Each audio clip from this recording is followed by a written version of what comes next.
Chapter 1. Transmigration to the Beast World. Boom! Boom! The deafening sounds echoed, reverberating through the air, while a rhythmic throbbing pain pulsed within her head.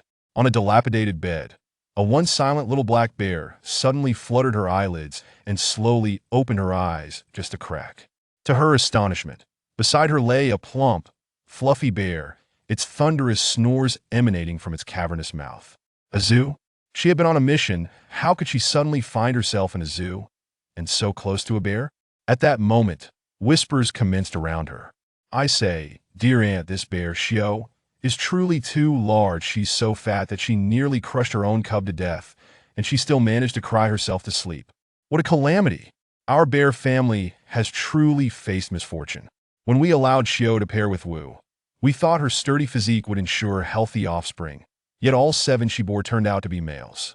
After much anticipation, she finally gave birth to a female, but the poor creature is rather dim-witted, named Lingling. Alas, her mother, in a fit of sleep, accidentally crushed little Lingling. What a tragedy. A heart-wrenching wail erupted from an elderly lady. What? Males and females. What does this mean? As Xiong Lingling struggled to open her eyes once more, a colossal question mark loomed in her mind. Yet, within mere seconds, she froze in shock. She had transmigrated into a primitive beast world at that. Oh dear, this bear Xiao is truly hopeless. Your husband Wu is a good man, but even he is suffering now. Look at that stone in the yard. He smashed it with one hand. Alas, be consoled, dear aunt. Listening to the sighs and lamentations, the memories of the original owner flooded into her mind. Xiong Lingling finally managed to pry her eyelids open slightly. Gazing at the enormous, furry bear face mere inches away, exhaling heavily, its fur a disheveled brown, dried out like sun-baked straw, she noted the yellowed fangs, smeared with an unidentifiable substance, exposed during its snores. Every feature lacked any semblance of beauty. Not a trace remained. But this was her mother? Xiong Lingling's heart plummeted, feeling as if it had been struck 1,000 times. She cautiously shifted her gaze downward, inspecting her own body. Tiny bare paws, short bare legs, and a patchy coat of yellowed fur. Although she possessed the body of a cub, her fur was even less appealing than that of her mother. She was practically a patchwork of bald spots. Here a bare patch, there a tuft, missing, utterly hairless. Oh dear, save me. If she had to transmigrate, couldn't it have been into the body of a more appealing beast? For a former beauty, a striking female agent in her past life, to suddenly find herself in the body of a chubby 3-year-old bear was utterly bewildering. Xiong Lingling felt as though she wanted to die. Eighth sister, you're awake? I saw Eighth sister's little paw move. Yes, I saw it too. Eighth sister, Lingling, my precious 8th treasure. Just as Xiong Lingling was grappling with her mental state, the excited calls of several male cubs rang out, followed by the emergence of 7 faces from behind Xiao's massive form. These faces bore the semblance of little beast men, some transforming into excited bear forms. In any case, she had not noticed this gaggle of cubs earlier, as they had been entirely hidden behind their mother Xiao. The last delighted exclamation came from the elderly bear, who, after calling out, promptly slapped her daughter Xiao on the head. Wake up! Your Lingling cub has come back to life. With that, she rushed over to scoop up little Xiong Lingling. Lingling, my sweet baby, you've finally returned. Just coming back is enough, it's all good now.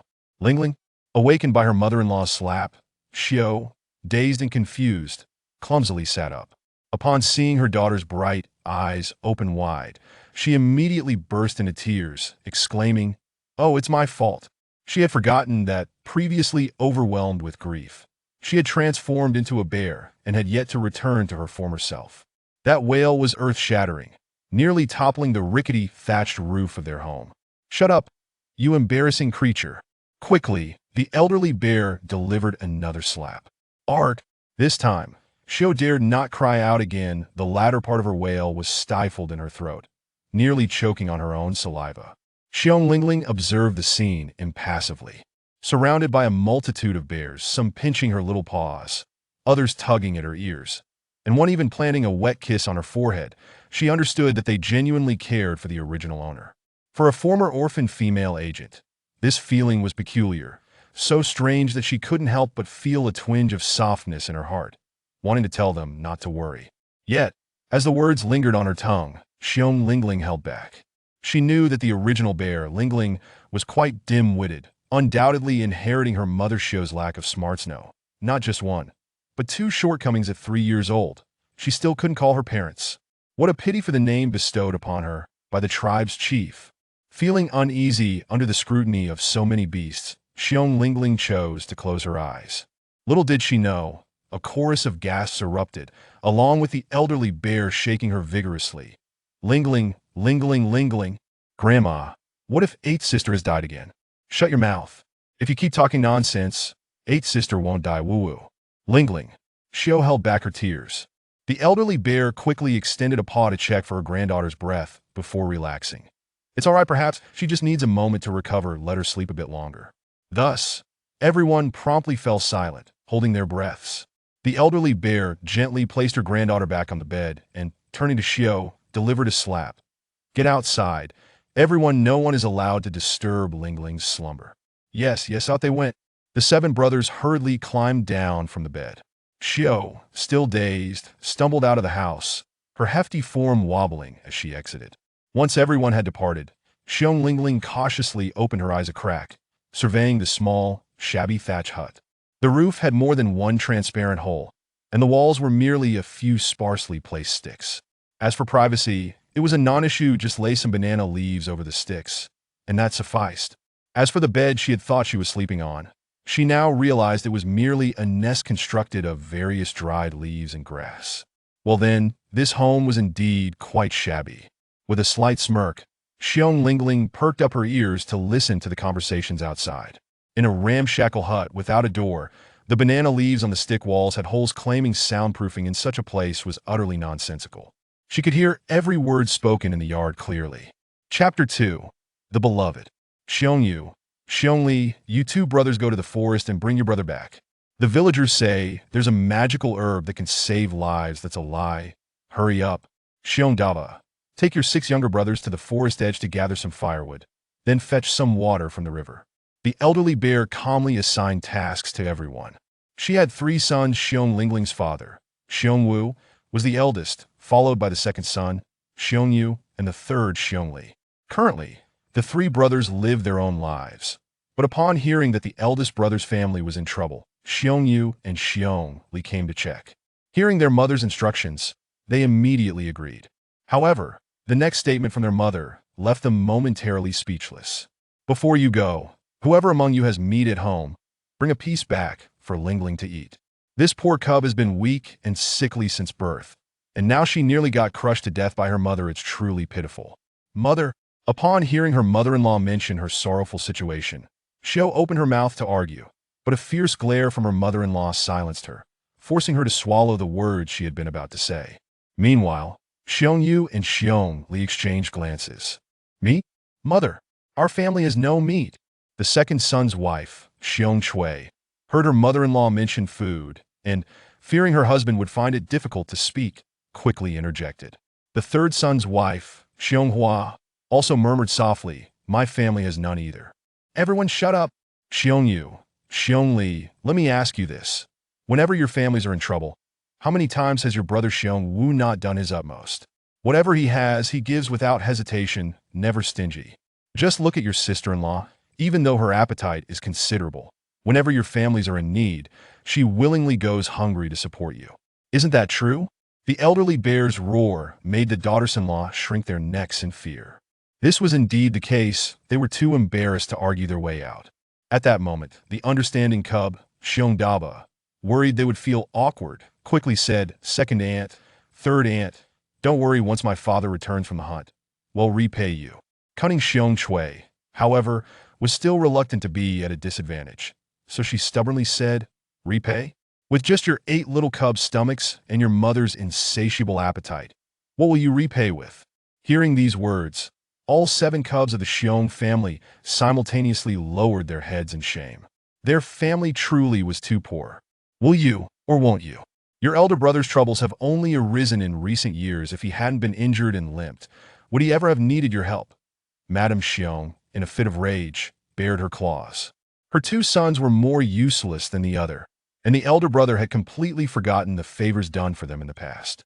At present, they all allowed their wives to act recklessly, unable even to borrow a piece of meat.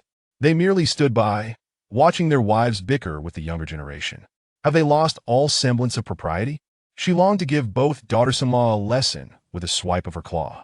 Seeing her mother truly enraged, Xiongyu and Xiongli hurriedly shouted at their wives. What are you shouting about?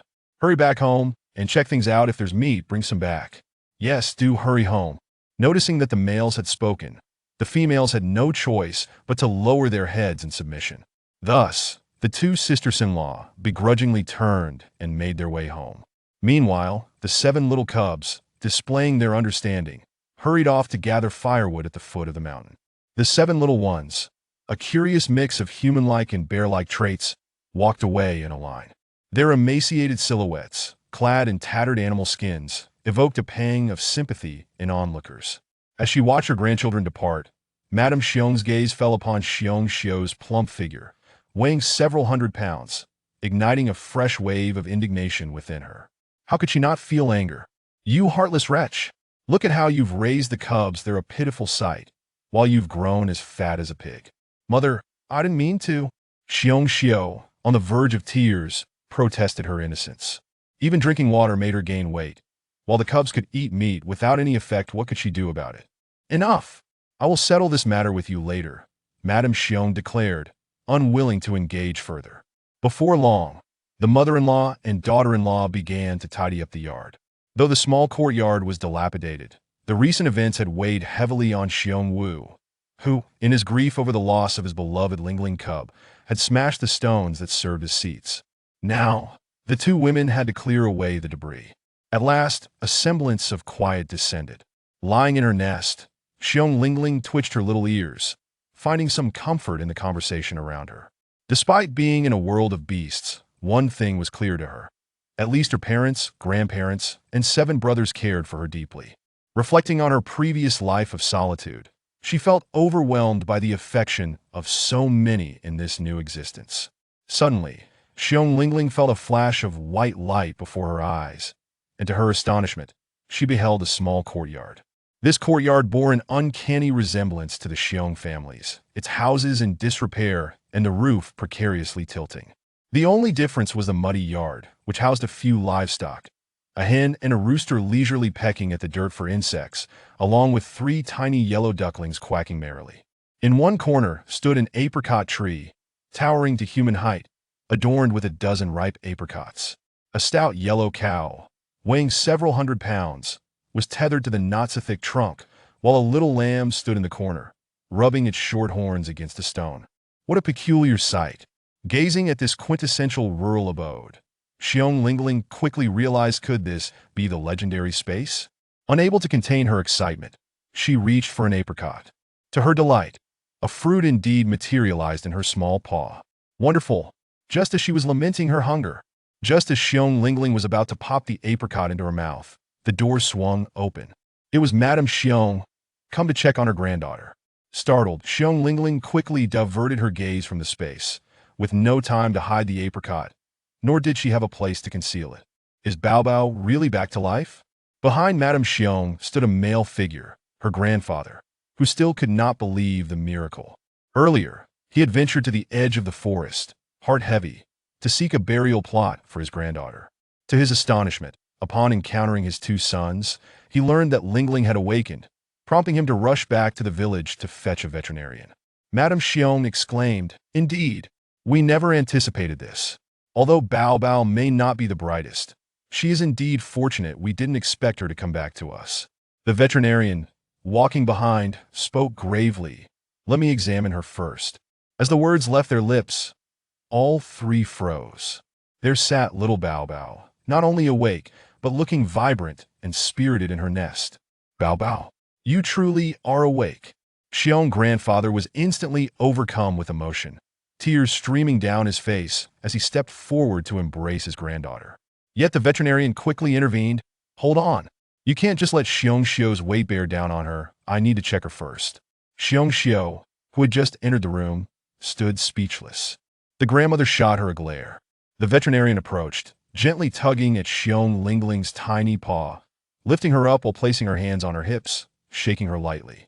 He examined her eyelids and ears, then spat a bit of saliva onto her forehead as a form of inspection. How strange! When I looked closely during the incident, she was truly lifeless. Chapter 3. Becoming a little foolish bear. How could it be that one who was clearly dead has come back to life, and in such good health? The deer veterinarian was utterly bewildered. Having spent his entire life as a veterinarian, he had never encountered such a phenomenon. Upon hearing his words, Old Lady Bear felt a twinge of displeasure. Yet she could only endure it, as the veterinarian held a high position within the tribe. Little Bear Lingling, on the other hand, wore a blank expression, retracting her neck as he poked and prodded her. Fortunately, the original owner was merely a foolish little bear, so her current task was to remain silent. After all, she could not speak or react, for a foolish bear simply allowed others to take charge. Finally, after the deer veterinarian spat a glob of saliva upon her forehead and wiped it away, he confidently proclaimed, "No worries, this cub can survive." The three bears let out a collective sigh of relief, their eyes glistening with tears of joy. Only then did Grandpa Bear dare to embrace the little cub, exclaiming, "Good cub, just as your grandmother said. You are truly blessed. Indeed, indeed, our Bow Bow is a fortunate little bear." Old Lady Bear wiped her tears. Silent tears streamed down Shio Bear's face as she stifled her sobs. At that moment, however, Lingling's heart was filled with curses for the deer veterinarian and his ancestors for the generations to come. How could he spit on her forehead? Was this truly the conduct of a veterinarian? Suddenly, the deer veterinarian noticed the apricot clasped in her tiny paw and promptly pried it from her grip. That it was a bright yellow, with hints of red at the tips, looking both beautiful and enticing. Everyone leaned in to observe. "What is this? I have no idea. We've never seen anything like it in our tribe." Grandpa Bear, having hunted countless times in his youth, shook his head, admitting he had never encountered such a fruit. The deer veterinarian pondered for a moment. Could this fruit be related to Lingling's revival? If so, I should take it back for further study. Absolutely not. Old Lady Bear quickly snatched the apricot back. It could simply be a wild fruit picked by one of our cubs. There are so many wild fruits in the forest. It's normal not to have seen them before. Thank you, dear veterinarian, but you may take your leave now. When Bearwoo returns from hunting, we will prepare a token of gratitude. Very well, let it be so, though the deer veterinarian felt a twinge of dissatisfaction at having the fruit snatched away. He refrained from expressing it. After all, it belonged to them, and demanding it would be unreasonable. Yet as he reached the door, he suddenly halted and remarked, "Remember, since I checked on your 8th cub twice today, you owe me 2 tokens of gratitude." The bear family was taken aback. What nonsense is this? 1 token of gratitude is a single prey. Does he expect 2? Pa! Once the deer veterinarian exited the yard, Old Lady Bear spat at the door and turned to shove the apricot into Lingling's mouth, saying, "Dear, quickly eat this fruit." "What are you doing?" Grandpa Bear questioned, puzzled. "We don't even know what kind of fruit this is. How can we feed it to the cub?" "Yes, Mother," Shio Bear added, concerned. Old Lady Bear insisted, "You two are being foolish. That old man just said this fruit might be related to Bow Bow's revival, and he even wanted to take it away. I figured it must be significant, so this fruit must be fed to Bow Bow quickly. It might ensure her safety in the future. Otherwise, where have you seen such a beautiful fruit? No one else could have given it to her. Where could she have picked it? Could it be from the beast god?" Shio Bear exclaimed, before quickly covering her mouth, afraid to speak of the beast god. At that moment, Grandpa Bear understood his partner's intentions. Instantly, the small apricot transformed into a sacred object in the eyes of the bear family. They all began to coax Lingling to eat, urging her to finish it, insisting it would make her even healthier than before. Lingling was overwhelmed, only able to consume the apricot under the watchful gaze of the 3 bears, eventually spitting out the pit. Bow Bow can spit out pits now. She is indeed smarter than before." Old Lady Bear exclaimed, her eyes sparkling with excitement, "Then I must find a place to plant this pit. Perhaps it will grow into a divine fruit." "That's a splendid idea," Grandpa Bear agreed wholeheartedly. Seizing the opportunity, Shio Bear took Lingling from her father's arms, cradling her precious cub. How wonderful it was! Her little body was still warm, and her fur was so soft. Only then did her heart feel at ease, knowing her cub had truly come back to life. Just then, Xiao Chui and Xiao Hua arrived from their home. Hearing the commotion, Old Lady Bear hurriedly hid the pit in a fur pouch. determined not to let those two daughters-in-law see such a precious item, lest they disrupt their peaceful lives. Meanwhile, the 7 male cubs returned as well. Old Lady Bear immediately went out to the yard to manage the situation. She observed that the 2 daughters-in-law were each more miserly than the last. Xiao Chui had taken a piece of meat the size of her palm, while Xiao Hua, too timid to take much, only managed to gather a slightly larger piece than Xiao Chui. But such meager portions were hardly sufficient. Biting down on her bare teeth, Old Lady Bear felt anger welling within her. Yet, she realized that further fussing would not improve the situation. So she called out, "All right, let's start a fire and make meat soup for Bao Bao." Every beast family possessed a fire starter bestowed by the tribe's leader, made from a special wood that held a faint ember. The ember was kept in a nest of ash that they crafted themselves, and as long as it was cared for, it would not extinguish. If it were to go out, they would have to request a new ember from the leader, which required a token of gratitude. Thus, this ash nest was the greatest treasure of every beast family.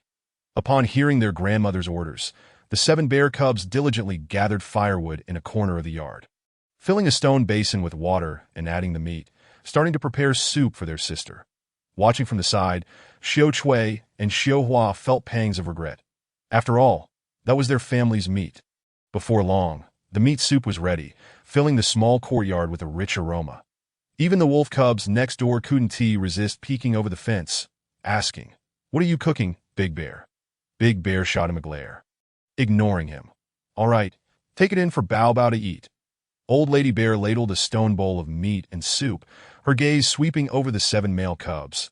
These cubs were at a stage of rapid growth, and they were hungry, their little bellies rumbling. Yet they held back, unwilling to speak up for themselves, even swallowing their saliva discreetly so their grandmother wouldn't notice. This made Old Lady Bear's heart ache. She called the cubs closer, gently patting their little heads. "Listen, my dears. Ling Ling is recovering from her injury and needs to regain her strength. She must eat this meat first. Tomorrow, when your father returns from hunting, you will have your share, all right? Grandmother, we are not hungry. Bao Bao will be well after drinking the soup and eating the meat. We are not hungry. Yes, let Bao Bao eat. She will get better." The 7 cubs were remarkably understanding, even comforting their grandmother in return. Old Lady Bear felt a wave of emotion and wiped away her tears as she brought the soup inside, allowing Xiao Bear to feed Ling Ling while she stood nearby, unable to help but voice her concerns. "Those 7 male cubs are pitiful. They have not eaten, and it is a difficult season for hunting that we still owe that veterinarian 2 tokens of gratitude. Sigh. How will you all get by in the future?" Chapter 4. Delivering cattle to the door mother. "Do not fret. Life will gradually improve," Xiao Bear said cheerfully as she brought over a stone bowl. Sipping the soup, for her, there was nothing to worry about. Each day was filled with joy. Why was she drinking soup? Ling Ling suddenly had a foreboding feeling, realizing she had not seen a spoon or anything similar in the stone bowl. Of course, such utensils would not exist in the beast world. But then, Xiao Bear suddenly grasped her little chin, opening her mouth wide to feed her soup mouth to mouth. "Absolutely not." Ling Ling broke out in a cold sweat. While it is said a child does not find their mother unattractive, this was simply too much. In a moment of panic, she pushed Xiao Bear's mouth away and seized the stone bowl, gulping down the soup herself. This small action startled Old Lady Bear, while Xiao Bear, taken aback, swallowed the mouthful of soup she had just taken. What just happened? The 2 women exchanged bewildered glances. Ling Ling had always been foolish, requiring feeding. Otherwise, she would remain unresponsive. How could it be that today, she was seizing food for herself? The next moment, Old Lady Bear realized with excitement. It's working. That divine fruit has made our Bao Bao smarter than before. "Mother, is that true?" Xiao Bear exclaimed, nearly losing her control. "Keep your voice down. Of course, it's true. When have you ever seen Bao Bao eat on her own?" Old Lady Bear couldn't help but smack her daughter-in-law's big head, exclaiming, "You really are a bit dim." Xiao Bear rubbed her head, but inside, she felt elated, laughing heartily. Meanwhile, Ling Ling had finished the soup, not only drinking it all but also consuming the meat, yet her little belly still rumbled. It turned out that the bear's stomach was quite different from that of a human. The bowl before her would have been too much for an adult in her past life. Yet for a little bear, it was hardly enough to fill a gap between her teeth, and oh wonder the bear family was so poor. Setting the bowl down, Xiong Lingling's gaze suddenly collided with several small heads. 7 brothers, who could only savor the aroma of meat, were stealthily peeking at her from beyond the wooden fence as she enjoyed her soup and meat. They were ravenously hungry, yet for the sake of their younger sister, they chose to remain quiet. Observing their pairs of yearning and caring eyes, a wave of guilt surged within Xiong Lingling. Her family cared for her so deeply, and she felt compelled to reciprocate. Thus, while Xiong Xiu went out to ladle more soup and their grandmother busied herself tidying up the nest, she hurriedly glanced towards the small courtyard. The animals in the courtyard were generally small. 2 chickens would surely not suffice to feed the Xiong family. The only viable option was that large yellow cow. Yes, she would take that cow. Who knew if it would still be around tomorrow? Naturally, seizing one was better than none. But how was she to take the cow outside, and in what manner would it appear? These questions eluded Xiong Lingling. The only thing she could do was to stretch out her paw and untie the rope tied to the apricot tree. Then pull the yellow cow towards herself. To her astonishment, the cow vanished into thin air.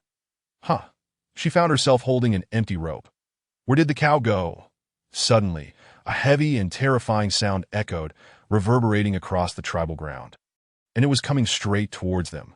Everyone in the courtyard turned in surprise, and the elderly matriarch hurriedly scooped up the little one and rushed outside. What was happening? To them, such a sound was akin to a rock tumbling down from the mountain peak. Just as Grandpa Xiong was about to shout for everyone to take cover, they were all horrified to see a hefty wild bull charging into their humble courtyard. The thunderous sound was the pounding of its hooves, and it was drawing ever closer. Before anyone could react further, the wild bull crashed with a resounding thud against the pile of stones that Grandma Xiong and Xiong Xiu had collected. Everyone stood in stunned silence. This pile of stones had been shattered by Xiong Wu, and they hadn't had the chance to move it yet. Who would have thought that the bull would charge into their yard and crash into it, only to roll its eyes and convulse briefly before dying on the spot? What on earth? It was said that prey had become scarce in the forest recently, and every household's male beastman had been lamenting about the difficulties of hunting. Yet now, this bull had run out of the forest and directly into their home, meeting its demise. The 7 young males were frozen in place, terrified. Xiong Xiu instinctively clutched her large head. The second daughter-in-law, Xiong Te, and the third daughter-in-law, Xiong Hua, gaped in astonishment. Even the well-experienced Grandma Xiong and Grandpa Xiong were momentarily at a loss for words. The occurrence was so sudden that no one could believe their eyes. Only Xiong Lingling understood what was happening. A small smile formed at the corners of her mouth, as this was how the yellow cow was delivered. In the next moment, her ears caught the sound of Grandma Xiong's booming voice. What are you standing there for? This is our family's prey.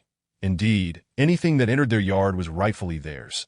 The crowd snapped out of their shock and quickly revealed their claws, marking the hefty bull with paw prints. It was now undoubtedly theirs. Many beasts from the tribe had heard the commotion, including the neighboring wolf family and other beastmen. Upon seeing a bull charging into the tribe, they hastened over, but they were too late. The Xiong family had already marked their claim, leaving others unable to snatch it away. All that remained was a sense of envy as they watched. Observing the surrounding beastmen, Xiong Lingling finally grasped another important point. Prey needed to bear their claw marks. Otherwise, even if it was killed on their property, others had the right to claim it. Those who had missed out on the bull were filled with frustration, especially the wolf family, who lamented that they should have acted faster. The wolf cubs had their claws ready, but had not put them to use this moment. To protect their prize, Grandpa Xiong transformed into his beast form, a lean but spirited old bear, standing firmly in front of his family. Everyone, please go back. This bull belongs to us. His demeanor was relatively civilized, whereas Grandma Xiong was more forthright, standing tall and asserting, everyone, please leave. Every family has its moments of good fortune, and today it has befallen the Xiong family. Thanks to the blessings of the beast gods, we shall accept it. All the beastmen in the tribe were left dumbfounded. They had lived their lives without ever witnessing prey come knocking at their door. If only I had moved faster earlier, there would surely have been my paw print on that bull. Please. Did you not see it run straight into the Xiong family? No one could have imagined that the impoverished Xiong family would encounter such fortune today. The beastmen could only envy and sigh as they dispersed. With the crisis averted, Grandpa Xiong reverted to his beastman form. Grandma Xiong, showing her decisiveness, said quickly, "Let's take care of this bull." She was uneasy about leaving the entire cow in the courtyard, especially with the neighboring wolf cubs eyeing it. Chapter 5. Keep your wits about you. Handling prey was no challenge for beastmen, whether male or female. They were born with the instinct to do so. Thus, Grandma Xiong and Grandpa Xiong, along with the 3 daughters-in-law, began to process the hefty bull. My goodness. The hide of this yellow cow was smooth and shiny, a rare find of excellent beast hide. Looking at its shape, it was a plump specimen. It had been nearly 3 years since such a well-fed cow had been seen in the forest. Xiong Tete and Xiong Hua's eyes sparkled at the sight. Knowing that the cow bore their claw marks, they pondered how they could also partake in the beef. As the adult beastmen processed the yellow cow, the young ones watched in excitement. Grandma Xiong noticed that the cubs were increasingly tempted. With their little stomachs rumbling, some even nearly revealed their tiny fangs. This was due to the fact that the cubs had not eaten their fill in quite some time. It was both heart-wrenching and amusing to witness. However, ever since the tribe's leader had generously distributed firewood, the beastmen had savored the sweetness of cooked food, gradually realizing that cooked meals were less likely to make them ill. Thus, Grandma Xiong would never allow the cubs to eat raw meat. Therefore, she instructed the calm-headed Xiong Debao, take Bao, Sanbao, and Sibao Wubao to the foot of the mountain and gather more firewood, that we will need plenty to cook all this beef. Xiong Debao nodded like a little adult. Quietly swallowing his saliva, "Brothers, follow me." The little ones were quite understanding and quickly stood up, ready to set off. Meanwhile, Xiong Xiao also felt for the cubs. She cheerfully reassured them, "Don't rush, there will be plenty of meat to fill your bellies today." "Got it, Mama." The 5 cubs set off in a line. The younger siblings, Lu Bao and Chi Bao, stayed behind with Bao Bao Xiong Lingling, with the 2 little ones sitting on either side of her, sandwiching her in the middle. "Eighth sister, do you want to eat meat?" Chi Bao tilted his head, his eyes sparkling, speaking as if he were several years older than Xiong Lingling, when in fact, they were only a year apart. Lu Bao, with a bold demeanor, declared, "Eighth sister may not speak, but she definitely wants to eat meat, right? Eighth sister?" Xiong Lingling's expression was one of uncertainty. She didn't know how to react. Her original self was merely a little silly bear. And if she were to suddenly behave normally, it would surely startle her family and attract the attention of other beastmen in the tribe. Therefore, this matter could not be rushed. It had to be approached gradually. At this moment, her gaze slowly drifted down to the 6 small bare legs neatly arranged on the ground. After a day of interaction, she had finally discerned some patterns. For instance, adult beastmen only transformed into their beast forms when they wished to. However, the cubs were different. Perhaps due to their young age and lack of control, whenever they encountered anything slightly out of the ordinary, they would uncontrollably shift into their beast forms, just like her. Since waking up until now, she had remained a little black bear. The 2 brothers, Lu Bao and Chi Bao, had also transformed into bears due to their overwhelming desire for food, so now, on either side of her, there sat a little black bear and a little brown bear. 3 little bears were lined up, a scene she could never have imagined in her previous life. The icy, aloof female agent had now found herself entangled with the notion of cuteness on a daily basis. Eighth sister. Just then, a male beastman limped into the courtyard, his left leg dragging behind him, followed by 2 other male beastmen. Xiong Lingling quickly recognized who these 3 beastmen were. The limping one was her father, Xiong Wu, with the 2 uncles, Xiong Yu and Xiong Li, following behind him. Upon entering the courtyard and seeing Lingling sitting so adorably between her 2 brothers, Xiong Wu trembled. Having gripped a withered leaf he mistook for a divine herb tightly the entire way. Now he finally let it go. Eighth sister. Xiong Wu, overwhelmed with excitement, rushed forward to embrace his daughter, looking her over, still in disbelief that she was truly alive and not a dream. Xiong Lingling gazed at the beastman before her, his eyes brimming with tears, the urgency and concern etched across his face. Yet all she could manage was to move her lips, wanting to comfort him while also fearing exposure to "Don't worry, big brother." The dear veterinarian is checked, and he confirmed that eighth sister is fine now. Over there, old lady Xiong hurriedly explained, "All right, that's good." Xiong Wu let out a long sigh of relief. As the male figure, he must remain strong, suppressing the tears that threatened to spill, but he held his daughter for a moment before placing her back between Lu Bao and Chi Bao, gently ruffling his son's hair, before turning to inquire. "Mother, where did you get the game?" Behind him, the brothers Xiongyu and Xiongli were already in a state of astonishment. Such a large yellow cow. Where could the family have acquired it?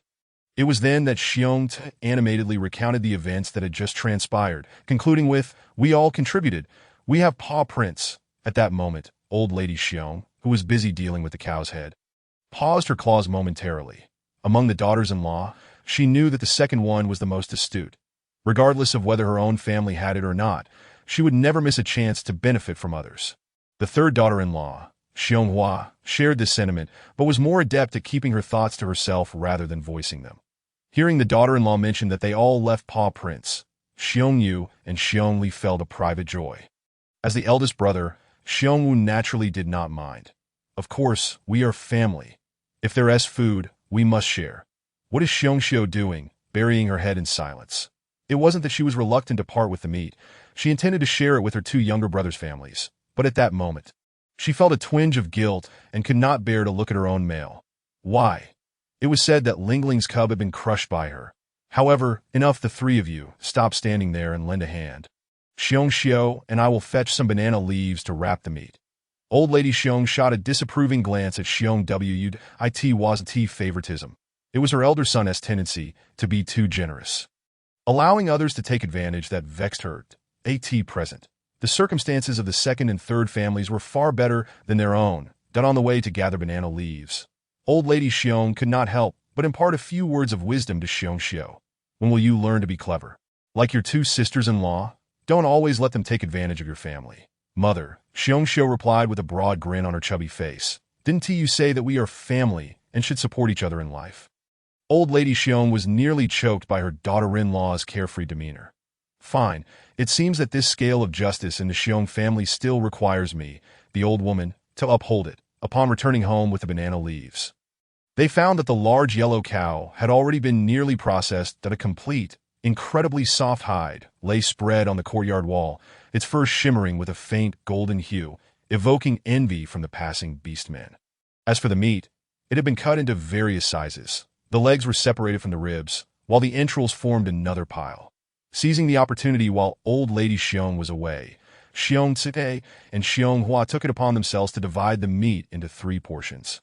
Although Xiong grandpa was the father-in-law, he was certain in his heart. He wouldn't argue with the women. If they wanted to divide it, so be it. When the old lady returned, these two could still take the meat away. And that would be their skill. Sure enough, the moment old lady Xiong entered the courtyard, she was met with the sight of 3 piles of meat, and her anger flared instantly. What does this mean? The 3 piles of meat were clearly unequal. At first glance, they appeared abundant, but the last 2 cow legs had been allocated to the second and third families, while the first 2 smaller legs belonged to the eldest family. Just the legs alone placed the eldest family at a disadvantage, as one hind leg could weigh several kilograms. One of the best parts of the cow. What were 2 front hooves worth? Not to mention, the ribs and other parts were also divided into 3 portions, and even the cow's head was not spared. It was simply outrageous. Old lady Xiong's expression darkened immediately. Bang! She threw the banana leaves she was holding onto the ground. Second and third, if I recall correctly, this cow crashed into your brother's yard, right?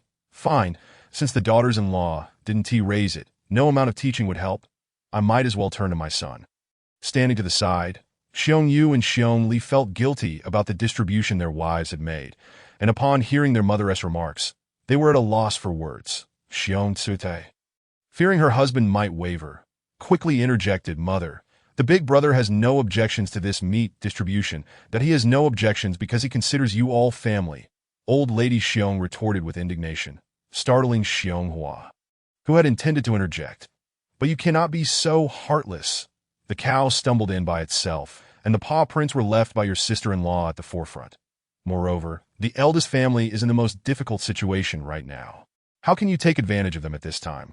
Watching her 2 sons lower their heads, old lady Xiong glared at Xiong Tse once more. "Here's the deal. I will handle the division of the beef. Eldest, today, because of the matter concerning Babeo, the deer veterinarian has been here twice, and they specifically requested 2 portions as a gift. Take 2 hind legs over. Those 2 hind legs are worth more than any game. And this debt will be considered settled." What? The realization that the hind legs were gone hit Xiong Tae, and Xiong Hua with disappointment, their expressions immediately revealing their dismay. The feeling of meat slipping away from their grasp was truly unbearable. Yet faced with their mother-in-law's authority, the males fell silent, and the two women dared not protest. Their eyes could only shift toward the pile of ribs. This cow was robust and plump, with plenty of meat hanging from the ribs. Without the hind legs, a half portion of ribs would suffice. However, the next thing they heard was old lady Xiong saying, "As for the ribs, cow's head and entrails, there's no need to divide them. They all belong to the eldest family, while the second and third families can each take one foreleg. Although one foreleg isn't much, it's sufficient to cook for your cubs." "What? Mother, just one foreleg?" Upon hearing such a meager distribution, Xiong Te could no longer contain herself. Xiong Hua, standing beside her, quietly reminded, "Moreover, we just took some meat for Ling Ling's cub." "Exactly, both our families just took a piece of meat. What does one foreleg count for?" Upon hearing Xiong Hua's reminder, Xiong Te's voice rose, but before she could finish, she caught the sharp gaze of her mother-in-law, and her words immediately faltered. At that moment, she could only cast a resentful glance at Xiong Yu. With the males not supporting her, she still felt some fear of her mother-in-law. Old Lady Xiong was not one to indulge her. She directly asked, "Say, that small piece of meat you brought earlier should be counted too, right? Let me ask you, shall we calculate it carefully? Let us see how much meat the eldest family has given you before?"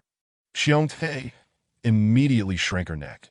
Although she felt quite unjust, she did not dare to resist. Xiong Hua, fearing that Xiong Te would hold her accountable later, mustered her courage. "Mother, actually we—" "Shut up. You're no good either." She was abruptly silenced by a shout, causing Xiong Hua to retreat behind Xiong Li. Seeing that she had stunned the two daughters-in-law into silence, old lady Xiong let out a long sigh of relief. "All right, I'm tired of talking to you. Take the foreleg and get out." Huh. The second and third families, consisting of 4 people, could hardly believe their ears. "Mother, you're not going to let us stay for dinner?" The eldest brother's family received such a substantial portion of ribs, yet they wouldn't even offer them a meal. At that moment, even Xiong Wu and Xiong Xiu felt a twinge of guilt. Just as they were about to speak up, they saw old lady Xiong's anger flare, revealing her claws that "I'll see who dares to say another word. Get out. Do you hear me?" At that moment, Xiong Grandpa stood up at just the right moment, stating in a deep voice, "Second and third, go back. Don't provoke your mother." Fine. With Xiong Grandpa's words, what could the son say? To salvage some dignity, Xiong Yu and Xiong Li pretended to scold their wives a bit. "Let us go home. Look at how you've upset Mother." The two families left awkwardly, and once they were gone, old lady Xiong regained her composure and began to allocate the meat. "Eldest, go deliver the legs to the dear veterinarian. Who in the tribe doesn't know that a yellow cow of this size has come in? They're probably waiting for it, in fact." Deep down, Xiong Wu was grateful to his mother. While his younger brothers needed care, he sometimes felt a profound sense of helplessness. As for Xiong Xiu, the old lady instructed her to clean a few ribs. Just as the cubs returned with firewood, so they could start cooking, the remaining meat would be divided into portions by Xiong Grandpa, wrapped in banana leaves, and then hung over the fire to smoke, allowing it to be preserved for a longer time. Today, although the beef appeared abundant, the males in their household had large appetites. Even if they rationed it, they wouldn't last many meals that if they allowed the second and third families to stay for dinner. Even if they cooked everything, there wouldn't be much left. Old lady Xiong was deeply concerned about her oblivious daughter-in-law, and while cooking the meat, she couldn't help but scold her again. But Xiong Xiu merely chuckled. "Mother, it's all right." "What do you mean it's all right? Your cubs are all skin and bones. Can't you see?" Xiong Xiu couldn't muster a complete sentence, shrinking her neck as she hurried to fetch more firewood. Old lady Xiong was fuming, pondering what was going on in her eldest daughter-in-law's bare-sized head. Was it filled with mud? With a heavy sigh, old lady Xiong gritted her teeth and adjusted her mindset. The cubs are wrapped in tattered beast skins.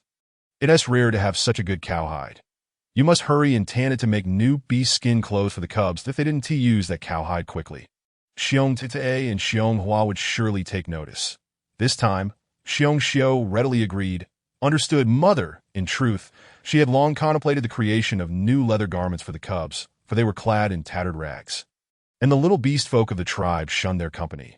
Alas, The family lacked quality prey, and even what little they had was bartered for other necessities that as for the cowhide. Xiongxiu's intentions mirrored those of her mother-in-law. It was rare for Xiong Laotai to see her agree so swiftly, prompting her to cast a glance at her. Chapter 7. The best gift in the world. Before long, the hot soup in the stone pot began to bubble vigorously. And with the gurgling sound of rising water, the aroma of meat wafted throughout the small courtyard.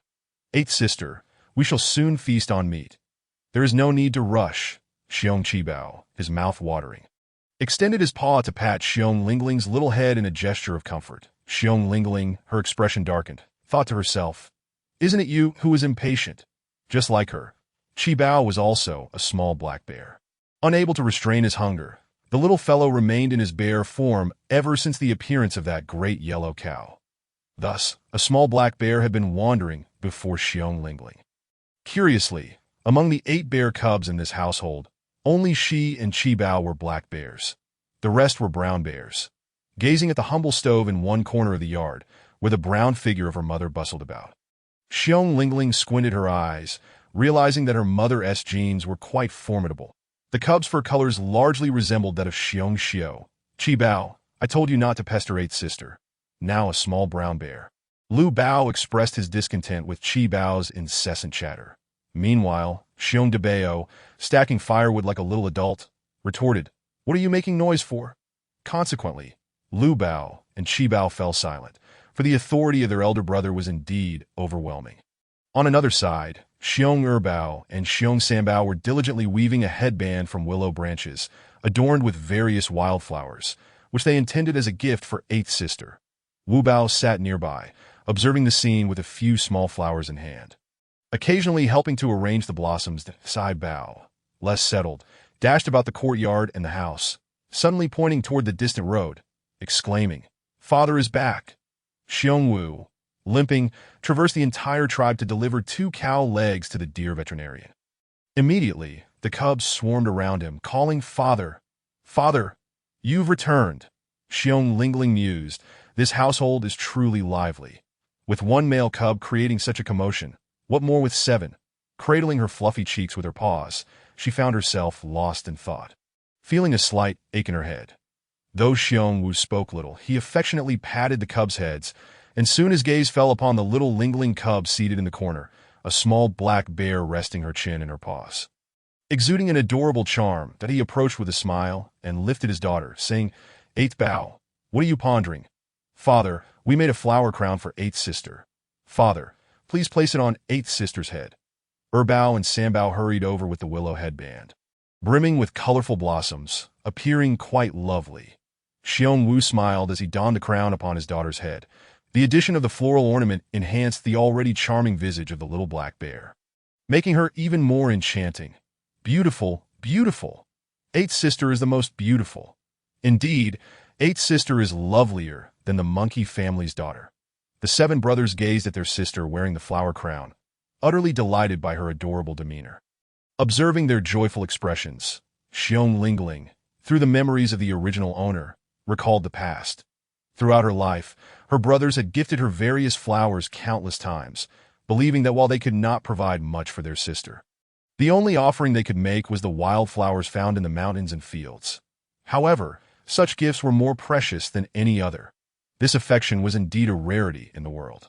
Unable to contain her emotions, Xiong Lingling broke into a smile, her lips curving upward. 8th sister smiled. She truly likes this flower crown. Father, 8th sister really smiled. I have never seen her smile before. The cubs, astonished that their usually daft sister displayed an expression, erupted into cheers, drawing the attention of the busy Xiong Xiu and Xiong Laotai. What is going on? Inquired Xiong Laotai, wiping her hands. Grandmother, 8th sister just smiled. Really? Xiong Laotai approached for a closer look. She gasped, yet did not voice her thoughts, instead scanning the surroundings cautiously before signaling Xiong Wu to enter the house. The cubs exchanged puzzled glances, wondering what had transpired. The entire family hurried inside, where they arranged themselves in a line. The 4 adult beast folk sat in a circle, with Xiong Lingling cradled in Xiong Xiu's arms. Xiong Laotai peered through the wooden wall and quietly asked, Did you truly see 8th Bao smile just now? The 7 cubs remained silent, nodding their little heads in unison. Indeed, we saw it. Xiong Laotai continued, although she did not smile when I looked at her. Those big eyes seemed more spirited than before. Could it be that it was truly the magical fruit? After consuming it, our eighth bough will become wise. Mother, what magical fruit?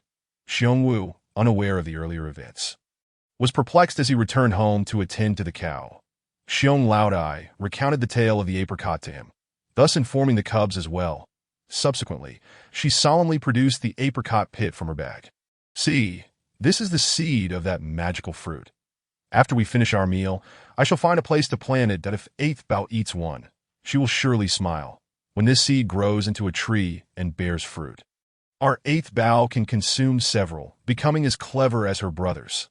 That is wonderful, grandmother. If that happens, eighth sister will no longer be called little fool by the other cubs in the tribe, Wu Bao stated earnestly. Who dares to call her that nowadays? De Bao clenched his fists, silently vowing to confront anyone who dared to utter such words in his presence. The other brothers turned their attention toward Wu Bao. Xiong Wu, gratified, patted De Bao's head and replied, Mother, if this is indeed the case, then it would be splendid. However, is eighth Bao's smile truly linked to that fruit? Xiong Laotai, her expression grave, replied, Regardless, it's the only explanation we have. So, after I plant this seed, no one must speak of it. We must protect it as it grows. Understood. Xiong Wu recognized his mother's intentions for the cubs' well-being and readily agreed. The others nodded in accord. Safeguarding this matter for Ling Ling's benefit posed no difficulty. The family reached a consensus, and the meeting soon concluded, with the beef stew nearing readiness. Xiong Wu and Xiong Yi carried the large stone pot into the house. It was impossible for each to have their own bowl, as the household possessed only 3 small stone bowls. Thus they took turns sipping the soup while the ribs were consumed directly by hand. With no stools available, they settled on the ground, as the few stone benches had been broken by Xiong Wu's efforts. Once everyone was seated, Xiong Laodai was the first to scoop soup and ribs for Xiong Lingling, filling her small bowl to the brim. Our eighth bough has endured hardships today. She must eat well. Chapter 8. The bear mother feels wrong. Xiong Laotai, as protective nature towards her cubs, garnered unanimous agreement from the family, even from the drooling Chi Bao. Although Xiong Lingling feigned indifference, her heart felt as warm as the gentle sunlight of a winter morning. That in her previous life, she had known only slaughter, solitude, and coldness. This life was an entirely different sensation. Overwhelmed with emotion, she instinctively grasped a rib from her bowl and offered it to the famished Chi Bao, who was drooling at her feet, eager for sustenance. No. Eighth sister, you eat first. Chi Bao hurriedly returned the meat to her. He was indeed ravenous, yet he could never dream of snatching food from eighth sister's hands. Why be so polite? Xiong Lingling intended to offer him the meat again, but suddenly sensed an unusual atmosphere around her. All the bear family members, save for Chi Bao, appeared frozen in place, their expressions a mix of astonishment, disbelief, excitement, and joy, as if the entirety of human emotion had coalesced in that moment. Eighth sister actually shared her meat with Chi Bao. 3 seconds later, a small, bewildered voice emerged from Wu Bao's lips. Indeed, wasn't the eighth Bao always dull? Let her eat if she wishes, and refrain if she does not. Everything around her, including the presence of all her brothers, seemed utterly irrelevant to her. Yet now, it appeared she had begun to respond to those nearby. The voice of Wu Bao shattered the silence, nearly bringing Xiong Xiu to tears, while Xiong Wu's eyes glistened with unshed tears. Indeed, Ba Bao had undergone a transformation. This day was filled with one surprise after another, leaving them somewhat bewildered. Ultimately, it was Xiong Laotai who maintained her composure. Regaining her senses, she glanced at Ling Ling, who was currently gnawing on a rib, a behavior she had never exhibited before. Regardless of the circumstances, Ling Ling's change was a positive development. Everyone, please eat. Do not frighten her, Xiong Laotai gently reminded them, proceeding to distribute the ribs. Yes, we must not startle the little one. It took so long for her to show some cleverness. If she becomes frightened again, it would be disastrous. Thus, the family refrained from speaking loudly, opting for hushed exchanges, and even the sounds of gnawing on ribs were cautious. This caused Xiong Ling, who feigned ignorance, to feel a sense of exasperation. It seemed pretending to be a simple little bear was not as easy as it appeared. She silently devised a plan, deciding to take things step by step. Since her grandmother attributed the change to that apricot, she would gradually return to normal under this pretense, making everything seem natural. The Xiong family had not enjoyed a hearty meal in quite some time. This time, with soup and meat, each member savored a sense of fullness that had long been absent. After the meal, the little ones played in the yard. Seizing the opportunity, Xiong Wu approached Xiong Laotai with a proposal. "Mother, you and father should come back to live with us." "No need," Xiong Laotai replied firmly. "It is challenging enough for you to care for 8 little ones, and your second and third brothers are barely managing. Your father and I can still support ourselves. There's no need to worry." In the world of beastmen, couples typically raise their young together until the offspring matured and found partners, at which point they would establish their own households. Parents could either support themselves or live alongside their children. However, Xiong Laotai and Xiong Yi cared deeply for their eldest son, understanding the difficulties he faced hunting with a limp, and thus preferred to live separately rather than return. Moreover, the small house of the eldest branch was already cramped for their family of 10. As the little ones grew, Xiong Wu would likely have to sleep outside. Xiong Wu understood that his mother acted in his best interest. He opened his mouth but found himself at a loss for words. His expression one of helplessness. Xiong Laotai comfortingly patted his shoulder and changed the subject. "By the way, did the dear veterinarian say anything?" Only then did Xiong Wu recall. "You're right. He was already waiting for us. Upon seeing that we were willing to part with 2 hindquarters of the yellow cattle, his eyes practically squinted with delight. That's good. The dear veterinarian is rather petty. We must not offend him. I just worry he might still be fixated on that magical fruit pit." Xiong Laotai had firmly believed that the fruit was indeed magical, for she had never seen anything like it in her lifetime. And at that time, Ling Ling had been sleeping alone in the nest with no one else entering the room. Therefore, she pondered, where could that fruit have come from? Her concerns were not unfounded. The veterinarian had indeed attempted to swipe the fruit. And because she had intervened, he audaciously demanded 2 tokens of gratitude. Xiong Wu replied earnestly, "He didn't bring that up. Then we must not be careless. Let us find a place to plant the pit." While the mother and son conversed, Xiong Xiu listened closely and hurried to fetch a stone hoe. Xiong Yi assisted them by keeping watch, and the 3 of them stealthily planted the apricot pit in a sunny corner of the yard. They decided not to inform the little ones for now, waiting until the sprouts emerged before revealing the truth. After completing these tasks, Xiong Nai and Xiong Yi returned home as dusk began to descend, marking the onset of their first night in the beast realm. Before the family settled down for the night, Xiong Wu ventured into the wild to gather some dry leaves, crafting a small nest in the corner of the cabin with branches and soft foliage. He intended for his daughter to sleep alone. Previously, she had always been cradled by Xiong Xiu, but after such a terrifying incident, he still felt shaken.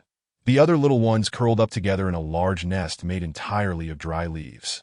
With Xiong Yi and Xiong Nai by their side, Xiong Xiu observed as the male carried their daughter to the small nest, feeling a wave of indignation that brought tears to her eyes. The stout figure trembled, and in the absence of light, her suppressed sobs were muted yet poignant. "Why are you crying? You should be grateful to the beast god for saving our Bao's life." Xiong Wu sighed. Had it been any other male, if something like this occurred at home, the female would have been beaten. Xiong Xiu crushed a small piece of dry branch, "But I don't believe I crushed Bao." "What? I think I didn't crush her." "Enough now. It's all in the past." Xiong Wu lay down, turning his back to her. He was weary, after frantically searching for that so-called magical grass to save their daughter. He had limped through the mountains all day. Now, with the female still sobbing, he found her to be quite a nuisance. Xiong Xiu wished to say more, but the sound of Xiong Wu's snoring interrupted her thoughts, compelling her to lie down in resignation. Though her sobs persisted for some time, in the darkness, Xiong Ling opened her large eyes, gazing through the wall of sticks at the stars twinkling in the night sky. She had heard everything her parents said and now began to ponder the matter intricately. Indeed, Xiong Xiu could be correct. Given her small stature, it was improbable that Xiong Xiu's weight, at least 200 kilograms, could have crushed her without leaving any internal injuries. The original owner's demise must have stemmed from another cause. Chapter 9. Provocation. As dawn broke, Xiong Wu rose early to hunt in the forest. Although there was some beef stored at home, he knew that it would not last long, even if they rationed it. Furthermore, hunting in the mountains had become increasingly difficult over the past year, with most beastmen returning empty-handed. Xiong Xiu did not slack off either. She wielded a stone hoe to dig a large pit on the side of the yard, preparing to tan cowhide to make new clothes for the little ones. The first step was soaking, which required at least 3 days, and it was best done in their own yard for peace of mind. The sound of digging jolted Xiong Ling awake. She found herself unaccustomed to the first night in the beast realm, not only due to the small nest, but also because the nights here were eerily quiet, so silent that she could hear her own heartbeat, alongside the thunderous snores of her parents. Fortunately, as a small black bear, she was spared the embarrassment of dark circles under her eyes from a restless night. Her brothers were already awake, and the older cubs were helping Xiong Xiu move the earth they had excavated. The moment Xiong Ling opened her eyes, a wave of hunger washed over her, but she noticed that the Xiong family showed no signs of preparing breakfast. Given their current circumstances, it was hardly surprising that there was no surplus food for an extra meal. Seizing the opportunity while no one was around, she quietly peered into the small courtyard. To her astonishment, the little yard had undergone a transformation overnight. Originally, there had been just one rooster and one hen. Now, there was a rooster and 3 hens. The 3 fluffy little ducklings had also doubled in size, making it evident that there was 1 drake and 2 hen ducks. The apricots on the apricot tree had increased by a good 10, and the little lamb had grown noticeably. Moreover, there was now a small yellow cow and a little horse. Xiong Ling was both astonished and delighted. Beyond all this, she discovered 30 plump white eggs in the chicken coop. How was all this possible? She distinctly recalled doing nothing yesterday except feeding the large yellow cattle into space, bringing joy to the Xiong family. Could it be that feeding and the emotional state of the Xiong beastmen were the keys to unlocking this transformation? Suppressing her urge to devour 2 raw eggs, Xiong Ling discreetly consumed 3 apricots and hid the pits in the space. Since Xiong Nai believed these were magical fruits, she must not let the apricots be revealed. Otherwise, her newfound cleverness would be indefensible. Ba Mei, are you awake? Chi Bao was playing in the yard and, with keen eyes, noticed that the little cub in the nest seemed to have stirred. Speaking, he dashed into the house and rushed to the front of the small nest. Peering inside, Xiong Ling saw a little beastman-esque face, and when she looked at herself, she found her paws still intact, a little black bear. What was happening after having eaten and drunk well? Chi Bao had reverted to his beastman form, yet she remained in her bear body, yet to transform back. Moreover, aside from her, all 7 brothers had returned to their beastman forms, sighing at her patchy fur. Xiong Ling felt disheartened and tugged at her animal skin apron, thinking that any coverage was better than none. Upon hearing that Ling had awakened, the other brothers rushed into the room. The Bao lifted her from the nest. Bao, can we set off now? Of course. We were just waiting for Ba Mei to wake up. Let us go. And so, the brothers set off, leading Ba Mei with great enthusiasm. Where are we going? Xiong Ling was bewildered. She hadn't even washed her face yet. Slow down and take good care of your sister. Xiong Xiu paused her digging to wipe the sweat from her brow, watching with delight as her 7 beastman cubs led the little black bear along, feeling increasingly pleased. The 7 cubs responded in unison. Understood, mother. After walking a short distance, Xiong Ling finally grasped where they were headed. Xiong Daba held her tiny paw as they ambled along, while Xiong Chi Bao scampered joyfully beside her. 8th sister adores flowers. Yesterday, when you beheld the blossoms, you smiled. Now my brothers and I are off to gather some for you. Such was the nature of their world. The young of the beast realm differed greatly from human children. They were not required to attend school or take examinations.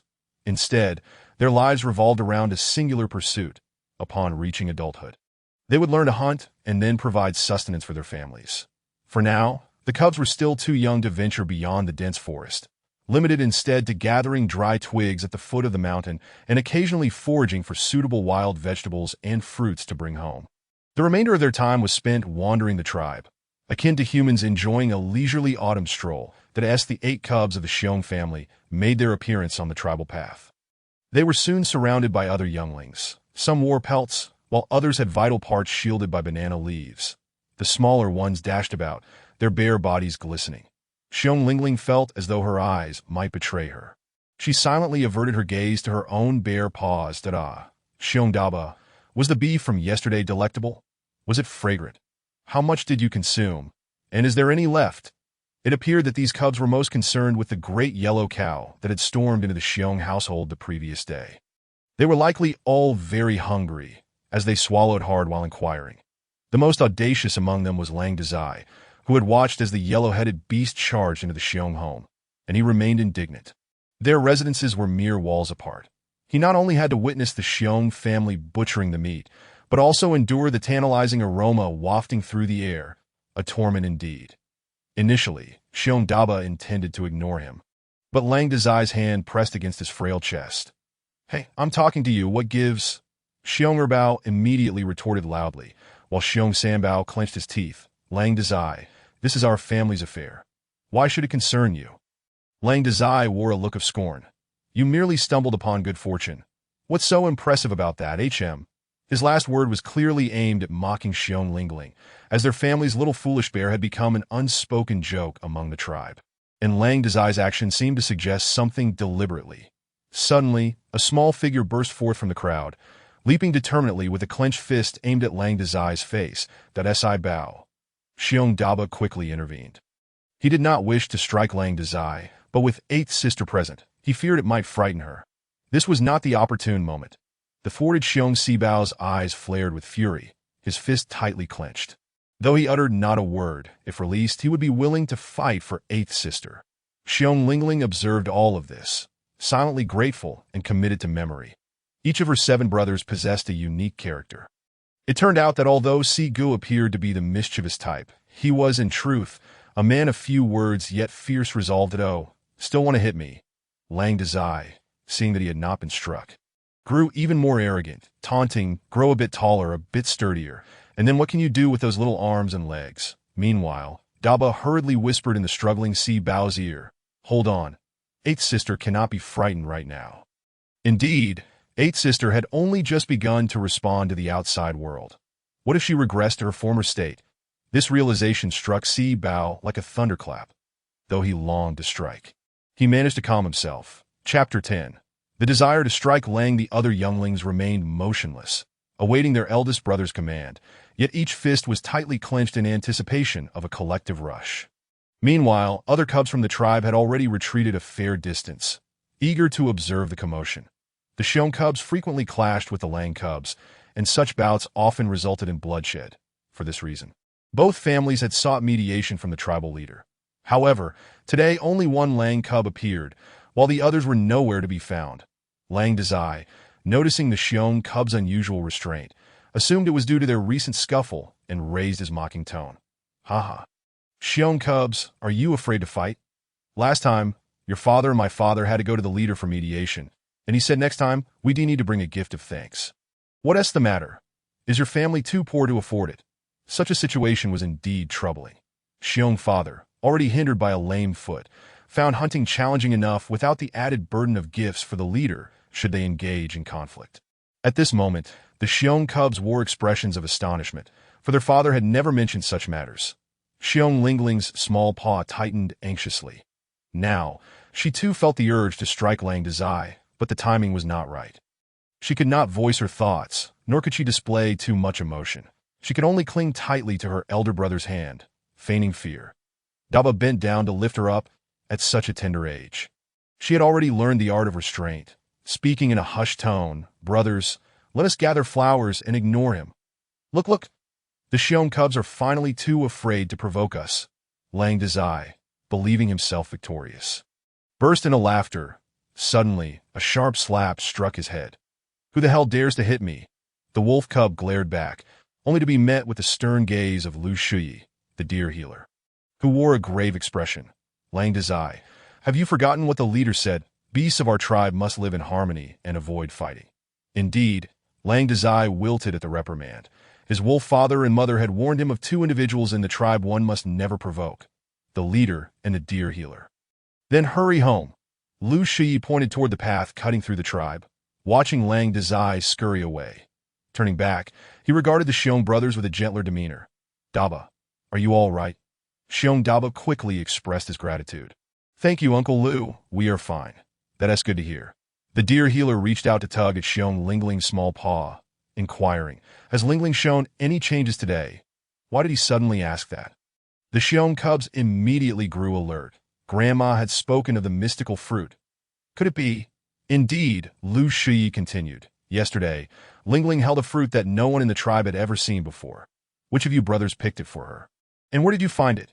Do you remember? As he spoke, Lu Shi scrutinized Xiong Lingling, attempting to glean something from her gaze. This examination led him to suspect that perhaps the little cub had indeed changed. Her previously vacant stare was now different. Uncle Lu, I didn't quite catch that, Xiong Daba hurriedly diverted, calling his brothers. Let us go. The other cubs affirmed, and quickly followed in a line behind their older brother. Lu Shi called after them. Hey, Daba, I haven't finished speaking. But the Xiong cubs pretended not to hear, gradually moving further away. The deer healer watched their retreating figures, pondering whether they truly did not know or were merely concealing something.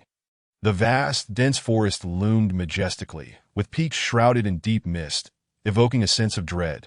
Such towering mountains encircled the entire tribe, forming a natural barrier of protection. The 8 Xiong cubs stood in a row at the foot of the mountain. They appeared so diminutive. Xiong Daba's expression grew somber. I can't wait to grow up. Xiong Erbao remarked, I wonder when we can learn to hunt. Xiong Sambao added, let us not be angry. That wolf cub will get what's coming to him. Xiong Sibao declared, I want to fight him one-on-one. The memory of that arrogant face ignited a burning fury within him. Xiong Wubao chimed in.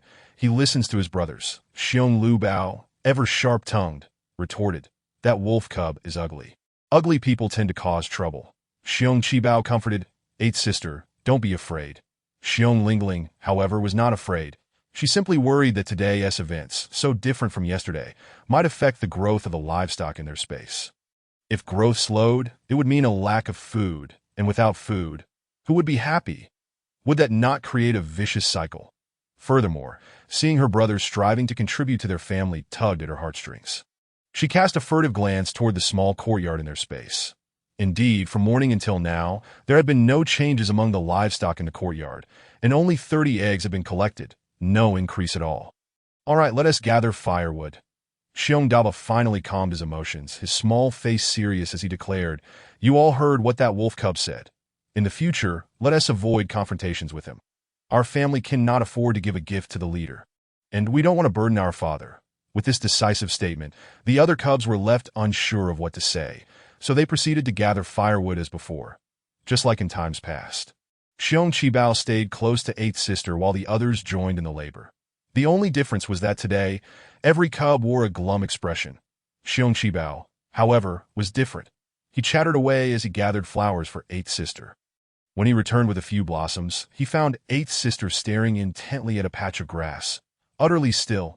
8th sister, look, eggs. Eldest brother, second brother, third brother, hurry, eggs, so many eggs. What? Where did these eggs come from? Are they really eggs? So many, the little cubs, upon hearing the call of Qibao, hurried over, and their eyes widened in astonishment at the sight of so many eggs. Not only numerous, but also remarkably large and pristine white. Instantly, the dull glimmers in their eyes transformed into bright sparks of excitement. That it was no small joy to encounter such a bounty of eggs. Even the occasional discovery of wild fruits would elate them. Qibao, brimming with enthusiasm, couldn't help but swallow hard. It was discovered by 8th sister. She truly is remarkable.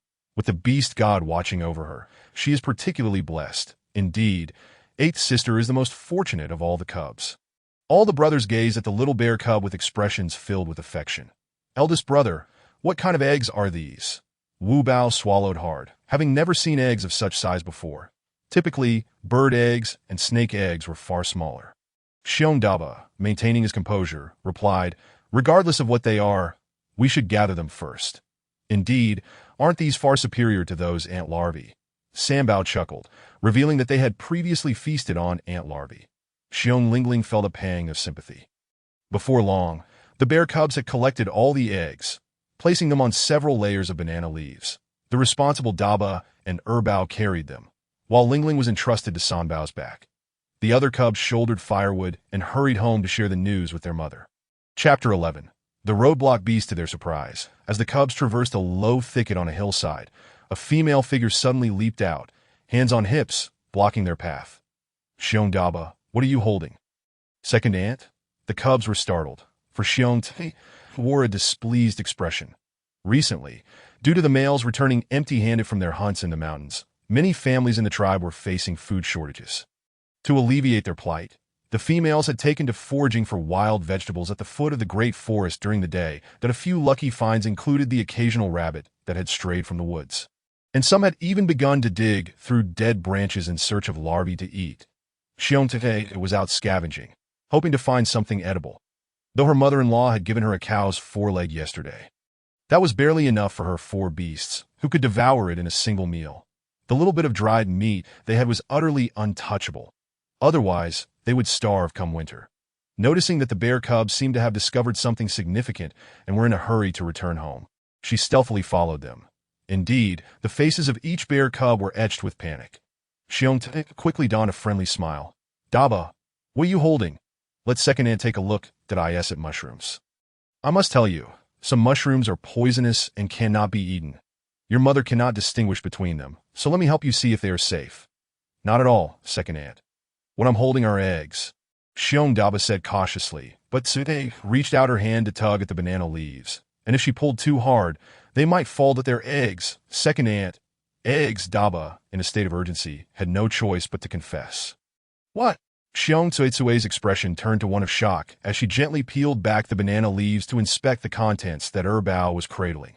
Upon seeing the multitude of mountain chicken eggs, her face split into a wide grin. "That's so many mountain chicken eggs. Second Ant, do you know they are mountain chicken eggs?"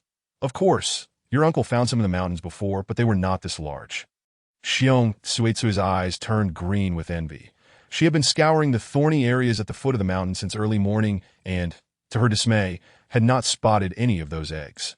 The fortune of these bear cubs was truly remarkable. Though she bit her teeth in resentment, her voice turned sweeter. "Well, Bao, you surely cannot eat all these mountain chicken eggs.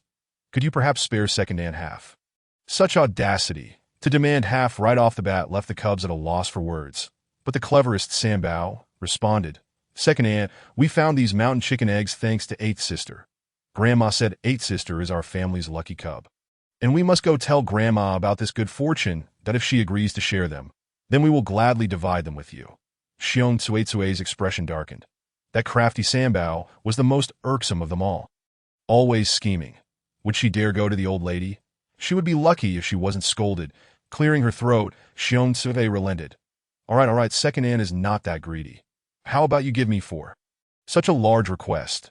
To demand half. The cubs were unsure how to respond, but Daba exchanged glances with his brothers, and he pondered what their father would do in this situation. Ultimately, gritting his teeth, he conceded and handed Tsue 4 eggs. Tsue immediately beamed with delight, attempting to snatch 2 more, but the sharp-tongued Bao quickly interjected. "Second Ant, we agreed on 4, and if you take any more, I'll go tell Grandma." Fine, these little brats are all trouble." Tsue reluctantly withdrew her hand, but as she watched the bear cubs carry away so many eggs, her eyes gradually filled with resentment. With a huff, she turned and headed straight to Xionghua's home. The Xiong family resided at the eastern edge of the tribe, while Xiong Laotai and Xiong Grandpa lived to the west. Following the incident of Xiong Tsue demanding eggs, the cubs hastened their pace. Upon returning home, Xiong Xiu had already dug a pit and was huffing and puffing as she fetched water from the river to pour into it. Mother, look what we found!" Bao, unable to contain his excitement, called out to Xiong Xiu, but before he could finish, Xiong Bao covered his mouth. "Inside. Yes, this is something we should discuss indoors." "What is going on?" Xiong Xiu laughed as she was pulled inside by the cubs, who all began to chatter excitedly about what had just transpired. Upon seeing the numerous mountain chicken eggs, Xiong Xiu was utterly astonished. Her first reaction was, "Your second aunt brought meat yesterday for Eighth Bao. Well, if she wants 4, let her have them." After speaking, she quickly set aside 10. These 10 are for Grandpa and Grandma. The cubs had no objections regarding how many to give to their grandparents. They were all too aware of how the elders treated them. Moreover, there were still 16 left. Xiong Xiu affectionately ruffled the cubs' heads, smiling warmly. "Thanks to Eighth Bao, we have mountain chicken eggs to eat today. But we must wait for Father to return before we feast together." All right. The cubs were all very understanding. They carefully stored away the 16 mountain chicken eggs, while Daba wrapped the other 10 in banana leaves to take to Grandpa, in Grandma's house. Big sister.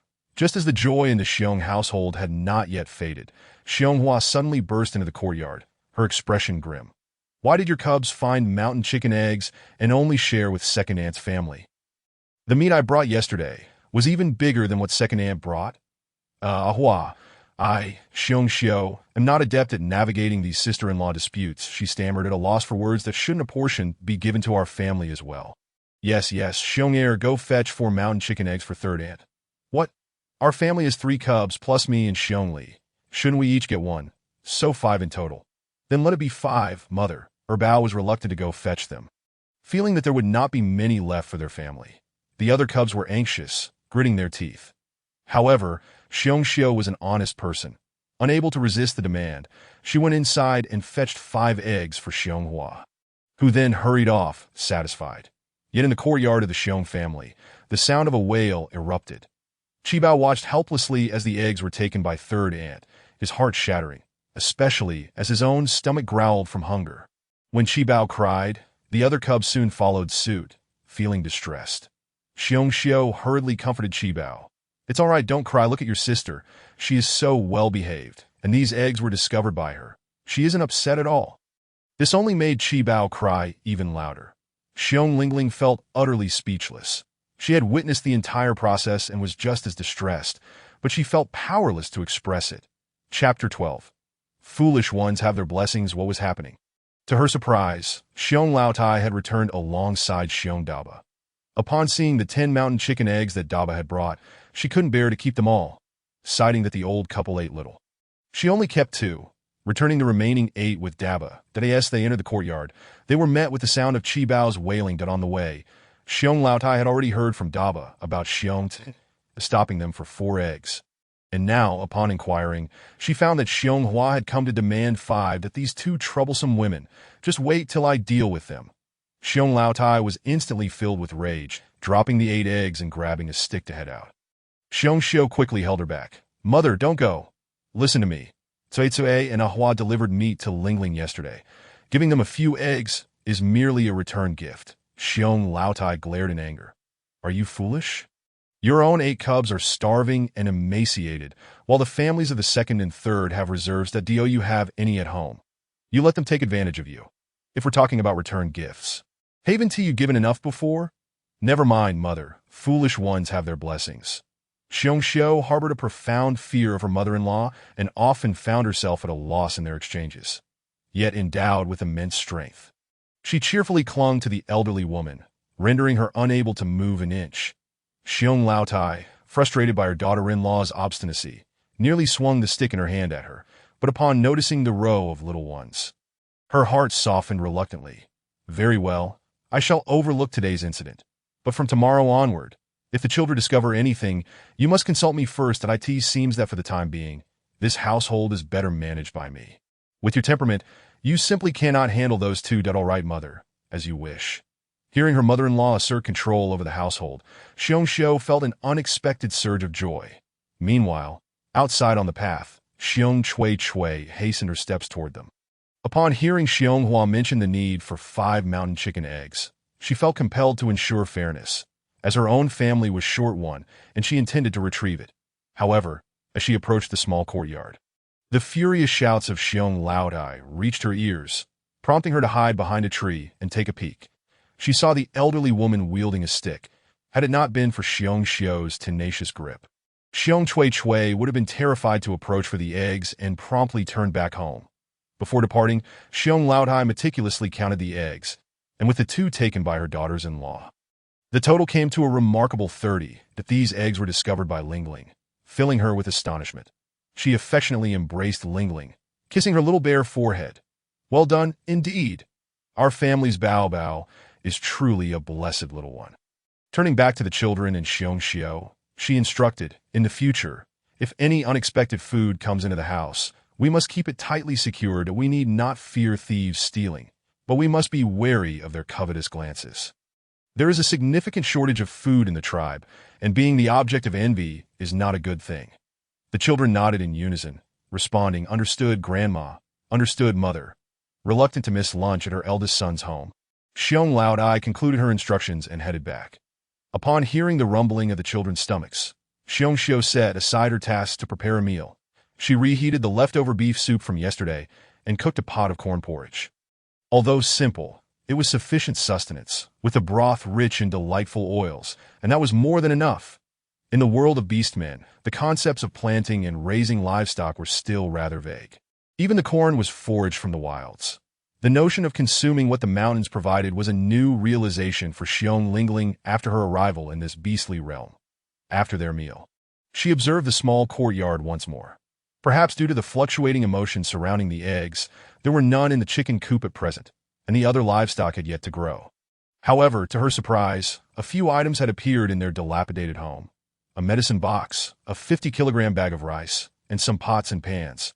The rice was undoubtedly more delicious than corn, and 50 kilograms would sustain the Xiong family for several days. Yet, the challenge lay in how to transport it without arousing suspicion. Casting a glance at her brothers laboriously fetching water from the river to assist Xiongxiu, she noted the arduous distance and weight of the stone basin. The children's faces reddened with effort, and it took quite a while for them to complete a round trip. By the time they filled the courtyard's water pit, their meager food supply would likely be nearly exhausted. Seizing a moment when no one was paying attention, Xiong Lingling quietly slipped out of the courtyard and retrieved 2 lightweight 10-kilogram plastic buckets from her space, perfect for transporting water over long distances. Where is 8th sister, 7 treasure, who had remained behind to take care of Lingling while the others fetched water, suddenly realized the little one was missing and let out a startled scream. The other children, just returning with a load of water, were taken aback by 7 treasure's cry and hurriedly searched both inside and outside the house. Before they could escape the courtyard, Lingling returned, her little bare paws grasping 2 peculiar items. Everyone froze in astonishment. There was no need to mention Xiongxiu. When it came to cleverness, she sometimes found herself outshone by her own children. It was the astute Xiong Sanbao who reacted first. "Those are buckets. The chieftain's family has them. He traded for them from other tribes." "Yes, buckets. What a treasure." They rushed over to examine the items. And Xiong Erbao even cautiously peeked outside the courtyard, confirming there was no one around. Could it be that Lingling picked these up? "8th sister, did you find the buckets?" However, 8th sister could not speak. Sanbao thought his brother's question lacked sense and reminded everyone, "Mother, perhaps we should hide the buckets in the house first, that if no one comes looking, we can use them." Yes, better to be cautious. Xiongxiu felt a wave of anxiety.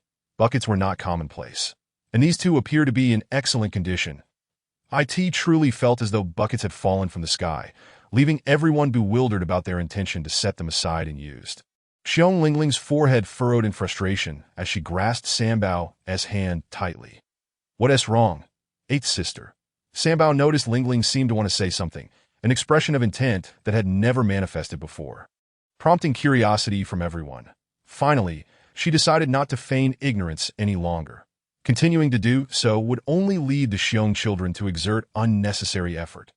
Thus, with all her might, Xiong Lingling pointed at the buckets and managed to utter a single word: "Water." No, she intended to convey "fetch water," but due to the limitations of the original body, she could only manage one syllable, leaving the Xiong family in a state of shock. Throughout her life, Lingling had never uttered a single word. The tribe regarded her as a little foolish bear. Yet they also recognized she was different, and the changes from yesterday to today were simply too significant. Chapter 13. A rare find.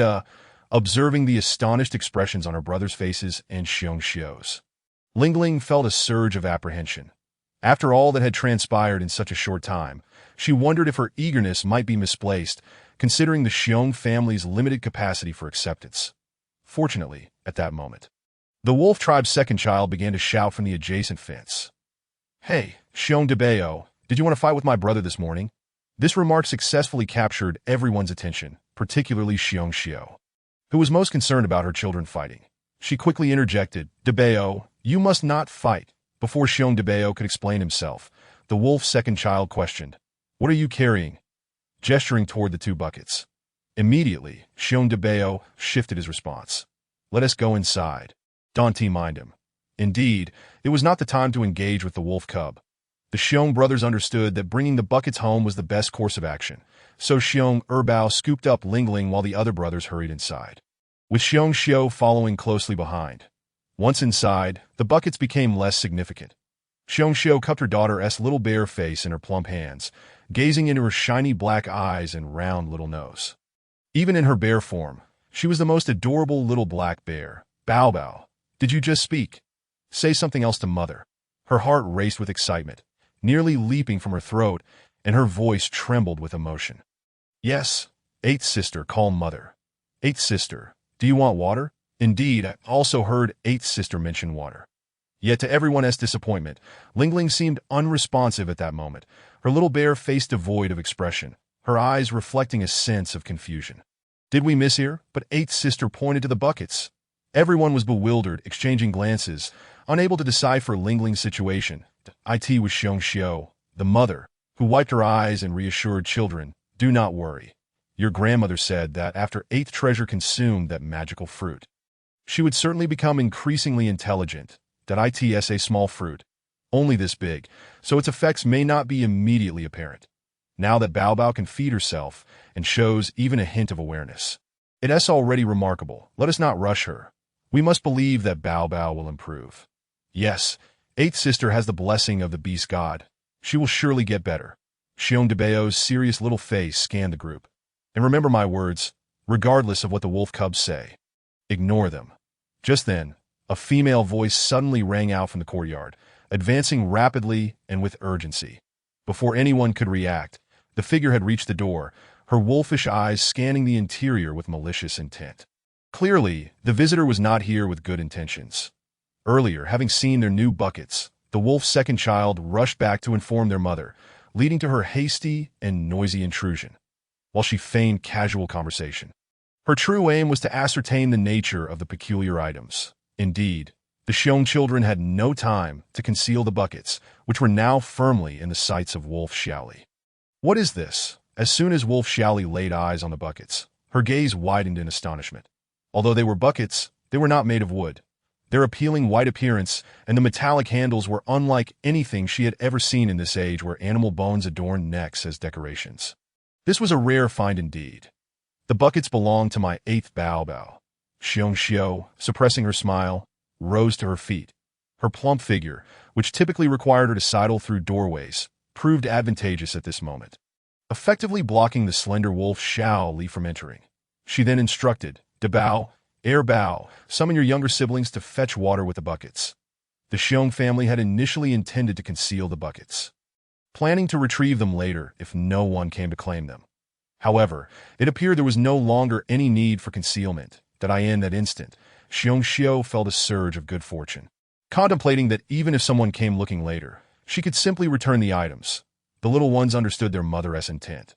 Thus, Dabao and Air Bao readily agreed, swiftly taking the buckets and exiting. Wolf Xiaoli, filled with envy, longed to touch the buckets but found herself unable to do so. Her gaze then shifted, brimming with jealousy, toward Xiao Xiong Ling Ling. Did Ling Ling truly find these? She inquired. She is not the only one, replied Xiongxiu.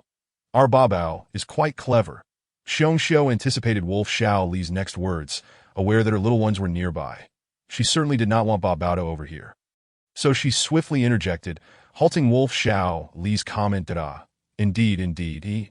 Wolf Xiaoli's lips twitched in a strained smile, yet inwardly she mused, who in the tribe doesn't know your family has a little fool. However, she maintained her facade, asking, have you inquired with Ling Ling about where she found this bucket? This time, Xiongxiu chuckled. Wolf Dajia, buckets like that are not commonplace. Perhaps they were a gift from the beast god to our Babao. So asking would be futile. Good fortune is best kept within the family. Wolf Xiaoli found herself at a loss for words, contemplating the audacity of Xiongxiu, who even invoked the beast god. Very well, she conceded, seeing Xiongxiu, who usually possessed a timid disposition, standing firm at the entrance. Wolf Xiaoli could claim verbal victories, but was wise enough to avoid a physical confrontation. Thus, she offered a sheepish smile and casually glanced at the beef hanging from the beams of the Xiong household. I merely came to see how well your beef is marinating. No matter, I shall take my leave. Upon returning home, Wolf Xiaoli noticed her second child still playing in the mud. The more she thought about it, the more irked she became, leading her to grasp her child's ear and reprimand. This is what you get for playing. You waste your days while even the fool finds treasures. Why can't you find anything? Just wait until I'm done with you. Suddenly receiving a few swats on his backside, Wolf Ayers I burst into tears. Mother, why are you hitting me? What did I do wrong? Females are truly unreasonable. What is it to you? You're even worse than a fool. Wolf Shaoli shouted, her voice echoing loudly as she pretended to strike again. Meanwhile, Xiong Xiao, hearing the ruckus, quickly covered Ling Ling's ears with her plump hands, her face beaming with a broad smile. Our Ba Bao is the wisest of all. Don't listen to that. Let Mama sing you a song. Hey yo, hey yo, hey hey yo. Xiong Ling Ling thought to herself. This is quite a headache. She knew her mother cared for her and nurtured her tender heart. Yet the singing was, can one imagine a massive, rotund brown bear belting out tunes? Even Chi Bao, left at home, couldn't he help but cover his ears. Mother, could you please refrain from singing? Is it not pleasant? Xiong Xiao asked, glancing at her two little ones, feeling a bit embarrassed as she ruffled their heads. Chuckling, but your father always said I sang the most beautifully. The two little bears replied, surely, father was merely flattering you to win your affection. Chapter 14. The Fool's Cold Smile. The tale of the little foolish bear from the Xiong family, finding two buckets swiftly spread throughout the tribe. Wolf Shaoli, with ill intentions, found it effortless to circulate gossip. A mere stroll through the female gathering would suffice. Later that evening, a weary Xiong Wu returned from the forest, having brought back nothing. Guilt weighed heavily on his heart as he faced his family. Taking a deep breath outside the courtyard, he entered, instantly donning a smile. The little ones rushed out to greet their father, understanding enough not to inquire about his hunting success. Instead, they eagerly dragged him inside, excitedly announcing, Father, look, this is what Ba Mei found here. He said they're mountain chicken eggs. The children chimed in, each eager to share their piece, leaving Xiong Wu astonished at the sight of so many large white eggs, momentarily speechless. Xiong Xiao chimed in cheerfully, tonight we can feast on mountain chicken eggs. Let us boil 2 for each child, 1 for you and me, and there's millet porridge ready. Xiong Wu turned his face, concealing a mix of emotions, and approached Ling Ling to lift her into his arms. Our Ba Bao is becoming ever so clever. Indeed, father, today, Ba Mei also found 2 buckets, Chi Bao excitedly reported on the day's events. Wu Bao quickly brought over a bucket, exclaiming, it's light and sturdy. The older brother say it's perfect for fetching water.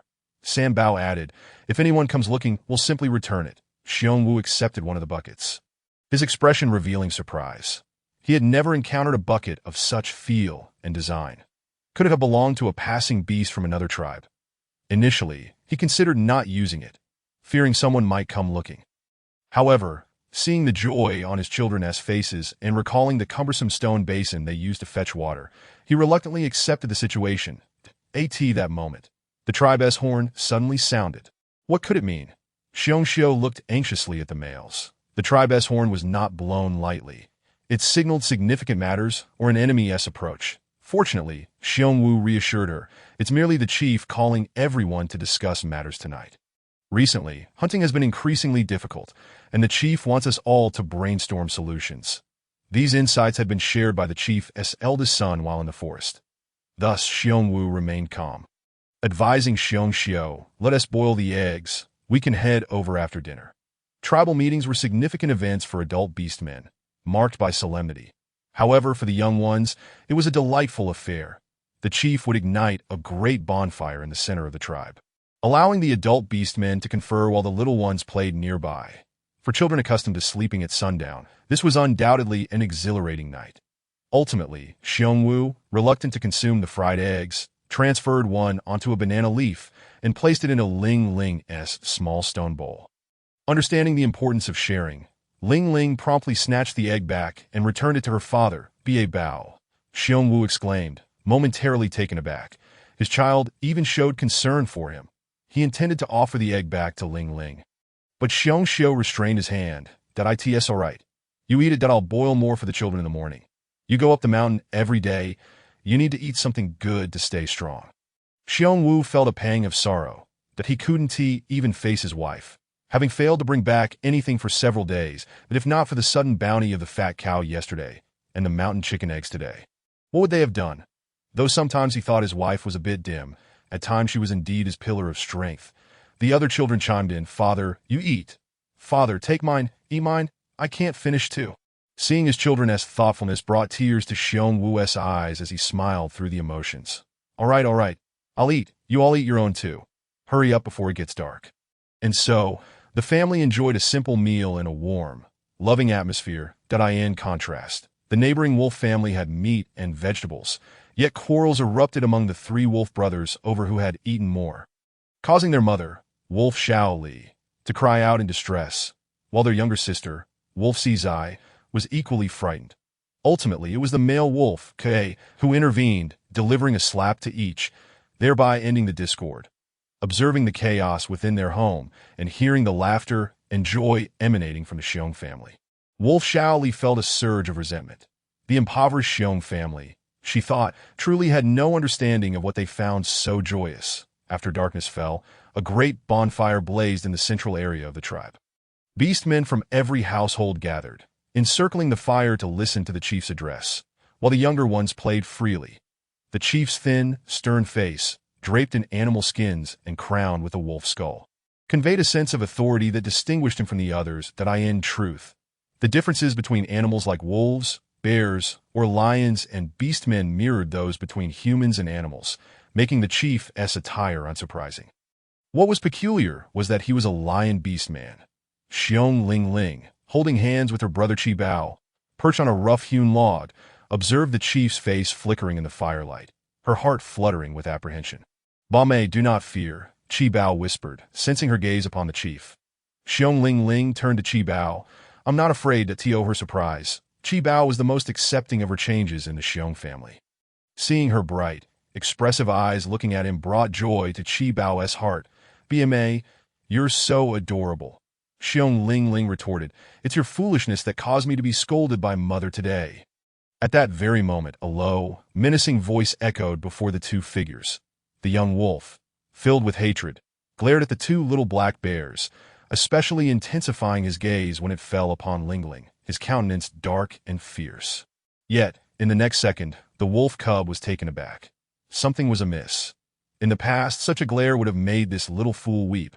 But today, she dared to return his gaze, her eyes shimmering with a sharpness and coldness he had never witnessed before. "Do not frighten me, Ba Mei." Just as the wolf cub was lost in thought, the little black bear, Chi Bao, stepped in front of him, blocking his view. Although small, he considered himself a protector of his sister. "Move aside." The wolf cub urgently pushed Chi Bao aside, eager to ascertain the expression in the little fool's eyes. To his surprise, upon looking closer, he was startled. Not only did the little fool not cry, but he also saw a casual, cold smirk curling at the corners of her small lips, for reasons unknown. This chilling smile sent the wolf cub retreating 2 steps, nearly losing his balance. Chapter 15. Provocation. The wolf cub's stumble quickly elicited laughter from the other young ones. Enraged and humiliated, he steadied himself and stepped forward, intending to tug at Lingling's ears. However, his outstretched claws were promptly seized by the approaching bear. "Daba, what do you intend to do? Daba, what are you up to now?" In the distance, the wolf elder, witnessing his brother's disadvantage, rushed over, followed closely by the wolf third and fourth cubs. Simultaneously, the other bear cubs, who had been playing hide and seek, hurried over upon seeing the commotion. Lining up in front of their siblings, Erbao, Sambao, Sibao, Wubao, and Lubao. "Big brother, are we fighting or not?" "Wolf cub, I advise you to step back." All 7 bear cubs surrounded them, emboldened by the desire to protect their kin. Undeterred by the prospect of confrontation. 1 for 1. 2 for 2. Who fears whom? However, sheer numbers could not overpower, for the bear cubs were slender and frail compared to the robust wolf cubs, who were 2 years their senior. The wolf elder sneered, "Very well. Let us fight, then. Do you truly believe we fear you just because you are many? Let us fight." Just as both sides seemed ready to clash, a sudden voice rang out. "Hey, you little ones, separate! Can't you see we are discussing serious matters? What are you fighting for?"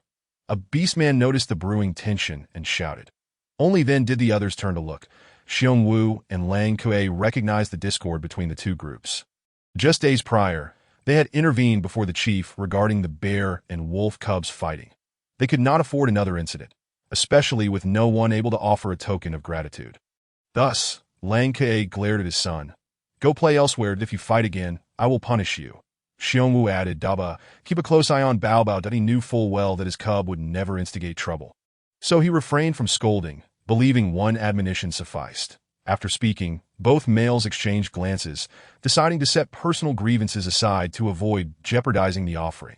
After being scolded, the wolf elder dared not make any rash moves, casting a fierce glare at the bear cubs before turning away with his brothers in tow. Daba, however, felt a twinge of guilt. He had consistently advised his younger siblings against fighting, yet he had nearly lost control himself. Seeing the cubs return to normalcy, the adult beastmen resumed their discussions. The old chief took a sip of hot water, his voice hoarse as he spoke. To be honest, my family has not had a successful hunt for several days. Aside from water and wild vegetables, we have little else. Indeed, my cubs cry from hunger every day. That said, it seems the blessing of the beast god has favored Xiong Wu's family. Did you see that large yellow cow that wandered into their yard yesterday? It was a rare find. This diversion was intentional, orchestrated by none other than Lang Xiaoli, who eagerly wished to incite animosity towards the bear family. As expected, the gazes of the other tribesmen turned towards Xiong Wu and his wife. In a time when no one could secure a hunt, how could the prey suddenly flock to their home?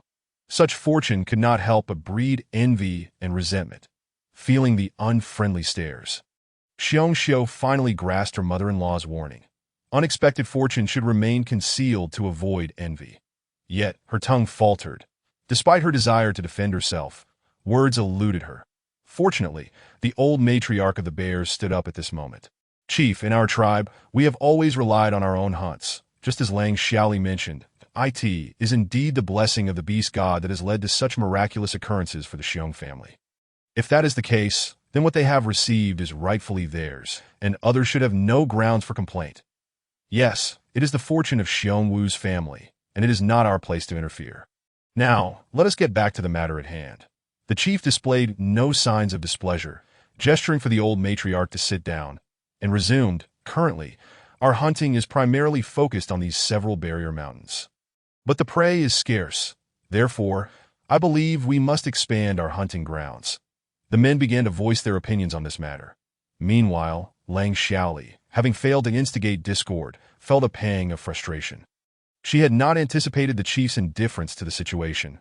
Raising her eyes, she saw Xiong Xiu sitting beside Xiong Wu, her face radiating happiness, which only fueled her ire. She discreetly shifted closer to the males. But regrettably, Lang Ke paid her no mind, focusing solely on the chief's words. However, one individual in the tribe noticed her maneuver. Chief, the deer healer interjected, calculating his timing. I believe Lang Xiaoli has something to say. The chief frowned. Lang Xiaoli, what is it you wish to convey? Lang Xiaoli hesitated. She had not intended to speak, yet the deer healer seemed to grant her an opportunity. Might as well seize it. She thought. Chief, do you intend to address the matter of the bear family's lingling cub finding 2 barrels? She rose to her feet, raising her voice. Indeed, Xiong Bao Bao found 2 barrels. I heard about this early on. Could this too be the blessing of the beast god? Is it possible that the bear family's Bao Bao has a certain reputation? Could it be that they are stolen? Lang Xiaoli's provocation succeeded, igniting whispers among the beastmen. Barrels were a rare commodity. Not every family possessed them. Even the chief's family had procured theirs through trade with other tribes, as beastmen could not craft them. Thus, when others had what they lacked. Envy was the only response. Upon hearing the surrounding murmurs, Lang Xiaoli's smug expression blossomed as she glanced at Xiong Xiu, relishing the sight of her discomfort. I wonder if you can still smile now. As Xiong Xiu and Xiong Wu absorbed the harsh words of the beastmen, they were poised to counter when the old matriarch of the bears was about to speak. Suddenly, the chief bellowed. Lang Kue, are you not going to manage your female? Is this the time for petty squabbles? If we cannot secure a hunt, our entire tribe will suffer, yet your female only thinks of envying others. I have stated before, what is found belongs to the finder, be it 2 barrels or even a beast-taming pill. It is rightfully hers. What? The chief's mention of the beast-taming pill revealed his ire. The beastmen immediately fell silent, their expressions shifting. Lang Xiaoli's triumphant demeanor froze, her face betraying her embarrassment. Lang Ke, enraged, barked, Get home at once, you disgraceful creature. I am utterly wronged. Lang Xiaoli felt a surge of indignation but stifled her words upon seeing the fierce glint in the male's eyes. She hastily departed for home, determined to keep her mouth shut, yet her resentment toward the dear healer festered. It was he who had pushed her into this predicament. Enough, let us resume our discussions. With Lang Xiaoli finally gone, the chief signaled for silence, allowing the gathered crowd to breathe a sigh of relief. Chapter 16. Beast Taming Pill. Beast Taming Pill. The earlier dispute etched this term into Ling Ling's memory. What exactly was it? She observed the chief's utterance, noting the subtle shifts in the expressions of the beastman, as if the name commanded a reverence. Yet, she found herself unable to inquire further. Instead, her companion, Qibao, gently patted her back. 8 Mei Mei, do not be afraid. Next time that wolf cub tries to frighten you, just glare back like you did before. See, he nearly fell. Ling Ling turned to look at her brother. Qibao was so affectionate, his small stature making him seem fragile, yet he bravely stood up in her defense. Warmth filled her heart, and she smiled at Qibao. Not far away, the wolf cubs had not retreated far, but were lurking in the nearby woods, plotting something sinister. Fortunately, the other bear cubs were nearby, especially Daba, whose anger had ignited upon witnessing the wolf cub's attempt to seize his sister. However, he refrained from alerting the others, not wishing to escalate matters. Now, he sat in the mud with a few brothers, pondering. 8 Mei Mei's smile is truly beautiful. Qibao tilted her head and gently squeezed Ling Ling's round ears. Before the campfire, the orcs, who were deep in discussion, suddenly erupted into a quarrel. Chief, how can females enter the forest? Someone exclaimed. What is the problem with that? This barrier forest harbors no dangers. Hasn't it already been depleted by our hunts? Another retorted. It's just right for females to go in and forage for wild vegetables. Otherwise, if they keep scavenging around the forest, the wild vegetables will dwindle even further. But expanding our hunting grounds is perilous. You know, if the orcs from other tribes refuse to agree, we cannot cross the border, can we? Exactly. What happens if we cross the line? Where is the line? The Black Dragon Forest beyond our barrier mountain isn't distinctly marked for any tribe. If we can catch prey, it's a testament to our skill. The chief's authoritative voice faded. The orcs gasped in unison. The Black Dragon Forest? Good heavens, who would dare to enter? I want to allow my males to march to their doom. A single stone stirred 1,000 waves, and the debate escalated, each orc presenting their own perspective. The chief rubbed his temples, half closing his eyes, casting a half-lidded glance at the flickering shadows of the campfire. When the clamor gradually subsided, he spoke in a grave tone. If this won't work and that won't work, why don't you suggest a way forward? Ultimately, if we wish to continue hunting, we must venture into the Black Dragon Forest. If we desire to have even a morsel to eat at home, the females must go into the forest to gather wild vegetables and fruits. That I can't think of any other solution. You all figure it out. Continuing the argument would yield no better results. Either they would starve or take a gamble. After dropping this statement, the chief stood and departed, leaving the orcs exchanging glances. Dear Healer had no choice but to step in and conclude. All right, everyone go back. That if anyone has the courage to enter the Black Dragon Forest, try to coordinate. Strength lies in numbers, and it's good to have company.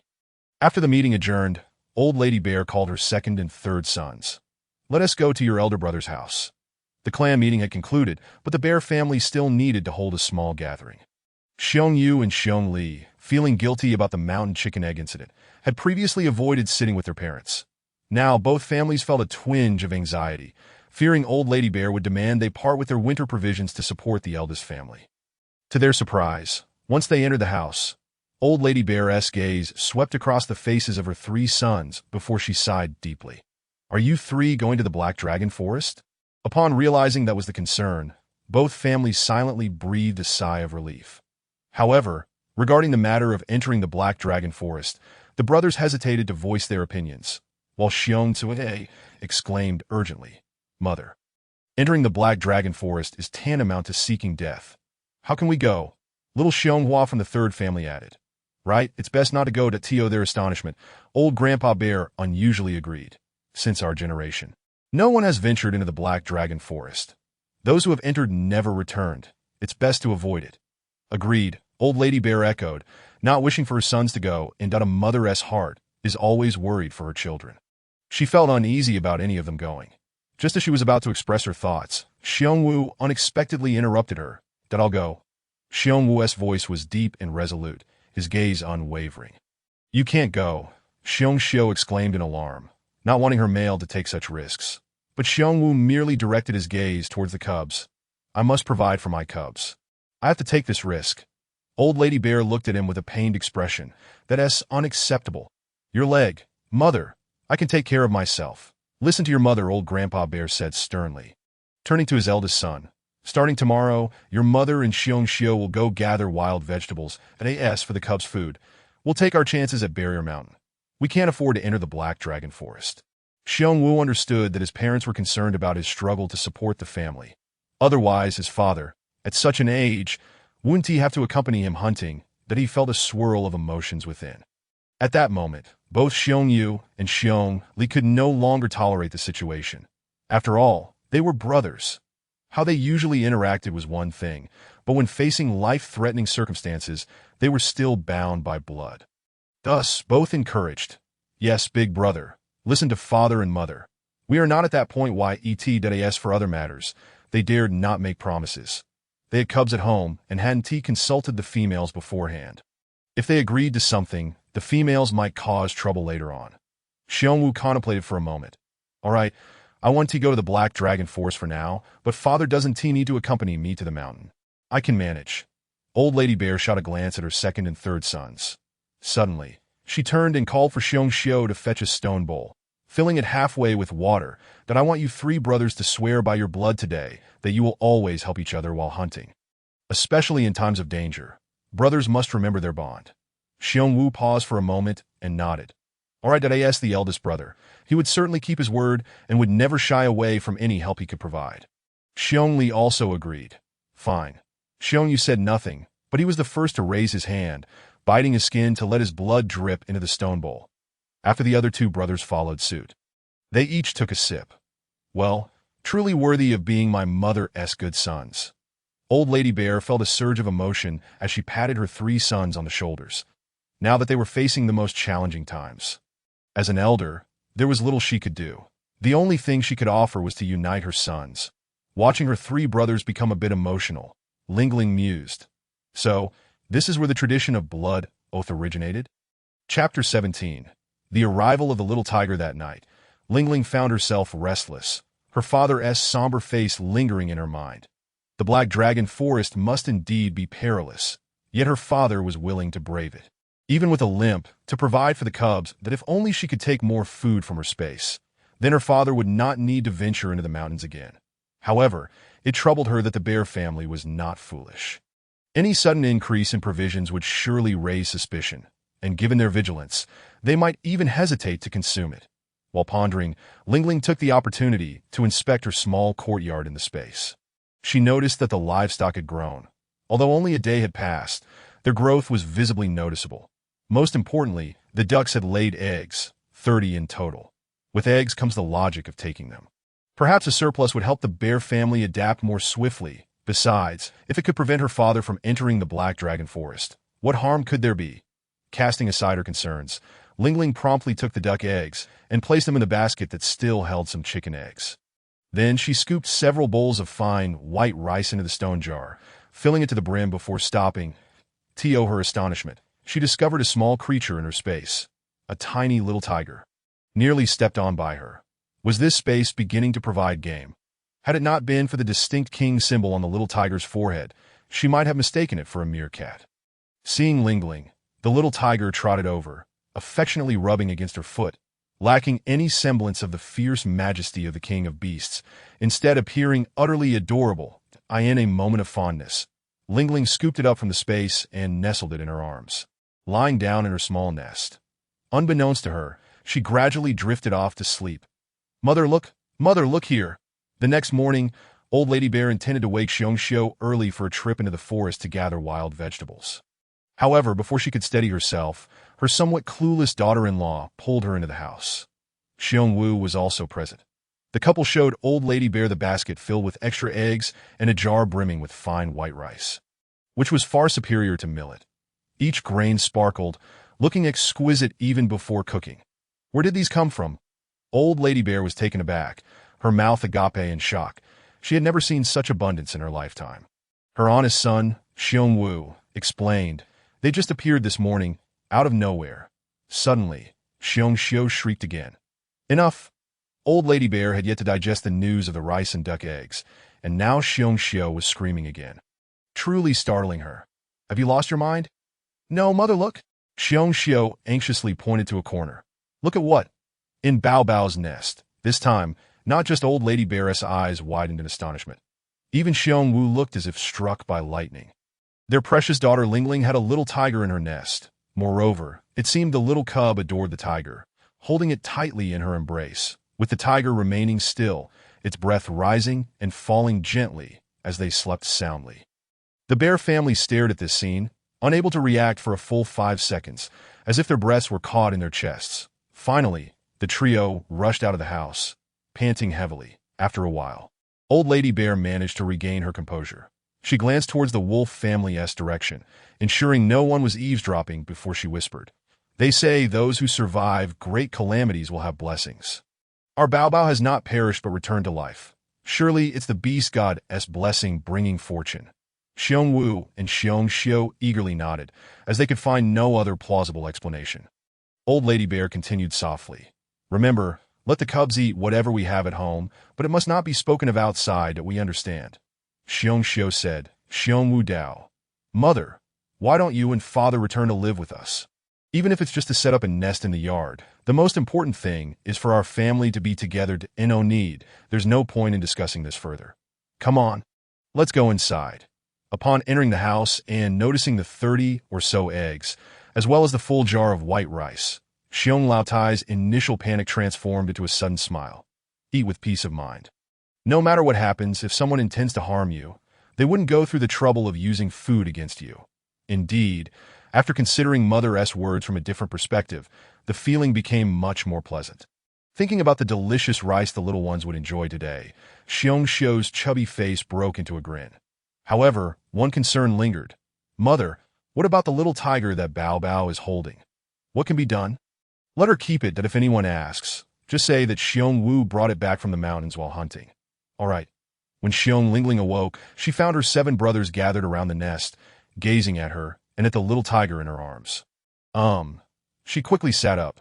Last night, she had only thought of playing with the little tiger, never realizing how exhausted her frail bare body would become after moving all that rice. She had collapsed and fallen asleep, only to wake up now. To Bao. The 8th sister is awake. Bao. Look, 8th sister, this is the little tiger that father brought back from the mountains for you. San Bao, when the little tiger grows up, it can protect you. 8th sister, that I heard that only the tribe leaders can train tigers and lions. Si Bao, with a cool demeanor. Yes, I have heard that too. Wu Bao gazed enviously, his eyes shining. Lu Bao. Father loves the 8th sister the most. Chi Bao. 8th sister, can I hold your little tiger for a moment? Xiong Lingling was bewildered. It turned out that Xiong father and Xiong mother had already concocted a lie. It seemed she could no longer return the little tiger to her space at the same time. She realized that since this was the case, Xiong father and Xiong mother had also accepted the extra rice and duck eggs. That was a good thing. Xiong Lingling immediately beamed a broad smile at her brothers and then stretched out her little paws, asking Bao to lift her out of the small nest. Chi Bao dashed forward, swiftly reaching into the nest to pick up the little tiger that he had wanted to hold it earlier, and now he had finally seized the opportunity. However, he didn't hold it for long. Instead, he placed it next to Lingling's feet, and surprisingly, the little tiger nuzzled against Lingling's tiny paws. From that moment on, wherever Lingling went, the little tiger followed her like a devoted puppy. Thus, a remarkable scene unfolded in Xiong's yard of a little black bear, rolling and crawling alongside a little tiger inseparable from one another, following each other wherever they went. Then another little black bear closely trailed behind them. 8th sister, slow down, be careful not to fall. This scene left the wolf cubs, who had first noticed it, utterly dumbfounded. The fence between the two families could hardly block anything, so they witnessed the spectacle clearly, behind that silly little bear from the Xiong family. There truly was a little tiger. Chapter 18. Secrets in the face of the wolf cubs' astonishment. Xiong Debao calmly led his brothers to ignore them, not engaging in conversation. That he instructed, Chi Bao, you stay here to look after the 8th sister while we go gather firewood. We'll be back shortly. Early in the morning, Xiong father had already ventured into the forest to hunt. Grandmother and Xiong mother had gone to gather wild vegetables, and there was still a cowhide soaking in the yard. Even without instructions from the elders, Xiong Debao knew someone had to stay behind to guard the home, and Chi Bao and Bao Bao were the most suitable for the task after giving his orders. He specifically reminded Chi Bao, "Keep a close watch on the eighth sister, and don't pay any mind to the neighbors that don't worry, big brother." Chi Bao wiped his nose and puffed out his thin chest. After the six brothers departed, he and Ling Ling played with the little tiger in the yard. Meanwhile, the wolf cubs next door received a slap from their mother, Wolf Shaoli, for lingering. "Why aren't you hurrying up? The Xiong cubs are already on their way out. What are you waiting for?" Wolf Shaoli felt that the Xiong family's cubs had been particularly fortunate lately, so she urged her sons to follow them to see if they could collect something. Wolf Dazai shrank his neck. "Mother, didn't you say the Xiong family's silly cub is the luckiest? But now that the silly cub isn't out, what use is it to follow her brothers?" Wolf Shaoli gritted her teeth in frustration. "That may be true, but what if today's luck lies with the other Xiong cubs? Hurry up." The three wolf cubs dared not retort any longer and turned to leave. "Don't fight, or your father will truly get angry," Wolf Shaoli called after them, but the wolf cubs ran off quickly, already far away and ignoring her. "Those little brats." Wolf Shaoli glanced back at her little daughter. Wolf Zai, and then at the Xiong family next door. Though both were 3-year-old cubs, the Xiong family's silly cub had brothers to dote on her, while her own wolf cubs were different. They never seemed to care for their little sister. When it came to food, they only thought of snatching it for themselves, never showing any courtesy among brothers, let alone saving anything for their little sister. Thus, whenever she needed them to do something, Wolf Shaoli hesitated to let them take their sister out, fearing they might lose her. At that moment, Wolf Si Mei was peering through the fence into the neighboring yard. Feeling extremely envious, and couldn't help but ask, "Chi Bao, where did your eighth sister get her little tiger?" That was precisely what she wanted to ask. Upon hearing this, Wolf Shaoli feigned looking elsewhere to eavesdrop. She only heard Chi Bao say, "My father caught it from the forest, that if it were any other wolf cub, he wouldn't have bothered to respond, but Wolf Si Mei was different." She sweetly called him brother. Upon hearing this, Wolf Si Mei immediately turned to Wolf Shaoli. "Mother, I want a little tiger too. Tell father to catch one for me." Wolf Shaoli rolled her eyes at her daughter. "Go back inside. You really don't understand anything. How can a tiger be so easily caught?" She squinted her eyes and thought. Indeed, catching a tiger was no simple feat. How did Xiong Wu manage it? After playing with the little tiger for a while, the sun rose higher, and the temperature climbed significantly. That Chi Bao remembered to call Ling Ling back inside. "It's too hot outside that I'll fetch some water for the eighth sister to drink." While he went to fetch water, Xiong Ling Ling glanced at the items in her space. Due to Xiong father and Xiong mother's happiness that morning, although the changes in the yard's livestock were minimal, her space had gained several bags of seeds. There were cucumbers, tomatoes, peppers, eggplants, and cabbages among others. There were at least 10 varieties. Seeing these seeds, Xiong Ling Ling was delighted and took out a bag of tomatoes. The soil in ancient times was quite fertile, but the awareness of agriculture had yet to develop. Beastmen spent their days hunting in the forest, while a patch of overgrown weeds lay beside the little broken house of the Xiong family. She thought it would be wise to quietly plant a few tomato seeds and see how they would fare.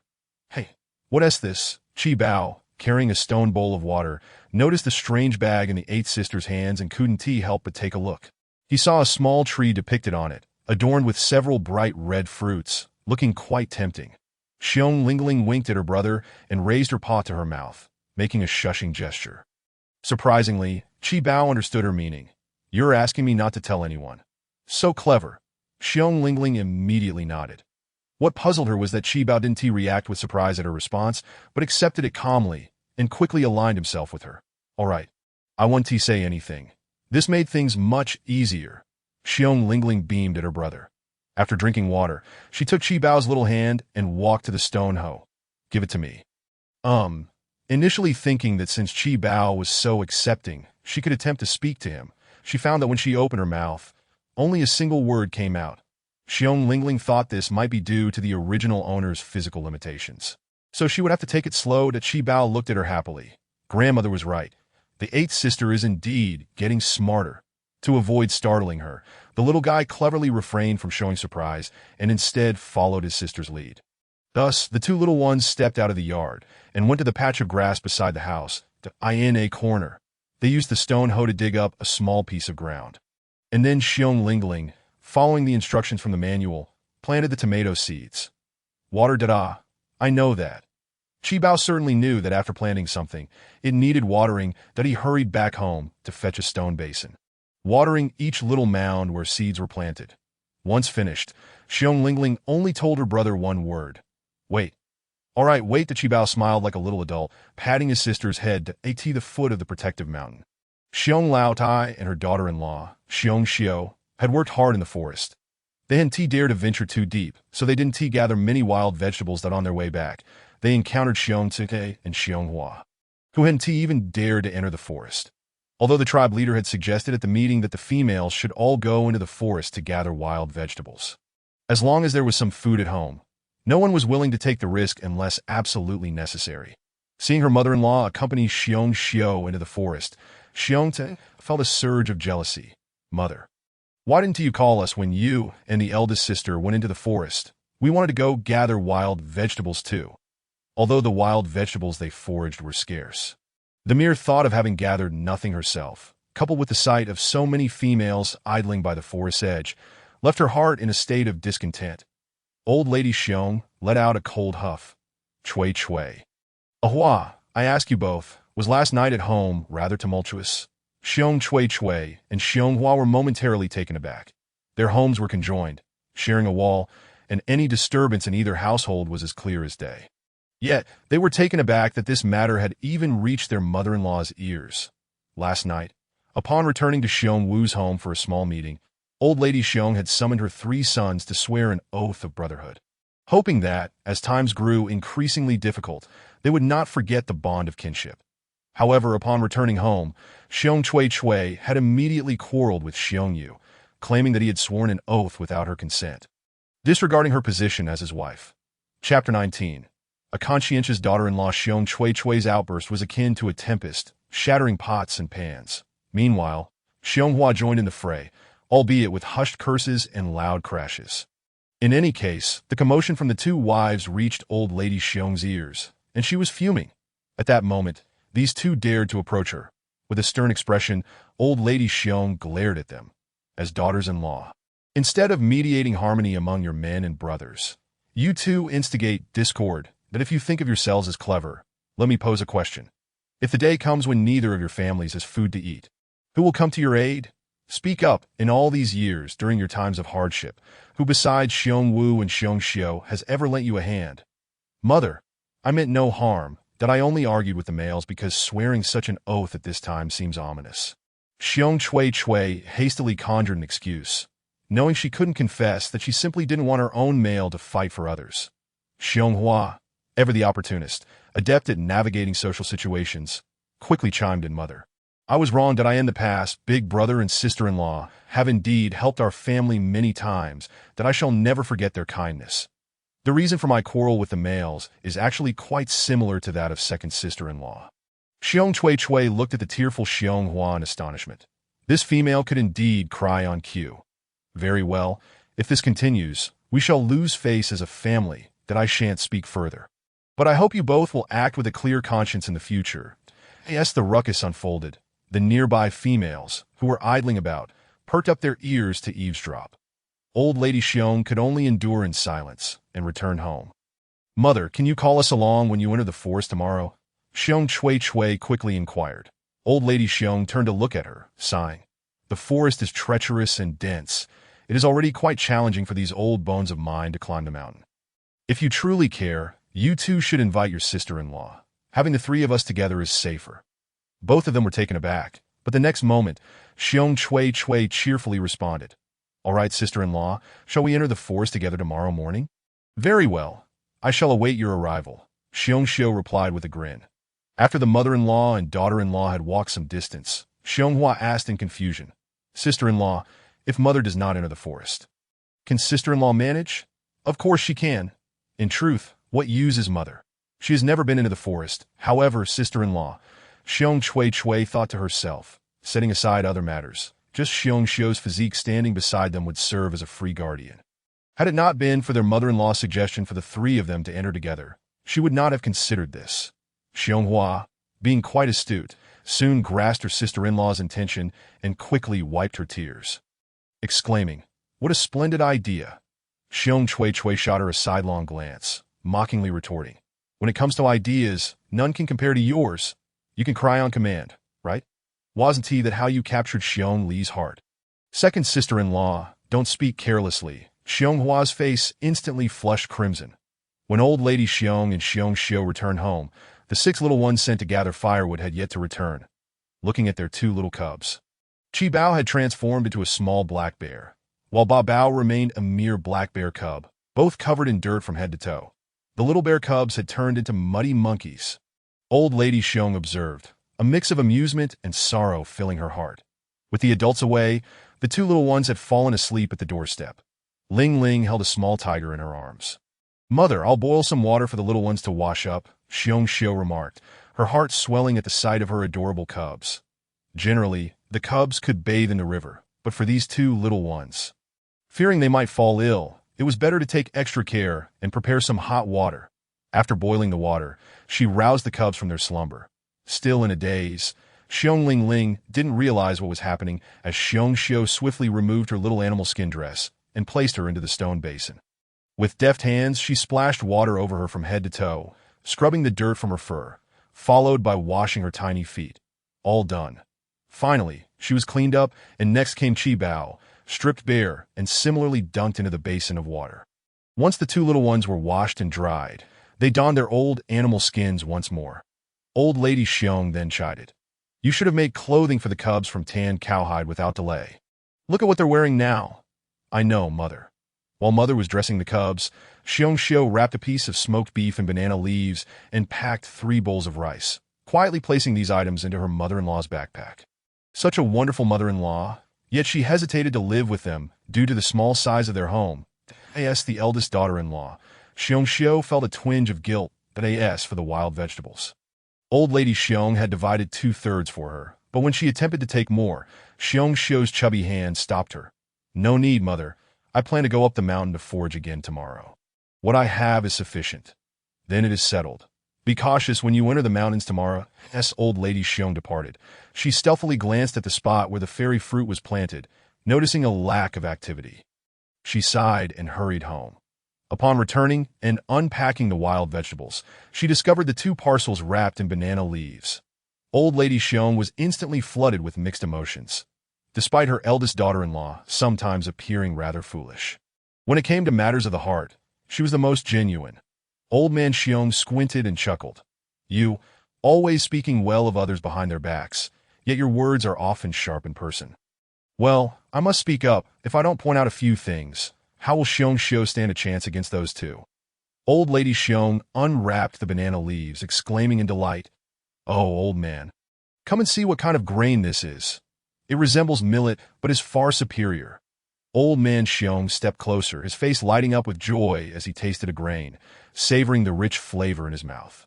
He couldn't help but exclaim, "This is a fine product. Where did it come from?" Old lady Xiong recounted the events that transpired that morning at Xiong Wu's home in detail, though we haven't even mentioned this to the little ones. If they accidentally let something slip, it would be troublesome. Indeed, indeed. Old man Xiong took a moment to regain his composure. This matter was indeed quite extraordinary. In his lifetime, he had never encountered anything like it. However, he also trusted old lady Xiong. If someone intended to harm the eldest family, they surely wouldn't resort to using such fine grain to do so. The elderly couple murmured to each other softly as they began to prepare dinner. Meanwhile, at the Xiong household, Xiong Xiu was cooking rice porridge and preparing fried eggs. She had resolved that the cubs would enjoy a fried egg every day. She had counted the eggs in the basket. They could indulge in 3 meals. Chapter 20. A fight as the sun dipped below the horizon. Darkness descended quietly. The males of the household rarely returned from the forest this late after hunting. So Xiong Xiu took the cubs to wait at the entrance of the village. After a long while, they finally spotted a limping figure approaching them. "Father's back, Dad." The furrowed brows of all the cubs instantly relaxed as they rushed forward in a flurry. "Father, are you all right? Why are you back so late? We were so worried about you." It was unclear who voiced this, but it tugged at everyone's heartstrings. Xiong Xiu stood outside the circle of cubs. holding Ling Ling in her arms, and rubbed her eyes. "All right, let us head home." Xiongwu, however, bore a gentle smile. "Today, I managed to catch something. Look." With that, he unfastened a rabbit from his waist, not particularly plump. But it marked the first catch he had made in nearly 3 days. Regardless of its size, it was a treat for the cubs to taste some meat. "A rabbit. Father, you've worked hard. I'll carry it. I'll help you. Yay, we have meat." The cubs were elated, chattering excitedly as they surrounded Xiongwu on their way home. After several days without a catch, they felt joy not only for themselves but also for their father. Xiongwu. However, before their happiness could linger, the deer shaman suddenly emerged from the thicket, a mysterious expression on his face. "The clan leader wants to see you." The Xiong family froze in astonishment. The clan leader held great esteem. It was unusual for him to summon Xiongwu without reason. Just as Xiongwu was about to inquire further, the deer shaman silenced him with a gesture. "Don't ask me. I can't say that you'll find out when you go." With that, Xiongwu cast a glance at his family and declared, "I shall go and take a look." Having said this, he entrusted the rabbit to Xiongdaba and made his way directly towards the open space at the center of the tribe. Xiongxiu and the cubs, filled with concern, hurriedly followed suit. Upon reaching the clearing, they beheld a small bonfire crackling in the midst. The clan leader, with a grave countenance, sat upon the stone he occupied during discussions. His eyes half closed, lost in contemplation. Surrounding him were numerous beastmen, drawn by the sight of the fire, eager to witness the unfolding events. Upon his arrival, Xiongwu first paid his respects to the clan leader, then inquired respectfully, "May I ask what urgent matter has summoned me?" After a moment of silence, the clan leader lifted his gaze to meet Xiongwu's, his voice deep and solemn. "It has come to my attention that you captured a young tiger in the forest." "What? Is that truly the case?" Tigers are notoriously difficult to catch. The astounding news incited a flurry of chatter among the beastmen. Among all prey, none was more challenging to hunt than a tiger. And to think that Xiongwu had managed to bring back a cub was astonishing indeed. Xiongwu did not deny the claim, for although he was uncertain of the origin of the little tiger, the image of his daughter Ling Ling and the cubs snuggling in their nest stirred within him a strong impulse to keep the little tiger as a pet for her. Thus, he resolved to uphold this falsehood. The clan leader nodded. "Have you sought the blessings of the beast god?" Xiongwu hesitated momentarily before shaking his head affirmatively. "No, I have not." However, at that moment, the wolf maiden Xiaoli stepped forward, raising her voice. "The beast god is the deity of all beastmen. Typically, he blesses those who honor him, but to seek his favor for selfish gain in secret is a grave sin. Such a person must be exiled from the tribe to wander alone. Indeed, this is the rule of our tribe." Others echoed that it was not far-fetched to suspect that Xiongwu might have made secret appeals to the beast god, given his family's recent streak of good fortune. Precisely. Inspired by Xiaoli's insinuations, the beast men began to murmur, fueled by envy over the incident involving the yellow cow that had charged into Xiongwu's home, eager to seize this opportunity to cast aspersions. Some even shouted, "Clan leader, expel Xiongwu's family from the tribe." "I have not made any secret prayers." Xiongwu clenched his fists, his dark gaze unwavering. "Clan leader, you know well that I rely solely on my own abilities and would never contravene the tribe's regulations." The old clan leader squinted, appearing to ponder the situation, while the beast men, stirred by Xiaoli's provocations, grew increasingly agitated. Xiongxiu, on the verge of tears, protested, No, we truly have not." The other cubs vociferously defended their father. "Our father would never do such a thing. Please, cease your baseless accusations." Yet their voices were drowned out by the cacophony of the beastmen's shouts that in an instant, chaos erupted among those gathered around the bonfire. With the majority siding with Xiaoli, hunger and jealousy had rendered them irrational, seeking an outlet for their frustrations. "What evidence do you have to support these claims, Xiaoli?" Suddenly, a thunderous bear growl silenced the tumult. Before Xiaoli could respond, the elderly matriarch of the bears had seized her wrist. Standing beside her were her second daughter-in-law, Xiongte, her third daughter-in-law, Xionghua, along with 2 sons, and Xiongyi, all glaring fiercely at Xiaoli. "Indeed, present your evidence," Xionghua shouted. Xiongte sneered coldly. "Xiaoli, let me ask you, is good fortune merely a result of secretly beseeching the beast god? What are the recent hunts that your male family member has brought in? Could it not be that you too have engaged in such clandestine prayers?" You are slandering me, Xiaoli exclaimed, struggling against Xiong Tsuetsue's grip. She attempted to free herself from the matriarch's hold, but the latter was fueled by righteous fury. Her strength unmatched. Observing her mother-in-law's tightening grasp, Xiong Xiu swiftly handed Lingling to her bow and, with a fierce cry, charged forward, easily relieving her mother-in-law of Xiaoli. Lifting the wolf maiden high above her head, she declared, "Oh no." Xiaoli's face drained of color at the prospect of being dropped, fearing she would be reduced to a mere wolf pancake. "Release her at once." Wolf Kuei arrived just in time, unaware of his wife's earlier confrontation with the clan leader. Upon hearing the commotion, he rushed over and immediately noticed his wife under Xiong Xiu's control. His expression darkened, and with a swift motion, he revealed his claws, threatening, "If you do not set my wife down, I shall not hold back." "What will you do?" Xiong Wu countered, steadfastly manifesting his bare form and brandishing his claws. His two brothers and father followed suit, while the little cubs, not wishing to be left out, also displayed their tiny claws. The scene was terrifying. A confrontation between wolves and bears promised to be no trivial matter. Amidst the standoff, none noticed that little Xiong Lingling had wandered up to the old clan leader. Cradling the little tiger in her arms, with an innocent smile, she gazed up at him. The clan leader, troubled by the escalating conflict, found himself softened by the sight of such a delightful tableau. What a beautiful scene it was! Yet those foolish beasts were on the brink of violence. "Cease this at once," the clan leader bellowed, his voice echoing with authority. Internally, he sighed in relief, having nearly fallen for Xiaoli's manipulation. If these two factions clashed, the tribe's dwellings would surely suffer significant damage. As Wolf Kuei prepared to strike, and Xiong Xiu contemplated throwing Xiaoli toward her male counterpart, the clan leader's roar brought both parties to a halt. Turning, everyone stood in stunned silence as they beheld the sight of a small black bear perched upon the clan leader's knee, cradling a little tiger that yawned adorably, its tiny tongue poking out like a kitten's.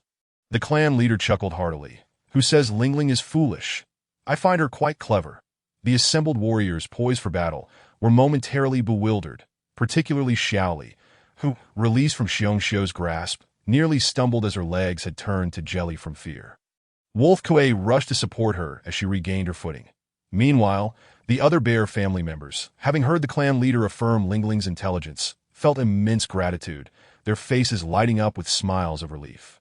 The clan leader then waved his hand. "Enough of this fighting. Disperse.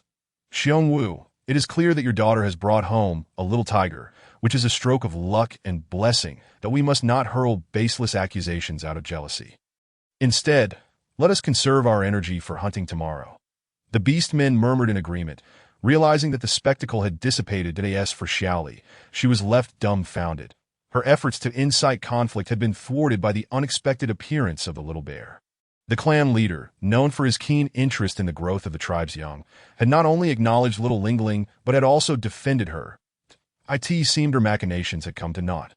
Leaving her feeling utterly defeated, Xiaoli opened her mouth to protest. Wolf Kuei interjected. "Let us return home," that he whispered under his breath. After the wolf couple departed in frustration, the bear matriarch, with tears in her eyes, embraced Lingling and expressed her heartfelt gratitude to the clan leader. "Were it not for your intervention, we would have borne this unjust stigma." The clan leader waved his hand dismissively. "You may return now." The matriarch, grateful beyond measure, called her family to return to their home. Had it not been for her foresight in stirring up the situation, Xiaoli's scheme might have succeeded. What brought her solace was the unwavering support she received from her two sons' families during the turmoil. Upon returning to their cozy abode, there was barely enough space to sit, forcing the matriarch to stand as she remarked, "How strange. The wolves have lived next door for so long. They bicker now and then, but it usually passes. What could have driven Xiaoli to such spiteful lengths to expel you from the tribe?" "Jealousy, of course. Just a few days ago, my elder brother's family obtained a yellow cow. And who in the tribe wouldn't envy that?" Xiong Tsue replied. The matriarch pondered. "That may be so, but in the past, when your elder brother brought in numerous hunts, she did not react so vehemently." Xiong Yi sighed.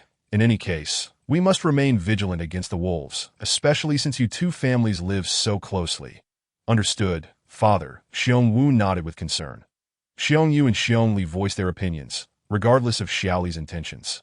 "She targets our elder brother's family, and we shall confront her at every turn." Elder brother, you must remain cautious in the forest, keeping a wary eye on Wolf K. Xiongwu attentively absorbed every word, responding earnestly, acknowledging that while daily matters could be disregarded, in times of need, it was imperative for kin to support one another. The discussions among the adult orcs were not lost on Xiong Lingling, who silently pondered the recent drastic change in the character of Wolf Xiaoli, who seemed determined to drive the Xiong family away. This at least indicated that she harbored some inner turmoil. What could it be?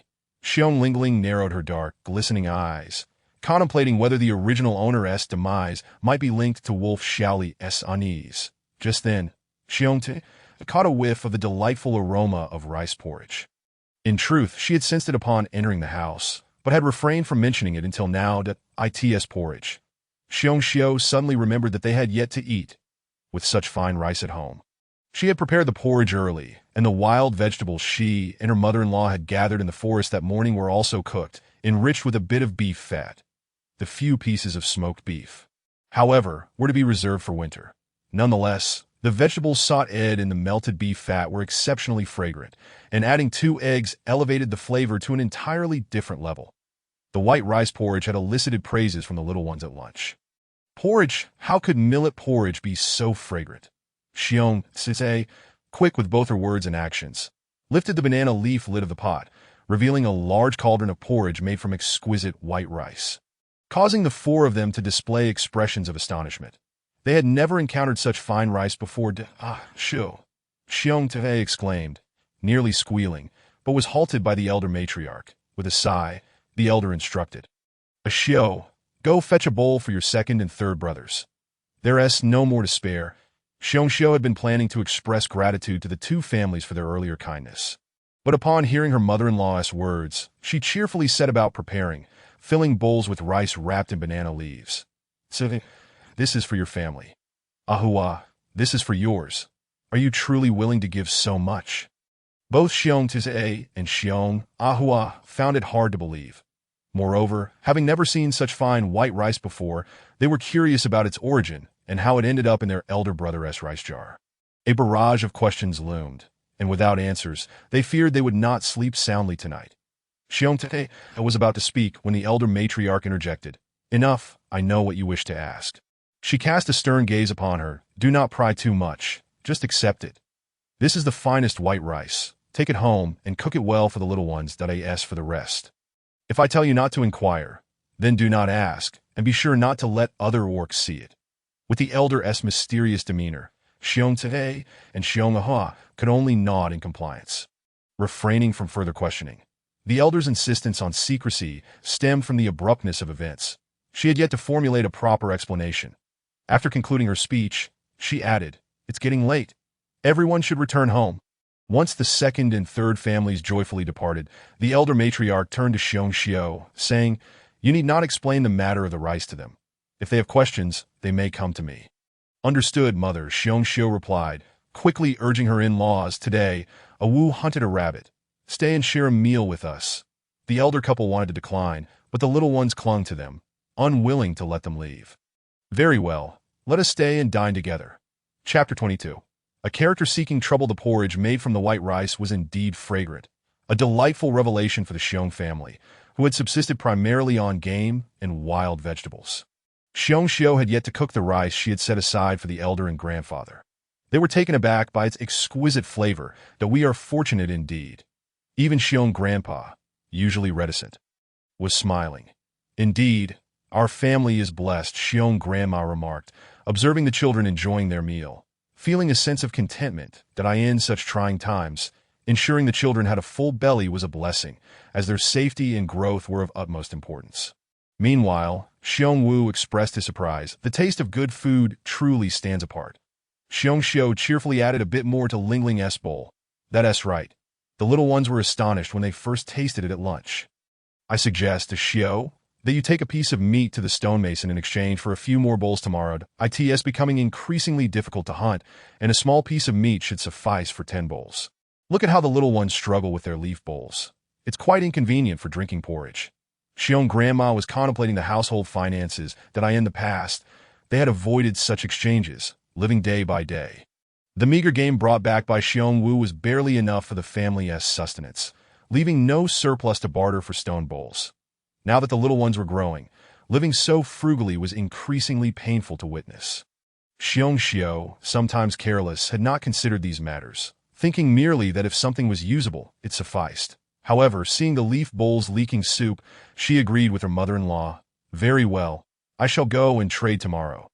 Just be careful not to be deceived by the stonemason."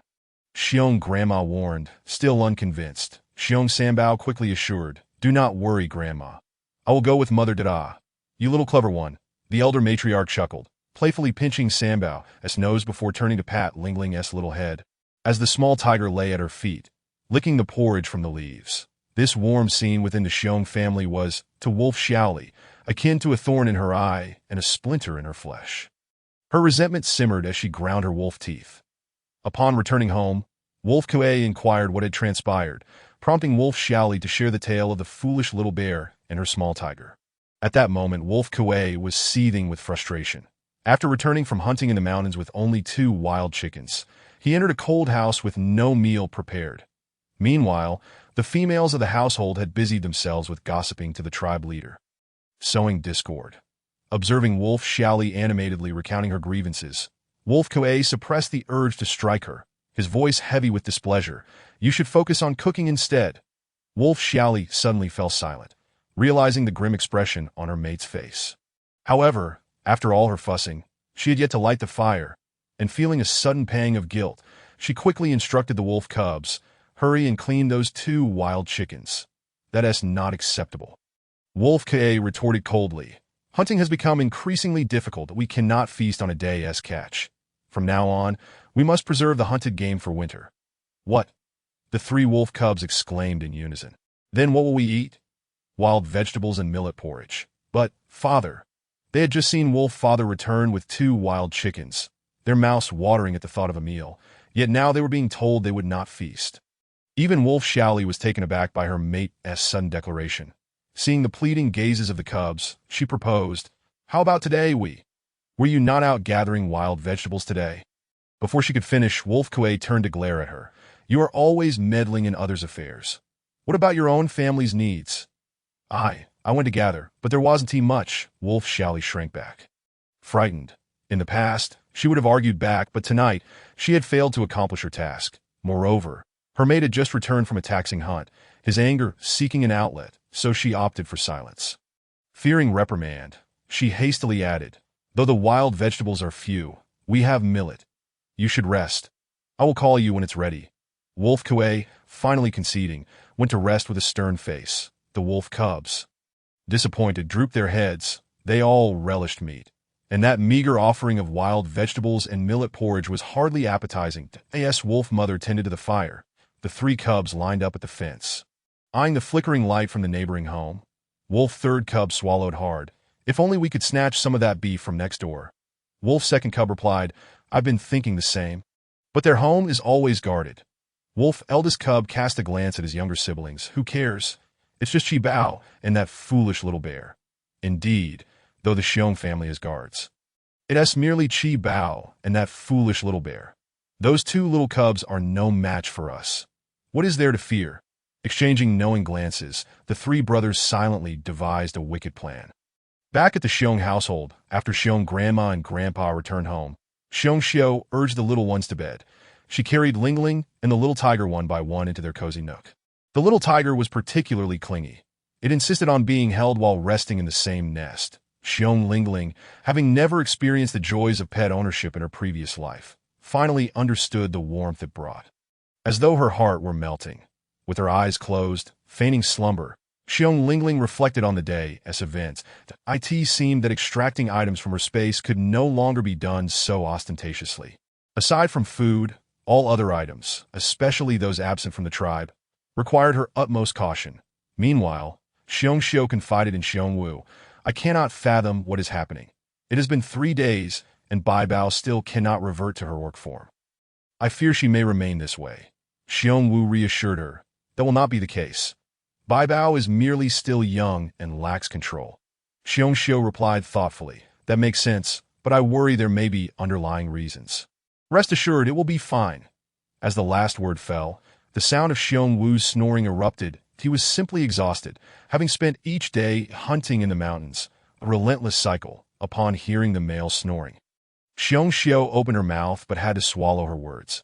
She was concerned that Lingling would not transform for an extended period, and what would happen if she could not return to her original form in the future. Turning to glance at the little black bear nestled in the den, she felt a pang of guilt. The next morning, after the male had ascended the mountain, Xiong Xiu took a piece of smoked meat, intending to trade it for a stone bowl. However, as she reached the door, she hurriedly paused, pondering for a moment before approaching San Bao to rouse him. "Would you accompany me, dear?" San Bao, the most astute of the cubs, had made a promise to his grandmother the previous night, so today he would accompany her. Surprised that his mother indeed called for him, San Bao sprang to life, and mother and son quietly slipped out the door. Chapter 23. Clever baby Xiong Xiu's foresight proved correct. The monkey stonemason was astute in his dealings, offering only 5 stone bowls in exchange. Despite Xiong Xiu's numerous flattering words, it was to no avail. 5 was all he would concede. The monkey stonemason gestured emphatically, "Not a single bowl more." "Mother, then let us not trade," San Bao chimed in, displaying his cleverness. While Xiong Xiu bartered with the monkey stonemason, he discreetly observed the monkey cubs, their eyes wide and fixated on the smoked beef in Xiong Xiu's grasp. Clearly, these monkey cubs had not tasted meat in quite some time. That it seemed that their father was merely putting on a show to extract a bit more profit. San Bao quickly grasped his mother's hand. "Mother, we can manage without those bowls. Come, let us leave that we wouldn't trade even if offered 15. Seeing the secretive expression on her son's face, Xiong Xiu acquiesced to follow him, lest she lose control and push for the price of 7 bowls. The monkey stonemason turned a sickly shade of green upon hearing San Bao's words, exclaiming, "What, 15? In your dreams?" However, watching the mother and son depart without a backward glance, he couldn't help but feel a sense of reluctance as he opened his mouth to speak. "Father, we want to eat beef. Father, we are hungry. Do we want meat? We want meat." "Hurry," called Xiong San Bao and his mother back. "Let us trade." Suddenly, the little ones swarmed in, clamoring for meat, their voices a cacophony that interrupted the monkey stonemason's hesitation. Faced with such a chorus, he felt overwhelmed. He had been trading the stone tools he crafted for food with the beastmen of the tribe, taking advantage of their need, that if it weren't for his skills, he would have to hunt in the mountains himself. Yet, the monkey stonemason knew his hunting prowess was lacking, especially given the current dire circumstances. Families were struggling to find prey, and no one had spare meat to barter. It had been over a month since he had struck a deal. "Very well," called Xiong San Bao and his mother back. "We shall trade." Ultimately, gritting his teeth, the monkey stonemason relented. The monkey cubs joyfully leapt from tree to tree, like children on a swing, quickly chasing after them. Meanwhile, Xiong Xiu and San Bao, the plump mother and her scrawny cub, did not hurry, the latter deliberately dragging his feet. Suddenly, they heard the monkey cubs calling out from above, "Xiong Dajia, Xiong San Bao, come back quickly. Let us trade." Xiong Xiu was taken by surprise. San Bao quickly tugged at her hand and then looked up at the monkey cubs, asking, "Will this piece of meat also trade for 15 bowls?" The monkey cubs chorused eagerly, "Trade, trade, trade, trade, trade, trade." Upon hearing the demand for 15 bowls, the monkey stonemason's expression darkened from green to black. How could that be possible? Xiong Xiu, now well aware of her son's tactics, confidently retorted, "It was your monkey cubs who agreed. Whether we trade or not is entirely up to you. I still need to head into the mountains to gather wild vegetables. So do not delay. Father, trade, trade, trade." The monkey cubs clamored once more, eager for a taste of meat, jumping about in excitement. The monkey stonemason felt like crying.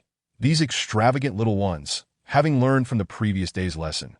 Xiong Xiu concealed the stone bowls beneath banana leaves as she returned home, fearful that the beastmen of the tribe would see and gossip. Upon arriving home and praising San Bao, Xiong Chui and Xiong Hua came to invite her. These 2 sisters-in-law, having received a bowl of white rice the day before, had undergone a complete change in attitude towards Xiong Xiu. "Sister-in-law, we are off." "Sister-in-law, are you warm?"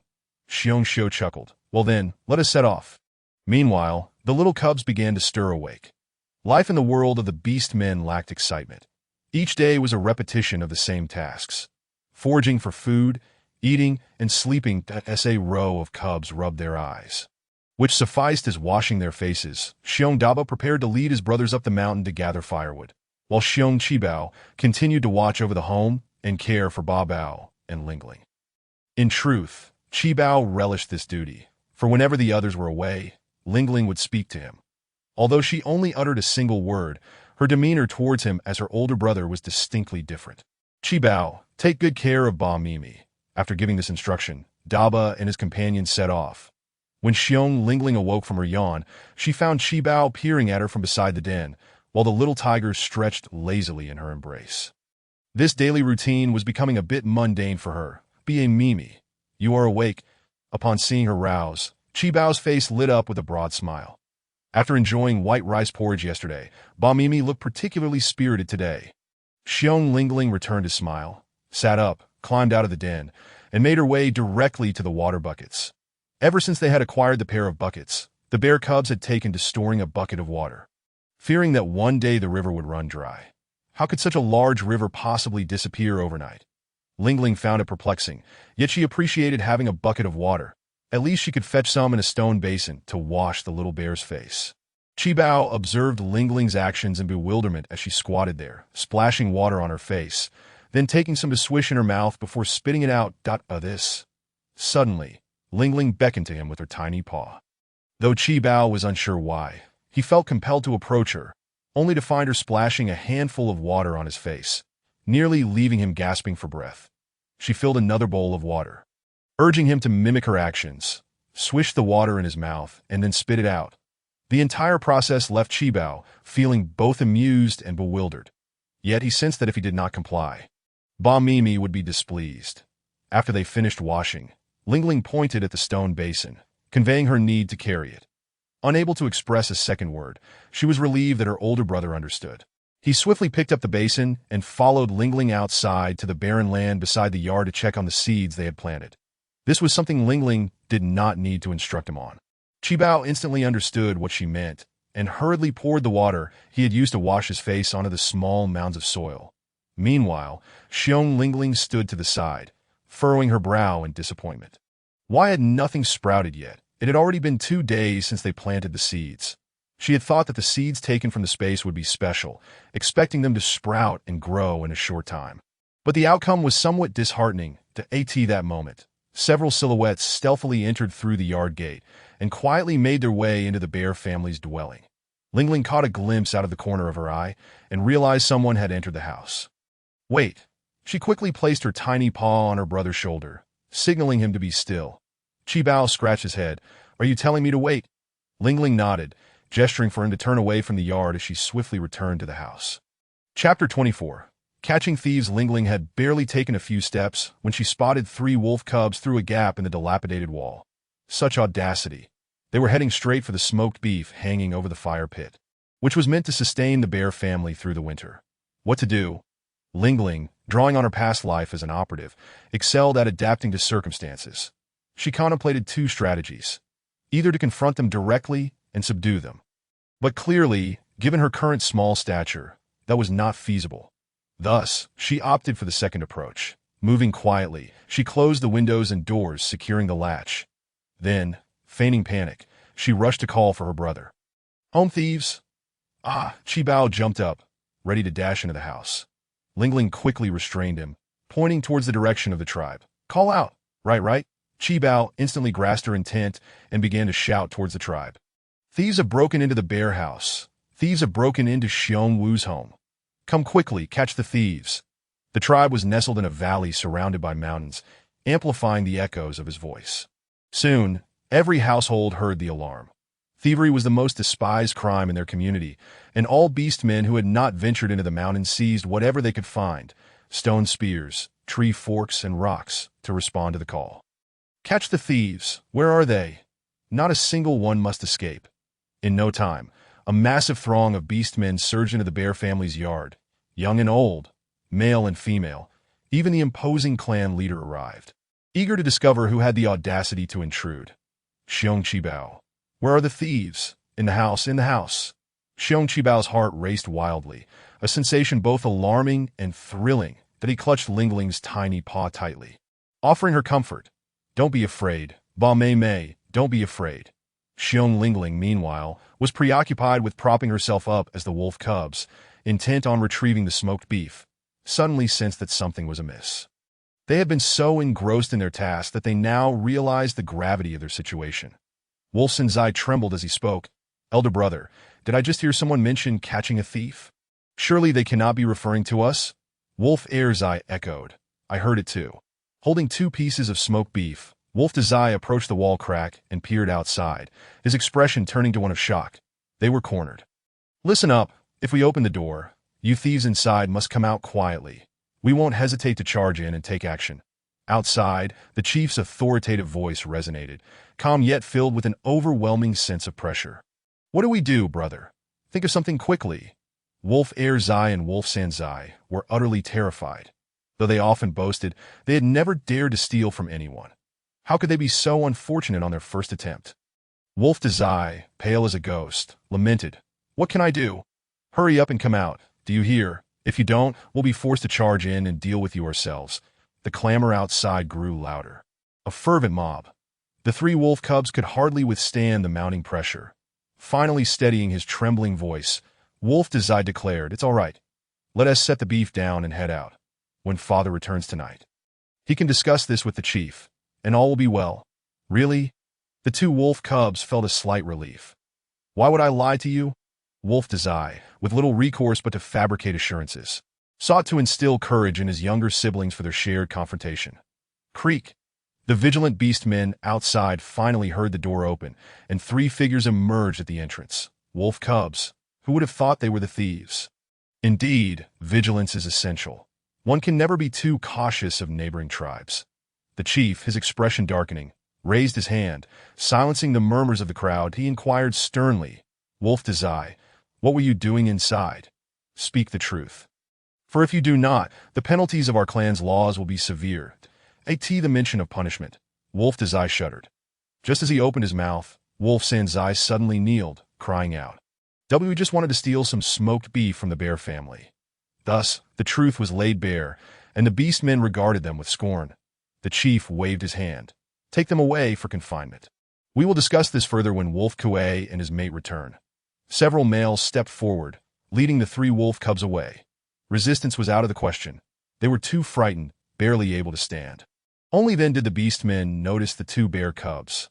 How pitiful!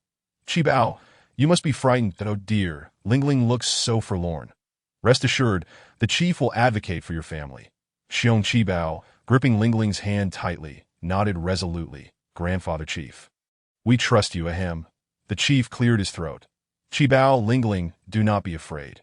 When your parents return, have them come to see me." Qibao nodded, and Lingling did too. "Oh my, Lingling truly understands the chief's words." The beast men gasped in astonishment, their eyes reflecting a mix of wonder and suspicion. Could the rumors from the deer veterinarian be true? They said Lingling had come back to life after consuming a certain fruit. What was it? And could it be the reason for her newfound intelligence? Each beast man pondered in silence, none daring to voice their thoughts. The chief raised his hand. "Enough. Everyone disperse." Soon, the bear family's courtyard returned to tranquility. At last, Qibao could soothe Lingling properly. "Don't worry, Ba Mei Mei.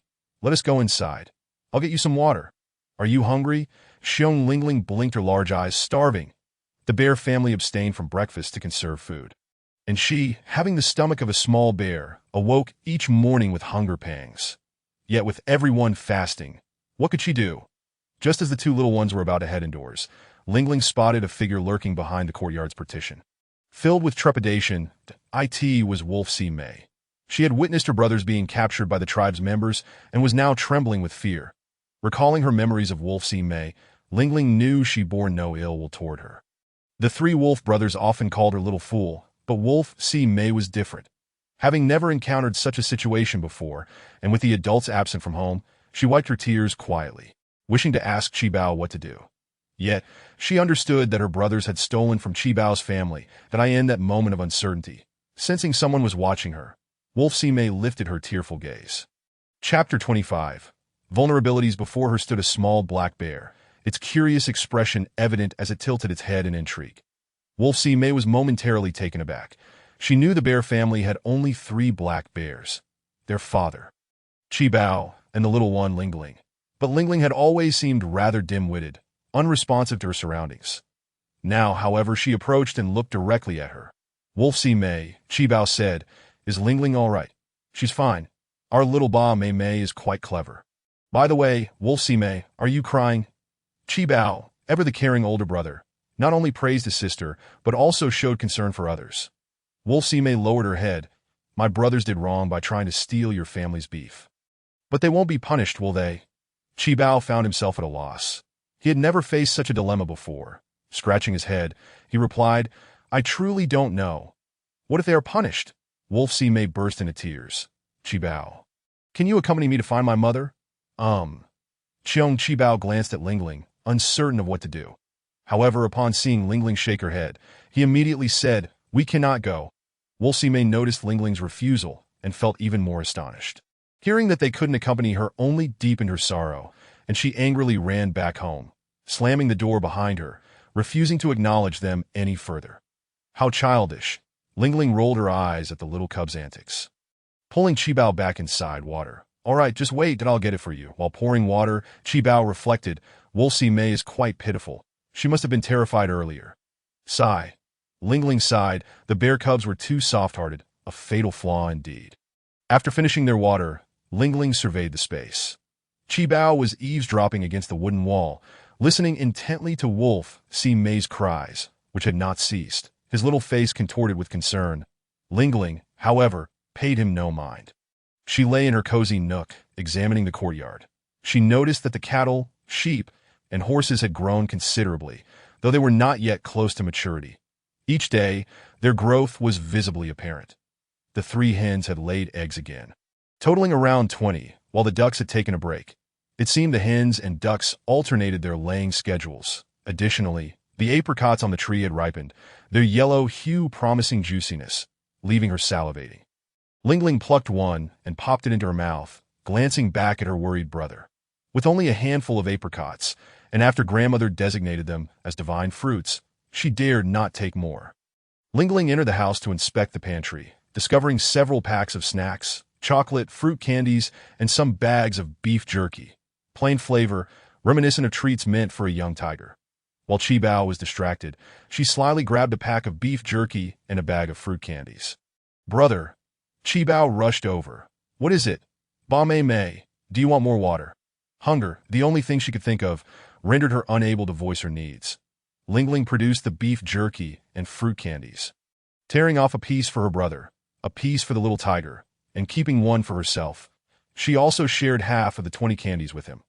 Qibao watched in astonishment throughout the process. "Ba Mei Mei. What is this?" Tasting the beef jerky, he exclaimed, "Wow, this is meat. It's delicious." "Of course it is. The jerky from our space is marinated and then dried. Compared to the lack of seasonings in the beast world, the flavor is undoubtedly different." Once Qibao had a taste of the beef jerky, he was hooked, quickly popping a candy into his mouth. "What is this so sweet? This fruit is amazing. Fruits." Does he think that the candy is a fruit? Bear Lingling lounged comfortably in her cozy nest, raising her little paw to signal Qibao, "Shoo." I understand. I won't tell anyone." That Qibao nodded eagerly. This was a secret between him and his sister.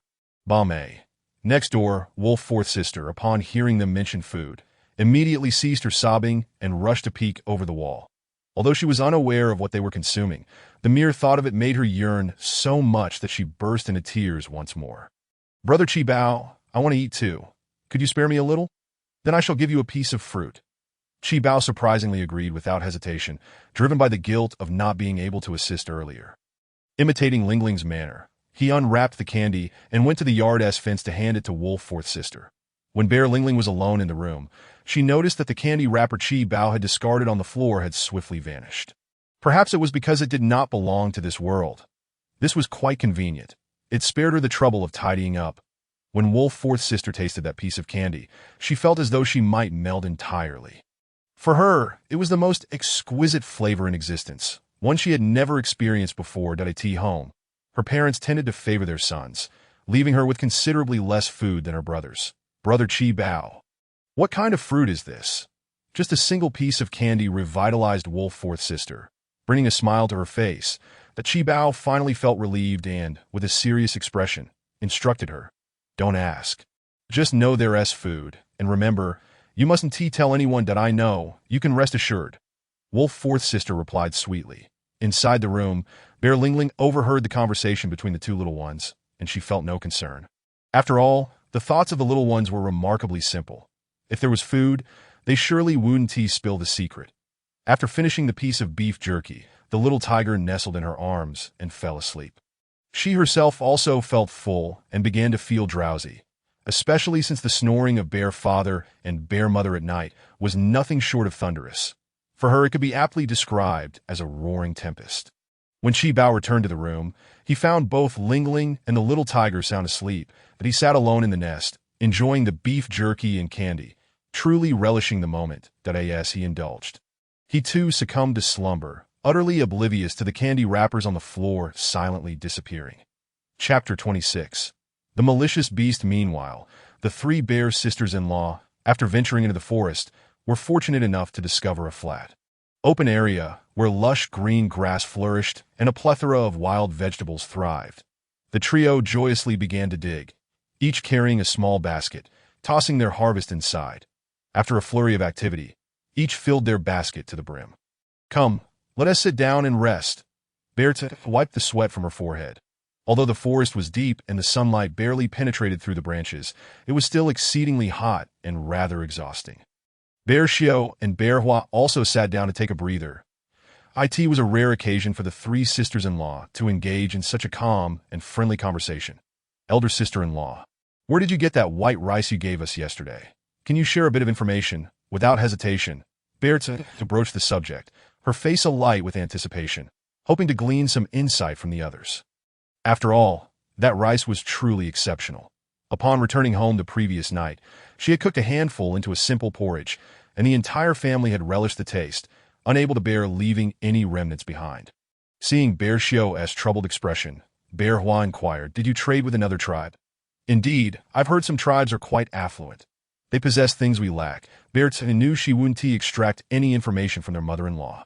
So she turned to the somewhat oblivious elder sister-in-law. "Come on, just tell us, we're family.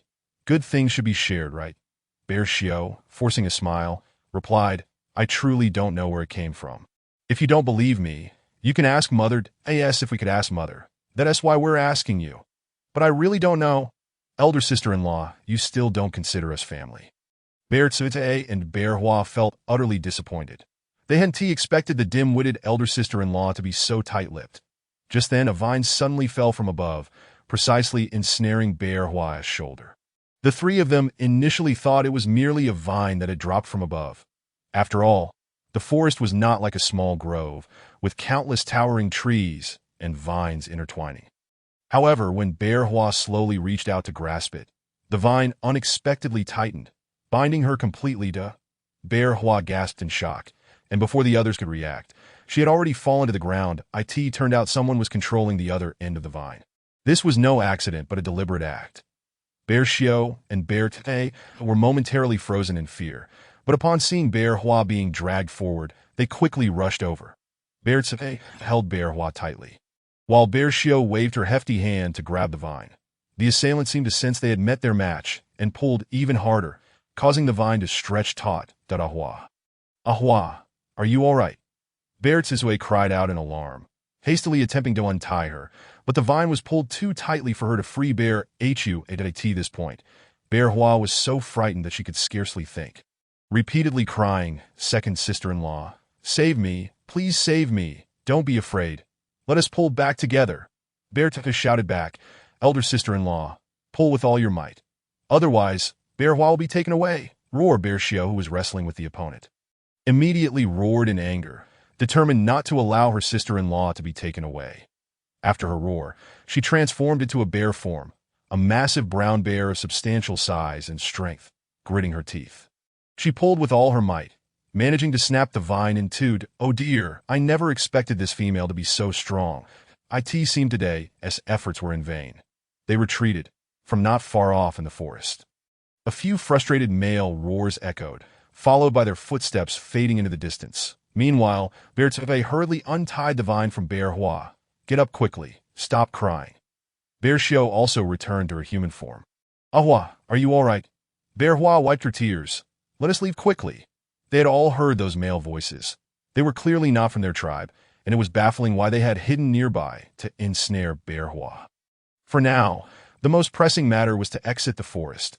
It was far too perilous. After the earlier struggle, the basket they had filled with wild vegetables was overturned, scattering the vegetables everywhere. Bear Te was eager to leave. But the frightened Bear Hua began to sob and collect the vegetables. We can't leave these behind. The little ones are still hungry. Observing her, both Bear Xiao and Bear Te felt a pang of sorrow. This year had indeed been exceedingly difficult, with every household suffering from hunger. The two of them no longer hesitated and quickly gathered up the wild vegetables. You two go ahead, Bear Xiao insisted on walking behind. She was strong enough that even if those malicious beasts returned to ensnare her, they could not drag her away. Bear Te and Bear Hua said nothing more and hurried ahead. After pressing on for nearly 2 hours, they finally exited the seemingly endless forest, and as the towering trees faded behind them, the three sisters-in-law breathed a collective sigh of relief. Bear Hua then burst into tears, sitting on the ground and wailing. At that moment, the time was just right. The beast men were emerging from the forest, and upon seeing Bear Hua weeping, they rushed over to inquire what had transpired. However, upon witnessing the wild vegetables the sisters-in-law had gathered, everyone was envious. The others had gathered far less, and their vegetables were smaller and thinner, while the trio-s were lush and plump, looking quite appetizing. What happened to Bear Hua? Why are you crying? Surely it's not because the three of you couldn't agree on dividing the vegetables? Laughter erupted as they joked, for such a scenario was not entirely implausible. Bear Tse, infuriated, jumped up and shouted, "What is so funny? There are malicious beasts in the forest. They almost dragged a Hua away today. What? Oh my! Is that true?" The beastmen were taken aback. With the males still in the mountains, only the females remained. And upon hearing that a malicious beast had tried to abduct Bear Hua, they were filled with dread. Laughter quickly faded into serious concern. One beastman urgently reminded everyone, "This is a grave matter. We must quickly inform the chief." Yes, let us go. We'll accompany Bear Hua to find the chief." The kind-hearted beastmen even helped the three sisters-in-law return their wild vegetables home before heading to the chief's residence to convene. At midday, with the sun shining brightly, the chief happened to be dozing on a stone, anxiously awaiting his sons to return from the mountain with food. Until then, he could only doze off to pass the time. Suddenly, a cacophony of voices disturbed his slumber. When he opened his eyes, he found all the females of the tribe standing before him. "Chief, you must take charge for us." "Yes, you must stand up for us females." And for Bear Hua, she is quite frightened. With so many voices clamoring, it was impossible to discern their concerns. The chief, feeling overwhelmed, raised his hand to quiet them. "What is the matter?" One at a time. "Please." Chapter 27. The insatiable beast heart. Once the females had finished their animated discussion, Xiongte recounted the situation once more. The chieftain, startled, sprang to his feet, nearly dislodging the wolf bone adornments atop his head. "You are not speaking frivolously, are you?" Xiongte rolled her eyes dramatically. "Chieftain, we are not merely idling about with nothing better to do. There is no need for such absurdity. Oh dear, this is quite serious. Other males have breached the barrier mountain and are attempting to abduct our females." The chieftain paced around the stones several times before waving his hand decisively. "When night falls, we shall light a bonfire. This matter can only be deliberated upon once all the males of the tribe return from the forest." Meanwhile, in the wolf household, Wolf Xiaoli trudged home, burdened by a modest harvest of wild vegetables and weariness. Along the way, she had heard of Xiong Hua's near abduction and secretly relished the misfortune. After all, she harbored a disdain for anyone associated with the Xiong family. The more they suffered, the better. Unexpectedly, upon entering her home, Wolf Sime leaped into her arms, exclaiming, "Mother! Get off! Can't you see that Mother is exhausted?" Wolf Xiaoli retorted, pushing her daughter away. "Quickly fetch me a bowl of water." She was both fatigued and parched. And after quenching her thirst, she intended to join the chieftain's gathering. Seeing her mother's displeasure, Wolf Sime dared not speak further and hurried to fetch the water. Wolf Xiaoli gulped it down hastily. "Why are you staring at me? I am quite tired. I will prepare food for you all later. By the way, where are your three brothers? Have they gone to gather firewood?" Her inquiry elicited a pout from her daughter. whose tears began to flow freely. Mother, the three brothers were taken by the chieftain. What? What did you say? Stop crying and speak clearly. Wolf Shally was alarmed as she steadied her daughter's shoulders. Wolf C. May, sobbing, recounted the morning's events. Many had arrived at the tribe, including the chieftain, who had cornered her brothers at the Xiong residence. They even confessed to having gone there with the intent to steal beef. Oh no! Wolf Shally's face drained of color as she sank to the ground. The tribe's most stringent rule pertained to theft, and she recalled a few years prior when another beastman had been banished for pilfering from others, ultimately disappearing without a trace. That if their family were to suffer a similar fate, where could they possibly go? The thought filled her with dread, and she began to weep. These foolish children. Why must they be so dim-witted? Oh, my heavens! Wolf C. May, in despair, wiped her tears. The chieftain said to meet him once the Xiong family returns. Wolf Shally ceased her sobbing. It seemed the chieftain was indeed serious. Overwhelmed with uncertainty, she pondered seeking the chieftain's favor. But she knew such an effort would be futile. The chieftain was known for his unwavering adherence to duty, and she could not bring herself to plead with the Xiong family for understanding. Was her only option to wait for the males to return before formulating a plan? Next door, the Xiong family had dispersed after the chieftain decreed the lighting of a bonfire that evening. Xiong Hua, feeling quite shaken, wandered home with a sense of disconnection. Observing her distress, Xiong Xiu sighed that Hua, bring the children over for dinner. I shall prepare something. Xiong Hua, still in a daze, nodded gratefully. Thank you, sister-in-law. She had 3 children, one male named Xiong Fu and twin females named Xiong De Xiong and Xiong Er Xiong. The children were still young and could not consume much. Upon arriving home, Xiong Xiu glanced at the basket of eggs and counted. 8 from her own brood plus 3, totaling 11, that she decided to boil all 11 eggs, providing each child with a poached egg alongside a pot of fragrant rice porridge. After serving the porridge, she sent a large stone bowl to her parents-in-law. Before long, Xiong Hua arrived, her face ashen. But during dinner, her eyes sparkled with surprise to her astonishment. Her sister-in-law had not only prepared rice porridge, but had also cooked poached eggs for the children. Moreover, she noticed that her sister-in-law had acquired 15 brand new stone bowls, indicating that their household was prospering. Watching her children eat heartily filled her with mixed emotions of sorrow and envy. Sister-in-law, it seems my elder brother has a knack for foraging. Otherwise, the eggs Lingling collected days ago would have long been consumed. Perhaps it was merely a stroke of luck, Xiong Xiu chuckled. Next time, let us have your brother take Xiong Li along. They can forage together and perhaps gather more eggs. Upon realizing she still held her sister-in-law's bowl, Xiong Hua felt her words had lacked tact and quickly forced a smile. What I meant was, my brother doesn't always possess such fortune. It also depends on the luck of our males. We cannot fault him for not bringing Xiong Li along. Xiong Xiu shrugged lightly. Let them sort it out among themselves. Indeed, in crucial moments, one often fails to respond appropriately and must rely on the guidance of elders. Initially, she had reacted without thought, yet it proved effective, leaving Xiong Hua speechless. After the meal, she departed with her children in a huff. Xiong Xiu watched them leave, sighing as she sat down. She truly could not comprehend why. After extending kindness to her sister-in-law and her children, she still felt anger. Suddenly, the children's exclamations startled Xiong Xiu, and she turned to find her own children gathered around Qi Bao and Ba Bao. Uncertain of what had transpired, Qi Bao declared, "It's true." Ba Bao was preoccupied, playing with a small tiger in her arms. Before long, Da Bao rushed to her side, reporting, "Mother," Qi Bao said that this morning, the wolf family's 3 cubs came to our house to steal beef and were caught by the chieftain. The chieftain wants you and father to come by tonight. What? Xiong Xiu was taken aback. They had not heard of this incident during their earlier visit to the chieftain regarding Xiong Hua's matter. Perhaps it had slipped his mind amidst the chaos. But how could such a thing have happened? Her mind went blank. Theft was a grave offense. Yet, the next moment, she jolted back to reality and rushed to check on the beef. Did we lose any? No, the wolf cubs hadn't had the chance to take anything. Qi Bao puffed out his chest like a little man. Mother, it was Ba Bao who noticed first. Xiong Xiu breathed a sigh of relief. Thank goodness. Or what would we eat this winter? Furthermore, the rice in the jar would not last long, and hunting was currently unfruitful. However, upon hearing that it was indeed Ba Bao who had discovered the wolf cub's mischief, Xiong Xiu could scarcely believe her ears that it really true that it was Ba Bao. Xiong Chi Bao, an honest child, replied without hesitation. Yes, Ba Bao told me. Everyone in the family gasped, eyes wide as they stared at the little Lingling, who was playing with the small tiger.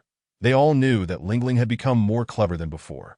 She could feed herself and even responded when spoken to. Just the other day, they thought they had heard her speak. Yet, the notion that she could identify a thief and alert her elder brother was beyond their wildest imagination. Ba Bao merely said 2 words. Home and thief, Chi Bao recounted. Mother, this is wonderful. It seems Ba Bao is growing smarter by the day. Our family will surely prosper. Indeed, Ba Bao was undergoing a transformation. Shoo, let us not startle her. Xiong Xiao cautioned her children, signaling them to temper their excitement so as not to frighten the little one. She approached Lingling, her eyes full of affection, and lifted her into her arms. Mother hugs you. Good wolf, Ba Bao. She planted a big kiss on Lingling's forehead. I want to kiss her too. Me too. I want to kiss her. The 7 brothers immediately rushed forward, forming a line, each planting a kiss in turn. Xiong Lingling, though engaged in play, absorbed every word spoken around her. She refrained from reacting too much, wanting to give them time to adjust, while also craving a moment of peace. Little did she know. This touching scene unfolded once more. Xiong Lingling looked up at her family, beaming with a broad smile. Consequently, her brothers erupted in excitement once again. The Ba Bao smiled. Ba Bao is so beautiful. Ba Bao is the cutest. Next door, in the wolf family's abode, little Wolfly listened to the boisterous sounds of joy emanating from the bear family. Clutching a stone knife, she struck the firewood with ferocity, her expression contorting into a mask of rage. As if she were not chopping wood, but rather severing the happiness and merriment of the bear clan. Initially, little Wolfly had contemplated appealing to Bear Xiao upon her return, hoping to forge a connection before Bear Wu arrived home. However, upon hearing the jubilant cheers from the bear cubs, the scant courage she had mustered dissipated in an instant, leaving her heart shrouded in bitterness.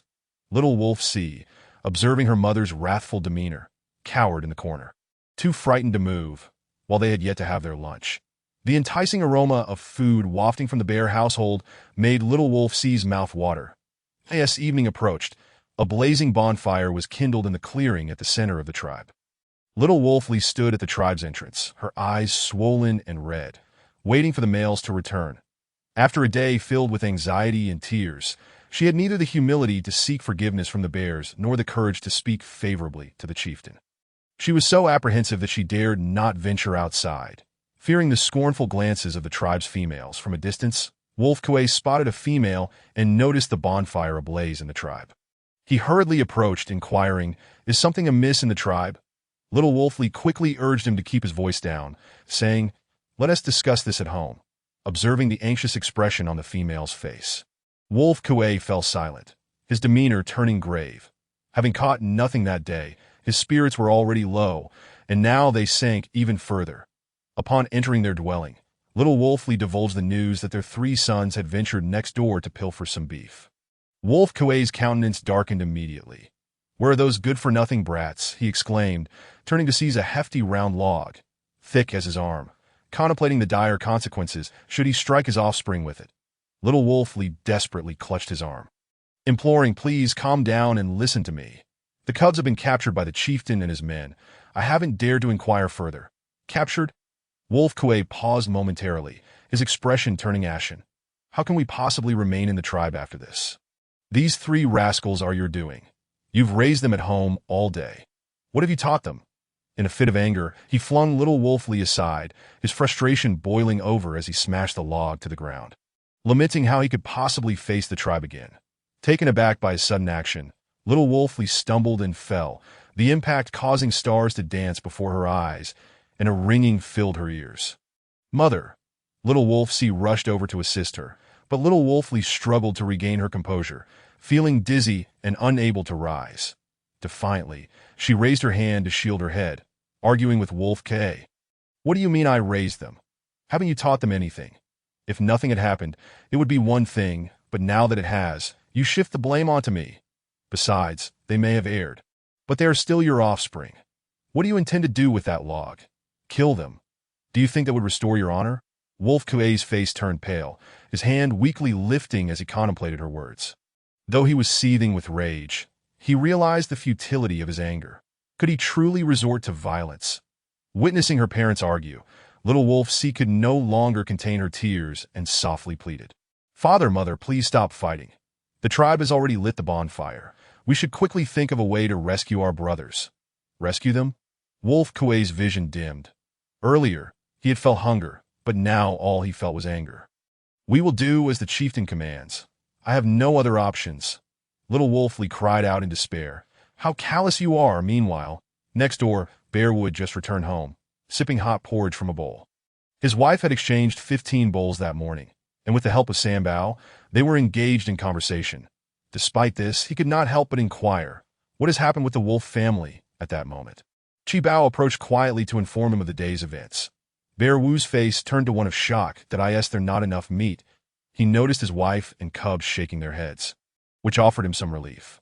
However, Bear Xiao proceeded to recount the earlier events in the forest, leaving Bear Wu utterly stunned. "Hurry and eat," Bear Xiao urged. "The bonfire is already lit." By the time their family arrived at the bonfire, many beast men had gathered around it. The wolf family was also present, though they stood apart, ashamed to face others, hiding in the shadows beneath a banana tree. The reason for the bonfire that night was evident to all, as the tribe had experienced 2 significant incidents during the day, and those who had gone hunting had returned with tales to share. Chapter 29. Whose cry is that? Seated beastmen began to glance furtively at Bear Hua, the victim of the earlier incident. Their curiosity piqued as they wondered about the circumstances. Bear Hua bowed her head, appearing guilty, while her male counterpart, Bear Li, sat before her, his expression stern, filled with both anger and apprehension. He could not fathom what might have transpired if a female were to be dragged away. Since returning home, his mind had been a blank slate. Bear Old Lady was nearby, tending to the 3 cubs. She had heard the news earlier and was taken aback, rushing to inquire about the situation. That moment, Bear Hua had just returned from a meal at Bear Xiao's house with the cubs. Upon seeing her mother-in-law's concern, Bear Hua recounted the events that had unfolded in the forest. "Mother, if we hadn't been short on food at home, we wouldn't have had to take the risk of entering the forest. The chieftain had assured us that the forest had been thoroughly searched by the males, and there were no dangers left. Who could have known? If only our family had white rice like the eldest sister's family, this wouldn't have happened." She made no mention of Bear Xiao's valiant efforts to protect them. Bear Old Lady was not oblivious. While she was unaware of Bear Xiao's actions, she could discern the underlying jealousy directed at the eldest family's provisions. Nevertheless, seeing that Bear Hua was genuinely shaken, she offered some words of comfort before taking the 3 cubs away. It was not until the bonfire was lit that everyone reconvened at this juncture. Bear Old Lady overheard a conversation between Bear Chui Chui and other females, revealing that Bear Xiao had bravely severed the vine, allowing Bear Hua to escape calamity. The beastmen began to gather. The chieftain finally roused from his half-sleep, clearing his throat to signal that he was about to speak. The murmurs subsided instantly, the air thick with anticipation, save for the crackling of the fire. Perhaps recognizing the gravity of the day's events, even the cubs fell silent. "Surely you all know about the incident involving the female from Bear Li's family in the forest today. Speak up. What are your thoughts on the matter?" The chieftain posed the question, his eyes barely open. "Chieftain, I suspect it was beastmen from another tribe who crossed the barrier mountains. Might they have mistaken Bear Hua for prey? Is that truly possible?" But all 3 of the Bear sisters were present. Why would they target Bear Hua? Why do you think? Just as the male, who seemed to possess some inside knowledge, was about to elaborate, he was abruptly silenced by a sharp reprimand from the Deer Beast Man. "Speak plainly, no need for riddles." Chastised, the male promptly straightened up and stated, "I've heard that one tribe, due to conflicts with others, has ended up with too few females and thus seeks to capture females from other tribes for breeding. This is precisely why I vehemently oppose any conflicts among us," the chieftain interjected, cutting off the male's words. "His claims are mere hearsay and should not be taken to heart." Yet, despite the chieftain's reassurances, the expressions of the beastmen reflected palpable fear, especially among the females. What if they were to be taken? Would they truly abandon their tribe's males to form new families elsewhere? No, that must not happen. Some females instinctively shook their heads, pleading, "Chieftain, is this truly the case?" At that moment, Bear Hua, overwhelmed by fear, began to stifle her sobs. The thought of such a fate left her wishing for death. Bear Lee's complexion turned ashen. If that were to happen, what could he possibly do? Suddenly, Bear Lee stood up, exclaiming, "Chieftain, we must ensure that females no longer venture into the forest." A voice inquired, "What about wild vegetables? The cubs will go hungry if the males cannot hunt, and wild vegetables only grow in the forest. Yet that is far better than being taken," Bear Lee retorted angrily. Glaring at the beast man who spoke, "Are you truly willing to risk your own females for food?" The chieftain nodded in agreement with Bear Lee's stance, declaring, "Indeed, safety is paramount." Just then, a shrill, prolonged scream pierced the air, reverberating throughout the tribe. The sudden, sharp cry escalated the tension among the beast men, leaving them momentarily stunned. That IT took a moment for someone to ask, "Who was that? Indeed, who is calling out?" The chieftain hurriedly stood up and exclaimed, "Quickly, check which family has not arrived." Everyone immediately sprang into action. The males counted their numbers while the females anxiously summoned all their young ones to gather around. Finally, someone spoke up. "The Who family has not come." The couple from the Who family lives at the very edge of the tribe, and they should have seen the bonfire, yet they have not made their way here. Moreover, that cry just now sounded like it belonged to Mimi. Mimi, true to her name, is the most beautiful female in the tribe. Since she and Xiao Xiao had only recently moved in together, they had not yet had any offspring. Why did she suddenly cry out? Everyone was at a loss. The chieftain, anxious, stomped his foot and roared, "What are you all waiting for? Females, take the young ones home. Males, go to Xiao Xiao's house and check it out quickly in an instant." The tense atmosphere surged, roar, howl. The males immediately charged towards Xiao Xiao's home with furious shouts. When Lang Kuei was about to leave, he was pulled back by Lang Xiaoli, who shook her head at him. "Don't go. Now is the best time to plead with the old chieftain, amidst the chaos." Lang Kuei ignored her, pushing her hand away and continuing forward. Females have such short-sightedness, seeking to plead at this moment, when clearly nothing is wrong, would only infuriate the chieftain. After the males rushed out, the females quickly took their young ones back home.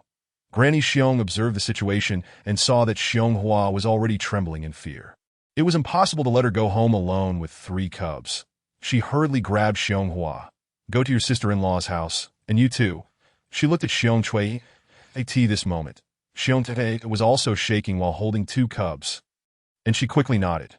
Yes, let us go to sister-in-law's house. At this time, sister-in-law was like a stabilizing anchor, a source of reassurance. Xiong Xiu had it easier.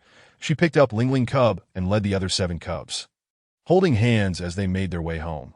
Xiong Lingling, held high in her mother's arms, gazed with her big, dark eyes at the males rushing out, some of whom had transformed into their massive beast forms. Rustle, rustle. The smaller trees were trampled underfoot. Chapter 30. Help. The ferocity of the male beastmen was evident. They soon reached the door of Hu Xiaoxiao's home, where they heard a series of grunts from inside. The beasts rushed in, only to find Hu Xiaoxiao bound to a wooden post, his mouth stuffed with rotten leaves that ate Hu Xiaoxiao. What happened? One of the beast men stepped forward to pry the leaves from his mouth. Hu Xiaoxiao spat and urgently shouted in a high-pitched voice, "Quickly, save my wife. She has been taken." What? After a moment of stunned silence, the beast turned and rushed out of the Hu household. How dare a vicious beast come to the tribe and abduct a female? The males transformed into their beast forms, urgently pursuing the captor. They were all skilled hunters in the forest, and tracking others was not difficult, especially for Xiong Wu, who was renowned for his prowess in pursuing prey before his foot was injured.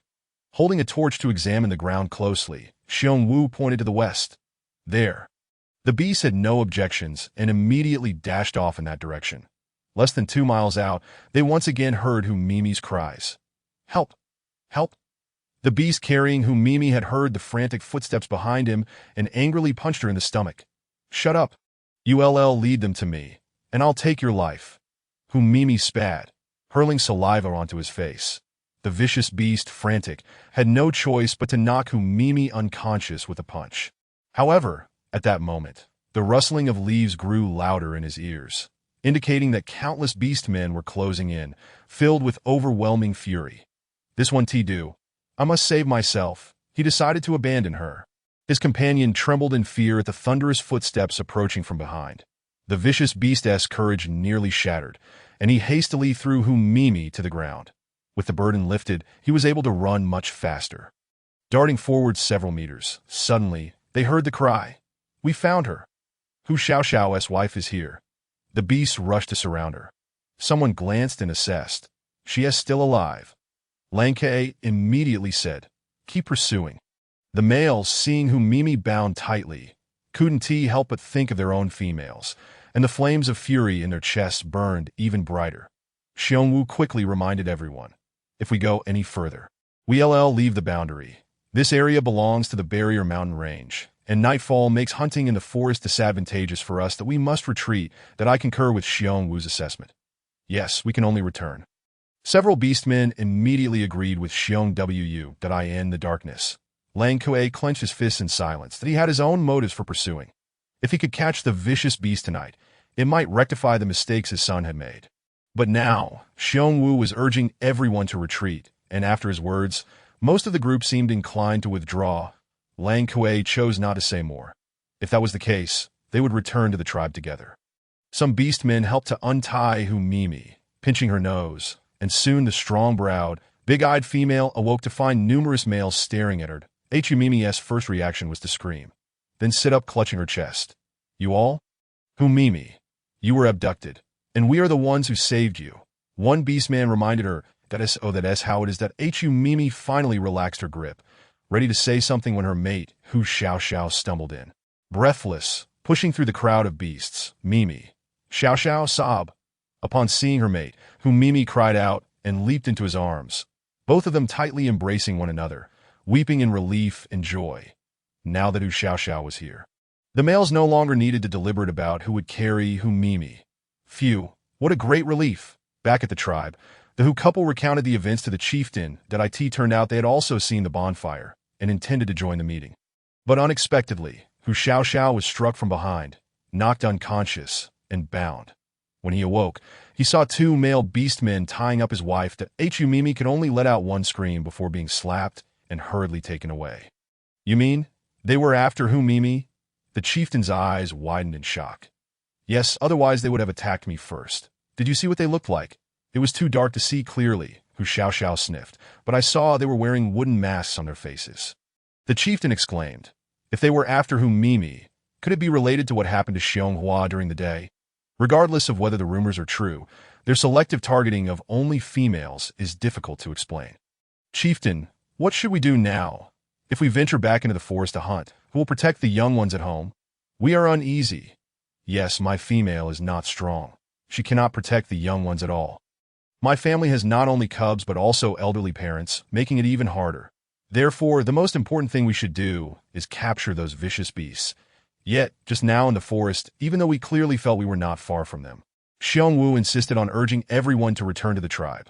Xiongwu angrily looked at Lang Ke. "That is not my intention. I merely... Enough, it is already late. Everyone should return home now and remain vigilant tonight. Tomorrow, let us refrain from hunting. Each family should manage their affairs." "You are right. The most important thing right now is to protect our loved ones at home." The old chieftain, unwilling to let them argue further, made a decisive statement and added, "Lang Ke, take your 3 cubs home. Since they dared to engage in such thievery, punishment is inevitable, but currently, with the tribe facing trouble, there is no other choice." All the beastmen turned their gazes toward Lang Ke, who felt humiliated, wishing he could find a hole to hide in, that he could only say, "Thank you, chieftain." That night, the cries of wolf cubs echoed through the wolf family's home. Lang Ke could not help but give his 3 cubs a severe beating. "I told you to stop embarrassing yourselves. I won't kill you." Lang Xiaoli quickly interjected, "Stop hitting them.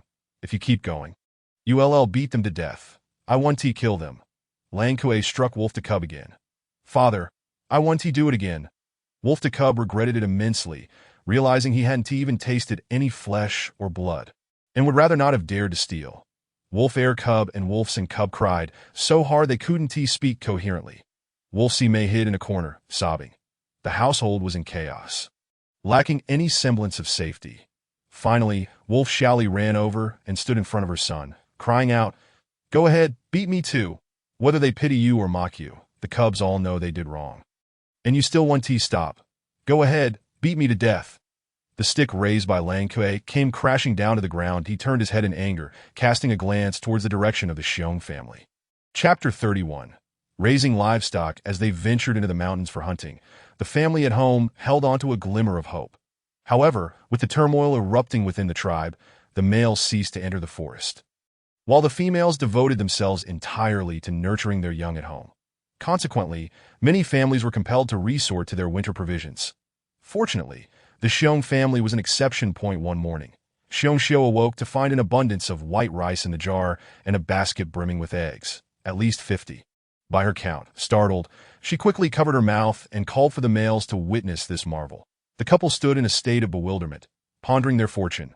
Surely, the beast god must have a special fondness for their family, bestowing gifts upon them time and again. That moment, a clamor of hens' cackles erupted from a corner of the room. Only then did the couple notice 3 plump hens foraging for worms near the cozy nest of Lingling's cub. Wild mountain chickens. Xiong Xiu was astounded, as if fortune had literally fallen from the skies into their home. Xiong Wu recognized that these chickens were not wild mountain fowls, but significantly larger. However, in a time of scarcity, the instinctive response was to capture them as quickly as possible. Strangely, these hens did not flee. Rather, they seemed to allow themselves to be caught. When Xiong Xiu scooped up one hen, they witnessed it cluck twice before an egg promptly dropped to the ground. Mother! Father! The cubs of the Xiong family were roused from their slumber upon seeing their parents each cradling a large hen. They sat up in surprise and delight. Father, you, just as Xiong Qibao was about to inquire if his father had gone hunting, he caught sight of Bao Bao, who had risen from the nest. Making a shushing gesture while pointing toward the Lang family, "Da-da," the cubs quickly realized the implication. They had overheard how Lang Kui had cruelly beaten 3 wolf cubs the previous day, that if they were to hear their own family being blessed with such unexpected bounty, it would surely incite envy. As the cubs grasped the situation, Xiong Wu and Xiong Xiu exchanged astonished glances, recognizing Lingling's cleverness and her consideration for others. Xiong Xiu hurriedly collected the eggs from the ground, exclaiming joyfully, "My darlings, wait here while I prepare some boiled eggs for you." After placing the eggs in the basket, she picked up Lingling's cub and planted a kiss on its cheek. Mother's Bao Bao is growing ever wiser. At that moment, Xiong Sambao eagerly asked, "Father, when shall we slaughter the big fat hens for a feast?" The prospect of meat from the 3 hens was tantalizing, causing the cubs to salivate. Before Xiong Wu could respond, Lingling's cub pointed at the hen in Xiong Xiu's arms and uttered a single word, "Raise." Indeed, these 3 fat hens had been retrieved from the space the night before, along with numerous eggs. Lingling understood that if such occurrences were to become too frequent, the Xiong family might eventually lose their faith in the beast god's protection. Thus, it was wiser to present the hens openly, teaching them the art of raising livestock while justifying their gathering of eggs. Once they learned to raise animals, the beastmen would no longer feel compelled to kill every creature they encountered for preservation, as enduring an entire winter on dried meat was hardly a pleasurable experience. What did Bao Bao say? Xiong Wu was suddenly exhilarated. It was the first time he had heard his daughter speak, even if it was merely a single word. Unfortunately, none could comprehend her, not even Xiong Xiu, who held Lingling's cub. Bao Bao said, "Raise." Xiong Qibao stepped forward confidently. Having spent the past few days with Lingling's cub, he had grown accustomed to her peculiar expressions. For reasons unknown, he seemed to understand everything she conveyed. "Raise?" Xiong Xiu was taken aback. Xiong Wu, still holding the 2 fat hens, suddenly appeared enlightened. "That I see. If we have cubs, we must raise them. Bao Bao means we should also raise these 3 hens." With renewed excitement, he continued, "If we raise them, we shall have eggs to collect, won't we?" "Yes, yes." Qibao clapped his hands in delight. Lingling also joined in the applause. Impressed by her father's comprehension, the other cubs, upon hearing that they could collect eggs daily, were eager to ensure the hens were well cared for. Otherwise, feasting on chicken would be a fleeting delight. Thus, they all chimed in, "I agree." "So do I." The thought of gathering eggs daily brought immense joy to Xiong Xiu. "Father, how shall we raise them?" This question stumped Xiong Wu, while creating a nest for the cubs was straightforward.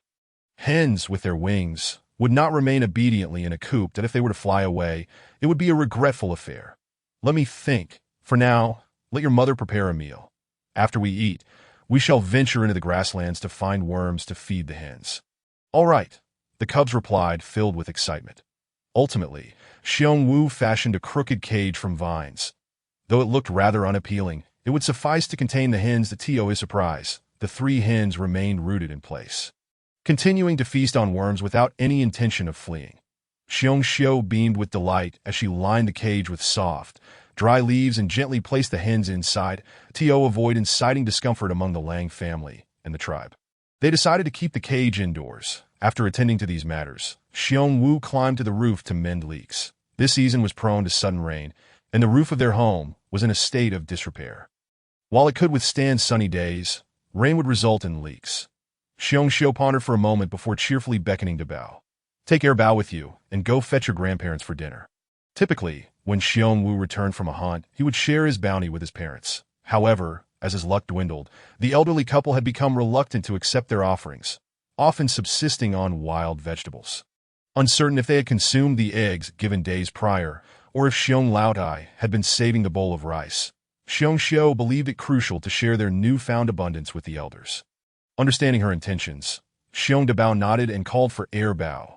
Just as he was about to leave, Lingling's cub rushed over, hugging his leg with her large, expressive eyes that go, "Bao Bao, do you want to come too?"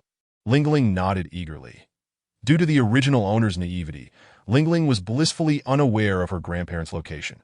However, she felt it important to understand the lives of her family members, seeing the adorable nodding of Lingling. Dabao and Bao felt unable to refuse her request. "All right, brother will take you to." Dabao bent down to scoop up his little sister, a small black bear nestled in his arms. Looking utterly adorable, Sam Bao and Si Bao, witnessing this, also expressed their desire to join. Dabao immediately asserted, "You can stay in the yard and catch worms to feed the hens, that we will quietly fetch Grandpa and Grandma for dinner. If we all go together, we might attract attention."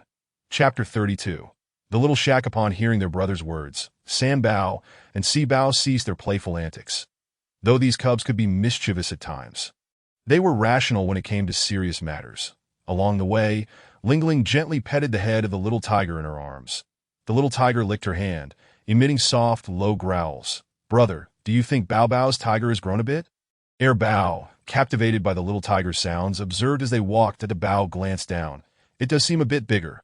Look at the pattern on its forehead. It appears more pronounced." "Indeed," Lingling chimed in, "that's not just a pattern. It has a perfectly formed character for King."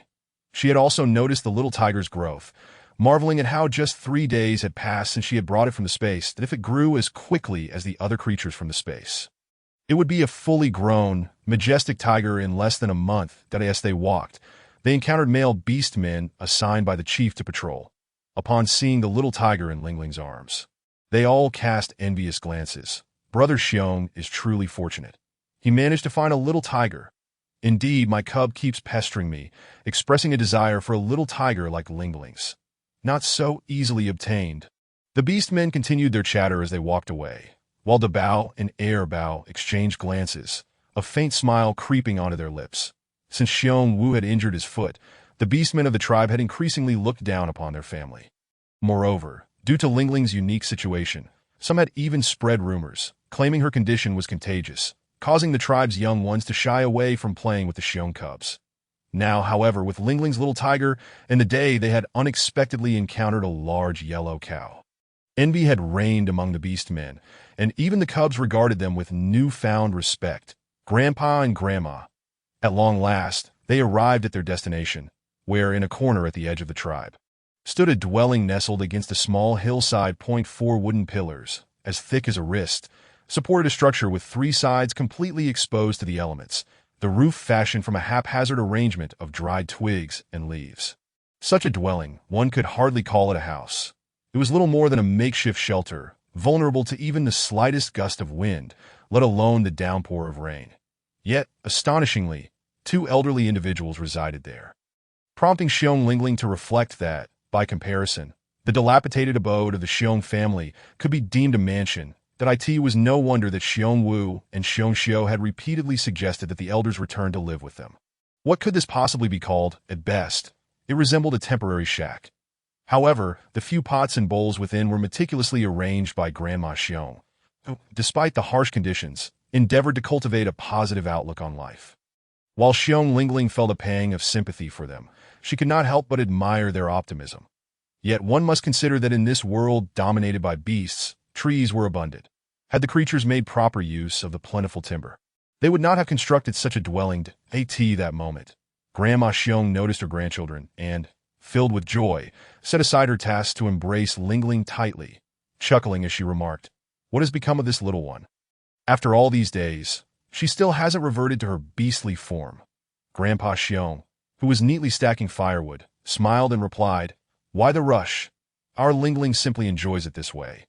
The eldest and second eldest were quite understanding and promptly assisted their grandfather in arranging the firewood. After a while, the eldest spoke up, Grandpa, my mother sent us to invite you for dinner at our house, and no need for that. You must conserve your food. With so many little ones at home, your mother should be careful with her cooking," Grandma Xiong replied, knowing that her daughter-in-law meant well, but feeling guilty about accepting their hospitality, as the Xiong family was already struggling. Xiong Erbao anxiously scanned the surroundings. And when he spotted that no one was nearby, he quietly informed his grandmother, "We have more eggs at home, and 3 plump hens have flown in." Eighth sister asked father to raise them. And mother said that means we can collect eggs every day. That's so. Grandma Xiong exclaimed in surprise. With households unable to hunt, it was remarkable that wild hens had found their way into their home. She then recalled the large yellow ox and, though this seemed fortuitous, an unsettling feeling stirred within her. "Quickly, let us pay a visit to our eldest son's family," she urged. Grandpa Xiong nodded, put down his work, wiped his hands with a leaf, and the elderly couple hurried back to the Xiong household with their 3 grandchildren. Indeed, there were 3 plump hens that did not resemble the wild fowl of the forest at all. The wild chickens were typically lean and could not compare to these. Just as Grandma Xiong and Grandpa Xiong exchanged astonished glances, one of the hens clucked and laid a large, white egg right before their eyes. "Another egg to collect," Sambao exclaimed, immediately rushing over to retrieve the warm egg from the coop, his joy infectious as he and the little ones beamed with delight. "What do you mean by another?" Grandma Xiong asked, her jaw nearly dropping in astonishment. "Have you already collected several? This is the 3rd one, counting the one my mother picked up. It makes 4, said Sibao. "What? My heavens! Even the strongest wild hen lays only 1 egg a day." Grandma Xiong, who had always been the pillar of strength for the Xiong family, now felt a twinge of anxiety. Xiong Xiu and Xiong Wu, too, began to feel uneasy. What had initially seemed a stroke of good fortune now left them feeling somewhat apprehensive. Grandpa Xiong was at a loss for words, exclaiming, "In my entire life, I've never seen such a thing." The little ones wondered aloud, "Are we not allowed to eat these eggs?" Fortunately, under the watchful eyes of the family, Grandma Xiong took a deep breath, her expression softening considerably. "Let us keep a close count and see just how many eggs these 3 plump hens lay each day. They are like a treasure trove for our family. From now on, we must take good care of them." Finally, the tension in the air dissipated, and the little ones nodded in agreement. "Grandma, leave the task of catching insects to feed the hens to us." Xiong Xiu chimed in cheerfully, "Mother, I assure you, I won't miscount. Starting today, you can expect 4 eggs delivered from our house every day." "That won't do. If you give us all the eggs, what will the little ones eat? Besides, we can't eat eggs every single day. Save them for now, and when the winds outside die down and the troublesome beasts cease their mischief, I will take the eggs to other tribes in exchange for some meat. Then we won't have to worry about food during the winter," Grandma Xiong insisted. She could hardly bear the thought of consuming 4 eggs in one day. To her, it seemed wasteful to consume more food than necessary at their age. Yet, even Xiong Wu interjected, "Mother, trading for meat is one matter, but it would be unfair to let us eat all these eggs that if you won't take 4, then let it be 2 per day. And the little ones will deliver them to you. You and father can have 1 egg in your porridge each day. It cannot be less." Understanding her son's disposition, Grandma Xiong conceded, "Very well, I will comply with your wishes." Chapter 33. The Joy of Not Being Hungry Soon. Xiong Xiu had prepared a meal, a large pot of white rice porridge with wild vegetables, enhanced with a touch of beef fat for flavor. And each person was served a poached eggs. Everyone, big and small, gathered their bowls. Grandma Xiong beamed at Xiong Xiu with admiration. However, despite the joy, they all understood the dire situation next door, so the family maintained a low profile. speaking softly as they ate in silence. During the meal, Grandma Xiong recalled, "When I go to trade, I'll also pick up some salt for you, and no matter how good the dishes are, they lack flavor without salt." "Of course, Mother," Xiong Xiu replied, grateful for her mother-in-law's assistance with household supplies, as she herself was unsure how to plan for their needs. Meanwhile, Xiong Lingling, engrossed in her porridge, suddenly lifted her little bare head. Her mouth, now smeared with porridge, forming an O shape. It dawned on her that the beast folk consumed salt. Since her arrival, she had never tasted its flavor. Not because the beast folk abstained, but because the Xiong family was simply too impoverished to afford it. "Why didn't you say so earlier? What's the matter, Bao Bao?" Grandma Xiong inquired, noticing the little one's sudden excitement. She chuckled as she reached out to wipe the corner of Lingling's mouth. Lingling quickly returned to her usual self. Continuing to sip her porridge, she could not reveal her secret, at least not now. It was better to keep it to herself for the time being. After finishing their meal, Grandpa Xiong assisted Xiong Wu in repairing the leaking roof, while Xiong Xiu and Grandma Xiong went to gather dry branches. Although the family was busy, Xiong Lingling observed that, no matter how thickly they piled the dried branches and leaves, the roof would ultimately still leak. It merely depended on the extent of the leak. The members of the tribe watched in confusion as the Xiong family busied themselves at such a time. Annie, with nothing to hunt and stomachs growling. "Why are you all working on leeks? Won't that just make you hungrier?" Grandma Xiong waved her hand dismissively. "No worries, being idle is also unproductive." Presently, while the eldest son's family still prepared porridge, it was no longer the meager few bites they once scraped together. Today's meal was filling, and the porridge was richer, made with more white rice, ensuring they could stave off hunger at that moment. Grandma Xiong radiated vitality. Meanwhile, the female members of the tribe were left dumbfounded. This was hardly a matter of idleness. It was labor that consumed energy. "Did I in the midst of this?" Xiong Tse exchanged glances with her male companion, and the couple promptly approached to offer their assistance. Xiong Tse helped gather dry branches, while her companion returned home to help repair the roof. Before stepping out, Xiong Tse had said to her partner, "Look at mother and sister-in-law. They are not the least bit concerned about food. Even at a time like this, they are willing to exert themselves, which indicates they have enough to eat." Her partner, still processing this revelation, was caught off guard when Xiong Tse added, "Sister-in-law's supply of white rice must still be ample. Let's be proactive. Perhaps you will share some more with us. Come on, don't just stand there." In the next moment, he found himself thrust into the crowd by Xiong Tse. "Mother, sister-in-law, we are here to help."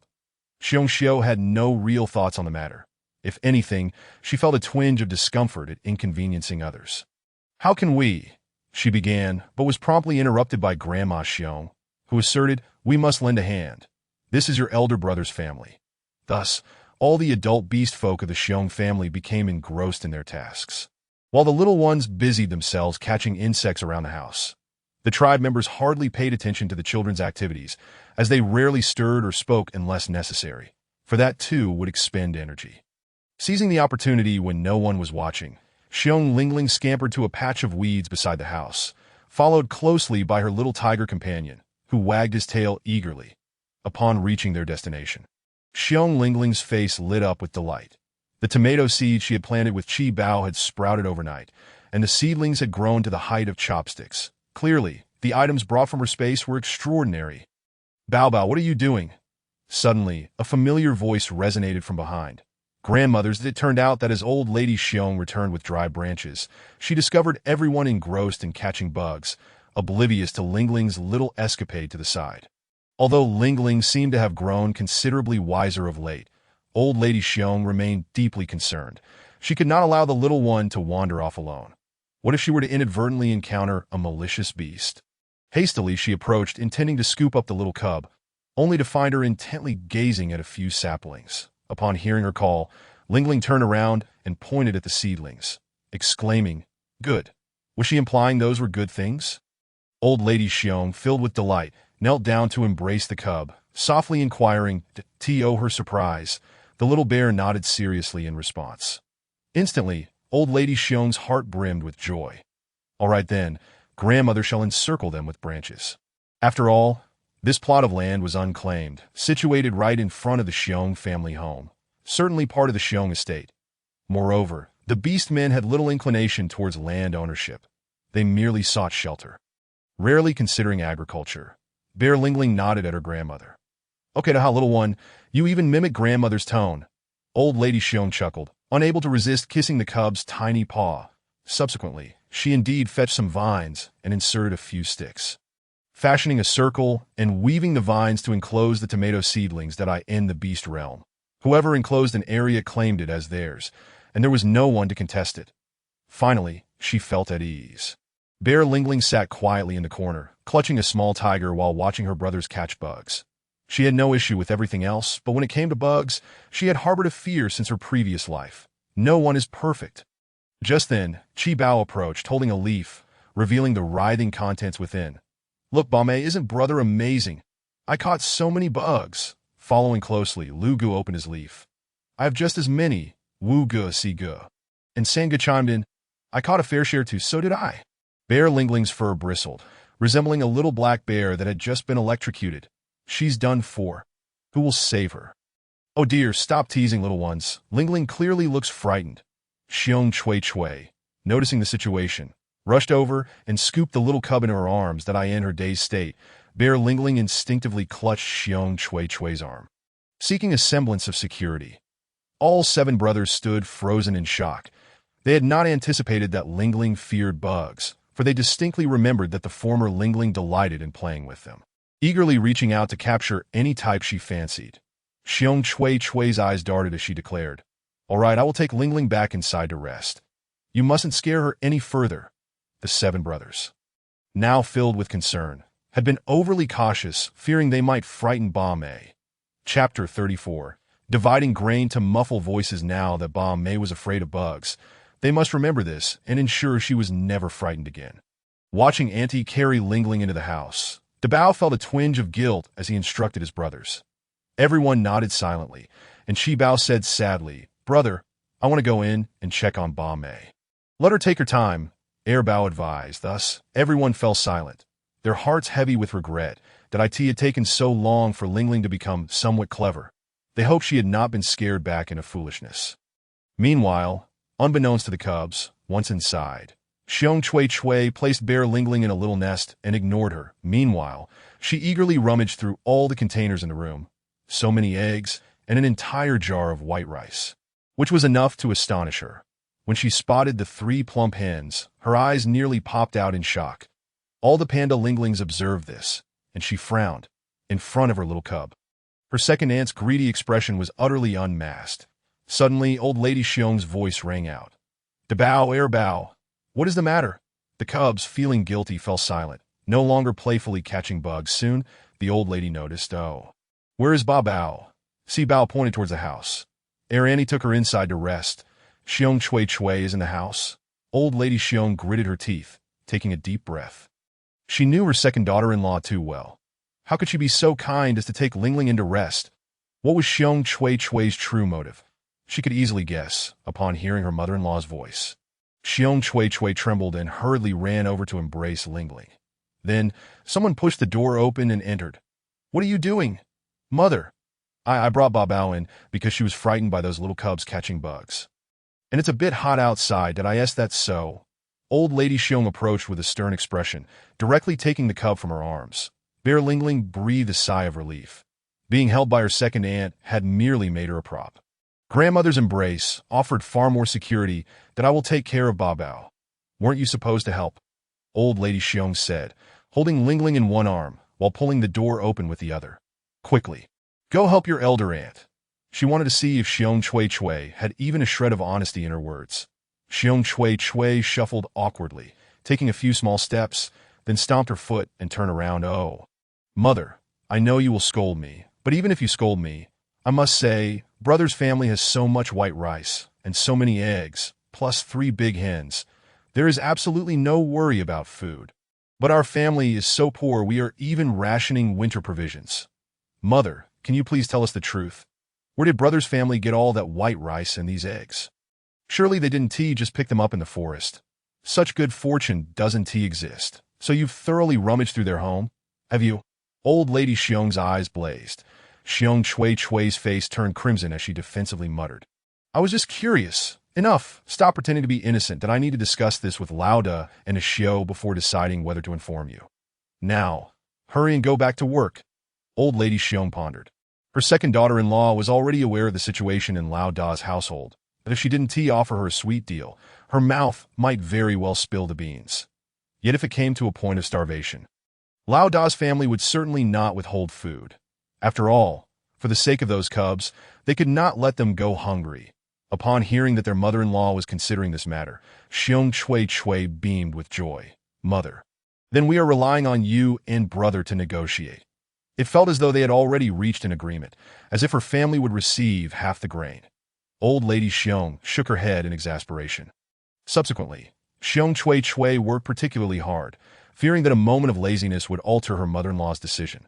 The roof of the Xiong family was rather small, and before long, the work was completed. Old lady Xiong called for Xiong Yu and Xiong Chui to wait outside the courtyard, while she and Lao Wu's family closed the door. Intending to discuss matters thoroughly, Mother, what's wrong? Xiong Wu and Xiong Xiu were still oblivious to the happenings. Old lady Xiong recounted Xiong Chui's discovery of the grain to them. Sighing, you don't lack what they have, and besides, you have 8 cubs to raise. Even if the beast god truly provides you with this grain, it may be a temporary boon. This time they have received help. But there may not be a next time, and soon you would face hunger. However, that Xiong Chui, having seen it, will certainly not let it slide that if she mentions it in the tribe, Xiong Wu's family would face great trouble. The last time a yellow cow bumped into their home, it drew attention. Besides, their family possesses white rice that even the clan leader lacks. Wouldn't that raise considerable suspicion? While their mother spoke, Xiong Xiu brought out a stack of bowls, pouring water for everyone to drink. The heat was stifling, and everyone was drenched in sweat. Xiong Wu contemplated their mother's words, casting a glance at the cubs before turning to Xiong Xiu. Xiu, what do you think about this matter? Just as Xiong Xiu wiped the droplets from her lips after finishing a bowl of water, she cheerfully replied, What can I think? You mentioned before that now our family's cubs can eat rice porridge and eggs daily. Yet the cubs from Air D and Sandy's families are still hungry. You feel uncomfortable about this and wish to provide rice porridge for your nephews and nieces. I support whatever you decide. Thus, Xiong Wu turned to old lady Xiong. Mother, let us proceed with this. Let us divide some for Lao Air and Lao San's families. Old lady Xiong frowned, feeling both helpless and pained, setting aside the adults. All the grandchildren were equal in her heart. It was painful to choose. However, simply dividing the resources of Lao Da's family was unreasonable. Moreover, Lao Da and his wife were excessively kind-hearted, their naivety rendering them beyond reproach. Old Grandpa Xiong found himself in a predicament as well, mirroring the old lady's thoughts, and remarked, What is there to divide?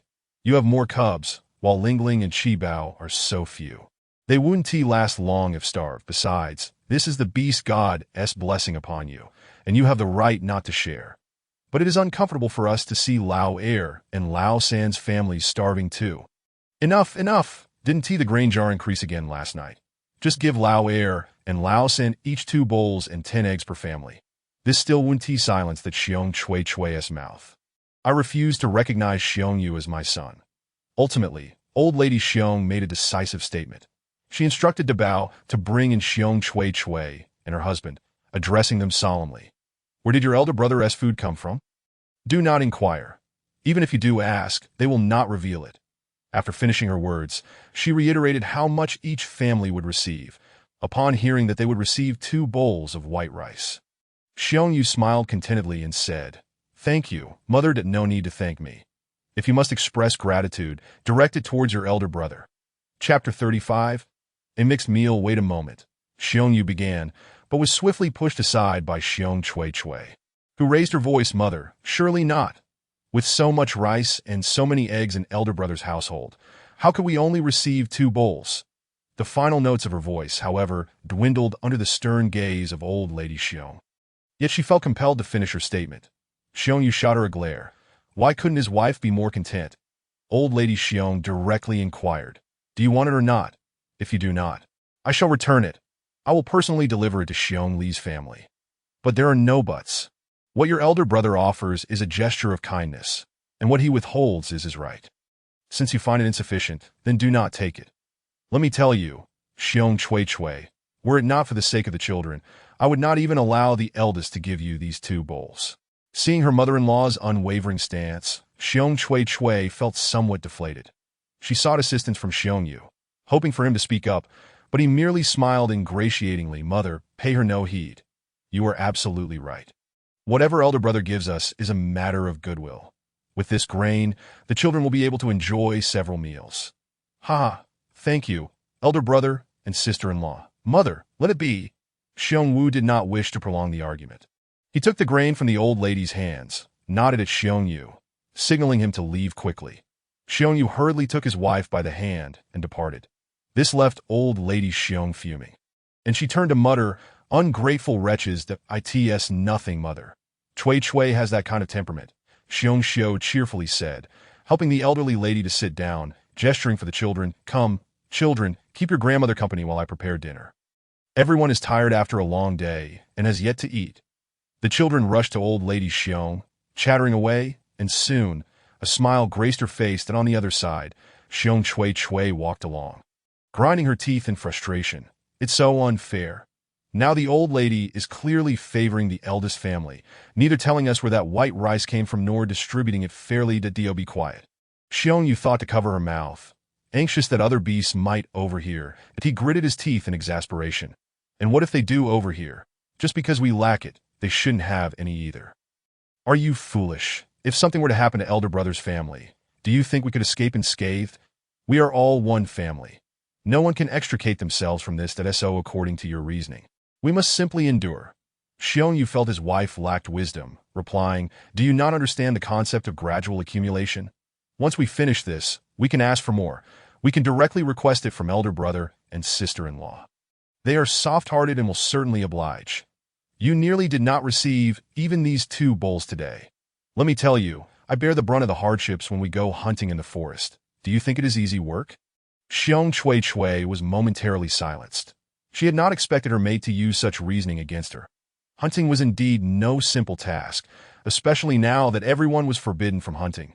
Reflecting on it, she felt her earlier reaction had been overly impulsive. Indeed, I must remember the importance of gradual accumulation. Yes, this time I was wrong. Seeing the displeasure on her mate's face, Xiong Chui quickly caught up, wrapping her arms around his and playfully said, "Do not be angry. I was only thinking of the family. You see, elder brother's family has so many children, and even the 3rd family has 3, that we only have 2.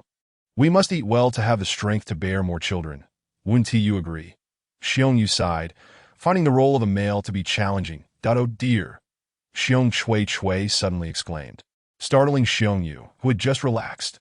"What is it now?" he asked, clutching his chest. "Are you daft? We have worked all day at elder brother's house and have yet to eat a bite, but they have provided us with food," Xiong Yu said, lifting the grain to show her. "Fool, that is beside the point.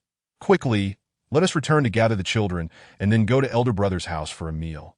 Old lady Xiong kept her word. After sitting with the children for a while to alleviate her mood, she went to the 3rd family's home. The white rice and eggs were wrapped in banana leaves. That moment, the sun blazed overhead, and most of the tribe's beasts remained indoors, unwilling to venture out. Otherwise, they would have questioned her about what she was carrying. Xiong Li and Xiong Hua were inside, cooking for the children. They had been reluctant to consume the white rice given previously, and now they were hesitant to eat their winter stores. The children were crying out in hunger, so they could only start a fire to cook porridge. They were taken aback when old lady Xiong unexpectedly delivered such a large quantity of grain. Both Xiong Li and Xiong Hua felt a twinge of embarrassment, but while that was one matter, they were also curious about where elder brother's family had obtained such grain. Old lady Xiong sat cross-legged on a stone bench, deliberately creating suspense. "Do not ask questions. Just remember to thank your elder brother and sister-in-law. Your 2nd brother's family received the same amount. Both families are treated equally, without favoritism. But, mother, we also wish to earn our own white rice. That we believe the eggs were gathered by elder brother. But where did the white rice come from? Surely it cannot have been picked up as well." Xiong Hua, with tearful eyes, played the pitiful card, adept at feigning innocence. She considered prolonging the conversation in hopes that the old lady might soften. "You cannot earn this white rice. You do not possess that fortune." Old lady Xiong saw through her daughter-in-law's scheme and, having spoken, stood up and left. The couple was left dumbfounded. They had not expected old lady Xiong to return to the elder brother's courtyard only to find Xiong Yu and Xiong Chui lingering there.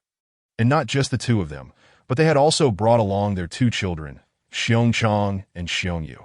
These two children were so spoiled by their parents that they had become rather pampered. Despite being of similar age to the eldest and second children, they spent their days idly, refusing even to help gather firewood.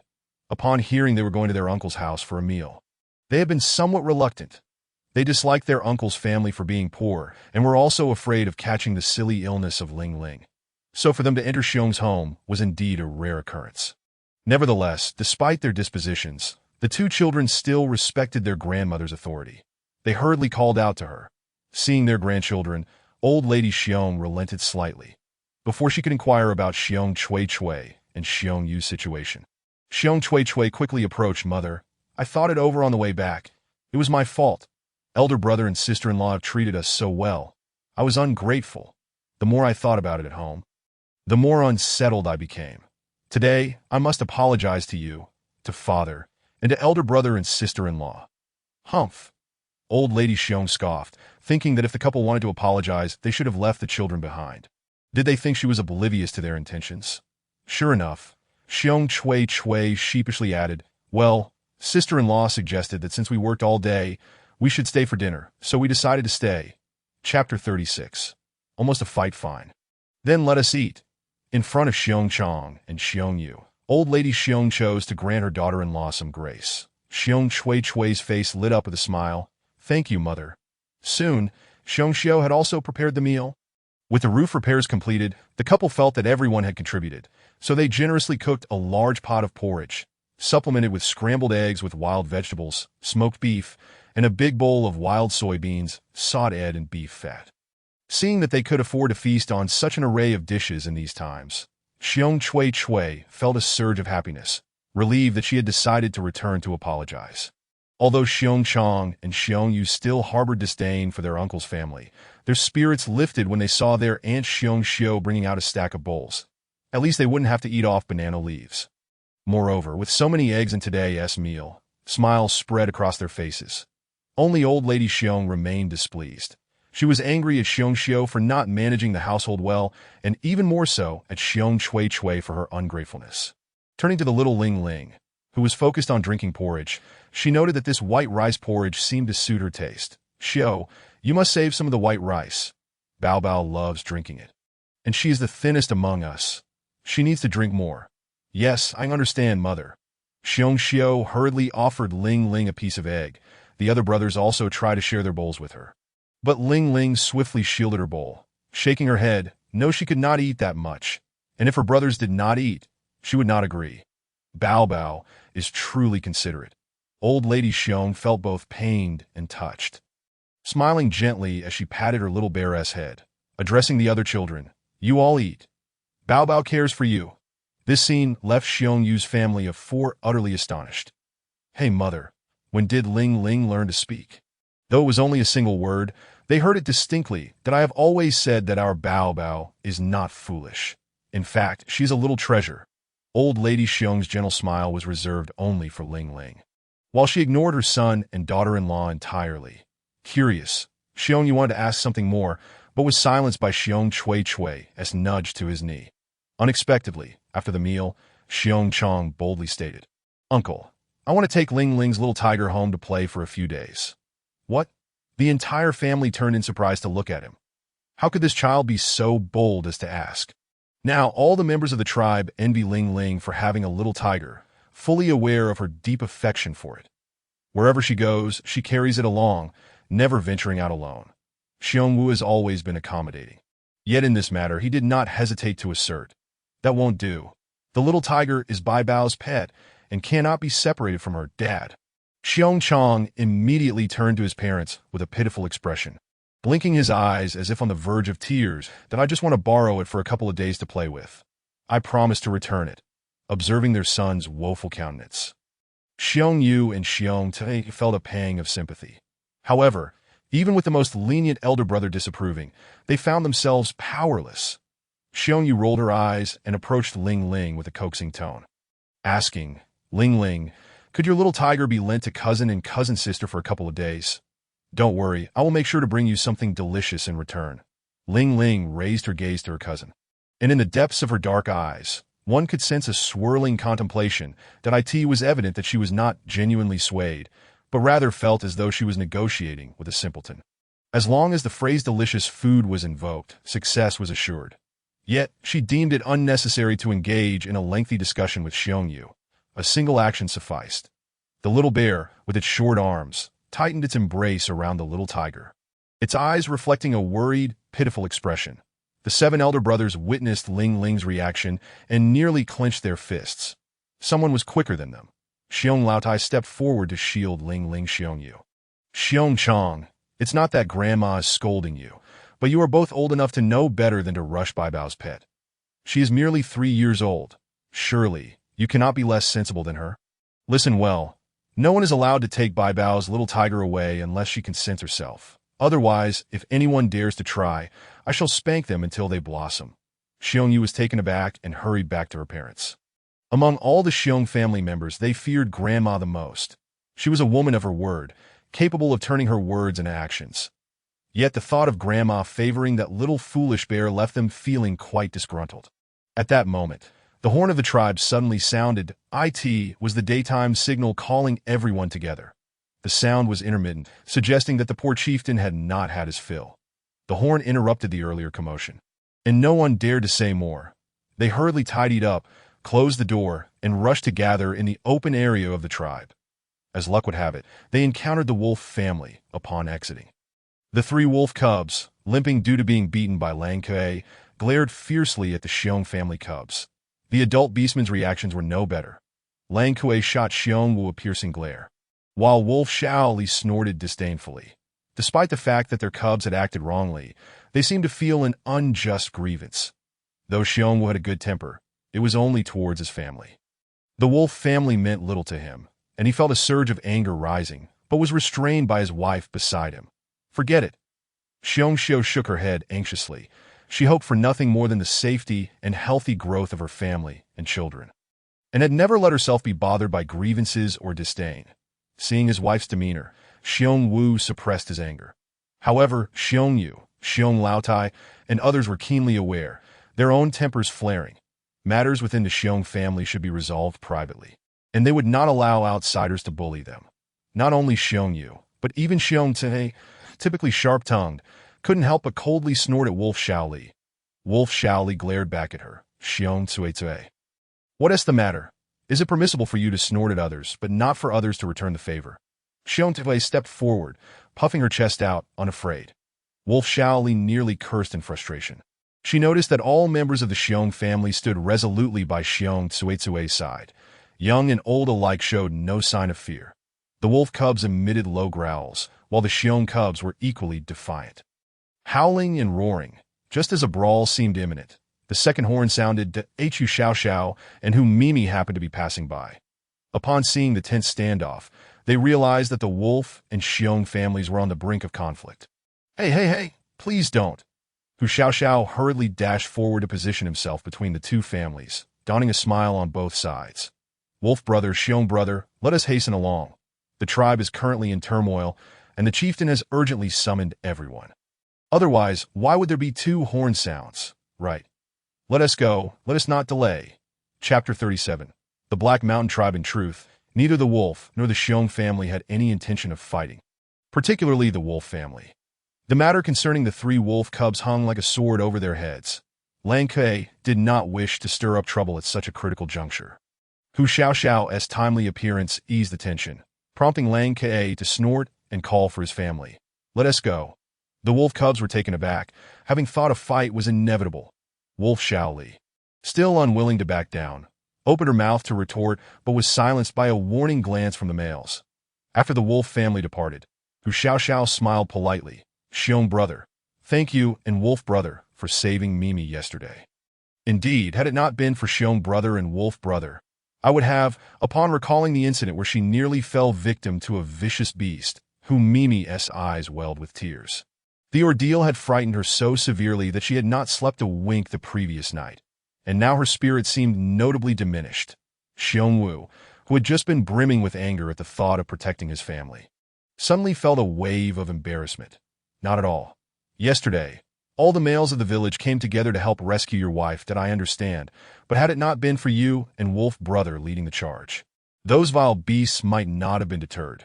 Xiong Brother, we intended to offer a token of gratitude to both families, but given the current situation, we can only wait and express our thanks verbally for now. Mimi wiped her tears, feeling rather bashful, and no need for that. Xiong Wu quickly waved his hand, and Xiong Xiu echoed the sentiment. It was Xiong Laotai who navigated the situation adeptly. She took Mimi's hand and spoke candidly. Mimi, it is true that all the males of the village came together. Even if Xiong Wu and Lang Kuei were at the forefront, there is no need for you to offer any formal gratitude. A simple verbal thank you to everyone is sufficient, that if you give them special treatment, how will others perceive it? Everyone contributed, wouldn't you agree? Mimi understood that Xiong Laodai was looking out for their little family. Although it was true that everyone had helped, it was also a fact that the two had led the charge. She could only nod in agreement. All right, Annie, we shall heed your advice. That Hu Xiao Xiao, being quite astute, understood immediately and felt deeply moved, gaining a newfound respect for the Xiong family. Soon, the group arrived at the open area where the chieftain was already seated upon his designated stone, and he cleared his throat twice to remind everyone to cease their chatter. Then waved for his son, Shi Zhuzi, to step forward. Zhuzi, please share with everyone what you have discovered. Shi Zhuzi, the chieftain's eldest son, robust and capable, had often been seen as the potential successor to the chieftain among the tribe's beastmen. Now, under the watchful eyes of the tribe, he slowly stepped forward and stated, Yesterday, following the tumultuous events in the tribe, I visited the Black Mountain tribe early this morning for inquiries. That it turns out that recently, 2 females have gone missing from their tribe. What? Zhuzi, is this true? How terrifying! The Black Mountain tribe, named for its proximity to the Black Dragon Forest, is inhabited by those who dare not venture into the forest. Yet their ability to reside there speaks of their prowess. Hearing that even females from the Black Mountain tribe could go missing sent ripples of fear through their own nameless little tribe. At that moment, nearly all the females present instinctively felt a surge of fear. Reflecting on the events of yesterday, they realized that had luck not been on their side, Xiong Hua and Mimi could very well have been among the lost. In response to the rising inquiries and discussions among the crowd, Shi Zhuzi calmly raised his hand to pacify them. I personally gathered this information, and it is undoubtedly accurate. The Black Mountain tribe is currently strategizing to reclaim their missing females from the vile beasts. In short, that area is not safe at the moment, so even if we lack food, we should refrain from venturing to the Black Mountain tribe. The Black Mountain tribe was a nearby location where they frequently exchanged goods. However, now that everyone was struggling to fill their bellies, they lacked the strength to make the journey. Among the beast men, Xiong Laotai and Xiong Xiu exchanged glances. She had initially planned to visit the Black Mountain tribe in a few days to trade eggs for salt, but now it seemed wise to postpone. Shi Zhuzi continued, My father believes that having all the males of the tribe stay at home is not a solution. The females and cubs cannot go hungry. That is unacceptable. Therefore, we must still go hunting. But what about the females? Who will protect them? Indeed, Zhuzi, while hunger is a concern, what if the females are captured by the vile beasts? The cubs would be left without mothers. Enough of your chatter. The chieftain shot a glare at the talkative beast man, scanning the crowd before finally stating, We will draw lots. Those who draw long will go into the mountains to hunt, and those with short lots will remain in the tribe to protect the females and cubs. The game we bring back will be slaughtered and divided equally. The so-called method of drawing long and short sticks was devised by the orc tribes when they faced a divergence of opinions. A lion totem would hold a pre-prepared small stick, and by pinching it in the middle, it became impossible to discern which end was longer or shorter. The males would then draw the sticks one by one, ultimately determining the decision based on length. After finishing his explanation, the chieftain surveyed the surroundings. Seeing no objections, he waved his hand, signaling the lion totem to begin the drawing process for the males. This procedure was quite taxing, as the females did not wish for their males to venture into the mountains to hunt at such a time. Even Xiong Xiu could not help but tug at Xiong Wu's arm. Although she typically lacked assertiveness, she understood the concern for her male and also harbored a little selfishness. Her family was currently not in need of food, and moreover, her male had difficulties with mobility. What if he encountered a fierce beast? However, contrary to their fears, Fate proved to be quite the contrary, as Xiongwu actually drew the longer stick. Xiongxiu's face fell in disappointment, and before she could revel in her misfortune, she noticed that the wolf Xiaoli across from her also drew a long stick, followed by Xiongyu, Xiongli, Hu Xiao, and even the lion totem himself, that in total, 15 males were determined to enter the mountains for hunting. Father, 15, the lion totem informed the chieftain of the situation. The elderly chieftain pondered and nodded thoughtfully. Umi lifted his gaze to the 15 males who had stepped forward, parted his lips, and finally made his decision. Do you possess the courage to enter the Black Forest? The males looked at each other in surprise. They were astonished that the chieftain mentioned the Black Forest. Was hunting not supposed to take place in Barrier Mountain? The Black Forest was so terrifying that even the inhabitants of the Black Mountain tribe dared not enter, let alone them. For a moment, no one dared to respond, and some orcs even lowered their heads in silence. Observing the low morale, the deer medic shook his head and sighed. If no one dares to venture into the Black Forest, I must ask, if we continue to delay like this, will our entire tribe starve to death? If we cannot think of others, can we not at least think of our own males and cubs? Chapter 38. A delightful mood. The deer medic's words struck a chord with everyone. Who would wish for their family to go hungry every day? However, the Black Dragon Forest was indeed a perilous place, rumored to be filled with all sorts of bizarre and monstrous creatures. Those who entered rarely returned, and even those who managed to escape came out traumatized. Do not fear. Those legends are mere fabrications. No one from our surroundings has ever ventured into the Black Dragon Forest. What if they are all false? Consider this. For so many years, no one has dared to enter. No need to say more. I would rather gnaw on tree bark with the cubs than let the males go into the Black Dragon Forest. That a female suddenly stood up, interrupting the deer medic's speech. She took a leading role. And soon after, other females rose to express their unwillingness to let their males enter the mountains. Xiongxiu was naturally not to be outdone, her voice the loudest among the females. I oppose this matter. I oppose it. All right. The chieftain squinted his old eyes, surveying the crowd. The females took the lead in voicing their opinions, and not a single male stood up, indicating the widespread discontent with the proposal. Very well. The chieftain reluctantly raised his hand to calm the crowd. Everyone, please sit down. Since there is opposition, we shall not enter the Black Dragon Forest. However, the issue of hunger still needs addressing. If we do not resolve this, someone will inevitably starve, and the hungrier one gets, the less inclined they are to act. Starting tomorrow, we must all take action. Subsequently, at the chieftain's suggestion, the lion totem proposed a second plan. Let half of the females search for wild vegetables, while the males will be divided into 3 small teams, each consisting of 10 individuals. One team will enter Barrier Mountain to hunt. Another will stay in the village to protect the cubs and elderly orcs. And the last team will accompany the females to the forest's outskirts in search of wild vegetables, while also providing protection. As for who would belong to which team, they would still draw long and short sticks. This time, the orcs were convinced. If they wished to avoid hunger, action was necessary, and at present, this seemed to be the best plan. The process of drawing sticks continued until sunset, and finally, the orcs dispersed to return home. Xiongxiu drew the task of gathering wild vegetables, while Xiongwu was assigned to hunt in the mountains. Upon seeing the results, Xiongxiu furrowed her brow in concern for her male.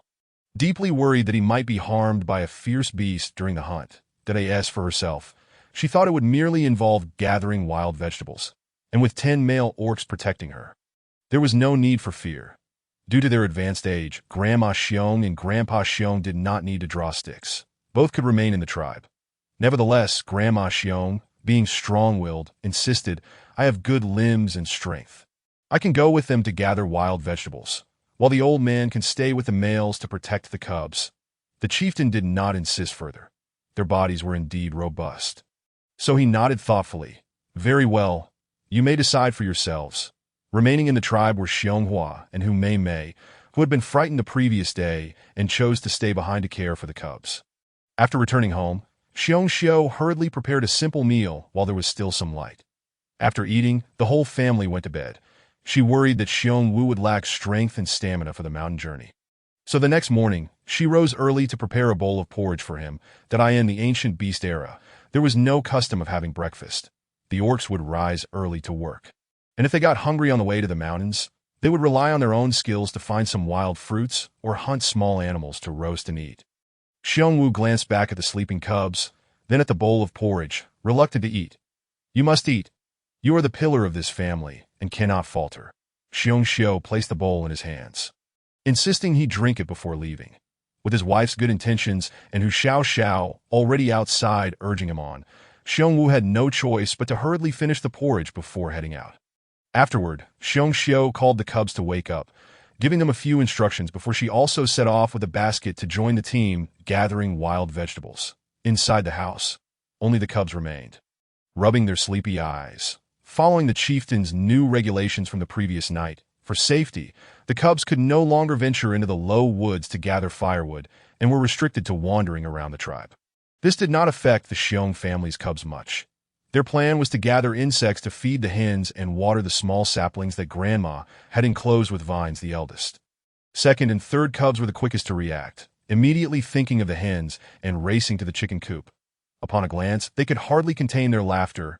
Eggs! They've laid eggs. Should be careful of the neighbors. The cubs, filled with excitement, covered their mouths and leapt about, for there were many eggs in the coop. The joy of discovering food upon waking was simply delightful. When Xiong father and Xiong mother left early, they were unaware of the bounty of eggs laid overnight, which would have greatly pleased them.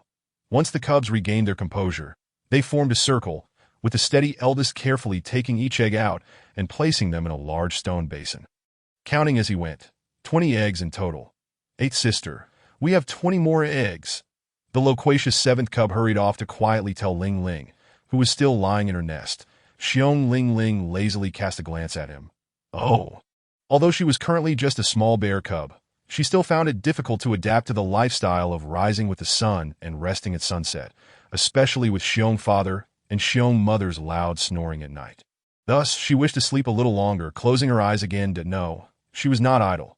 She was simply observing the small courtyard space. Seeing her indifferent reaction, seventh cub felt quite disappointed. Eighth sister is such a lazy bear. Fine, fine, sleep on, be good, be good. With her eyes closed, Xiong Ling Ling remained speechless. She listened to the commotion, and soon after, the cubs had finished collecting the eggs and joyfully ventured outside to catch insects. With 3 plump hens laying so many eggs, the cubs were eager to catch every insect in sight for their feasting. Finally, Xiong Ling Ling could leisurely inspect the small courtyard space, and after doing so, she felt more at ease to take a proper nap. Today, the livestock in the courtyard had grown considerably. The yellow cow, horse, and goats all resembled fully grown animals. The 2 female ducks also performed admirably, laying 20 duck eggs. Additionally, there was some hunted game, about 10 rabbits and 3 wild boars, though the only imperfection was that they were still small and not yet ready for slaughter. Enjoying an apricot, she casually plucked and tossed into her mouth. Xiong Ling Ling entered the small house. She noticed that the shelf had gained more medical supplies. A box of cold medicine and a bottle of antibiotics. Not bad, not bad. Perhaps it was due to Xiongxiu cooking for the entire family, which lifted everyone's spirits. Overnight, the supplies in the space had nearly doubled. However, given the tense situation in the tribe, she could not afford to take out any game at this critical moment. As for the duck eggs, fearing they would be discovered due to their different size from chicken eggs, Xiong Ling Ling decided to wait until nighttime when she couldn't sleep to sneak into the space and turn them into salted duck eggs. Chapter 39. If you dare to hit, I dare to sue eighth sister. A small black bear suddenly burst into the room, his eyes gleaming with excitement, clearly having encountered something thrilling. Soon his short arms were perched on the edge of the nest, and Xiong Ling Ling's head popped up. Eighth sister. The trees we planted that day have borne fruit. Trees, fruit. Xiong Ling Ling momentarily lost her train of thought, then realized he was likely referring to the tomato seedlings. Is it possible? Just yesterday, the chopsticks were as high as that, and there were hardly any extra leaves that Qi Bao, in a flurry, exclaimed, "It's true. Come quickly and see." Without hesitation, Xiong Ling Ling crawled out of her little nest, following Qi Bao as they rushed outside. There, they beheld 2 small black bears stumbling about, with a little tiger trailing behind them. Upon reaching the tomato plants, Xiong Ling Ling cast a glance, and her heart blossomed with joy. The few tomato seedlings were already bearing fruit. Although they were still green, these green tomatoes were as large as a fist, that it was astonishing to think that in just one night, they had both borne fruit and grown. It seemed that in just one more day, she would be able to enjoy scrambled eggs with tomatoes. How delightful!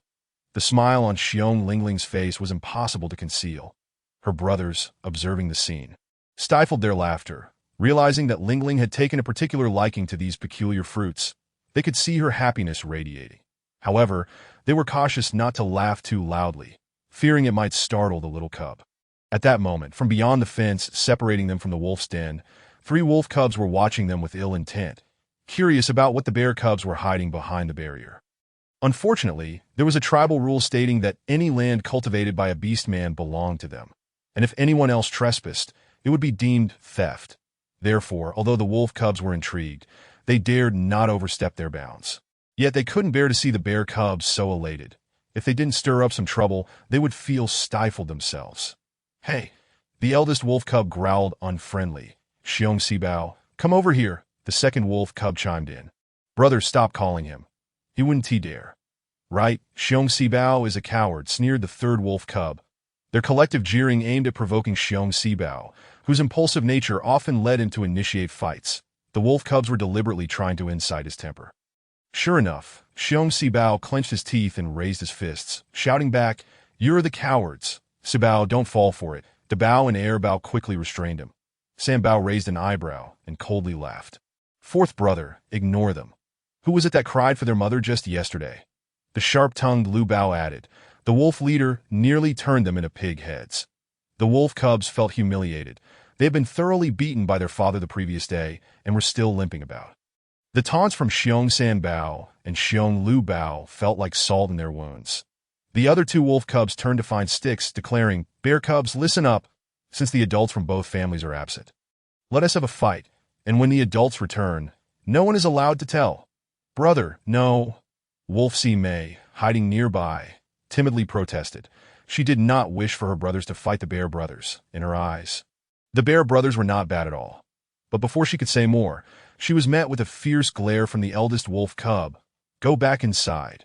Wolf Si Mei bit her lip, feeling scared, and pressed herself tightly against the corner, too afraid to move. Meanwhile, the bear cubs quickly formed a line and clenched their fists. Aside from Sibao, who was eager to fight, the others were reluctant. However, since the wolves were coming at them, they felt they had no choice but to respond. Even Chi Bao, who had yet to transform into a beast man, was ready to defend Lingling, standing protectively behind her. Xiong Lingling looked at her brothers' backs, pinched the corners of her eyes, and felt a headache coming on. She understood that provoking the wolf cubs was their greatest source of amusement, while the bear cubs were bound by their sense of honor. Thus, if one were to step forward, the others would inevitably follow suit. Yet she believed that if the bear cubs responded, it would mean defeat for them.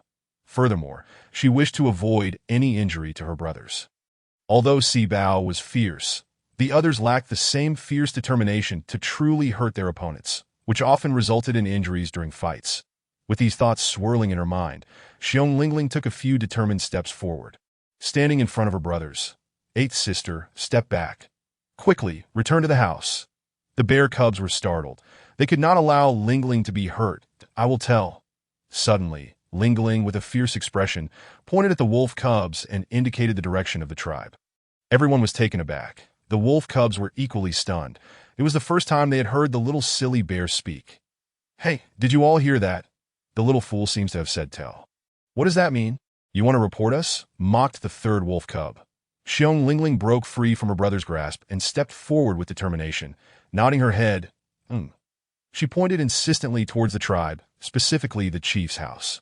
"What? This little silly bear is not following the script. She actually intends to inform the chief." The 3 wolf cubs exchanged glances. They wanted to fight, but did not wish for anyone to find out. Especially the chief. "Fine, forget it. Can't afford to lose," the eldest wolf cub spat, shaking his head and signaling his brothers to leave. The second and third wolf cubs, realizing they had been provoked for nothing, followed suit. The bear cubs remained stunned for a moment, not expecting Lingling to resolve the crisis so effortlessly. Their gazes turned warm, each of them wearing a knowing smile. Indeed, matters that could be resolved with wisdom did not necessitate a fight. In the end, it could be them who suffered losses. Xiong Lingling shot a glance at her brothers and gestured toward the bow, air bow, and sand bow. Let us go. The bow, air bow, and sand bow were puzzled but found Lingling's serious expression endearing. Thinking she wanted to play, so they followed her. Once inside, Lingling pointed at the stone hoe. Take it. Eighth sister, what do you want us to do? The bear cubs were perplexed. Without a word, Lingling continued outside. She wished to explain, but due to her original body's limitations, she could only muster a single word at a time, unable to string together even 2 words. Sigh, so exhausting. Although her brothers exchanged glances, they obeyed her instructions, picking up the stone hoes and following her outside. The bear family had only 2 stone hoes. One was taken by Xiong Xiao to gather wild vegetables, leaving just one at home. With Xiong Debao carrying it, the 3 brothers followed Lingling to the plot of grass where they planted tomatoes. She pointed at the tomato plants and then at the grassy area. Dig. Yes, her meaning was clear. Her brothers were not busy, so today they would dig up this patch of grassland. Once it was surrounded, the bear family's vegetable garden would be established.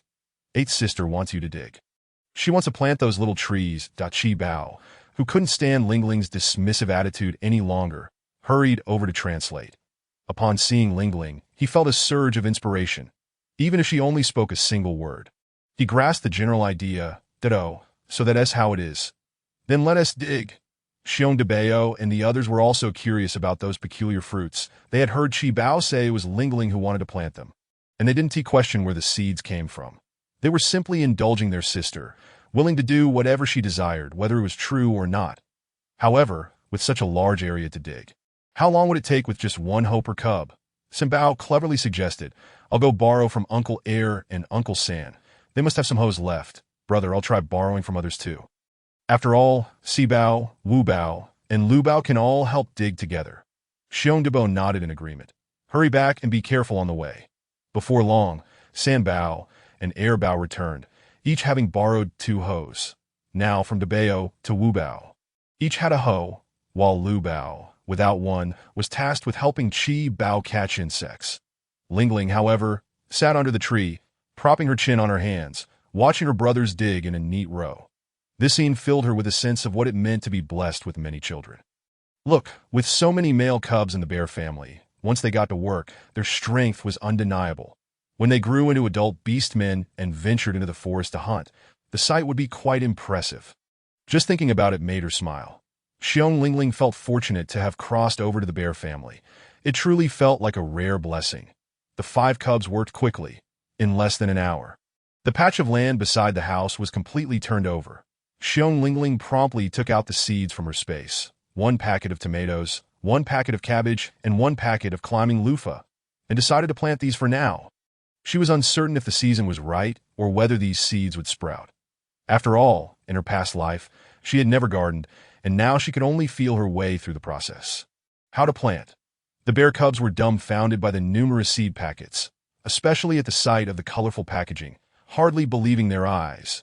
Xiong Lingling gestured a few times, pointing at the seeds. Plant the cabbage and tomatoes on one side, and the climbing loofah on the other. When the vines come up, we'll need to build a trellis. Although she gestured more than she spoke. The only word she managed to utter was plant. With Chi Bao translating, the older brothers finally understood her intent. However, they couldn't help but wonder. Eighth sister, where did you get these seeds? Yes, we've never seen such fruits before. Could it be that the beast god gave them to eighth sister? The brothers whispered among themselves. Xiong Lingling rolled her big eyes, waved her hand, and with a mysterious expression, uttered a single word, don't, followed by another. Asta Chi Bao immediately explained. Eighth sister says you shouldn't ask. The bear cubs exchanged knowing glances, and with an unspoken agreement, they all fell silent. Clearly, this matter was indeed related to the beast god, so they decided to keep their mouths shut and get to work. Meanwhile, the wolf cubs peered curiously, unable to comprehend what the bear cubs were so diligently engaged in. Seeing them digging together in the earth left the wolf cubs rather puzzled. In the world of beast men, there was no concept of agriculture. Their stone hoes were used solely for foraging wild vegetables on the mountains. Digging a piece of land next to their home was a novel endeavor for the bear family, who were the first in the tribe to do so. Additionally, since the bear family resided at the village's edge, few beast men passed by under normal circumstances, and during this extraordinary time, not a single beast man could be seen. Thus, the patch of land was soon excavated, yet the wolf cubs remained in the dark. They watched as the bear cubs scattered something onto the freshly turned soil. Suddenly, the third wolf cub felt a surge of fear. "Brother, do you think the bear cubs are casting a curse?" The so-called curse was a spell meant to harm others, and the wolf cubs, feeling guilty for their misdeeds, instinctively thought the bear cubs were cursing them. The eldest wolf cub's heart raced, having never encountered such a situation, and he quietly warned, "Today, let us all stay indoors until father and mother return to decide what to do." With that, the three wolf cubs retreated, no longer daring to steal glances at the bear family. On the other side, Bear Lingling observed her cubs toiling away, exhausted and drenched in sweat, with some even developing blisters on their palms from the hose handle. Yet, they uttered not a word of complaint and worked with even greater zeal. The cubs, who had not even eaten breakfast, placed immense trust in their eighth sister. Heart aching for them, Bear Lingling quietly returned to the house, retrieved a large stone bowl, and fetched a whole basin of steamed buns from her space. Filling the large stone bowl and several smaller bowls to the brim, that moment, Seven Treasures pushed open the door. "Eighth wow." "Shoo." Bear Lingling quickly gestured for silence and pointed at the door call. Seven Treasures gazed at the white, fluffy items, each looking so delectable that he couldn't resist. Although he didn't know what they were, he instinctively recognized them as food that he promptly ran outside to summon his brothers to join him. "What is this?" "Eighth sister, where did you get these?" "Quiet, no questions." Before Fifth Treasure could finish his sentence, Third Treasure interrupted, his gaze at Lingling filled with profound understanding that he was convinced that their eighth treasure was extraordinary. Under the protection of the beast god, therefore, everything Lingling obtained was a gift from the beast god, and since she had mentioned not to ask, they decided to refrain from inquiries, no matter how peculiar the circumstances. "Indeed, we must not ask," they agreed, "and we must not raise our voices, lest we startle Lingling." Observing her brother's expressions of astonishment and confusion, Bear Lingling approached, picked up a large steamed bun, took a big bite, and pointed at the bun. "Eat wow. So this is edible?" The cubs rushed forward, each grabbing one, mimicking Lingling's actions as they took bites. They were all momentarily stunned. The texture was light and sweet. And in that moment, it felt as though all the happiness in the world was bursting forth that it's delicious. In the next instant, they excitedly took another bite. Soon, they finished one bun, yet the cubs, understanding and considerate, refrained from taking a second. Lingling was puzzled. "Eat it, there's so much more," but the eldest shook his head. "No, eighth sister, we cannot indulge in such a delightful treat for ourselves. We must leave some for father, mother, and grandparents." The other cubs nodded in agreement. "Yes, the rest must be saved for father and mother. Now let's continue planting seeds." With the eldest suggestion, everyone promptly agreed and headed outside. Only little Lingling remained in the small house. Her brow furrowed slightly. This truly is unexpectedly moving. Chapter 41. Deceit and trickery. This time, the female members of the tribe ventured up the mountain, surrounded by 10 males for protection, allowing them to forage for wild vegetables with more ease. Some females jokingly bantered with the males. As the saying goes, with males and females paired, work feels less burdensome. However, where there were more females, there was more chatter, and amidst their conversations, disputes could arise.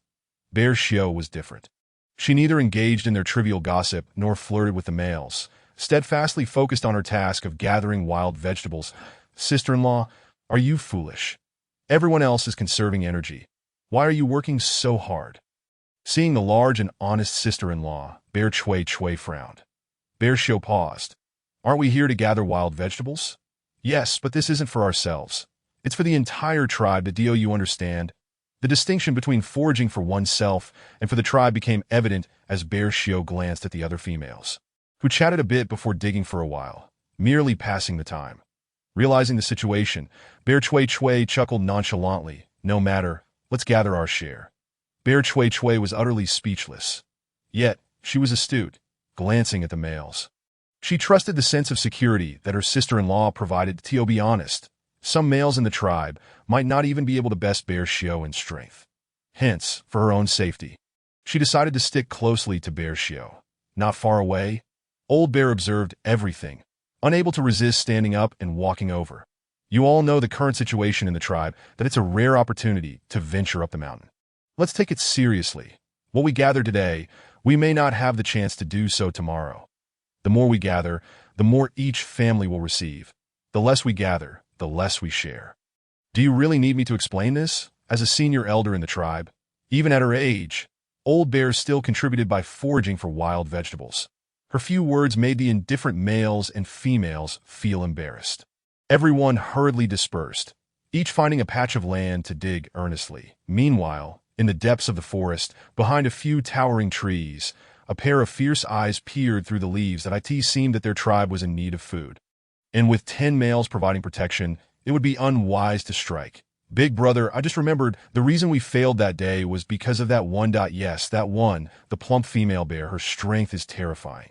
The beast, shielding its eyes from the leaves, fixed its gaze on Bear Shio, who was diligently foraging for wild vegetables. After a moment's contemplation, it lowered its hand and waved. Let's go. Today is not the right time. We must wait for a better opportunity. After a morning of hard work, the females finally returned to the tribe, each carrying a basket full of foraged goods. Although it seemed there was a decent amount when gathered together. Dividing it among families resulted in a meager share, causing some of the weary females to feel somewhat dissatisfied. However, in the presence of the tribe leader, no one dared to voice their grievances.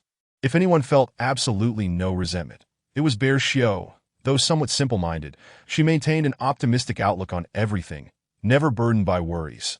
Holding the gathered wild vegetables, she said to Old Bear, "Mother, since we can't go out these days except to forage for wild vegetables, I might as well finish tanning the cowhide today and make some clothes for the cubs. Just be sure to measure carefully. Don't waste any." Old Bear expressed some concern, knowing that while Bear Shio was skilled, her craftsmanship had its flaws. Bear Chue, who stood beside them, found this rather grating. The large cowhide at Bear Shio's home made everyone in the tribe envious, including Bear Chue, whose own cubs longed for new clothes but lacked the means. After returning home, Bear Chue planned to deliver the wild vegetables they had gathered to Bear Hua's family and casually mentioned, "Sister-in-law plans to make new clothes for her cubs this afternoon." With that cowhide, Bear Hua, who had been listless, suddenly perked up. Of course not. That cowhide could be traded for a substantial amount of grain. Bear Hua lamented, realizing that the most pressing concern was survival. While Bear Shio was thinking of making new clothes for her cubs, a mindset that seemed rather impractical. Bear Chue rolled her eyes. Of course, their rice jar is full, and they have countless wild eggs. So they don't care about a little grain. They're simply extravagant. Bear Hua felt inexplicably unhappy, but concealed it well. Just as she was about to say something, a figure emerged from the corner of the small house. The eavesdropper turned out to be the deer veterinarian. Bear Chue, Bear Hua, what were you just discussing? Which family's rice jar is full, and who has countless wild eggs? The two females were taken aback. The deer veterinarian, relying on his medical skills, held considerable status in the tribe, and they hadn't expected someone of his stature to be eavesdropping. However, since he could only ask that question, it indicated he had not overheard the earlier conversation. Thus, Bear Chue quickly put on a smiling face. "We were talking about other tribes, just some idle chatter we heard." "Other tribes?" The deer veterinarian's expression turned skeptical. Of course, deer veterinarian. Surely no family in our tribe has such circumstances? It wouldn't be your family, would it? The deer veterinarian's eyes widened in disbelief. "What nonsense are you spouting?"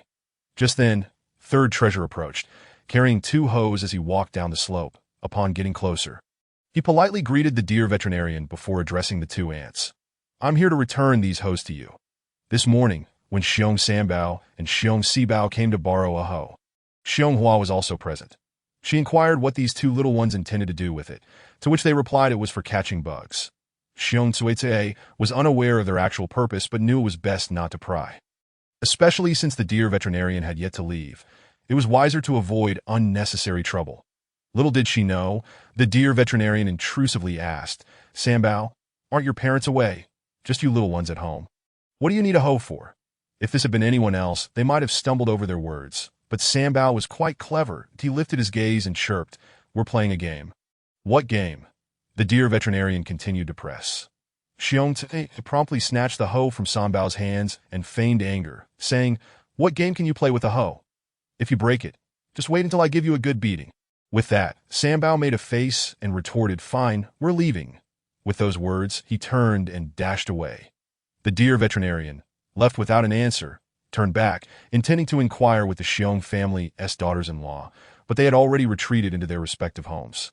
Closing the door with blank expressions, the deer veterinarian could only point in frustration before reluctantly letting it go. Chapter 42.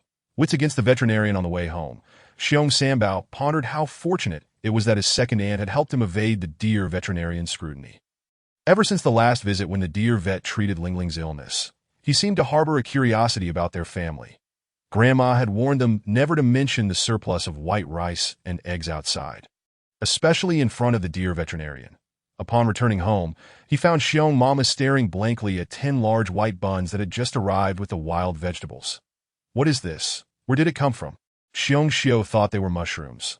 She had never encountered buns before. However, the little ones surrounded her, gesturing eagerly, their mouths watering. "Mama, it's delicious," Chi Bao whispered. "It's a gift from the beast god for Bamaimai." Confused, Xiong Xiao picked one up. It was soft and yielded easily to her grip. Tentatively, she tore off a piece and tasted it. She found herself at a loss for words. It was fluffy, with a subtle fragrance and a warm sweetness. Overwhelmed by its deliciousness, she nodded vigorously. "So good, so good." The little ones, witnessing their mother's reaction, couldn't help but burst into laughter. Xiong Lingling, sitting quietly in the corner, smiled faintly. She too knew how delightful the buns were. Perhaps due to being taken from the space, they tasted even better than anything she had ever eaten in her past life. However, after her second bite, Xiong Xiao was reluctant to consume more. She quickly tore the bun into smaller pieces to share with the little ones and stored the remainder in a large basin, in her excitement. She suddenly remembered something and called over to Bao, "Go fetch a banana leaf. You'll hide 2 buns to send to your grandparents." The rest would wait for Xiong Baba to return before they indulged. And furthermore, some of these buns would be included in tomorrow's rations. Bao nodded and sprang into action. Xiong Lingling mused, "Buns? Mama certainly knows how to name things. So that's what they would be called." Before long, Bao returned and reported quietly. "Grandpa and Grandma said they've never seen anything like it in their lives, but they also said it was delicious and advised us to be careful." "Brother, Mama, earlier when I went to borrow the hoe, I encountered the deer veterinarian, and he asked me what we needed it for." Sambao recounted the earlier events. Regarding the hoe, Xiong Xiao was still in a daze. Upon entering the house, she had noticed the freshly dug plot, but hadn't had a chance to inquire before being astonished by the buns. Just then, she heard Bao ask, "Do you think the deer veterinarian will come to our home?" "It's hard to say. He seems to have ulterior motives," Bao frowned. Sambao added, "Then we must hide our possessions. Otherwise, we won't be able to explain ourselves." Bao, with a steady resolve, affirmed, "Yes, we must hide them." Immediately, the little ones set about concealing their belongings. They covered the buns and eggs with banana leaves, piled some firewood on top, and laid a layer of banana leaves over the rice jar, topping it with more firewood. The 3 hens were hidden along with their coop in the back of the nest, covered with various odds and ends. Fortunately, these hens were relatively quiet, so it should be fine. As for the valuables, there was nothing much to hide aside from the publicly known buckets and the wild vegetables Xiong Mama had received today. All done, the little ones dusted off their hands. Throughout the process, Xiong Xiao could only stand by and watch, somewhat dumbfounded. She had not anticipated her little ones to be so sensible and composed that a dark cloud of realization settled over her mind. For the first time, Xiong Xiao felt somewhat foolish. Just then, outside, the voice of the deer veterinarian echoed, confirming her thoughts. Earlier, having failed to extract the answers he sought, and feeling slighted by the indifference of the Xiong family's daughters-in-law, he returned home in a huff, only to find himself drawn to the Xiong household. What could he inquire of the doctor? He entered the courtyard unceremoniously, his attention immediately captured by the extensively dug patch of grass. "What is that? Didn't Sambao say you borrowed the hoe to play a game?" Xiong Xiao hurriedly joined her children at the door, smiling ingratiatingly. "Dear veterinarian," she greeted cheerfully. Sambao feigned innocence, lowering his head. "We are indeed playing a game. It's a game of digging." The deer veterinarian glared. "What kind of game involves digging? Are you trying to deceive me?" No, Xiong Xiao interjected, stepping protectively in front of the children. "The little ones can't go anywhere all day. They were just bored and decided to play this game. At that moment, DeBeo stepped forward, declaring, "The land we've dug will be useful in the future. After all, it belongs to the Xiong family." "What? You're claiming this piece of land?" The deer veterinarian raised an eyebrow in disbelief. "Of course. If we dug it, doesn't that mean we claim it?" Xiong Sibao mimicked the deer veterinarian's stance, defiantly challenging him. "I in their tribe. It was understood that as long as one had the strength and initiative, any land claimed by one's efforts belonged to them. The tribe was vast, with plenty of open space. It was entirely reasonable for the Xiong family to stake their claim on the grassland in front of their home." After a moment of being at a loss for words, the deer veterinarian conceded, "Naturally, what you've claimed is yours." His gaze then shifted to the face of Lingling in Xiongxiu's arms, as if he were trying to decipher the depths of her glistening black eyes. Unable to restrain himself, he stepped closer to scrutinize. Has Lingling truly become smarter? By the way, Xiongxiu, that day Lingling ate a fruit. Do you know where the pit is? Ah, dear veterinarian, that was just an ordinary wild fruit. There's no pit, Xiongxiu replied confidently. She had been schooled by her mother-in-law and knew how to handle the situation. The deer veterinarian raised his voice. No pit. Yes, none. Are you certain? Absolutely. The deer veterinarian's gaze swept from Lingling's face to Xiongxiu's round visage. He could hardly fathom that this female would lie, as she was the most simple-minded in the tribe, and thus her words should be trustworthy. Disappointment flickered in his eyes. He had always believed that fruit to be extraordinary. Yet it seemed his curiosity was dashed. Still unsatisfied, he declared, "I'll go inside and take a look." The little ones instantly tensed. Xiongxiu's expression turned anxious. However, no one expected that the deer veterinarian, having just stepped inside, would quickly retreat, exclaiming, "Phew! How filthy!" What happened? Confused, everyone hurried to peek inside, only to find Qibao squatting in the center of the room, poised to relieve himself. Everyone, even the Xiong family's little ones, aren't that clueless to relieve themselves indoors. It seems Qibao was doing it on purpose. The deer veterinarian was so startled that he fled the house, not even looking back. Chapter 43. Holding the upper hand, nobody anticipated that the deer veterinarian would be frightened away by Qibao. A collective sigh of relief washed over them, and they couldn't help but turn to praise Qibao, who was left with no opportunity to explain. Just as he finally attempted to speak, he noticed Lingling raising her little paw and making a shushing gesture. Fine. He would refrain from mentioning that it was Lingling who had taught him that earlier, while his brothers were busy hiding things. Qibao had watched Lingling draw a simple picture in the dirt, featuring a fearsome beast man at the door, while he, the little bear, was squatting with his rear end up. What surprised Xiong Lingling was that Qibao immediately understood the content of her drawing. Could it be that Qibao was sent by the heavens to serve as her translator? At that moment, Xiong Lingling quietly gave Qibao a thumbs up, appreciating his cleverness. Meanwhile, Lang Xiaoli was fretting over the meager portion of wild vegetables she had received today. Her 3 male cubs had insatiable appetites and usually couldn't eat without meat. Currently, this small amount of wild vegetables would barely suffice for soup. Suddenly, she spotted the deer veterinarian rushing out of the Xiong household. With a glint in her eye, Lang Xiaoli quickly ran out to intercept the deer veterinarian. "Hey, deer veterinarian, why are you in such a hurry coming out of the Xiong house? Have you done something you shouldn't have?" The last time the deer veterinarian intentionally brought up the matter of the bear family having a barrel in front of everyone, she was scolded by the tribe leader, and that resentment has remained etched in her heart. What nonsense is this? The deer veterinarian was taken aback. This female wolf truly dares to speak whatever comes to her mind. Wolf Xiaoli, with a beaming smile, replied, "Then why do you look so glum?" "As far as I know, Bear Wu is not at home. Only Bear Shou is there, and she is just a female alone in the house. What do you intend to do there? Don't spout nonsense. The bear cubs are all at home. Go on. What do the cubs know?" The deer veterinarian rolled her eyes, nearly fainting from the absurdity of it all. This female is utterly lawless. Wolf Xiaoli, however, lent her a hand. Once the deer veterinarian regained her composure, she hastily stepped back a couple of paces to avoid being touched, wiping the sweat from her forehead. "Xiaoli, how old do you think I am? Please, don't joke with me. Didn't you once joke with me too, letting the entire tribe mock me?" The deer veterinarian recognized that it was because she had encouraged Xiaoli to expose the bear family's barrel affair. And with a sigh, she waved her hand. "Forget it. I won't hold it against you." Yet, Wolf Xiaoli still blocked her path, saying, "My family has many male cubs. There isn't enough food. This is the same for every family. Could you lend my family a little support?" Wolf Xiaoli. The deer veterinarian elongated her tone, glaring at her with an expression of exhaustion. "Every family in the tribe is struggling. Spare me your pleas. If you push me too far, I might just spill your secrets to this." Wolf Xiaoli was taken aback. She was uncertain about what the deer veterinarian might have on her, but she was genuinely frightened into silence. Just then, Humimi walked by, and the deer veterinarian seized the opportunity to slip away.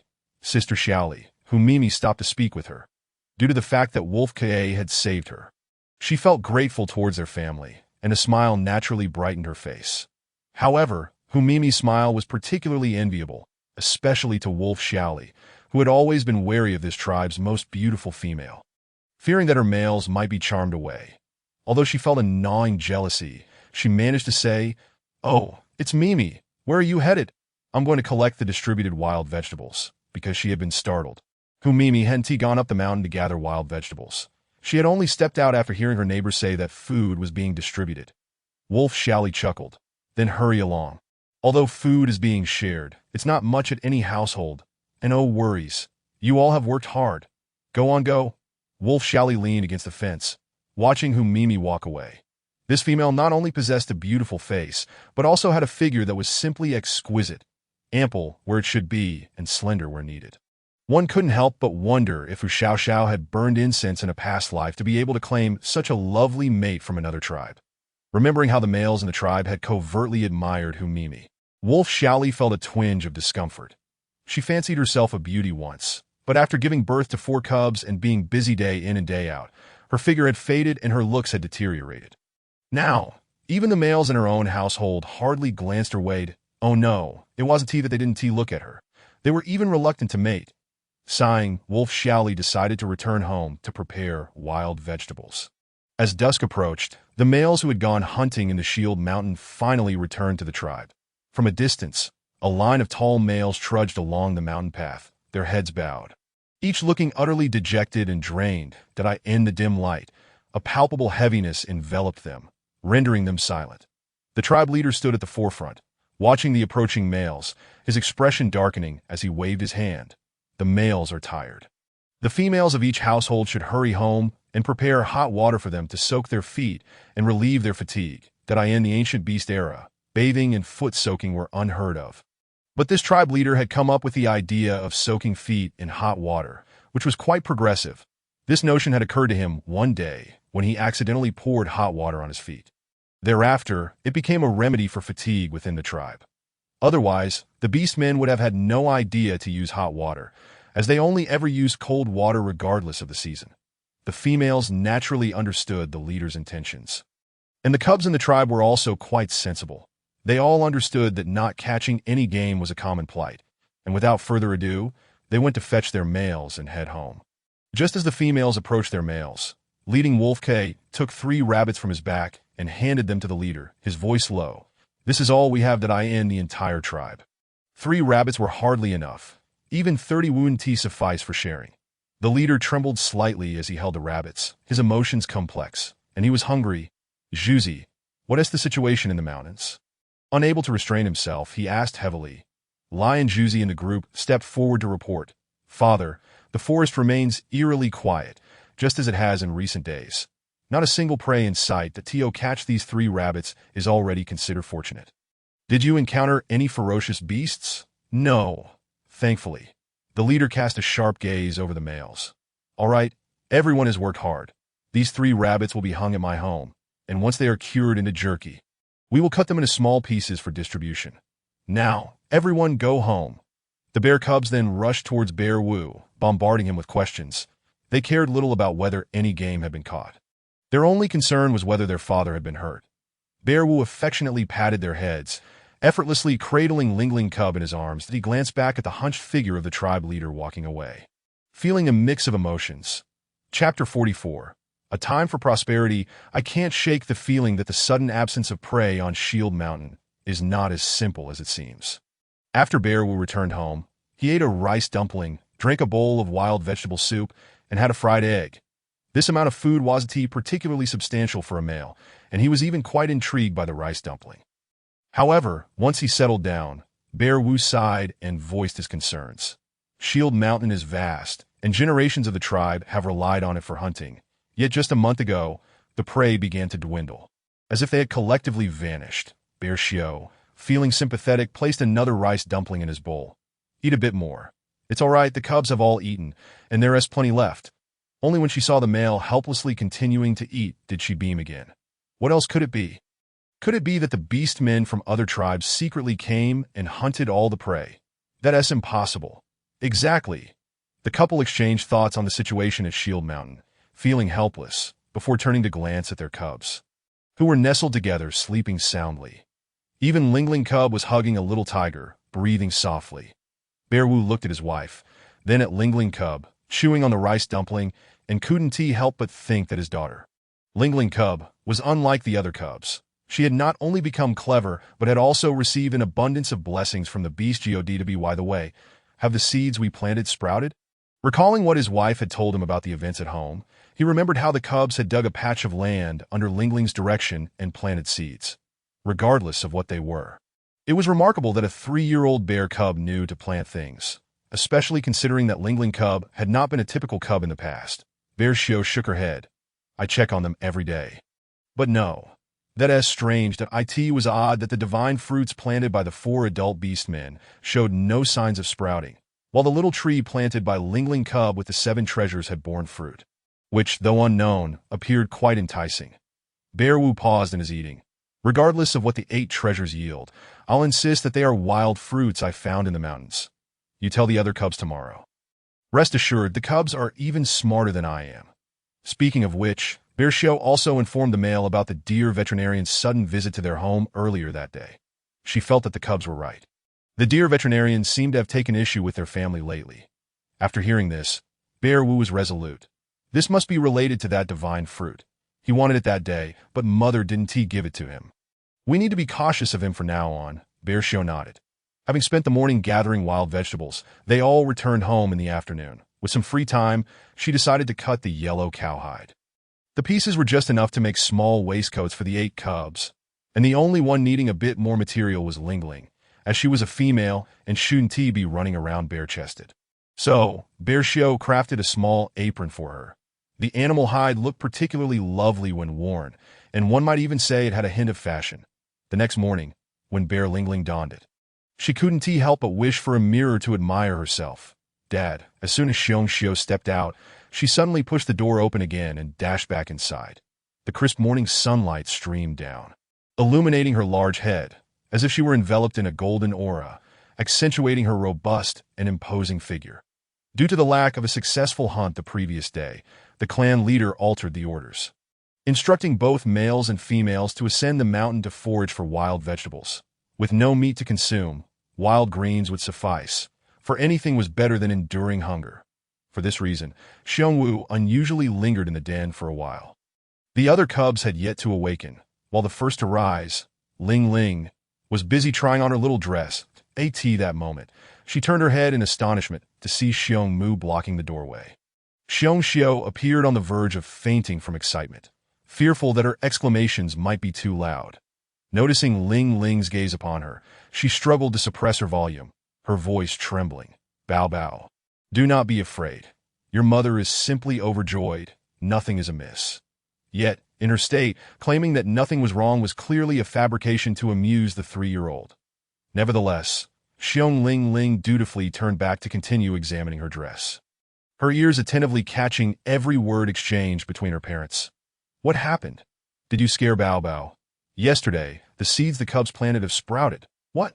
Xiong Wu exclaimed, springing up from the den. Although they had little concept of cultivation, one could hardly expect seeds to sprout overnight. He hurried to pull open the door, and the couple rushed outside to witness the marvel. Inside the den, Xiong Ling Ling was equally astonished. How could this be? When she initially planted tomatoes, it took 2 days for them to germinate. Why was this so swift? Could it be that the joy brought by those dozen buns had accelerated the growth of the seeds? Not wanting to ponder too deeply, she quickly emerged from the den and stepped outside. Before her lay a plot of land, approximately 100 pings, where rows and rows of fresh green sprouts were swaying in the breeze, basking in the gentle caress of the morning sun. The tender leaves glistened with a faint sheen, and astonishingly, not a single seedling had failed to sprout. Unbelievable! At this growth rate, even in her previous life, she had not experienced such rapid development. Suddenly, Xiong Ling was lifted into the air by her ecstatic father, Xiong Wu. Bao Bao, you are truly our family's little lucky star. Indeed, come quickly and see. Bao Bao brings us a fortune, a surprise every day. Xiong Xiu pointed towards the area surrounded by vines, and Xiong Wu, holding Ling, walked over to take a look. Wow! This time, even Xiong Ling could not suppress her giggles. Those tomatoes had grown overnight, each at least the size of a stone bowl. Their color transformed into a luscious red, so enticing that one could hardly resist taking a big bite. Who would have thought? Truly, who would have thought? Xiong Wu's eyes glistened with emotion.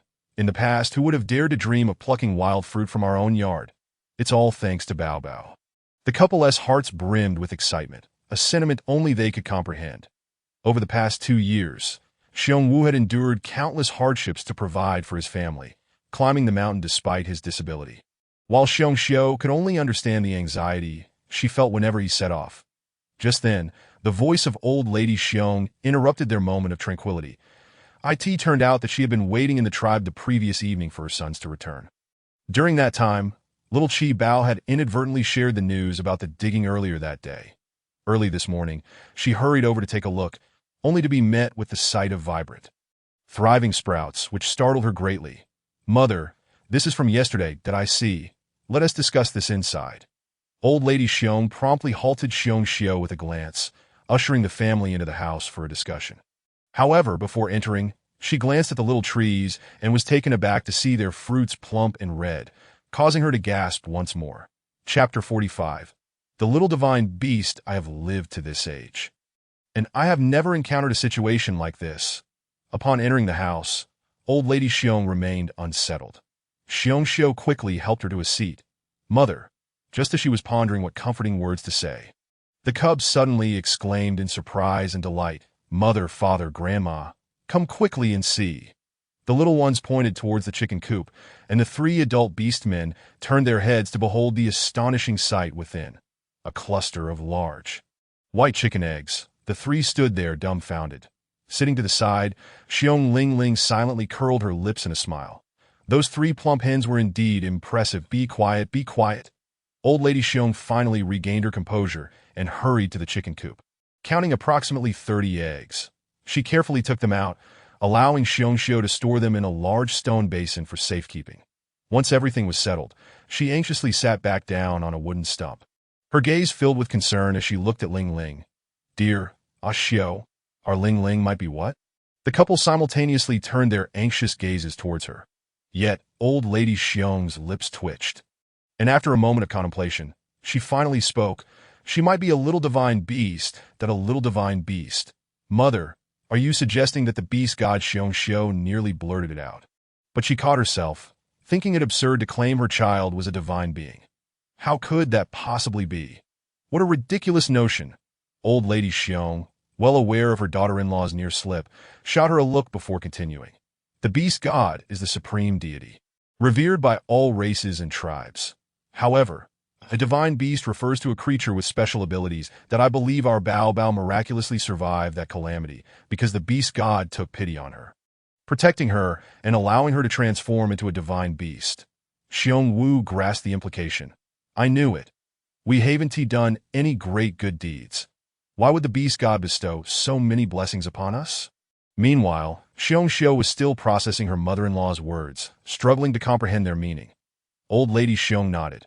Otherwise, how else could we explain this? She affectionately gazed at Ling. This is a great fortune for our Xiong family. But for Bao Bao, it could also be a calamity. Mother, what do you mean? Xiong Xiu was beginning to understand her earlier statements, but now the situation seemed to take a sudden turn. Old Lady Xiong cast her a glance, her expression grave. When I was young, I heard tales from the elders about divine beasts. Because she is a divine beast, everyone will want to possess her. If word gets out, how many beast men will come to steal Bao Bao from us? Do you understand?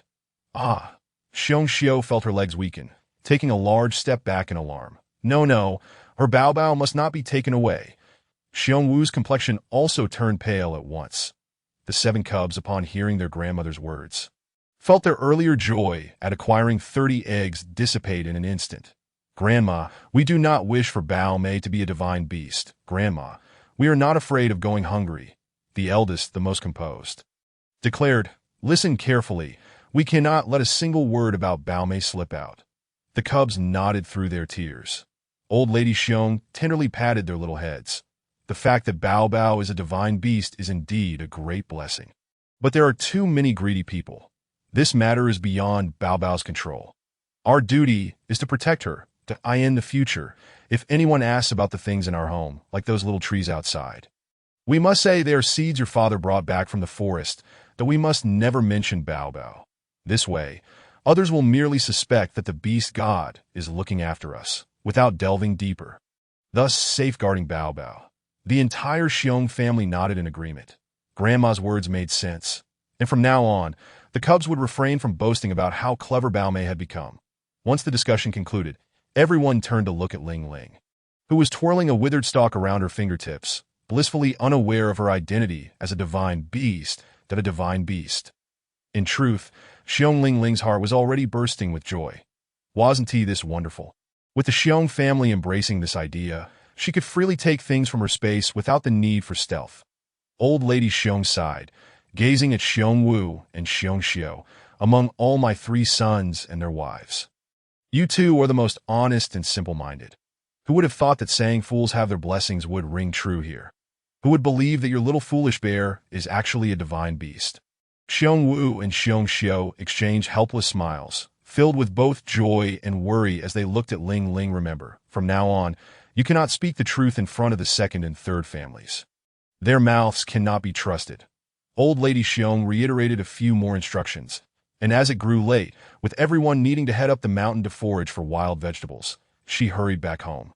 Meanwhile, people in the tribe began to gather for their ascent. Xiong Wu and Xiong Xiu offered a few last words to their cubs before joining the group. After hearing the old lady's words, the couple's emotions were quite complex.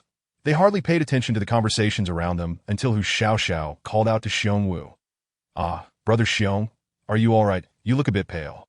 I am fine. Xiong Wu was concerned about his little Ling Ling, fearing that others might discover her identity and attempt to take her away. Knowing this was troubling enough, but now that he was aware, he felt as though he were being pricked by 1,000 needles. The same sentiment weighed heavily on Xiong Xiu, who appeared more dazed than usual. Hu Xiao and Hu Mimi exchanged glances, wondering what was troubling the couple. However, they were unwilling to speak, and thus refrained from questioning further, falling silent instead. That moment, the inquisitive wolf, Xiao Li, suddenly interjected with gossip. Hey, did anyone notice that Xiong Xiu's family has cultivated a patch of land? I wonder what they have planted, as today it has all sprouted, since Xiong Xiu's residence was situated at one end of the tribe, and that particular piece of land was located to the side and towards the back of the house. Even passers-by would hardly pay it any mind. Yet Xiaoli was no ordinary individual. Her gaze had not strayed from the Xiong family lately. Just yesterday, upon returning from foraging for wild vegetables, she had overheard the cubs discussing how the Xiong cubs had been digging in the ground, and she thought little of it. But this morning, upon awakening and glancing outside, she was astonished to find rows of plants sprouting from the earth. Curious about the peculiar turn of events, she decided to wait and see what the other beast folk in the tribe would say. However, as they gathered to ascend the mountain, no one stepped forward to voice their thoughts. This simply would not do. Everyone must be made aware. After hearing Xiao Li's words, the beast folk indeed appeared perplexed. What is being grown? And it has sprouted. Xiao Li replied with a grin. How would I know what they are growing? All I know is that just yesterday, the Xiong cubs were digging, and today, something has emerged. Isn't that strange? Such magic, sprouting overnight. They have seen plenty of wild trees and grasses in the mountains. How could such a thing occur? Chapter 46. The Truth Wolf Xiao Li. Your words must be backed by evidence. Despite having admonished her countless times at home, witnessing her daughter-in-law, Xiong Xiu, flounder in response to such an unexpected situation, Grandma Xiong had no choice but to step forward herself. What is grown there is a patch of wild fruit seeds. Earlier, As the game in the mountains dwindled, my family Xiong Wu brought back fruits from the forest that I thought to plant the seeds by our door. If they grew, we wouldn't have to venture into the mountains for fruit anymore. Unexpectedly, they didn't sprout for quite some time. Yesterday, when the cubs were idling at home, they took a stone hoe to clear the weeds, and after the seeds soaked in the dew, they finally sprouted. Casting a sharp glance at Shaoli, Grandma Xiong declared with resolute strength, "The seeds were planted long ago. When they will sprout or not is entirely beyond our control. Yet you, Shaoli, have the audacity to bring this matter up. What is it? Have you given up on your own life and only fixate on others? So it was that the seeds had been planted for quite some time." Indeed, Grandma Xiong spoke true. The timing of the seed sprouting was not dictated by humanity. Alas, some individuals are truly misguided. The tribe is already in disarray, and they continue to stir trouble. The gazes of the beast folk towards Shaoli turned to disdain. At the same time, they eagerly inquired, "Grandma Xiong, what kind of fruit did you plant? Is there more at home?" "I cannot precisely identify the fruit. All I know is that the eldest brought it back for us to eat. And after consuming it, we saved the seeds to plant." Grandma Xiong's sincerity was palpable, and as a rare elder with a sense of justice in the tribe, her words naturally garnered belief. Some even began to praise her. Grandma Xiong is truly thoughtful. In the future, we should learn from her and cultivate our own fruits. Indeed, that is a splendid idea. Amidst the chorus of cheers from the beast folk, Shaoli stood there, utterly dumbfounded. This was not the outcome she had desired. Suddenly, a mocking sound reached her ears. The deer veterinarian had come to take a head count and had witnessed the entire sequence of events. Facing Shaoli's furious glare, he calmly whispered, "You're outmatched in a battle of wits with the old lady. Best to remain silent." Shaoli's face turned pale with indignation.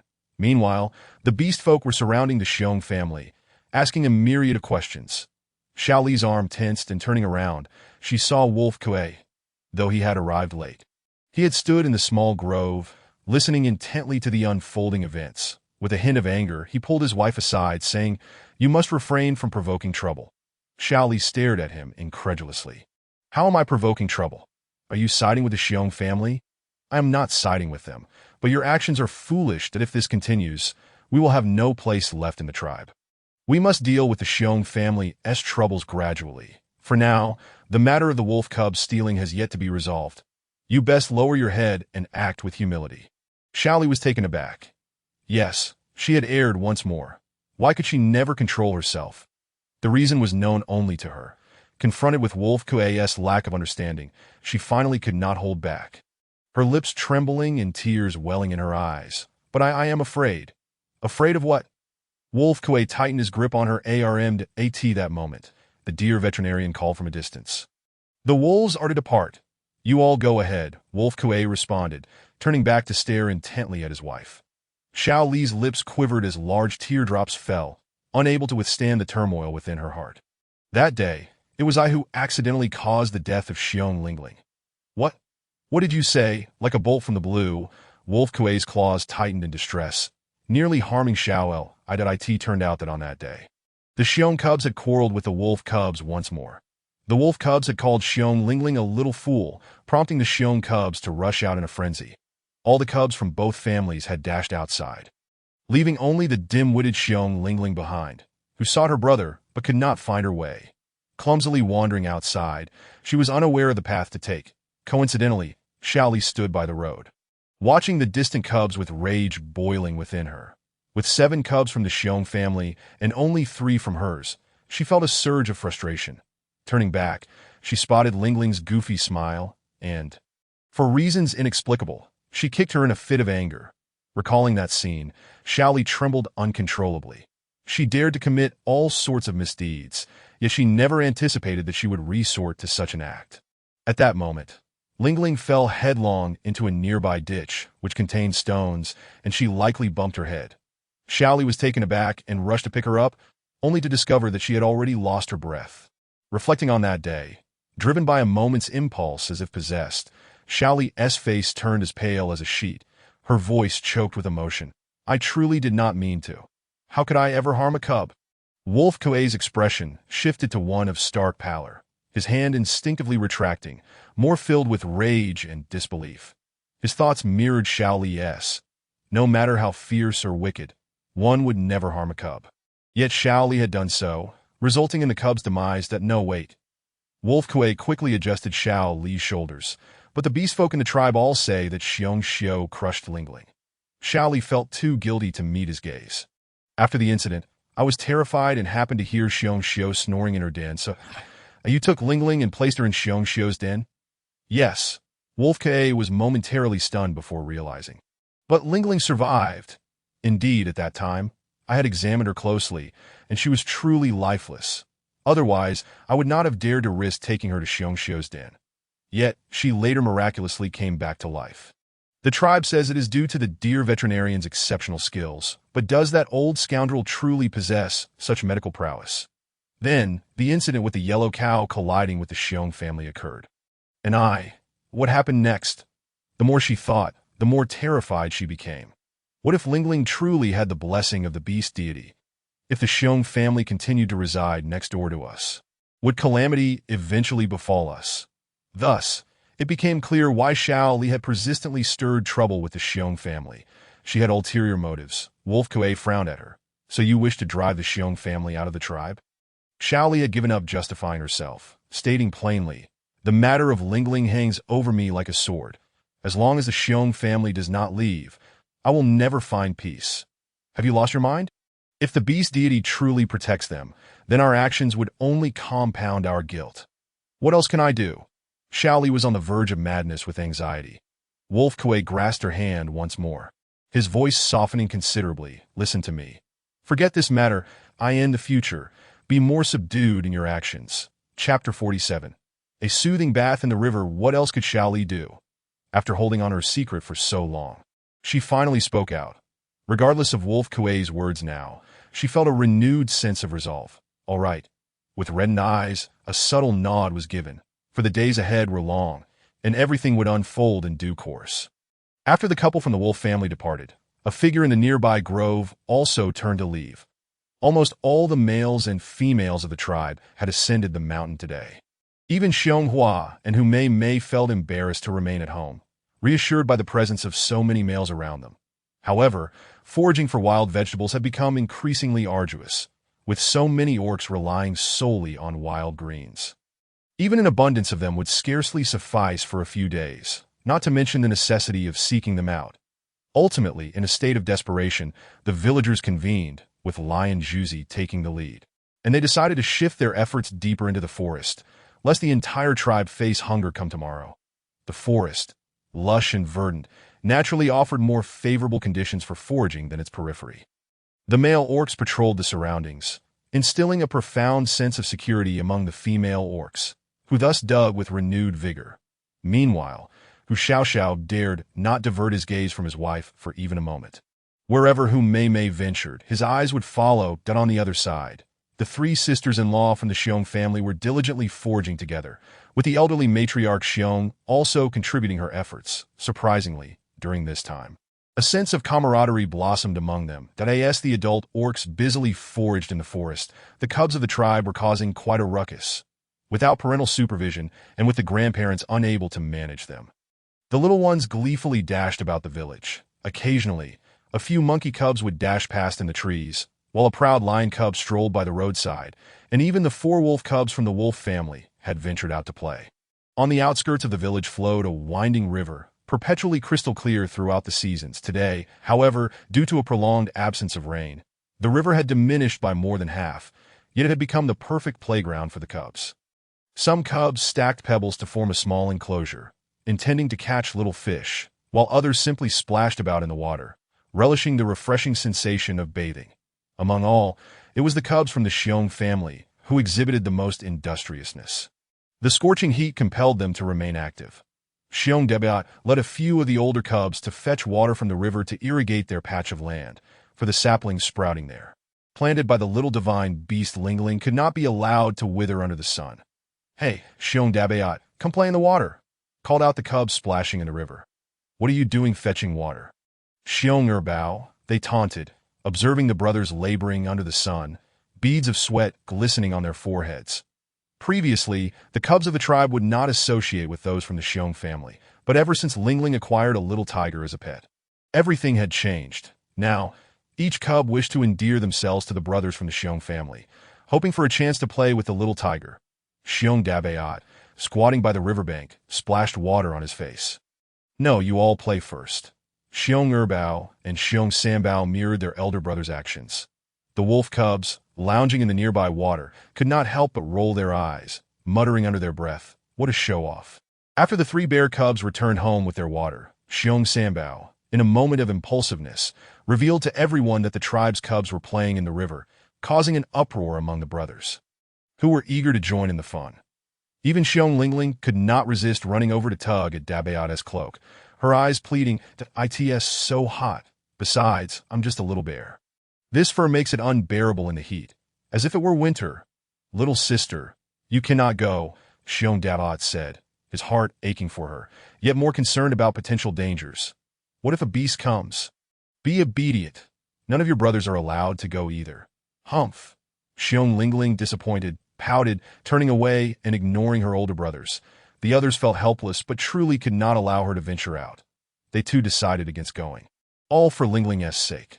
"All right, let us just irrigate the fields." Dabayat gently patted Lingling's head, thinking he would comfort her later. However, once the bear cubs had finished watering the plants and returned inside, they noticed, "Where is little Lingling? Where is Chi Bao? Quick, go look." The Xiong family's dwelling was small enough to see if any cubs were inside. Since none were found, it was clear they had ventured outside. The cubs were immediately thrown into a panic, hastily shutting the door.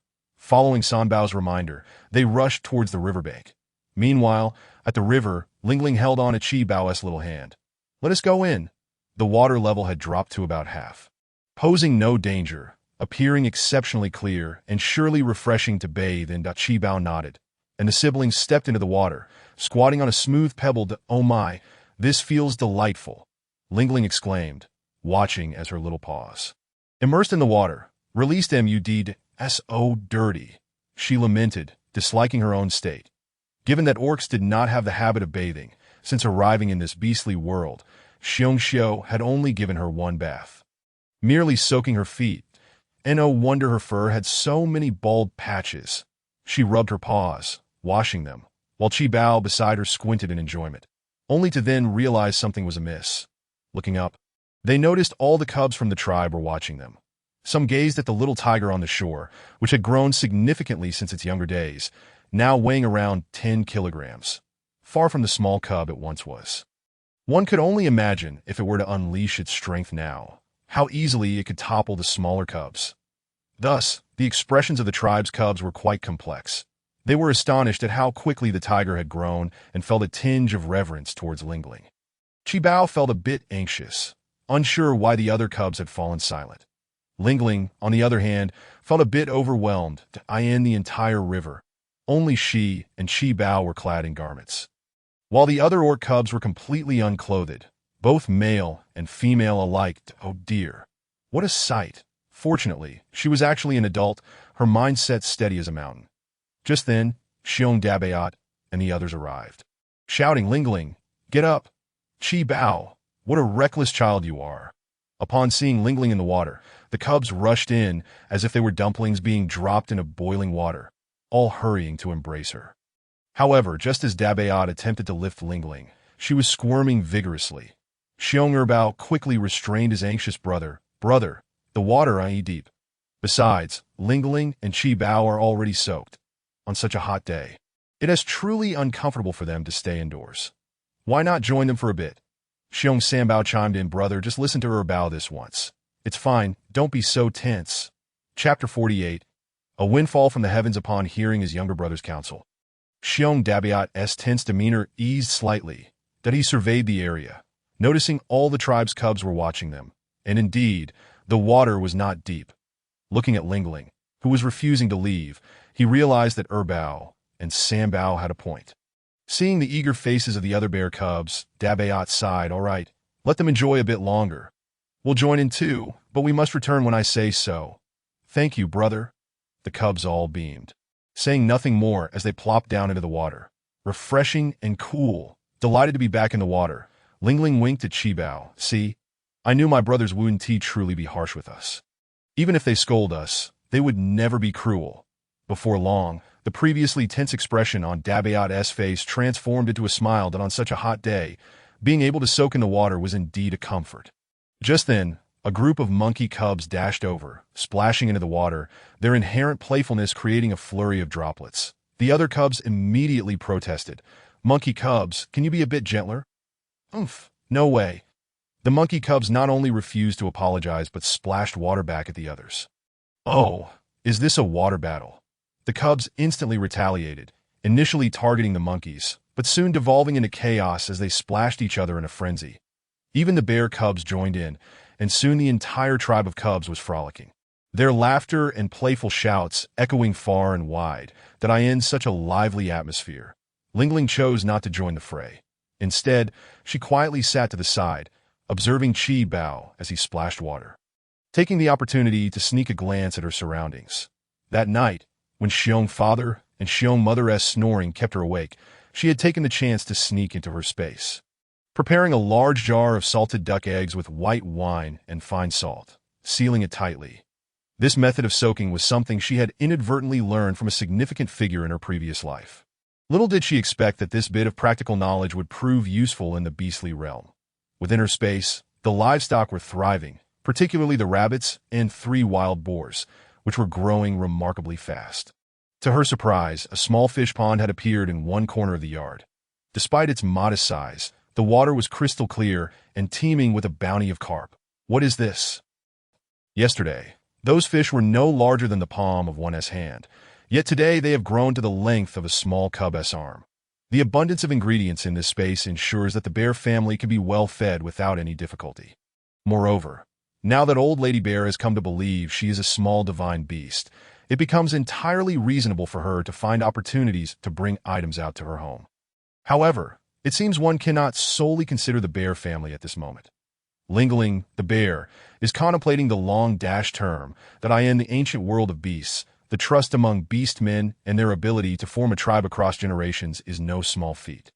Such camaraderie serves to shield them from potential bullying by other tribes.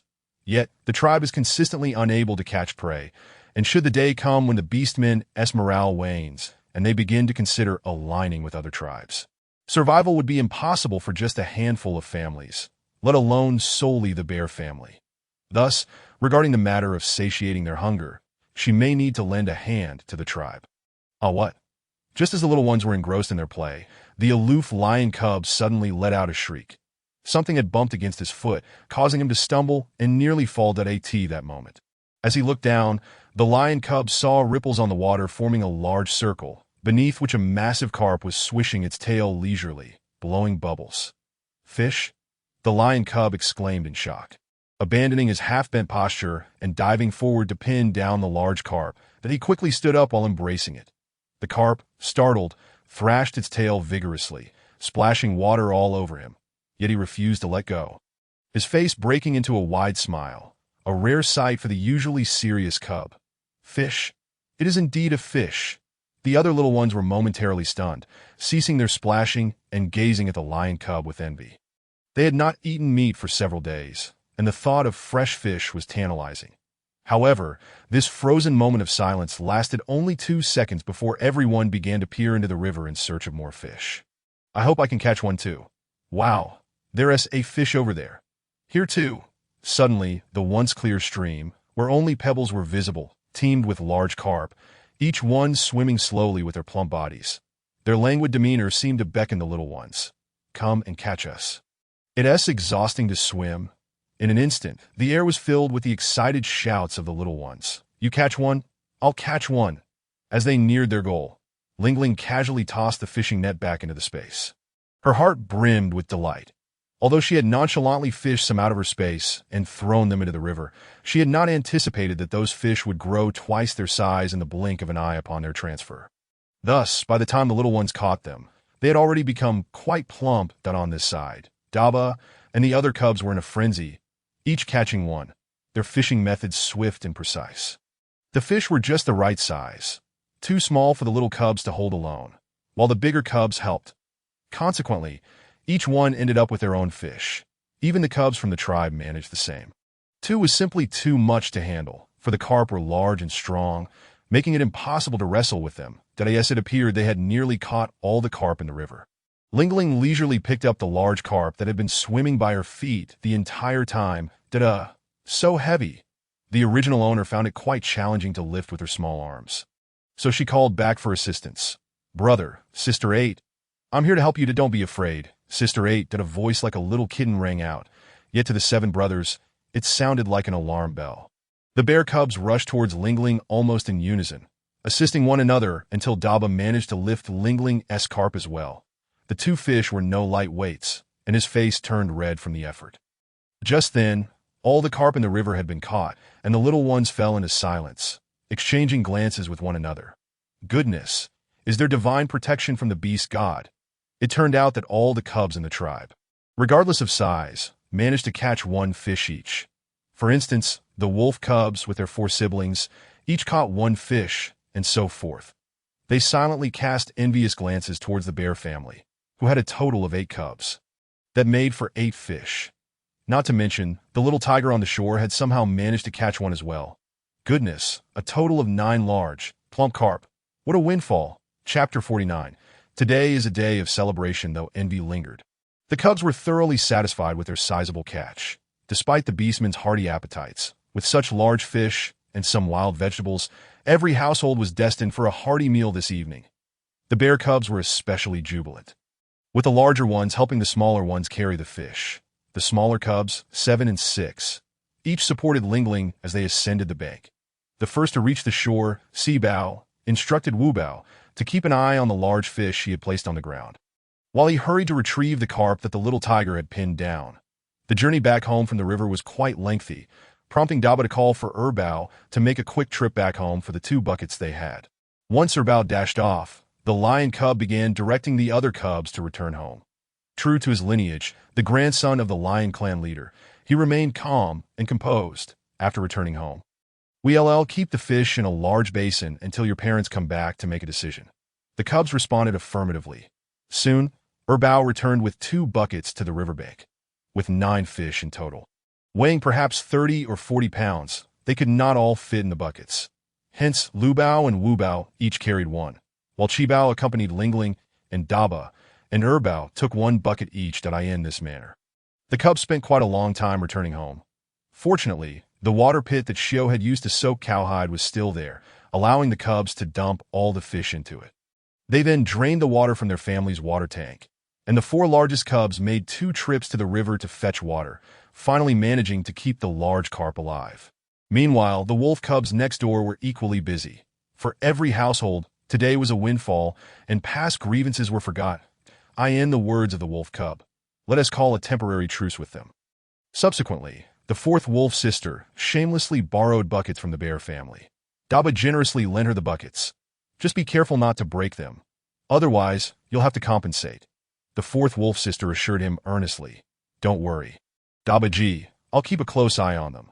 True to her word, she returned the buckets in perfect condition, prompting Daba to secretly breathe a sigh of relief. After placing the buckets down and turning around, he found the cubs sprawled out in their nests, utterly exhausted. Lingling had also returned to her little nest, soundly asleep. Her fur, damp from the river, had dried on the way back, leaving her a clean little black bear, while her little tiger lay by the nest, dozing with half-closed eyes. Though it had grown too big to share the nest with its little owner, it remained steadfastly by her side, refusing to leave even a step. "Sister 8, are you truly a divine beast?" Daba murmured as he approached, his gaze filled with affection for the little black bear. After all, why would so many large carp suddenly appear in the usually pristine stream, devoid of even a shrimp? Meanwhile, the beastmen in the tribe had dug up an unprecedented number of wild vegetables. With the males providing protection, the females worked tirelessly, resulting in nearly every basket being filled to the brim upon their return. Yet amidst the joyous laughter of a bountiful harvest, Xiong Wu wore a thoughtful frown. "Brother Xiong, what troubles you?" Hu Xiao, catching his expression, seized a moment to approach and inquire softly. Xiong Wu glanced at him. "We've gathered plenty today. But have you considered where we will dig tomorrow?" Hu Xiao's expression faltered. He stroked his chin and surveyed his surroundings, furrowing his brow. That is indeed a concern. We've already traveled quite a distance today, and there are no wild vegetables to be found within a 2-mile radius. What shall we do tomorrow? We'll address tomorrow's matters when tomorrow comes. That it turned out they were not the only ones worried. Even Lion Juicy was thinking ahead to that moment. He passed them with a pained expression, leaving behind a remark. Watching the tall figure fade into the distance, Hu Xiaoxiao tugged at Xiong Wu's arm. Let us go. Juicy is right. We'll think about this troublesome issue tomorrow. For now, let us take it one day at a time. It's already a stroke of luck for every household to have wild vegetables. There's no use fretting too much. Xiong Wu shook his head and sighed. Little did they know, upon the Beastmen's collective return to the tribe, a delightful surprise awaited them.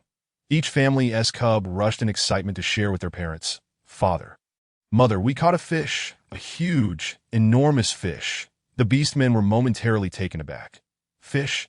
Since the water levels had dropped, they hadn't seen even a tiny fish, let alone a large one. That was only when the old chieftain stepped forward to speak. The cubs are not lying. They indeed caught fish. The lion cub, maintaining a stoic expression, pointed at the bear family's cubs. The most impressive are the bears. They caught a total of 9.9. How astonishing, upon hearing the news. The orcs were filled with astonishment. Although they offered a few compliments, they did not give it much thought. Everyone was pondering that with such a meager river, even if there were fish, they would hardly be substantial. Although the Xiong family had caught 9 fish, it would be insufficient for Xiong Xiu to devour in one bite. Thus, they decided to return home with their share of wild vegetables. Little did they know. As each household arrived home, joyous laughter soon echoed from within their small abodes. What magnificent fish, little one! Did you truly catch these? They exclaimed. You mean the Xiong family managed to catch 9 of such sizable fish? They are not mere minnows. They are plump and sizable carp. The adult orcs had previously fished in the river, standing with sharpened wooden sticks, waiting patiently for the fish to swim by, only to strike with a swift jab. Yet over the years, no orc in the tribe had ever caught fish of such impressive size.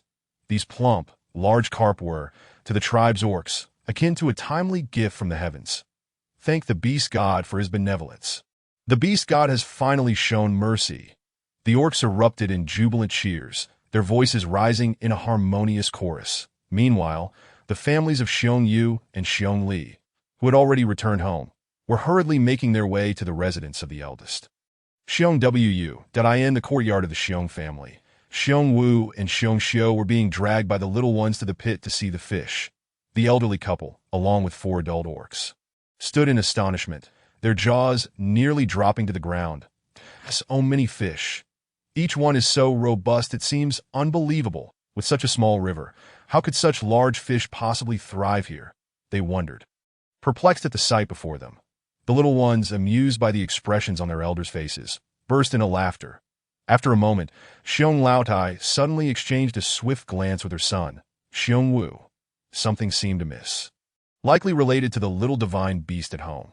However, the fortunate aspect was that every household had caught carp, so no suspicion would fall upon the Xiong family. Realizing this, a broad smile spread across Xiong Laotai's face. Wonderful! With so many fish, the little ones need not subsist solely on wild vegetables. Simultaneously, she felt delighted by the presence of Lingling, the little divine beast, that if this incident was indeed her doing, it would indicate that she was not just a little divine beast, but a compassionate one at that. How splendid! Wow! So many! My goodness! Our Xiong family's little ones are indeed exceptional.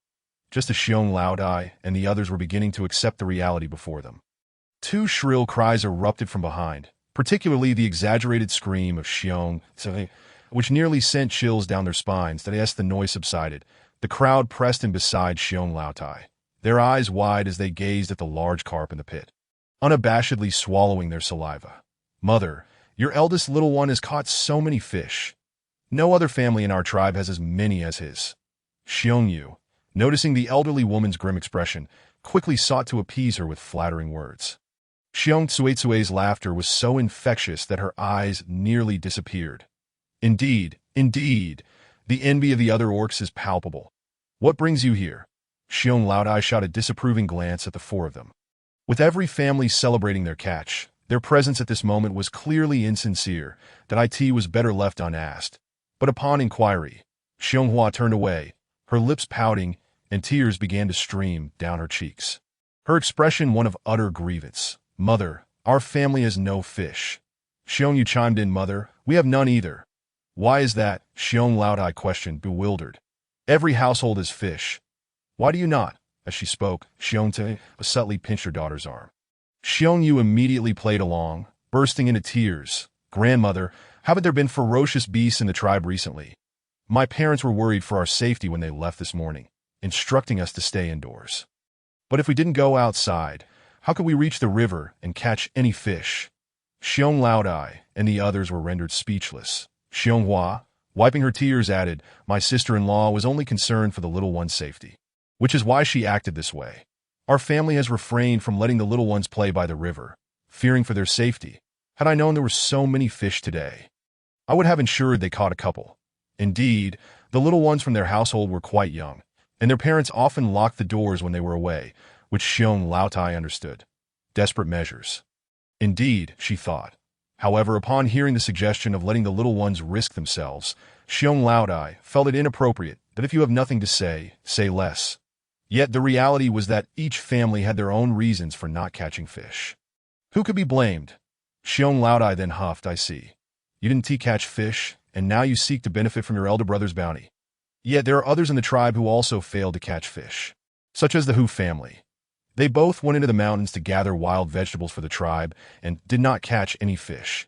Should they not come seeking your elder brother's fish as well? Oh, is it because his family has more fish that they are entitled to share? Mother, we truly had no choice." The little ones lamented, "We haven't had meat in days."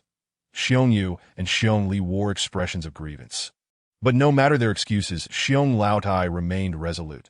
Just then, a small hand tugged at her pants. Looking down, she saw Lingling, her large, glistening eyes filled with a pleading expression, point a treasure. Xiong Laotai quickly bent down to embrace the little one. "What is it?" Lingling raised her tiny paw, pointing at the fish in the pit, then at Xiong Teke and Xiong Hua's children, and uttered a single word, "Give." "Are you suggesting we give fish to Annie 2 and Annie 3's families?" Xiong Laotai was taken aback. Lingling nodded affirmatively. What a good little one Lingling was. No wonder she is the blessing of the Xiong family. Xiong Tete and Xiong Hua beamed with joy, while Xiong Laodai felt a mix of shock and admiration. She exchanged glances with her husband, feeling as though several adult orcs lacked the magnanimity of this little child. On the other hand, Xiong Wu and Xiong Xiu felt no sorrow at the thought of giving away fish. Instead, they exchanged glances, their hearts warmed. They had not expected their daughter to be so thoughtful. "Very well, since Bao Bao wishes to share the fish for the sake of your families, let us allocate one fish to each household," sighed Xiong Laotai. Lingling was indeed a clever little one, that she understood that while her grandmother had grown weary of her son and daughter-in-law, she also felt for the other little ones. Although one fish may not seem abundant, its plumpness brought happiness to Xiong Yu and Xiong Li, who were quite satisfied. They had originally anticipated that Xiong Laotai would retrieve one fish to divide it in half for each household. Thus, they hurriedly expressed their gratitude. "Thank you, Mother."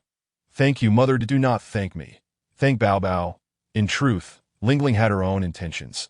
She had contemplated that while Xiong Yu and Xiong Li's families occasionally sought to take advantage of the situation, sometimes even treating Xiong Laotai as a fool, they had also stood by the Xiong family in times of conflict with the Wolf family. In essence, they were bound by blood. Therefore, it was essential to broaden their horizons. It was acceptable for them to take small advantages. She, Lingling, wanted to ensure that the Xiong family remained united as a whole, fostering mutual support for a prosperous future, for her previous excuse about the little ones. It was merely a comforting rationale for her grandmother, in truth. The grandmother also cared for those little ones, but found herself in a dilemma. She could not continuously pillage the eldest family's resources simply because she felt sympathy for the younger families. If Lingling had not spoken up, her grandmother would have never broached the subject as Xiong Yu and Xiong Li began to fish. Xiong Wu assisted. The large carp were still lively, making it difficult to catch them. Xiong Xiu hurriedly retrieved 3 banana leaves, cheerfully suggesting, "Second, let us catch one for your parents as well." "No, we cannot accept it." Xiong Laodai was already feeling conflicted. After finally obtaining some food, the second and third families were now trying to take a share. If the elderly couple were to take another fish, only 6 would remain. However, as the words left her mouth, Lingling's little paw covered her lips, and then the little one looked at Xiongyu. Uttering the word, catch, her earnest demeanor elicited laughter from the adult orcs. Xiongyu, unsure why, felt an inexplicable sense of fortune. Despite the fact that the speaker was merely a 3-year-old child, he immediately began to assist. And soon 3 fish were caught. 1 for each of the second and third families, and 1 for the grandparents. Xiong Laodai accepted it with a mix of affection and contemplation, kissing Lingling on the cheek. Then directing everyone, "All right, it's getting late. Since we have fish, let us hurry home to prepare a meal. Mother, you and father should stay for dinner." After the second and third families departed, Xiong Wu urged the elderly couple to remain, as the little ones enjoyed being with their grandparents. "Not today." Madame Bear, with unwavering principles, shook her hand and declared, "You have already caught 3 fish. It is unbearable for me to wait any longer. Quickly, prepare to cook. The little ones have been longing for a meal all day and are still hungry. These fish are not easy to preserve, so let us butcher them all." With that, she departed without further ado. At present, the eldest family had only 6 fish, yet there were 8 cubs and 2 adult beasts. Although the fish were quite plump, Madame Bear still hoped that the eldest family could enjoy a hearty meal together. Thus, Bear Wu and his partner had no choice but to prepare for the butchering. Such a trivial matter posed no difficulty. Despite the size of the fish, Bear Wu struck its head with a stone, rendering the lively carp motionless, that he then scaled and gutted it, extracting all the edible fish oil, and placed the entire fish into a bucket, which Bear Xiao carried to the riverbank for cleaning. Meanwhile, Dabao had already kindled the fire at the stove with the help of Air Bao and San Bao, eagerly awaiting Bear Mother's return. Once she arrived, they placed the large fish into the hot water, adding some wild seasonings, and soon, a mouth-watering aroma filled the air. The cooked carp was generously served in a large stone basin, with more still in the pot, accompanied by half a pot of white rice porridge and sautéed wild greens. Such a feast felt akin to celebrating a grand festival. A.S. Bear Wu lifted his bowl. He ladled fish meat for each cub, and a rare warm smile finally graced his usually expressionless face. "Eat up. But be careful of the fish bones. Mother and father, you must eat too." The cubs, understanding and considerate, eagerly dug in. "Oh, delicious. It has been ages since we last tasted fish," they exclaimed in the past, when the river flowed. They might occasionally catch a fish or 2, though none were as large as today's catch. Yet the fish soup from those days was simply divine. Unexpectedly, despite the river now being reduced to half its size, they had captured such a sizable fish today. The satisfying sensation of a full belly soon filled the Bear household with laughter and joy. This heartwarming moment, where the entire family gathered together in bliss over a meal of fish, was something Bear Lingling could scarcely have imagined in her previous life. Deep down, she had harbored an instinctive aversion to the concept of family, perhaps because she was an orphan, abandoned by her biological parents, which fostered feelings of resentment. Only upon arriving at the Bear family did she realize that not every parent would abandon their child, nor would every sibling constantly vie against one another. Contemplating these thoughts brought warmth to her heart, and a smile involuntarily blossomed on the little bear's face. The neighboring wolf family was also set for a feast tonight, for 4 fish was no small amount. Wolf Kuei finally relaxed. His little ones had gone days without meat, causing him much distress. Now, at least, they could enjoy some peace for a few days. That night, the entire tribe experienced an unusual tranquility. Being well-fed and satisfied had indeed quelled the anger of the beastmen. The latent danger seemed to dissipate quietly. However, no one anticipated that in the dead of night, a shadow stealthily crept into the Bear household. Bear Lingling could not sleep at all. Ever since her arrival in the beast world, she had truly experienced what it meant to snore. Bear Father and Bear Mother snored like thunder, and even the neighboring wolf family was not quiet. The house, constructed merely from a few wooden poles, offered no soundproofing whatsoever. Consequently, whether it was from having eaten too much or simply the usual noise, the wolf couple, who typically did not snore as loudly, joined in the clamor tonight. Resigned, Bear Lingling decided to forego sleep and ventured into the yard. On such a hot night, sitting on the stone bench in the corner to stargaze felt much cooler. She also took the opportunity to tidy up the small courtyard, counting the number of hunted poultry and organizing the items on the shelves within the small house. However, she discovered that the fish in her space had vanished. Strange. Usually, whatever she took would regenerate, but this fish pond remained silent. Would it be a one-time occurrence? If so, she would need to be cautious in distributing food, especially since after taking out one small tiger, she had yet to see a second one appear, suggesting a similar phenomenon of non-regeneration, that if she did not devise a plan and hastily took out all the prey, the bear family would soon face hunger. It was then that the shadow quietly entered the bear household's courtyard. After all, the tribal fence could hardly impede anyone. Scaling a wall was a trivial matter. Upon hearing the noise, Bear Lingling quickly retreated into her space. In the darkness, she coldly observed the shadow, noticing a towering figure with a pair of green eyes glowing in the night. She recalled that in the human world, seeing a dog in the dark also meant encountering a pair of green eyes. Yet, to her knowledge, there were no dog-beast men in this tribe. Could it be a wolf? But the sounds of snoring from the neighboring wolf family had not ceased, and indeed, only Wolf Ka's family resided in the tribe. The shadow could not see the small black bear hidden in the corner, yet it inexplicably felt as if it were being watched by a pair of icy eyes, causing it to hesitate momentarily. Nonetheless, the next second, it pressed on without hesitation. The figure approached the window, peering inside, seemingly verifying something, before retrieving a fire starter from its clothing and igniting it.in that instant.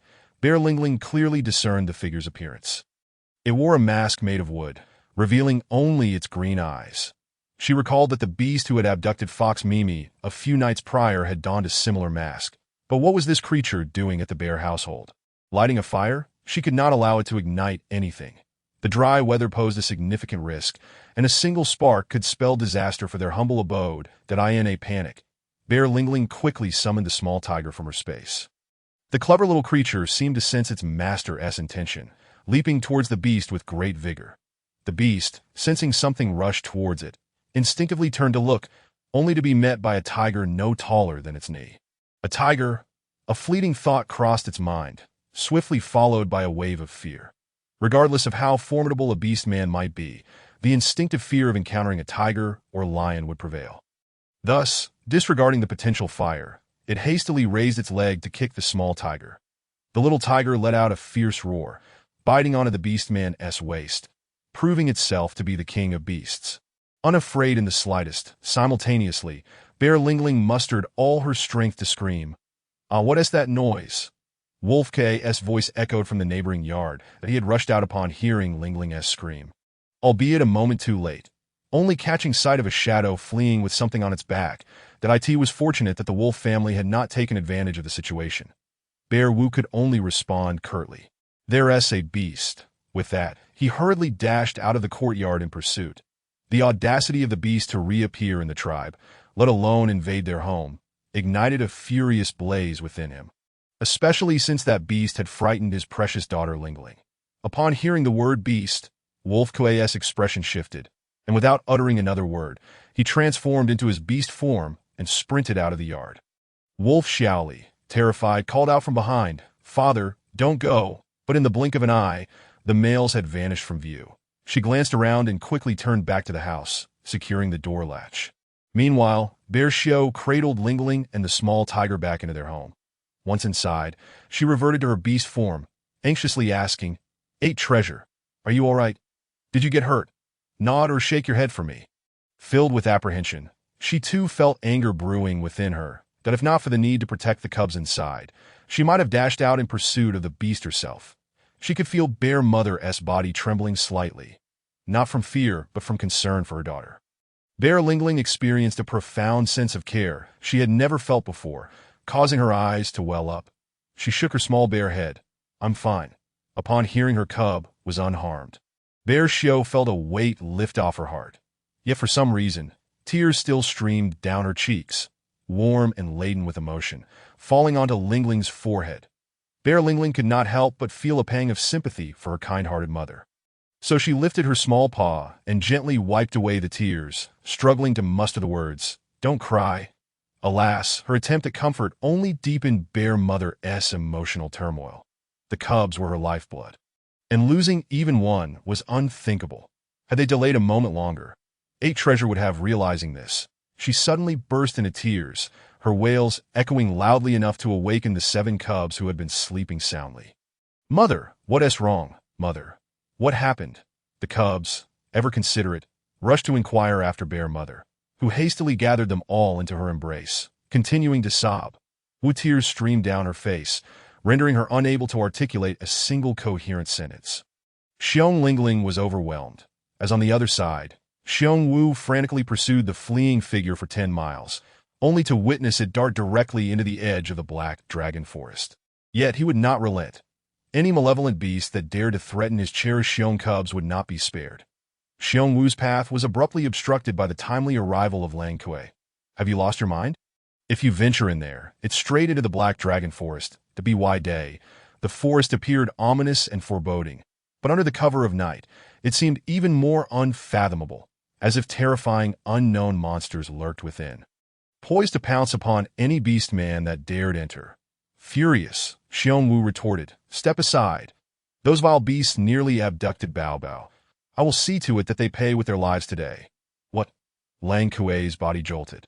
He could hardly believe that the malevolent beasts had the audacity to reach for the cubs, especially Lingling. Under normal circumstances, he might have felt rage, but he held no particular concern for Lingling. However, after hearing Lang Xiaoli's candid words earlier that day, he inexplicably felt a sense of guilt towards Lingling and a desire to protect her. Yet reason swiftly brought him back to clarity. Heed my advice. If those beasts were before us, I would stand with you to confront them. But now they have retreated into the black dragon forest. I fear it is a trap, that if anything were to happen to you tonight. How would Xiong Xiao and the cubs manage? Hold your temper for now. Should we encounter them again, we will ensure they do not escape alive. Xiong Wu was taken aback. He had not anticipated Lang Kuei expressing such sentiments. It was a timely reminder. Indeed, without him, that little family would suffer even more, and he would be betraying Xiong Xiu as a lifelong hunter of beasts. He was acutely aware of the dangers that lay ahead if he continued on this path.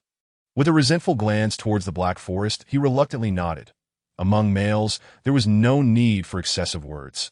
The two promptly turned back towards the tribe. To their surprise, a considerable number of people had gathered in the small courtyard of the Xiong family.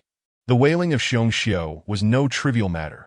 From the nearby Lang and Hu families to the monkeys and the chief's family on the opposite hill, no one was able to sleep soundly. Initially, when everyone was awakened, they assumed Xiong Xiao had done something to provoke Xiong Wu. However, upon further reflection, that seemed unlikely. Despite her antics, Xiong Wu was exceedingly fond of her, no matter how foolish she acted. He never raised his voice at her. Even when Lingling nearly suffocated under her weight, Xiong Wu had merely vented his frustrations by smashing a few stone stools in the yard, never once scolding Xiong Xiao.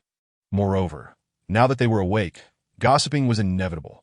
After a brief moment of silence, the beast men flocked to the Xiong residence, eager to learn what had transpired from Xiong Xiu Xiao Xiao.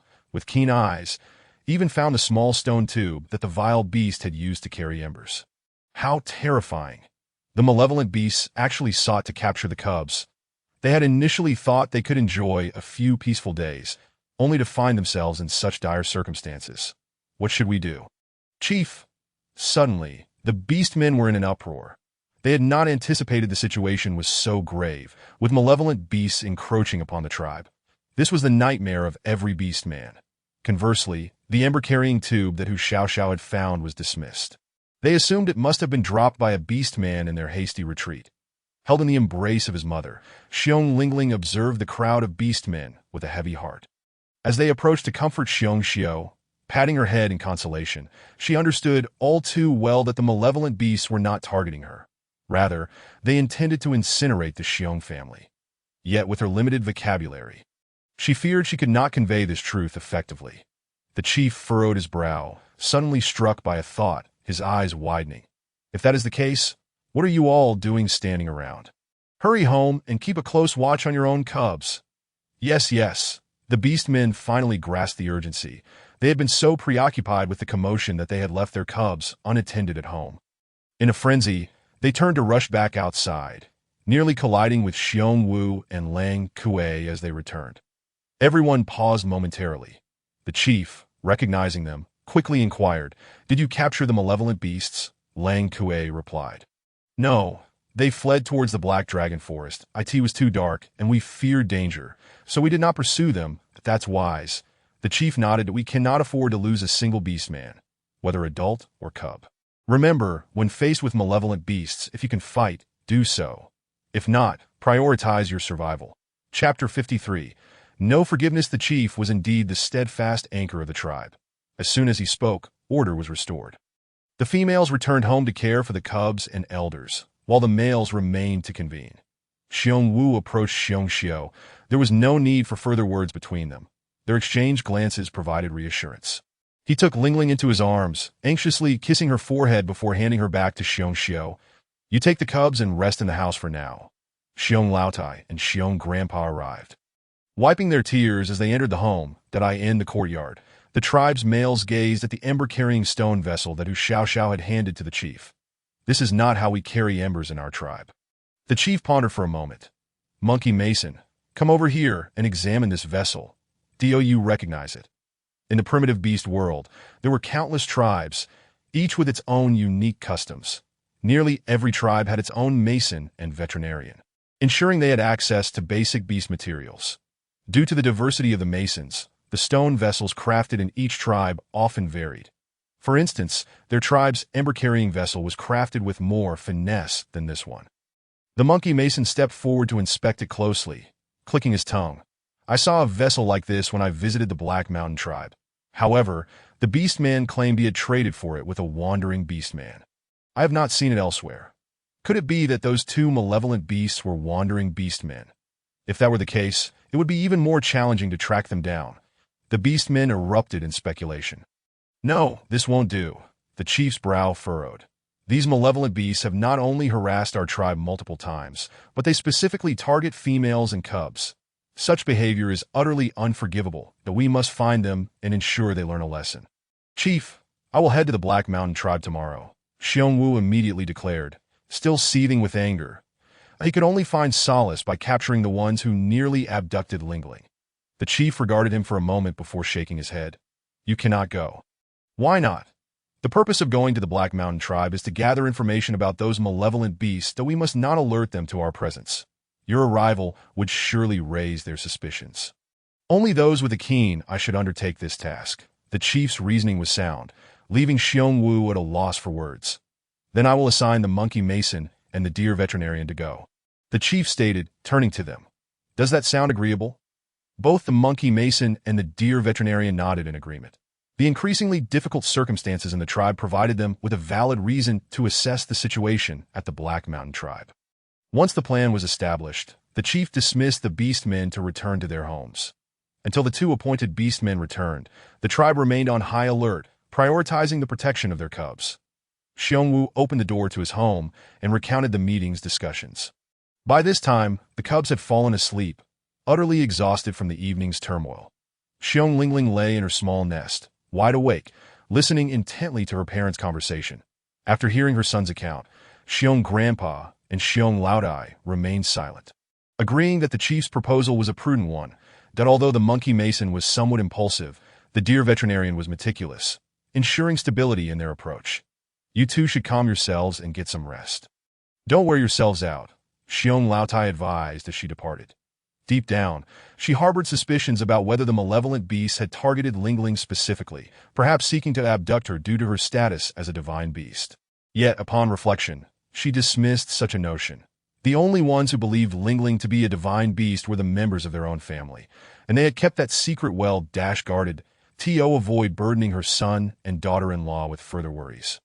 She chose not to voice her concerns. Upon returning home, Xiong Laotai sighed deeply, unable to find peace throughout the night. The following morning, she yawned and drowsily observed Xiong Grandpa preparing the fire, heating the leftover fish and wild vegetable porridge from the previous day. Tell the boys not to overexert themselves. They should remember their own health is equally important at their age. Staying up all night is bound to take a toll, she admonished with concern as Xiong Grandpa placed the warm meal before her.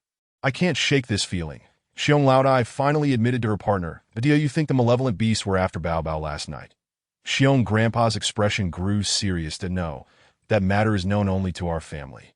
Yet I still worry that I'm concerned about Xiong Xiao and Xiong Wu going out to search for food. What will happen to the cubs while they are away? Should we move in with the eldest family? But what about the second and third family's cubs? Setting aside the question of whether the son is filial or not, all the little ones are indeed their grandchildren. The palms and backs of their hands are all flesh. Although the elderly couple dotes on lingling a bit more, they cannot neglect the other children. Upon contemplating this, old lady Xiong could only let out a silent sigh. Indeed, one cannot attend to one family while ignoring another. While the couple could look after all the little ones, what about food? Surely, they cannot bring the children from the second and third families to the first family's home for care and then send them back when it was time to eat. Moreover, with Xiong Wu and Xiong Xiu's temperaments, they would undoubtedly insist that the children stay for dinner. The 4 adult beastmen from the second and third families are always eager to take advantage, which would only increase the pressure on the couple. Well, this situation is indeed unfeasible. Old lady Xiong helplessly took the bowl. We might as well visit the first family more often in the future. Old man Xiong nodded. Let us eat. Not long after the elderly couple finished their meal, Xiong Daba and Xiong Erba arrived home. They both concealed something in their arms, as agreed beforehand, 2 eggs per day. Old lady Xiong and old man Xiong were anxious that the other beastmen might discover them, so the eggs were quietly cooked in the soup. Additionally, there were 2 bright red fruits. Weren't these the ones that Lingling had planted on that little tree? They turned red yesterday, and today they seemed to have grown even larger. Old lady Xiong hurriedly pressed Daba's hand down, fearful that passing beastmen might see, and whispered, You should take these fruits back. There are so many little ones at home. Daba chuckled. Grandma, just accept them. There are still plenty at home, and those little trees we planted later are growing too. Although they are still green now, they will likely turn red soon. What? Those have borne fruit too. Seeing Daba and Erba nodding, old lady Xiong exchanged a surprised glance with her husband.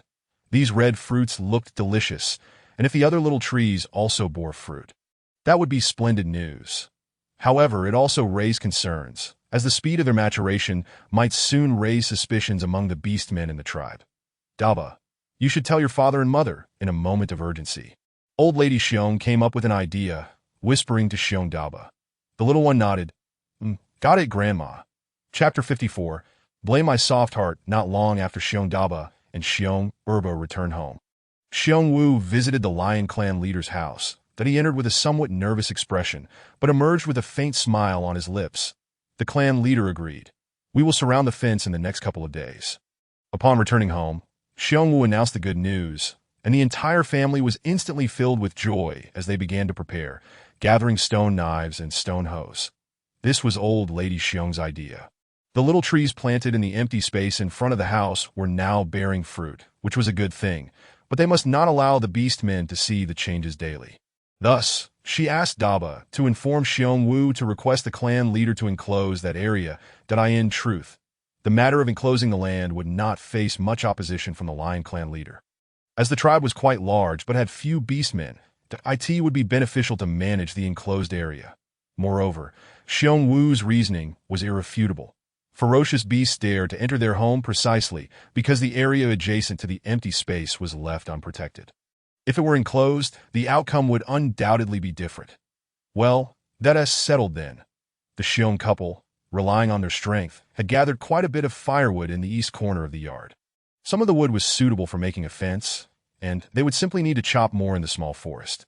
However, as for the stone knives and hoes, Xiong Lingling felt a headache coming on. How long would it take to fell a small tree with such dull tools? The vegetables in the yard wouldn't wait for anyone. This morning, the tomatoes were all hanging with green fruits. The cabbages were growing taller, and even the loofahs seemed ready to climb at this rate. If the fence was not built in a couple of days, the green tomatoes would turn red, making the beastmen in the tribe envious. Fortunately, wasn't she a divine beast? Taking advantage of the bustling preparations by the Xiong family, Xiong Lingling reached for her space shelf. Clang! A brilliantly shiny large chopping knife landed in front of everyone. What is this? Where did it come from? The bear cubs were the first to curiously gather around, finding it quite heavy to hold. Xiong Wu hurriedly called the cubs to step aside, then stepped forward to grasp the knife.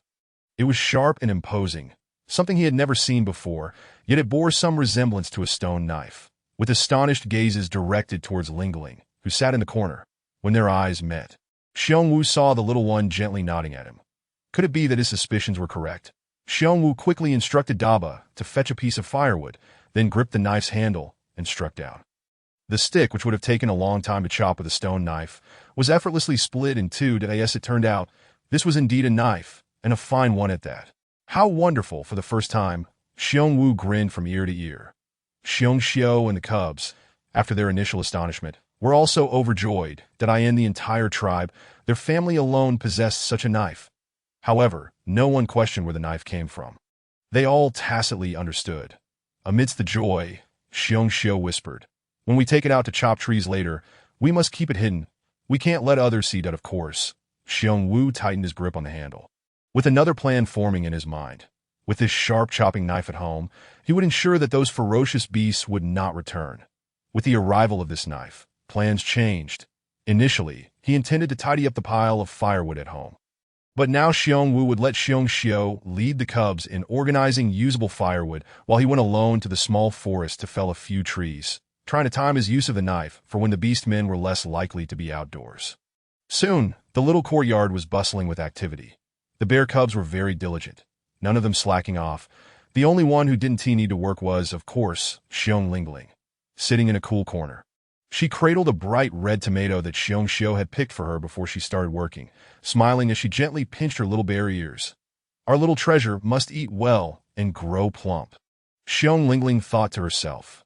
As a black bear, how could she possibly grow white? The few tomato plants had borne a total of 15 fruits. 2 were sent to her grandparents' house. 1 was picked for her. And there were still 12 fruits on the tree that she was reluctant to pick. The 7 bear brothers were not competing for the fruits either. They even showed Xiong Lingling a doting smile. Yes, as long as Lingling could eat well and regain her beastly form sooner. That would be better than anything else, alas. This tormenting transformation period. Xiong Lingling lifted her paw, scratching her head and then her behind. The fur felt rather hot, and she wished to turn back into a beast sooner. After scratching her entire body, she finally let out a long yawn, while the Xiong family busily scurried about during the day. It was precisely the time for her, the little bear cub, to sleep. Little did she know that as she half closed her eyes, she suddenly saw a face almost deformed by the fence, causing her to choke back her yawn, nearly getting choked on her own saliva. Who was so annoying? Xiong Lingling straightened her posture, and although the limitations of her original body's restrictions prevented her from swearing, glaring with her eyes was certainly permissible. Right? The other party seemed startled as well, quickly pulling their face away from the fence and waving their hands frantically. "I'm sorry, I didn't mean to scare you." Lingling, but it turned out to be Wolf Fourth Sister. After apologizing, Wolf Fourth Sister displayed a pleasing smile and pointed at the tomato in Xiong Lingling's arms. "Lingling, what is that? It looks delicious," and no wonder she squished her face like that. It was out of greed. Last time, Wolf Fourth Sister had shared snacks from the space with Xiong Lingling and Xiong Qibao, which she had not forgotten. However, the little one kept her word and didn't tell anyone about it. But didn't the wolf family also eat 4 large fish yesterday? Why was she so greedy so early in the morning? Xiong Lingling tightened her grip on the tomato. Actually, giving her half wouldn't be a problem. But thinking of her brothers who hadn't eaten yet made her feel guilty. Seemingly sensing Xiong Lingling's dilemma, Wolf Fourth Sister understandingly shook her hand. "It's fine. I was just asking. I don't want yours, don't worry." Wolf Fourth Sister was a year older than Lingling, the same age as Qibao, and in her eyes, she likely viewed Lingling as a little one. Just then, a shout came from the Wolf family's house. "Fourth Sister, who are you talking to? Hurry and get in here." Wolf Fourth Sister instinctively shrank her neck in fright and quickly turned to leave. In that fleeting moment, Xiong Lingling suddenly felt a pang of sympathy. She called out to Wolf Fourth Sister, then took a bite of the tomato and offered a piece through the fence. No matter what, they were both little cubs. Let's not look down on each other. Of course not. Wolf Fourth Sister's eyes sparkled as she accepted it without hesitation, tossing it into her mouth while chewing with a big smile. "Thank you, Lingling." After saying that, she turned and went inside. Meanwhile, Xiong Lingling frowned in confusion. How had she become so soft-hearted? Chapter 55. The beauty of the male. Upon reaching the grove, Xiong Wu wielded his blade with remarkable skill. He had never before employed such a razor-sharp knife. With merely half the effort, he could effortlessly cleave branches in two after a frenzied bout of chopping. It felt as though he had released a great deal of pent-up frustration from the intrusion of a vile beast into his home. At that moment, a few orcs approached, engaged in conversation. Although the chieftain had decreed that no one was to forage for wild vegetables that day, some orcs had no choice but to meander about the tribe. Perhaps hoping to uncover some bounty, the orcs drew nearer. Xiongwu hastily concealed his axe beneath a pile of fallen leaves. Upon their approach, the orcs were taken aback by the sight of the fallen branches. Xiong Lauda, what are you up to? You didn't start chopping since last night, did you? This living tree can't be used for firewood, they exclaimed, if you hadn't been at it since last night. How could there be so many downed? Xiongwu waved his stone knife, explaining, last night, a vile beast entered my home. So to prevent such occurrences in the future, I consulted the chieftain that he permitted me to erect a fence around the vacant space by our house, ensuring that the cubs can stay home alone without worry. The orcs, upon hearing this, nodded in agreement, realizing the wisdom of his plan. That is a splendid idea. Hearing you say that, I must raise the fence around my own home as well. Yes, let us all do this. Since we have nothing better to do than wander about the tribe, why not spend today chopping branches? Without hesitation, the orcs returned home to fetch their stone knives. After they departed, Xiongwu busily gathered the branches he had cut, arranging them neatly before carrying them back home, while also ensuring to bring his axe along. Before long, the group of male orcs arrived at the grove. Armed with their stone knives, after some time of futile hacking, one of them exclaimed, "What the? This stone knife is as dull as ever. It's a tremendous effort just to sever a branch. Could it be that Xiongwu's knife is sharper? Just look at the clean and precise cuts he made. It's as if they were sliced through in one stroke." "Hey, Brother Xiong, could I borrow your knife?" one of the orcs asked, struggling to make any progress. Since Xiongwu was currently moving branches home and had no use for it, he readily lent his stone knife to the orc. The orc's face lit up with delight as he spat into his palm for grip. But the next moment his expression turned to one of confusion. The tree was still the same tree, and the stone knife was no different from his own, still just as dull. Observing this, the other orcs stepped forward to give it a try, only to find no difference at all. Could it be that Xiongwu's strength surpassed theirs? The orcs exchanged glances, hastily averting their eyes, muttering, "Perhaps it's just that our own knives feel more comfortable to wield." Yes, let us stick with our own knives. In the ancient beast world, masculinity was epitomized by strength, a well-defined musculature, prowess in hunting, and great physical power. These orcs were among the tribe's finest hunters, yet they struggled to sever branches with their stone knives, which was a clear reflection of their inferiority compared to Xiongwu. However, they were unwilling to admit it. Thus they carried on, occasionally playing the fool, which wasn't so bad after all. After hauling back a final load of branches, Xiongwu returned to the grove, only to sense an odd atmosphere among his companions. Before he could speak, one of the orcs returned his knife, claiming a preference for their own. Xiongwu, understanding the underlying sentiment, cleared his throat and remarked, "Don't be misled by the quantity I've chopped. I worked through the night yesterday, that I was discussing with Xiongxiu about building the fence early to ensure the cub's safety." Upon hearing that he had indeed labored through the night, the orcs collectively sighed in relief, feeling their pride restored and their confidence rekindled. "Well then, we must put in more effort ourselves. Yes, let us learn from Brother Xiong. Stop chattering and get to chopping. Your female companions will come to scold you otherwise." They laughed, and in an instant, the atmosphere of camaraderie returned. As laughter and banter filled the air, they worked tirelessly, sweat pouring down as they chopped branches.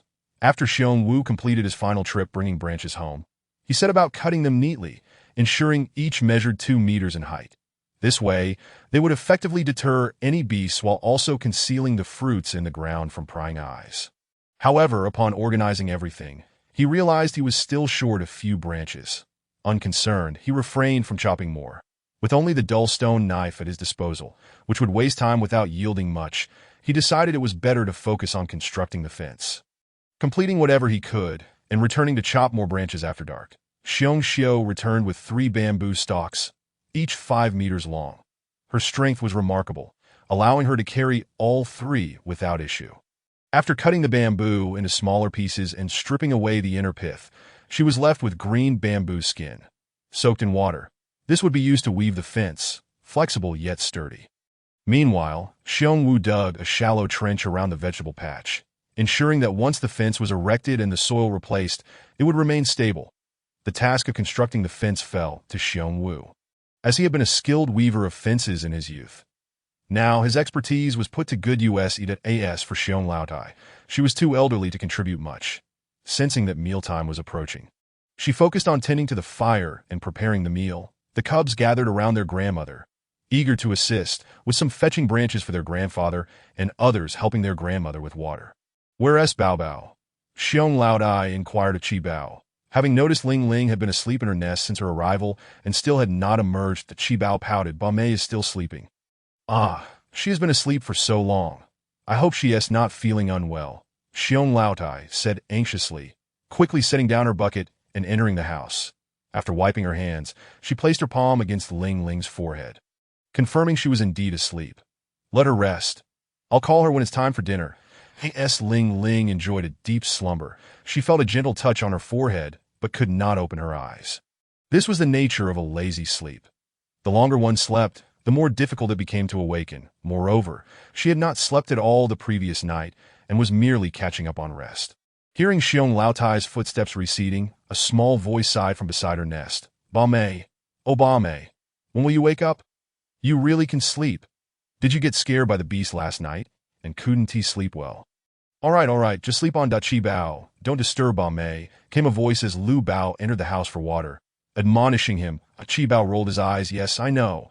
His tone was laden with defiance. If it were any of the other brothers, he would comply, but Lu Gu, he was no older than himself, yet spoke in a manner as if he were a senior. Chapter 56. No fighting among cubs. With a scoff, Xiong Lu Bao's sharp tongue flared up once more. "You re so short, yet dare to speak to your brother in that tone. Who are you calling short?" Qi Bao glared, for in his eyes, Lu Gu was just as small and thin as he was. Lu Bao puffed out his chest. "Whoever responds is who I'm talking about." Fuming, Qi Bao stamped his feet. You. With that, Lu Bao turned and exited the house, adding, "Don't disturb Ba Mei. Do you hear me? I'm so furious." Oh, Qi Bao, unable to contain himself, suddenly transformed into his beast form. A small, furious black bear, raising his fists as if to confront Lu Bao. That moment, something caught his eye. Swaying before him, Qi Bao paused, following the movement until it settled beside Ling Ling's nest. He saw Ling Ling clutching a colorful bag, yawning widely. Such was the nature of interactions among children, often leading to petty squabbles, though Lu Bao's intentions were merely to prevent Qi Bao from disturbing Ling Ling's sleep. Conflicts were best avoided, so, in a timely manner, Xiong Ling Ling produced a pack of multicolored candies. "Do you want some?" "What is this?" Qi Bao asked, intrigued that in the beast world, the orcs had never encountered such packaging. Qi Bao's fists relaxed, and he leaned closer, eyes sparkling with curiosity, though uncertain about whether it was indeed edible. He was already drooling in anticipation. Indeed, for Qi Bao, there was no problem that could not be solved with food. Xiong Ling Ling opened the bag, plucking a few colorful candies and tasting them. Delicious. After sampling, she handed a few to Qi Bao. He was astonished yet hesitant, as trying something so vibrant and unfamiliar required a measure of courage. Gently, he pinched a green candy and placed it in his mouth. The moment it touched his tongue, he was greeted with a soft, sweet flavor. "Wow, this is so good and sweet." Startled by the exquisite flavors, Qi Bao's eyes widened in astonishment, and his small face radiated joy. The earlier squabble with Lu Gu was completely forgotten. His sole desire now was to savor the delightful candies that, if they are delicious, let us continue indulging, he thought, confident that he would not betray her. Xiong Ling Ling handed him the entire bag of sweets, and as he consumed the treats, the packaging accidentally slipped from his grasp and fell to the ground, and in no time, the bag vanished into the muddy earth, seemingly swallowed whole. Xiong Ling Ling was already aware of this outcome and remained impassive. When Qi Bao finished his last candy and bent down to search for the bag, he was taken aback to find it missing. Curiously scratching his head, he scoured both inside and outside the den, even checking near the firewood pile. Let him search, Xiong Ling Ling mused, comfortably curling up in her den to catch a few more moments of rest. In the yard, Grandma Xiong, who was busy preparing a meal, noticed Qi Bao searching both inside and outside his den and approached him, bending down to inquire. "Qi Bao, what are you looking for?" "I'm looking for." Qi Bao began, but abruptly halted, recalling that the sweet treat had been given by Ling Ling, a secret that must not be revealed. Thus, he altered his response to, "I'm looking for bugs to feed the chickens." "Is that so?" Grandma Xiong replied, turning her head skeptically towards the chicken coop in the corner of the yard. The 3 large hens had proven invaluable to the Xiong family, laying nearly 20 eggs daily in recent days. Receiving tender care from the family. Each evening, they were brought inside, and at dawn, they were taken back outside to enjoy the fresh air. If the sun shone brightly, they were moved to a shaded area. And their diet primarily consisted of bugs, as the 7 little ones were concerned about their satiety. Truly, one could say the hens were living their best lives. However, with so many bugs still in the feed trough, it was evident that Qi Bao's fib was easily discernible. Forget it, Grandma Xiong thought. I might as well continue cooking and let the little one play. Grandma, she had just reached the stove when Xiong Sanbao bounded in, clutching 5 ripe tomatoes. These have fallen to the ground and are perfectly ripe. The tomatoes were large and so luscious that merely gazing at them made one salivate, heavy in hand, since they are ripe. I will slice them for you all when it's time to eat, Grandma Xiong said, uncertain of how to consume tomatoes. After all, she had seen Lingling simply hold one in her arms and munch on it, concluding that it must be eaten that way. Xiong Sanbao nodded enthusiastically. Great. Indeed, at mealtime, Grandma Xiong sliced 2 tomatoes into thin pieces and placed them in a large stone bowl, ensuring each little one received a few slices. The little ones eagerly grabbed the pieces and popped them into their mouths. The taste was fragrant, sweet, and imbued with a rich, fruity essence, unlike anything they had ever experienced before, leaving them yearning for more. Xiong Lingling quickly covered her bowl with her hands, shaking her head. No 8th treasure was quite considerate, having had 1 piece himself and wishing to save the rest for his brothers. It's all right. 8th treasure. What you ate earlier is in the past. Now everyone has some. Grandma Xiong was almost moved to tears by this display of thoughtfulness. She insisted on adding a few slices to her bowl. No, even more slices that it was enough to make one weep in frustration. Xiong Lingling merely yearned for scrambled eggs with tomatoes, and having already eaten a raw tomato to replenish her vitamins, her fur falling out like a mangy dog, she had no intention of sharing. Yet, the Xiong family indulged her whims, leaving her no choice but to eat. Fine. She relented, eating. Fortunately, Grandma Xiong's attention was quickly diverted to the tomatoes. Though they had 2 at home, she had yet to bring herself to eat them. Having hidden them away in a tree hollow, this was her first taste. Instantly, the 4 adult beast men displayed expressions of surprise. Who knew such delicious fruits existed in the world? Indeed, it feels as if we have wasted our lives thus far. With such delectable fruits, we could trade for anything in the Haishan tribe. Mother, when those green tomatoes turn red, I will make a trip to the Haishan tribe. Xiong Lingling was taken aback. Is it just a few tomatoes? After the meal, the adult beast men returned to their tasks while the little ones enjoyed a brief respite. Having toiled all morning in the sweltering heat, they nestled into their dens for a nap. At that moment, Qi Bao quietly approached Xiong Lingling, whispering, 8th sister, have you seen that thing you gave me, the one holding the tasty treats? Xiong Lingling's expression remained impassive. Really? He is still fixated on finding that wrapper? 8th sister, you truly haven't seen it? Qi Bao's persistence was exasperating.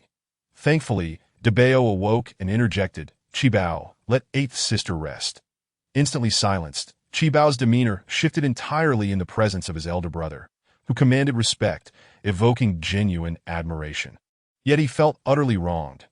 Unable to share this predicament with anyone, he lowered his head, tugging at the fur on his paws in distress. Xiong Lingling observed this and shook her head, reminiscing about her childhood in the orphanage, where she had been similarly enamored with a particular candy wrapper.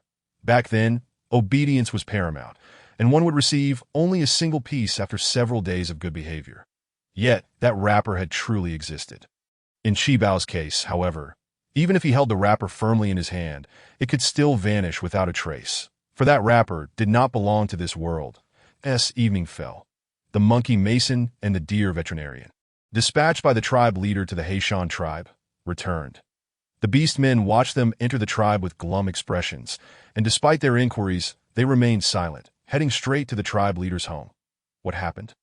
Surely they didn't fail to find that beast man.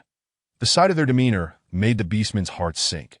Upon hearing the commotion, Xiong Wu immediately set aside his work and rushed to the tribe leader's house, anxiously awaiting news. Just as he reached the entrance, the lion leader emerged from within, his expression equally somber and his gaze filled with resignation. Brother Xiong, please help me gather firewood for a bonfire. Xiong Wu froze momentarily. The mention of a bonfire indicated a serious problem.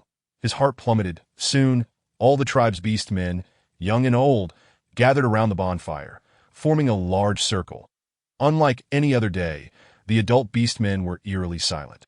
And even the little ones sat quietly beside their parents, fearful of the rumors that ferocious beasts would abduct them. The little ones, filled with trepidation, dared not run or play after sunset.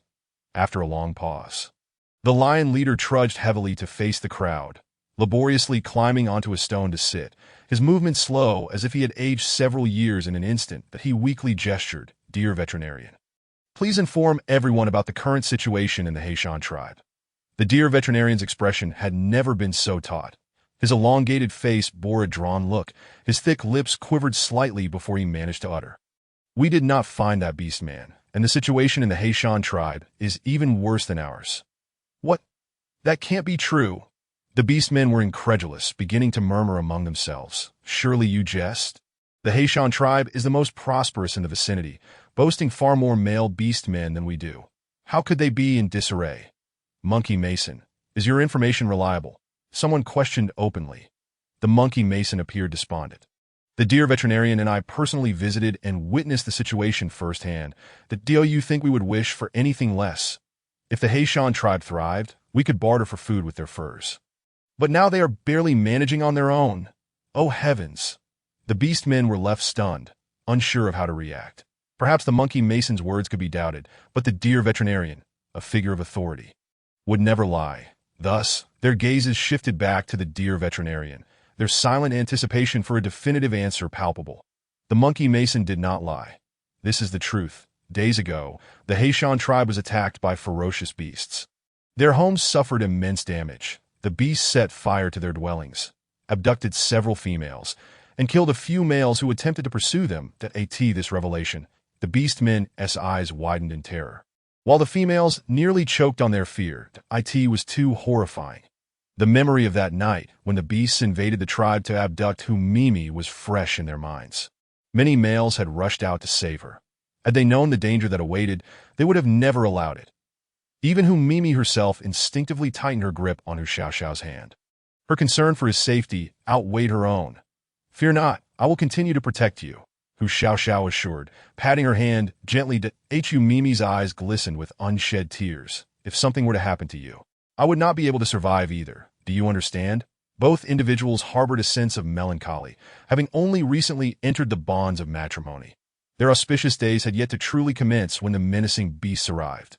The perpetual state of anxiety was exhausting. When would it come to an end? The Xiong family certainly shared this sentiment, particularly Xiong Wu and his spouse, whose hearts were a tumult of emotions. However, should the vile creatures dare to steal their offspring, Xiong Wu would resolutely pursue them, regardless of the peril involved. Now, the matter was clear to all. The lion chief slowly lifted his bowed head. "Now that everyone understands what is of utmost importance, it is life itself. Without life, nothing else matters. Thus, starting tomorrow, the male orcs of the tribe would not only patrol, but also forge weapons to prepare for the possibility of another onslaught by those vile beasts. We need not discuss catching them off guard. At the very least, we must safeguard the lives of our tribe members. When it comes down to it, life is paramount. That if one cannot protect their family, what meaning does anything else hold?" Yet, the orcs displayed expressions of concern. "Chief, if we do not venture outside the tribe, how shall we procure food? What will we eat?" "Indeed, Chief, without sustenance, we will eventually starve. Perhaps we could consider this. A portion of the males could protect the tribe while others venture into the Black Beast Mountain to see if they can secure some game. Otherwise, remaining idle will surely lead to our demise." The issue of food was indeed a troublesome one. That after finally enjoying a meal of fish yesterday, they now faced hunger once again. The chief, maintaining a facade of authority, addressed the assembly. "Indeed, if we do not hunt, we will go hungry. The current situation is the most dire I have witnessed in my lifetime. However, do not assume I am unaware. We orcs have a tradition of storing provisions for winter. Every household should have some reserves. Do not tell me otherwise. We shall rely on our stored provisions for now, and once we weather this storm, we will reassess. But what shall we do in winter?" In the orc realm, the seasons were not distinctly defined. Summers were sweltering, While winters were long and harsh, it seemed as though the year comprised merely 2 seasons, that if they consumed their winter reserves now, it would undoubtedly spell disaster for themselves. The urgency in their voices was understandable. The winter can be addressed when winter arrives, that if we perish now, what need is there to discuss winter? The Lion Chief glared in frustration. We must focus on the present before contemplating the future. Hunting in winter is indeed challenging, but it is not impossible that if we cannot find game in the Shield Mountains now, what if winter brings an abundance? The orcs nodded in sorrowful agreement, recognizing the logic. Without their lives, what could they hope for in winter? Given this understanding, further contention seemed futile. Yet one orc voiced a concern. But Chief, what if the beasts attack our tribe? If even the Black Mountain tribe cannot protect themselves, how can we? Yes, there are several families within our tribe that are quite distant from one another, which poses a considerable risk. What of it? The Lion Chief shot back with a glare. The Black Mountain tribe faltered because they were backed against the mountains. We, however, are not confined by mountains on all sides. Should the beasts attack, we will have avenues for escape in every direction. That wouldn't you agree that this places us in a more advantageous position than the Black Mountain tribe? The assembly murmured their agreement, though some were hesitant, unable to counter the chief's reasoning. Sitting among the young males, Xiong Lingling couldn't help but smirk. Surely the old chief resorted to such rhetoric out of desperation. He spoke of escape routes, yet failed to mention the dangers of open ground, where their entire family could easily become prey to the beasts. Yet, she observed that none of the orcs opposed the chief's words. They appeared to accept his logic wholeheartedly. Nonetheless, the Lion Chief continued. From this evening forth, the matter of patrolling the tribe must be taken with utmost seriousness, since no one will ascend the mountains to hunt. The males of our tribe must mobilize, forming small groups to take turns patrolling. This task will be divided between Lion Juzi and Deer Healer. Chief, I wish to voice a suggestion. Wolf Kuei stood, his demeanor composed. Speak. Our patrols are one matter, but we cannot remain passive. That I propose we assign several males to defend the perimeter of the tribe. This way, if the beasts approach, at least the outer guards can provide warnings to those within. If we wait until the beasts are upon us, how can the young and the elderly escape? Xiong Lingling admired Wolf Kuei's strategic thinking. He was indeed correct. With so few orcs and no protective barriers, they needed to establish a defense to ensure their safety. Males stationed at the perimeter could launch surprise attacks on the beasts before they realized the danger, potentially eliminating a few before chaos ensued. The downfall of the Black Mountain tribe stemmed from their lack of outer defenses, leading to the beasts easily breaching their territory and decimating them with little effort. The beasts had tasted victory with such tactics at the Black Mountain tribe. It was likely they would employ the same methods against their own tribe, leading to catastrophic consequences. Yet Xiong Lingling noticed the orc's lack of reaction, and the Lion Chief appeared unconvinced, his eyelids drooping, neither approving nor disapproving. This won't do. Xiong Lingling quickly moved beside her father, tugging at his animal hide, nodding at him encouragingly. Baba, what do you mean? Xiongwu looked at her in surprise. The little one pointed at Wolf Kuei and nodded again. At that moment, Chi Bao also approached Xiongwu, whispering, Baba, Bame wants you to support Uncle Wolf. Do. Xiong Lingling was taken aback. Was Chi Bao truly reading her mind? Xiongwu hesitated briefly, but in the next moment, he consented, as he would support whatever his precious daughter wished. He stood and addressed the assembly.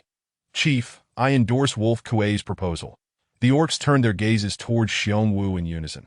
The matter is quite simple. Those who can think will analyze the situation carefully, while those who cannot merely use cowardice as an excuse. Thus, it is prudent to assess the situation before acting. The tribe's stonemason, having traveled to many tribes, was astute and understood the reasoning, that he stood and added, Count me in. After a brief exchange of glances, the siblings, Monkey Xiao Xiao and Monkey Mimi, also stood to express their agreement. The other orcs were taken aback. Surprised by the sudden unity, Lion Juzi glanced at them, bending down to whisper to his father. Father, I believe this plan is feasible. At that moment, the Lion Chief seemed to awaken, lifting his gaze and wearily waving his hand. Very well. Since you few have the courage to defend the perimeter, go ahead. However, is the number not a bit too small? That's sufficient. Xiongwu declared loudly. The fewer the better for ambushes. The other males can remain within the tribe to protect the women and children. Agreed. Let it be so. In light of the urgency of the situation, there was no time for further discussion. Lion Juzi and Deer Healer divided the males of the tribe into two teams, each leading a group that would alternate during patrols for the four tasked with perimeter defense. Xiongwu, Wolf K, Monkey Mason, and Fox Xiaoxiao, the Lion Chief generously offered, since those defending the perimeter faced the greatest danger. I shall provide their rations. Yet, it was evident that the Lion Chief had no surplus food. He would need to draw from the winter reserves for the Chief's unilateral decision. Lion Juzi would never oppose it. And this occasion was no different. Although he knew that the winter provisions would only last a few days for all the orcs, he did not even blink an no need. I shall consume my own provisions. Xiongwu was the first to suggest that I too shall eat my own. Both Fox Xiaoxiao and Wolf Kuei echoed. Monkey Mason had no choice but to agree to eat from his own stores as well. The Lion Chief felt a swell of emotion at their solidarity, wiping his face and declaring, "All right, disperse and attend to your duties." Upon returning home, Xiongwu and his family were soon pursued by Xiong Laotai and the families of Xiongyu and Xiongli. They were deeply concerned about Xiongwu's decision to defend the perimeter. Not only was it dangerous, but Xiongwu's mobility was somewhat impaired, making it difficult for him to outrun the others. "Eldest, you ought to discuss this matter with us first." Xiong Laotai was at a loss for words. With the decision made in front of the entire tribe, it would be difficult to change. Perhaps mothers were selfish at times.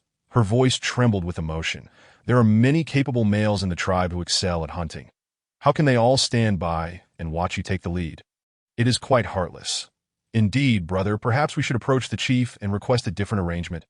Yes, brother, let us ask for a replacement. As soon as Xiongyu and Xiongli finished speaking, they were met with a sharp pinch from the females. They had no business discussing replacements. They only cared for their brother's safety. If Xiong Laotai suggested a replacement, what if it meant swapping him for one of them? Xiongwu displayed an honest and naive smile, causing concern among the elders, and he felt a pang of guilt within. Meanwhile, Xiongyu and Xiongli exchanged glances, sensing something amiss. Why had they not received such maternal affection in the past? A wave of disappointment washed over them. However, upon hearing their grandmother's words, Xiong Te and Xiong Hua finally breathed a sigh of relief and spoke in a casual manner. "Eldest brother, travel safely. And do not worry about home. We are here to take care of things. Indeed, we will look after our elder sister-in-law and the little ones," they added. "There is no need for that." Xiong Laotai turned to glare at them. "The clan leader has made it clear that every household should remain indoors. You two should keep the little ones safely at home. Your elder sister-in-law has me and the old man to assist her. So there is no need for your efforts." It was evident that these two were not genuinely concerned for their sister-in-law. They were merely eyeing the ample supplies in her household, likely hoping to scrounge a meal. If Xiong Laotai could not discern such intentions, then she had indeed lived in vain. At this point, Xiong Te continued unabashedly, "It's nothing, mother. It's just a short walk," before she could finish her sentence. She was met with another sharp glare from her mother-in-law, compelling her to cease. Xiong Te thought to herself, her second half of the sentence remains unspoken. "I suppose I shall not be able to come by tomorrow for a meal." Xiongyu and Xiongli exchanged another glance, observing, "Look, the elderly couple is preoccupied with the eldest household. They're planning to move in with them." As for Xiongwu and Xiongxiu, the prospect of their parents relocating brought them immense joy, a happiness that was genuinely heartfelt. They were blissfully unaware of the jealousy brewing within the second and third siblings. "Second brother, third brother, come lend a hand. Let us set up a cozy nest for our parents." Xiongwu cheerfully proposed that no need. "It's a trivial matter. We can manage it ourselves." Just as they were about to speak again, Xiong Laotai once more declined, deepening their disappointment. Xiongyu and Xiongli immediately adopted a sullen demeanor until Xiong Tsuitsue exclaimed, "Wow, are there so many fruits hanging?" The fence was not yet fully completed, and Xiongwu intended to venture into the thicket after dark to gather some branches, which Xiong Te happened to notice, prompting another excited squeal. "Oh, how wonderful!" This latter exclamation was directed at the several ripe tomatoes. Out of the dozen tomatoes, only 5 remained, each one plump and red, enough to make any beastman who had never seen them drool uncontrollably. Xiong Hua, being more perceptive, compared the nearby green fruits to the distant red ones, declaring, "Those green fruits will surely grow into these splendid red ones." Eldest brother and sister-in-law, Your household is truly thriving. Eldest brother and sister-in-law, do you have any seeds left? Do share some with us. Xiong could hardly contain her greed. Wanting the fruits was one thing, but acquiring seeds, each small tree yielding several fruits, would be a windfall. Xiong Wu glanced at Xiong Xiu with a hint of discomfort, for he had never seen the seeds before. Xiong Xiu awkwardly gestured toward the children who were engrossed in their games inside the house. Those seeds were planted by Dabao and the others. I'm not sure if there are any left. Then I shall go ask him. Xiong promptly turned and dashed into the house, with Xiong Hua and the others trailing closely behind. Xiong Laodai shook her head, deciding not to intervene, as she wished to discuss a matter with Xiong Wu and his wife. Let us give each of the two families one of the red fruits. Otherwise, there will be no peace. Xiong Wu nodded in agreement. That is fine. Why not give them two each? After all, the others will ripen soon. Xiong Xiu was rather generous, although she cherished the flavor. It seemed impossible to distribute one red fruit among two adult beast men and 2 or 3 little ones. Initially expecting her mother-in-law to object, she was surprised when Xiong Laotai merely glanced at her and replied, "All right, but from now on, we must not give them anything for free, that if they are to receive 2 red fruits, then tonight they must help us finish building the fence." Just as this was being discussed, the second and third siblings emerged from the house, their expressions revealing their dissatisfaction. Xiong Te repeatedly questioned Xiong Dabao, only to learn that all the seeds had been used up. What a little rascal. Didn't he think to save any? Xiong Te lamented, oblivious to the fact that within Lingling spatial shells there were indeed plenty of seeds, but she could not take them out or freely distribute them. For the timing was not yet right. Should we give them? It must be to the tribe, Xiong Laotai commanded, observing the 4 with discontented expressions. She called out to them, "Second brother, third brother, help your elder brother's family fix the fence. The eldest household is kind-hearted and will ensure each of you receives 2 red fruits." Really? Sister-in-law, is that true? Upon hearing that they could receive 2 red fruits, Xiong Te joyfully grasped Xiong Xiu's arm, while Xiong Hua beamed, her eyes nearly disappearing. They turned to see Xiong Xiu nodding. Of course, it is only right for the second and third brothers to receive 2 red fruits for their efforts. Xiong Te swiftly turned, her expression turning stern. "Xiong Yu, Xiong Li, why are you not getting to work?" The 2 males thought, for the sake of red fruits, the females truly do not regard us as significant at all. "Enough, it's getting late. You both should take the little ones home." Xiong Laotai went to pluck 4 red fruits, distributing 2 to each family, eager for them to leave swiftly. The longer they lingered, the more the small dwelling of the eldest household would be turned upside down. Subsequently, Xiong Wu concealed his hatchet and set off to the thicket with his 2 brothers. It was only then that the night began to envelop the sky in a dim haze. Armed with a hatchet, Xiong Wu felt invigorated. Although working in the dark, he was remarkably swift in his tasks. Xiong Yu and Xiong Li, unable to see what kind of tool he wielded, were filled with admiration. "Eldest brother, I never expected your strength to be this impressive. At this rate, we'll finish in no time." They piled up the fallen branches that Xiong Wu had cut down and transported them back to the courtyard of the Xiong family, where Xiong Yi began weaving the fence by moonlight. His craftsmanship was deft, and the poor lighting posed no challenge to him. Soon, the 4 of them worked in unison, and after 2 hours, they successfully repaired the remaining section of the fence. With this barrier, the Xiong household seemed much safer than before. Xiong Laotai and Xiong Xiu busied themselves inside the house, rearranging items like chicken coops and water buckets to one end, creating a cozy nook for themselves and Xiong Yi. Chapter 60. A night of restlessness. Xiong Lingling observed her mother and grandmother bustling about, seemingly preoccupied with her safety, ultimately relocating her small nest to the center of the family cluster. This scene left her utterly bewildered. The sound of her father and mother snoring inside the house was akin to thunder, and now with her grandmother and grandfather encircling her, what kind of sleeping arrangement was this? The thought of trying to sleep tonight began to give her a headache. It appeared that whether in the new era or the beast era, the age-old family dilemma remained unchanged. Housing. Yes, if only the Xiong family had a few more rooms, the little ones wouldn't have to sleep alongside their parents, and grandparents could have their own space. Sighing, she cradled her cheeks, deciding to remain quiet for a moment. As her head throbbed, as expected, the subsequent outcome unfolded just as she imagined. The Xiong household was filled with the thunderous sounds of snoring throughout the night, nearly threatening to lift the roof off. Resembling a snoring competition, strangely enough, the other little ones slept soundly, completely unaffected by the uproar. With no other option, Xiong Lingling gazed at the night sky for a long while before deciding to enter her spatial realm to count her supplies. As dawn approached, she retrieved 2 or 3 rabbits from her space and tossed them onto the ground, then collapsed into her small nest, falling into a deep slumber.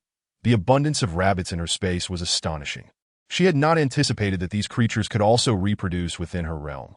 Moreover, seeing that the tomatoes in the Xiong household were thriving brought a delightful mood, resulting in the astonishing growth rate of all the animals inside. As for Xiong Yi, he was preparing to venture out. Before he left, it was essential for him to have some meat to sustain himself. Early riser Xiong Xiao discovered the rabbits, finding them huddled in a corner, wide-eyed and seemingly unperturbed by the prospect of escape. Startled, she rushed to wake Xiong Laodai. Mother, there are 3 rabbits in the house." "What?" Xiong Laodai sat up abruptly, dazed. She followed her daughter to the corner, and upon seeing the rabbits, disbelief washed over her. After rubbing her eyes, she exclaimed in delight, "Such plump rabbits!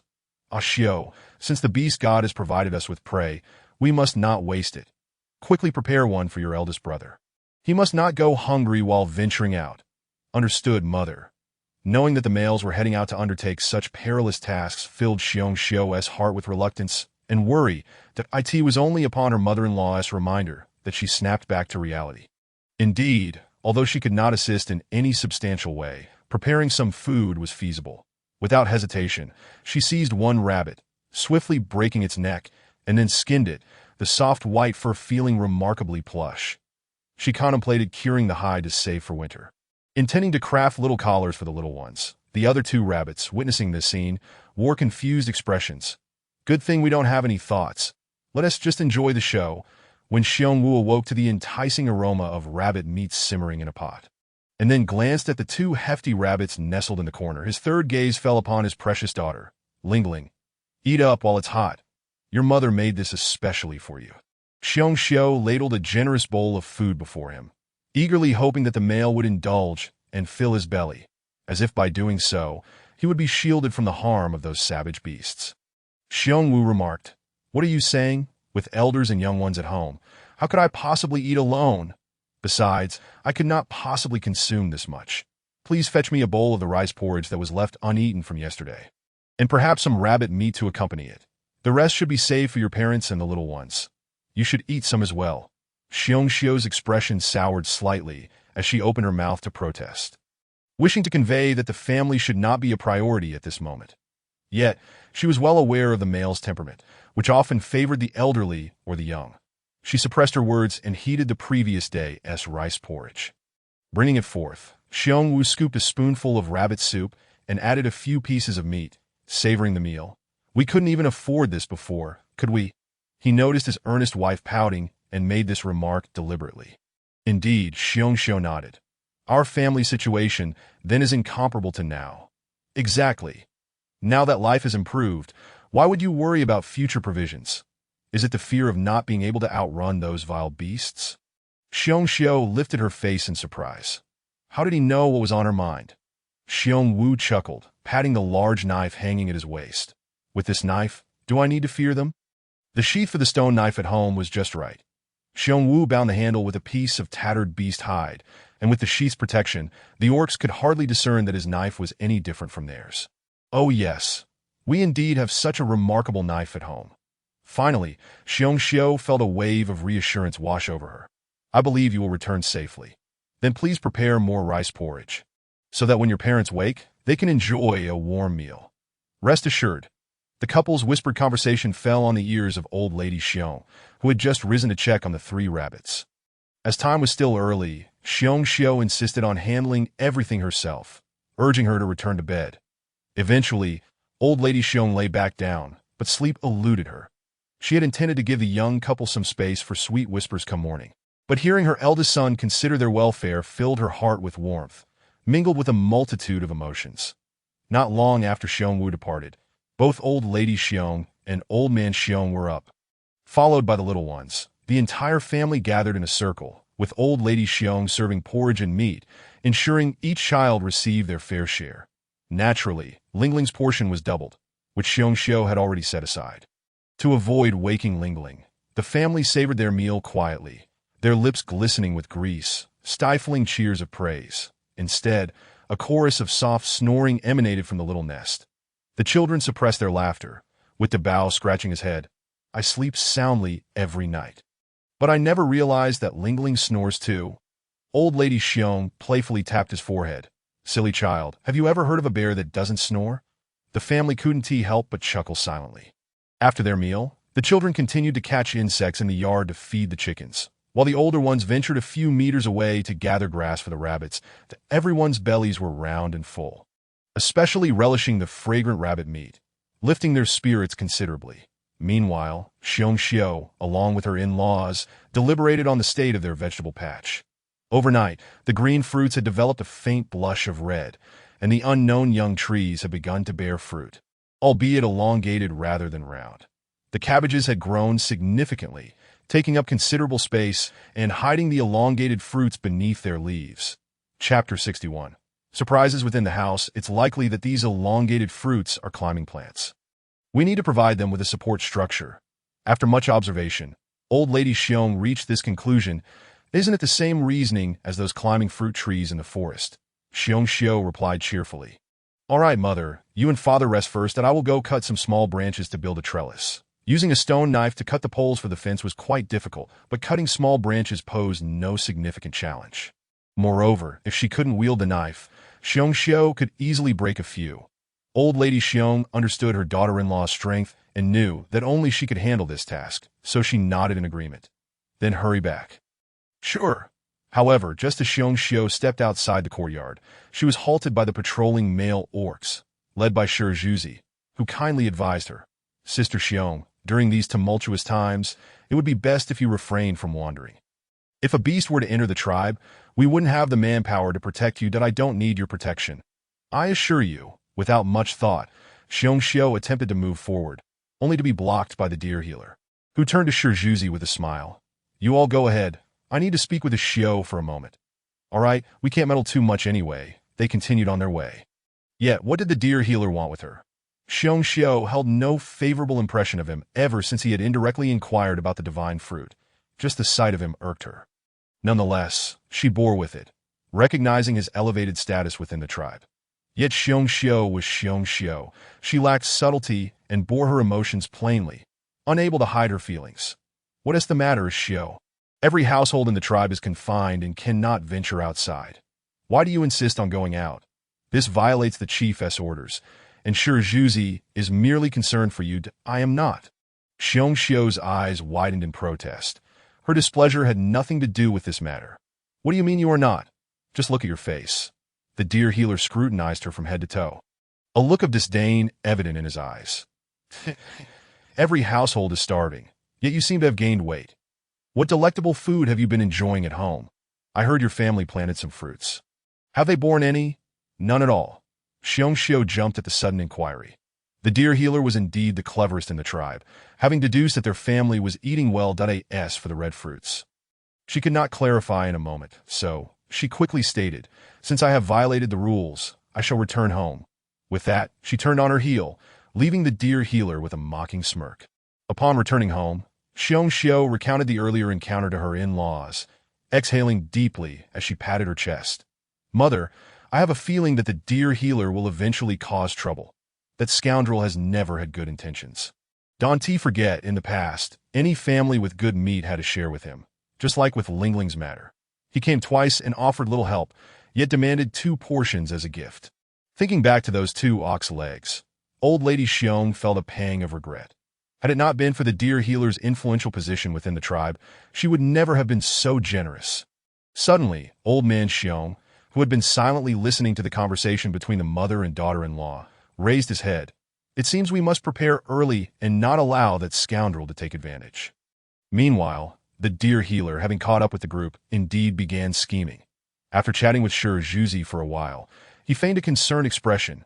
Zhuzi, I must bring something to your attention. Go ahead. The deer healer's father was a close friend of Shi Zhuzi. And as the sole healer in the tribe, Shurjuzi held him in great esteem. It's like this, the deer healer whispered, pulling him aside. Our tribe is currently in a precarious situation. Those four on the outskirts, I must say, are quite admirable. With them around, the tribe is much safer. Shouldn't we do something for their families? Uncle, do you mean to distribute food to those four families? Let us not go that route. The deer healer quickly shook his head. Distributing food is out of the question. Every household is struggling. Even if we were to take something from your house, it wouldn't be much. Instead, we should focus on ensuring their safety. Take Xiong Wu's family, for instance. It's terrifying that those beasts managed to sneak into their home unnoticed.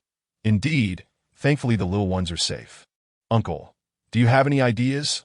How about we inspect Xiong's house thoroughly each day to ensure no beasts are hiding in any corner? Excellent.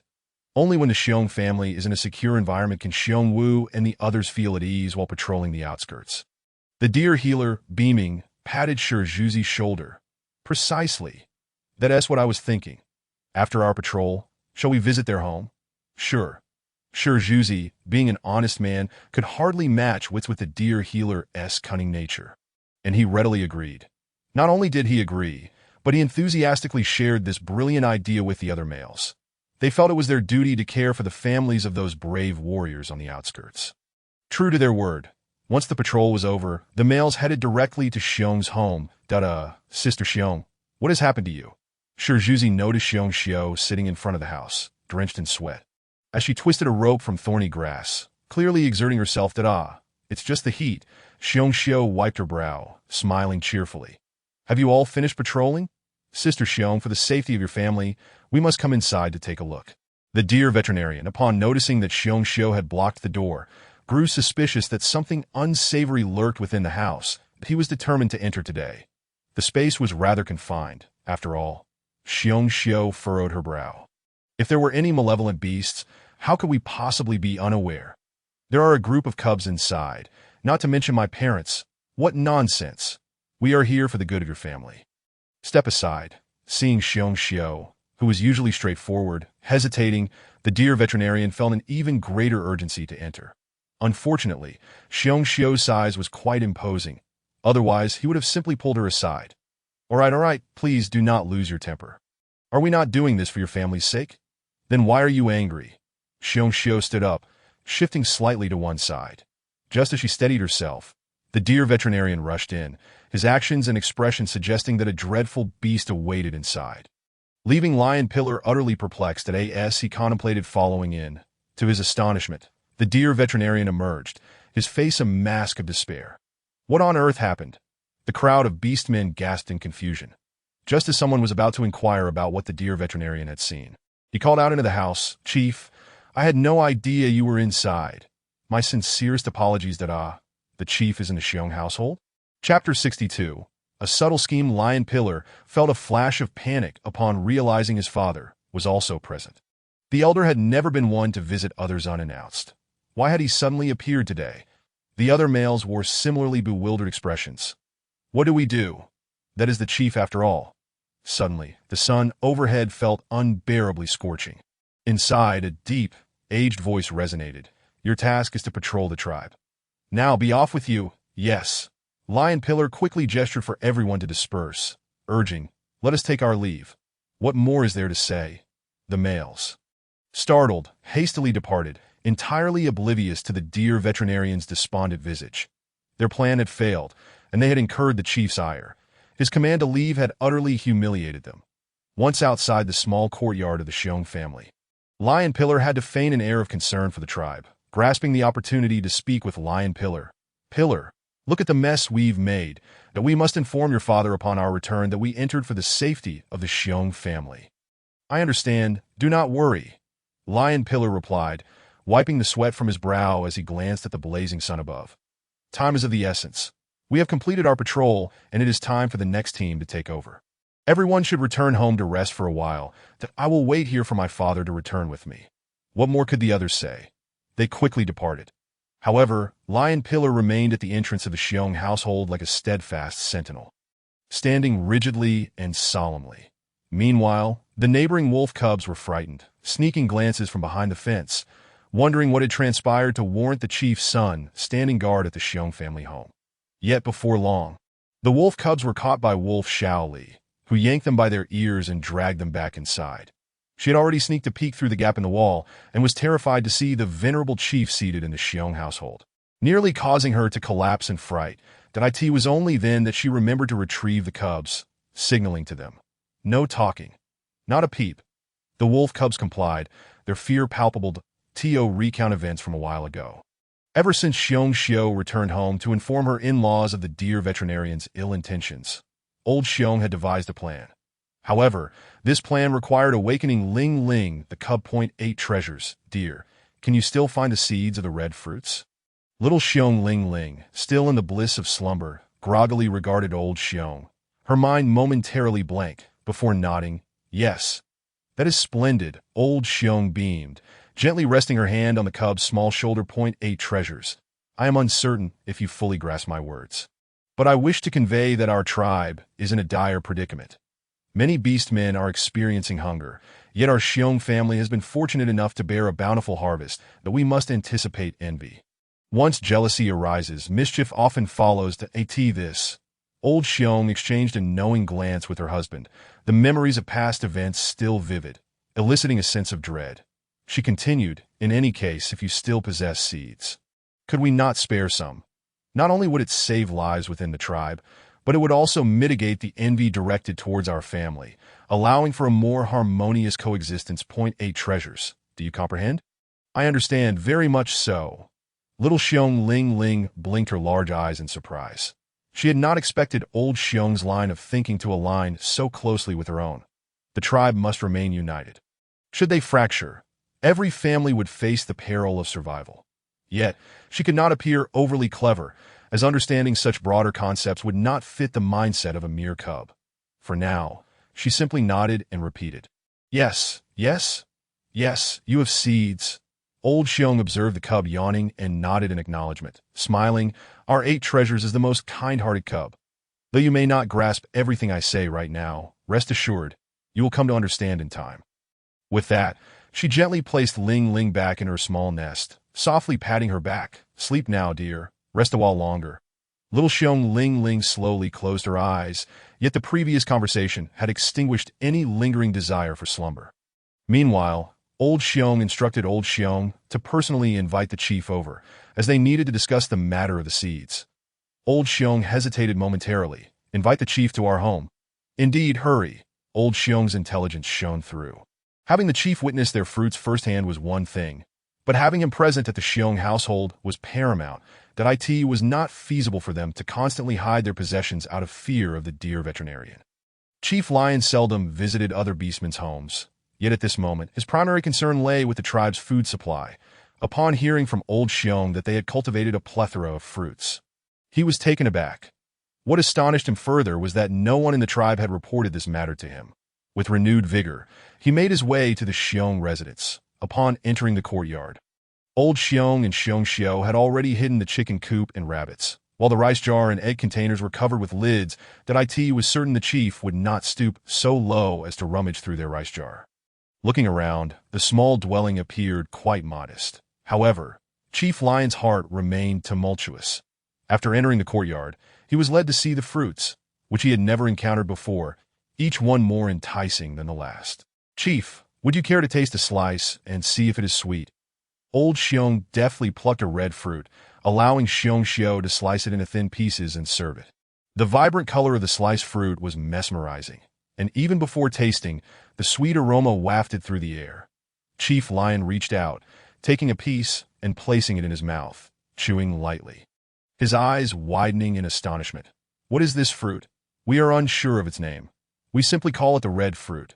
Red fruit? It is delightful, sweet, and delectable. Alas! Old Xiong sighed, passing the bowl to her husband as she began to recount their troubles.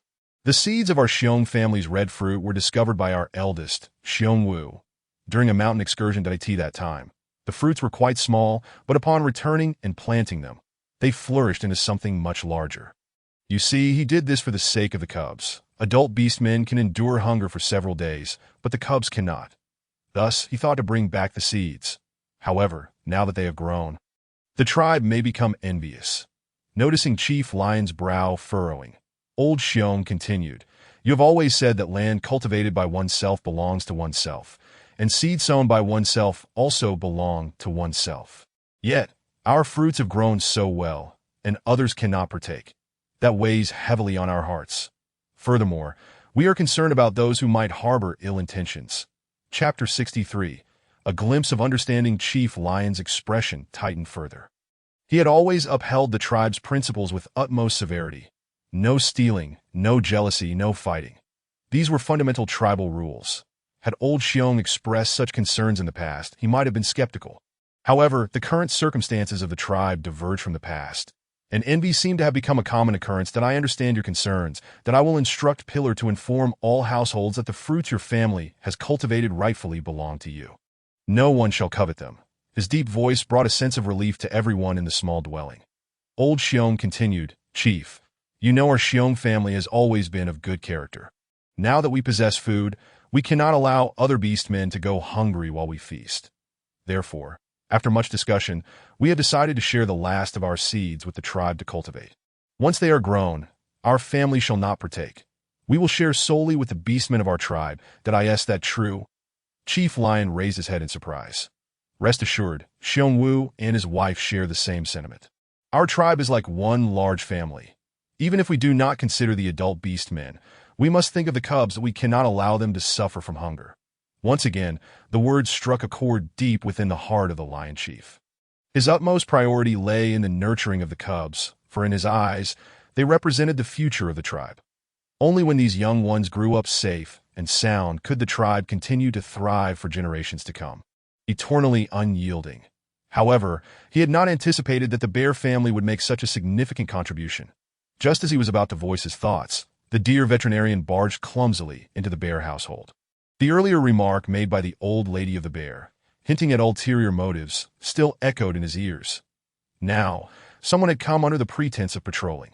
The Lion Chief was instantly filled with fury, unleashing a torrent of harsh words upon the deer veterinarian. After the departure of the deer veterinarian and his companions, the old lady of the bear wiped away her tears, lamenting, "It is truly difficult. Having even a morsel of food at this time is a formidable challenge." "Fear not, dear sister," the Lion Chief reassured her, "your bear family is a great benefactor of the tribe. From now on, I shall ensure that no one dares to trouble you at your doorstep. Today shall be the last time." The Lion Chief felt a stinging heat on his old face, enraged that such an incident could transpire before his very eyes, causing his chest to ache with indignation. The old lady of the bear nodded in agreement. "Then let us discuss what to do next." As the Lion Pillar waited outside the gate, drenched in sweat, he finally saw his father emerge from within. That a single glance revealed that matters were dire. The old man's countenance was one of utmost displeasure. Instantly, the Lion Pillar dared not utter a word, silently trailing behind his father as they made their way home. Upon entering their abode, the Lion Chief produced a red fruit from his sleeve, instructing, "Have your wife slice it and share it among you." The Lion Pillar had never encountered such a red fruit, and, without further inquiry, promptly handed it over to his wife, urging, "Hurry, slice it." His son, the lion cub, perked up with curiosity, asking, "Grandfather, what is that, a red fruit? Where did it come from?" "From the bear family." The Lion Pillar and his wife exchanged astonished glances. In such times, they dared not inquire further. The old man's expression was dark enough to extinguish water. And only the lion cub had the audacity to approach him. As the grandfather and grandson conversed, the red fruit had been sliced into a small bowl. They presented it to the old man, inviting him to partake. "I have already eaten. You all should enjoy it, especially the cubs." The Lion Pillar's wife, Lion Lawn, insisted, "Father, you have eaten. Do have some more, for the cubs are still small and cannot consume so much. They are in a crucial growth phase, which you may not realize." The old man furrowed his brow, causing his daughter-in-law to instinctively withdraw. Turning, he placed the bowl before his son, and the three of them each took a slice into their mouths. Delicious, truly delightful. They had never tasted such a fruit before, and words to describe its exquisite flavor seemed to elude them. The Lion Pillar was both shocked and elated, exclaiming, "Father, I have heard that the bear family has planted some fruit trees, but I never anticipated that these red fruits would be so delectable." Before he could finish his sentence, he noticed the old man's gaze upon him, laden with meaning, as if he had something to inquire. This terrified the lion pillar, causing the remainder of his words to die in his throat. Just as he braced himself for his father's questioning, he heard a sigh escape the old man's lips. "We need a good piece of land." "What?" The lion pillar thought he must have misheard. Was he not being reprimanded? In truth, the lion chief had intended to scold him for their intrusion into the bear family's domain, but in that fleeting moment of gazing at his son, he dismissed his inner thoughts. He believed the lion pillar was not the kind of person to forsake kinship for gain, neglecting their neighbors. With the situation still unclear, he opted to temper his anger for the moment and address the pressing matter at hand. The lion pillar, steeling himself, asked, "Father, what do we need land for? Are we planning to build a house? To plant fruit trees, just like the bear family and their red fruit trees? But we lack the seeds. The bear family will provide them." The expressions of the lion pillar and his wife turned to shock. They had not expected such generosity from the bear family. The old man continued, "From now on, the beastmen of our tribe must regard the bear family with newfound respect. Anyone who dares to bully the lame bear woo or speak ill of Ling Ling as a fool shall not be tolerated." The lion pillar and his wife nodded in agreement. They had never behaved like other beastmen in this regard and felt a sense of disapproval within themselves. After lunch, during the second round of patrols, the lion pillar led his team while searching for barren land.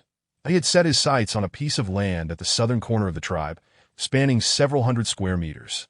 Originally, the tribe had intended to use it for housing, but it had been abandoned due to its steep incline. The barren land was backed by mountains, with only the front being relatively open.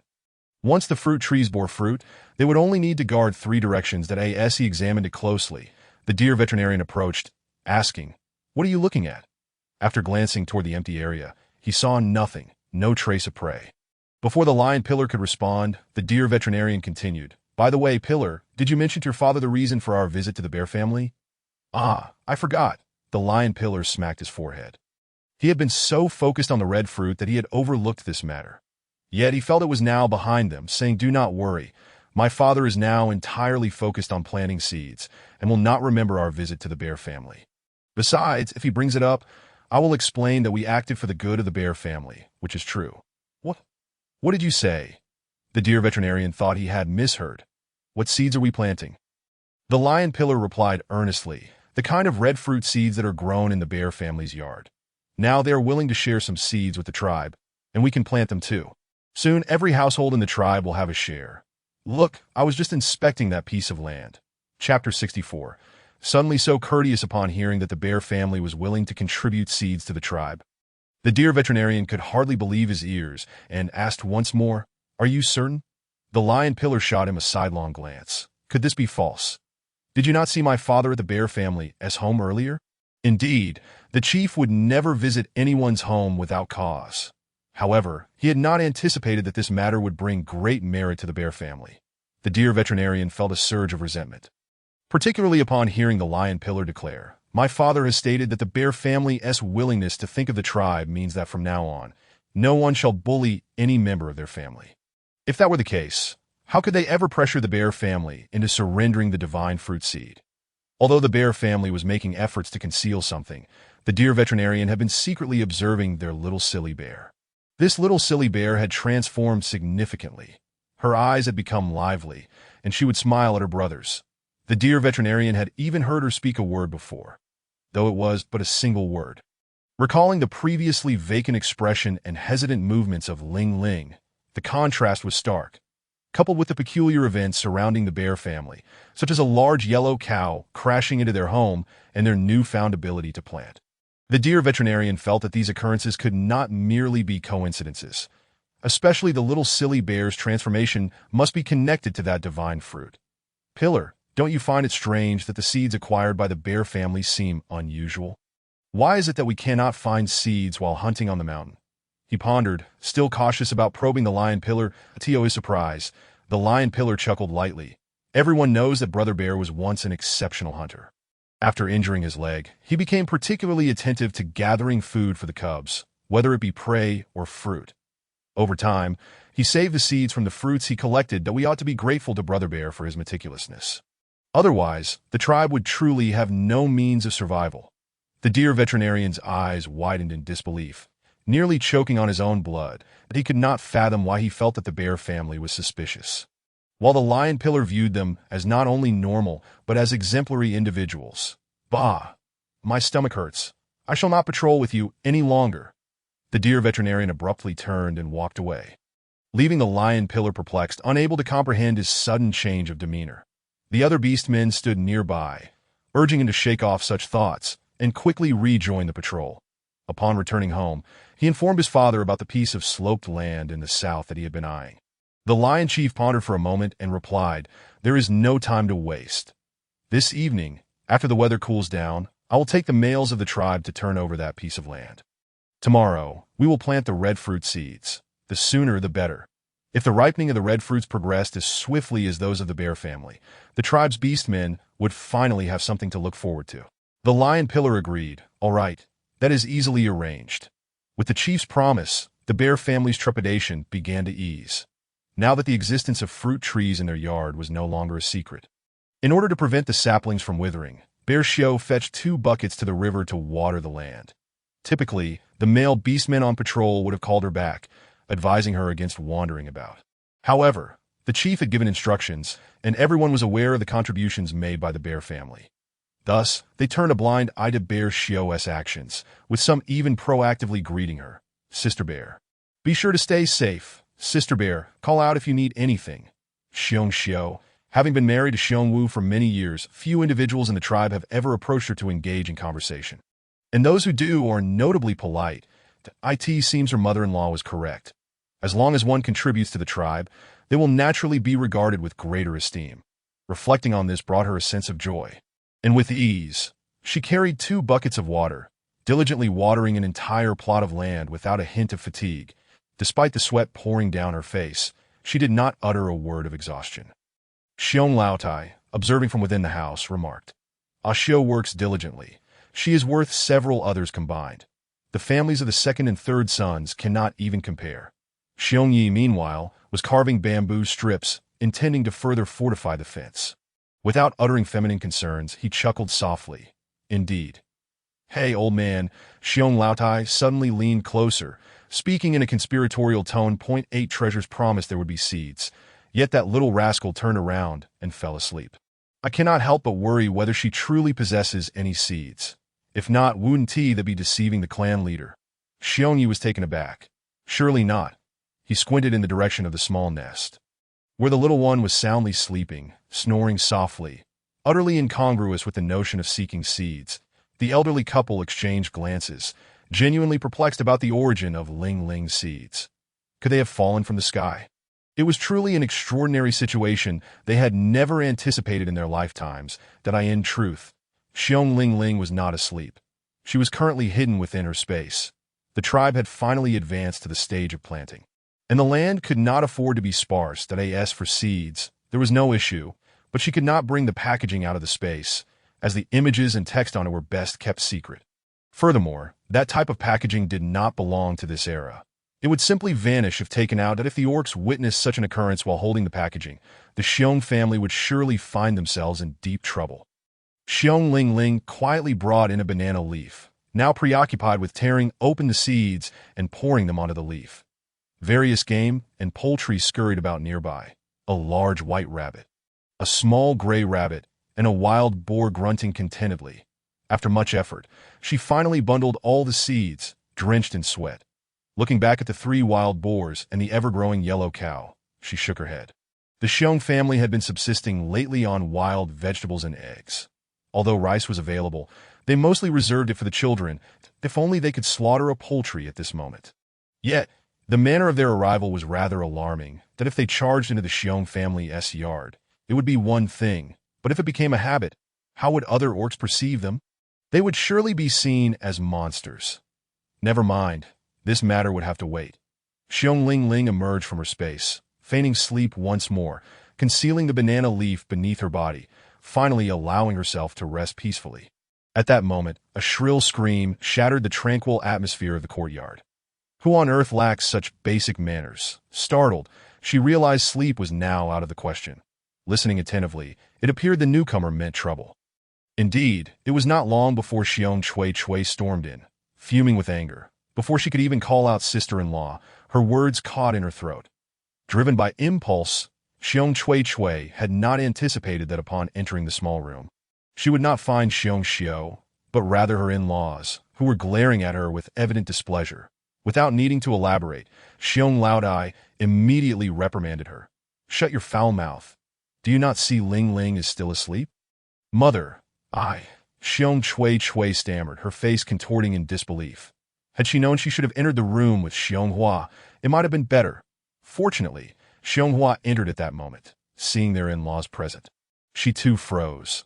They had assumed the in-laws would only be staying in the evening and returning to their own home during the day, but to their astonishment, they were still there. What should they do now? "What are you two up to?" Xiong Laodai scrutinized them suspiciously. Xiong Hua trembled with fear. "Mother, what? Speak properly I was just passing by." Xiong Chui, her mind blank, quickly echoed. "We were merely passing through. Just stopping by to see sister-in-law. Heh. Passing through? Do you take me for a fool? Just yesterday, the clan leader decreed that no one is to wander about. Every household must stay inside except for the males. You two were just passing through. Then do enlighten me. Where were you headed?" As expected, Xiong Laotai's sharp words rendered the two daughters-in-law speechless, realizing they had failed to maintain their facade, in a moment of desperation. Xiong Chui boldly confessed, "Mother, to be honest, we did come to find sister-in-law to inquire about something." "What, about the seeds? Are you referring to the red fruit seeds?" "Yes," Xiong Chui gritted her teeth and nodded. Fully committed, for she knew she would be scolded eventually. Xiong Laodai furrowed her brow. "The seeds are for the collective planting of the tribe. What concern is it of yours? It is not yet time for distributing the fruits. What are you hurrying for?" Xiong Hua lowered her head, too timid to speak, but subtly nudged Xiong Chui's back, encouraging her to continue. Xiong Chui shot her a glare, thinking, "What are you doing hiding behind me now that the truth is out?" With no other option, she pressed on. "It is precisely because the seeds are for the tribe that we came. Mother, you said our two families and sister-in-law's family are one. We are connected by blood. However, we do not understand why just a few days ago we asked sister-in-law if she had any seeds, and she called Dabao to inquire. Afterward, Dabao claimed there were none. Yet now, she produces so many for the tribe. Are we to believe our families are inferior to the other neighbors in the tribe? This is what we cannot comprehend, and so we came to ask." Due to the sweltering heat, the children had been playing quietly inside, fearful of disturbing Ling Ling, however, once the second and third ants arrived. They gathered to watch the argument unfold. That moment, Dabao stepped forward, his face serious. "Grandmother, I did not lie. The seeds sown that day were indeed gone. You can ask anyone else," that Bao added. "Elder brother did not lie." Sam Bao stood up. "I will vouch for elder brother." The children, united as ever, glared at the second ant, clearly indicating that she was the one spinning tales. Xiong Laotai, fully aware of the children's temperament, knew they were only occasionally mischievous but would never lie. Moreover, she understood the situation surrounding the seeds. Those seeds were procured by their little divine beast, and how many were taken out was at her discretion. The amount Ling Ling had brought out that day was certainly all that was available, so they had been exhausted by the children's planning efforts. "Now, what do you wish to know?" Xiong Laotai glared coldly at her daughters-in-law. "First, I must inform you that the children absolutely do not is it not possible that your elder brother can find more seeds later. Secondly, I must remind you that the seeds belong to your elder brother and sister-in-law. How they choose to manage them is their prerogative, but if they choose not to give you a single seed, that is only natural. Moreover, cannot your minds be more open? Now that the seeds are given to the tribe, everyone will plant and harvest together, and in due time, every household will benefit. That not a wonderful prospect? Otherwise, if the seeds were only given to your two families, I must ask, would you be willing to share the fruits with the other orcs in the tribe?" "Of course we would," Xiong Chui boldly replied, hopeful that her words would lead to a favorable outcome and perhaps some seeds from the elderly matriarch. "Enough." To her surprise, Xiong Laodai responded with a cold smile. "You, Xiong Chui, have treaded such muddy paths that you dare utter the word share." Xiong Chui. She believed she was doing quite well. Xiong Hua silently felt relieved to have avoided trouble and quickly interjected, "Mother, shall we return home?" Xiong Laotai dismissed her with a glance, not acquiescing, but as a senior, she felt compelled to give some final words. When the tribe begins planting the seeds, I hope you both will be diligent. Do not come to your elder brother's house complaining when you do not receive your share. The two daughters-in-law fell silent, realizing that they would gain nothing from this encounter. Thus, they resolved to return and address their concerns with sister-in-law on another occasion. Just as they turned, they spotted Xiong Xiu returning with 2 buckets of water. She had completed watering the vegetable garden and, noticing the family's water tank was empty, had gone to fetch more. Given the heat, it was essential for both the children and elders to stay hydrated. The 3 sisters-in-law unexpectedly crossed paths. Xiong Xiu cheerfully greeted, "Cui Cui, Hua, what brings you both here?" However, she quickly noted their expressions had darkened, as though her presence had further dampened their spirits. Xiong Xiu paused, confused. "Sister-in-law, did we not agree to stay at home and not wander about? Why are you out fetching water?" With a quick glance, Xiong Cui seized the opportunity to attack. "That was exactly what the elderly matriarch said to me earlier." Xiong Laotai's expression instantly soured. Xiong Xiu, bewildered, maintained her smile. "I was simply idle. So I decided to water the vegetable garden. Besides, with my physique, I need not fear any ferocious beast at all. Indeed, the elder sister-in-law has proven to be a contributing orc of the tribe, seemingly dismissing even the words of the clan leader." With that remark, Xiong Te immediately turned on her heel and departed, while Xiong Hua, ever obedient, closely followed behind. Meanwhile, Xiong Xiu, the one being spoken of, wore a bewildered expression. These 2 mischievous individuals, after uttering a low curse. Granny Xiong comforted her. "Xiu, do not take it to heart that it was at this moment that Xiong Xiu finally reacted, and suddenly recalled a pressing matter. Oh no, mother, something terrible has happened." Chapter 66, Arrival of the Mother-in-Law. "What is it?" Granny Xiong inquired, only to hear Xiong Xiu exclaim, "I just spotted from a distance that it seemed there were adult beasts and cubs together in the home of the second son. Xiong Yu has gone on patrol, and today is here. So who is the adult orc in her household? This is bad. Could it be that a ferocious beast has gone to the second son's home?" Grandpa Xiong promptly seized a knife to carve bamboo strips and urgently instructed the old lady, "You stay here with the cubs, Xiu, and I will go take a look." With that, the mother-in-law and daughter-in-law dashed out. "Be careful," Granny Xiong fretted, stamping her foot. "Can't we have a few peaceful days?" As Grandpa Xiong and Xiong Xiu ran, they transformed into their beast forms, their heavy footsteps startling the tribe. The residents they passed were alarmed, quickly preparing for a potential beast invasion. Tension filled the air. However, upon their hurried arrival at Xiong Yu's home, they found the scene quite different. "Mother, do not cry. It must be exhausting for you to come such a long way. Please have some water." "Wah, my daughter, my life is so hard." "Mother, wah." Upon pushing open the door, they were greeted by the sight of Xiong Te, sobbing uncontrollably while cradling an elderly female orc. When the elderly female raised her eyes at the commotion, both Xiong Xiu and Grandpa Xiong were taken aback. Could it truly be Xiong Tsuetsue's mother? Xiong Tsuetsue's mother, Xiong Pa, was no ordinary character. Despite her tribe being situated several mountain ranges away, she had cunningly devised a means to deceive her daughter into returning home, preventing her from coming back. Consequently, Xiong Yu had no choice but to enlist the help of his elder brother and third brother, hunting extensively and trading several prime beast skins as offerings to his mother-in-law, ultimately securing Xiong Tsuetsue's return. You might think those hunts and beast skins were for her, but in reality, they were to ease the burden on her own son, providing him with a means of support. And thus, she had set her sights on Xiong Yu, her prospective son-in-law. For this reason, Xiong Yu had endured considerable hardship in recent years, striving to support his family while also contending with his mother-in-law's relentless demands, feeling as though he were silently suffering from unspeakable woes. Who could blame him for feeling this way, given that he had met Xiong Te during a hunting expedition and found her radiant? Consequently, both Grandpa Xiong and Granny Xiong harbored a deep-seated resentment towards this in-law, having distanced themselves over the years. Yet now, they had unexpectedly crossed paths. Mother-in-law, upon seeing the arrival of her mother, Xiong Po immediately stood up. "Ah, Xiu, oh my, did you and your mother-in-law come to greet me because you noticed my arrival? How very warm-hearted of you.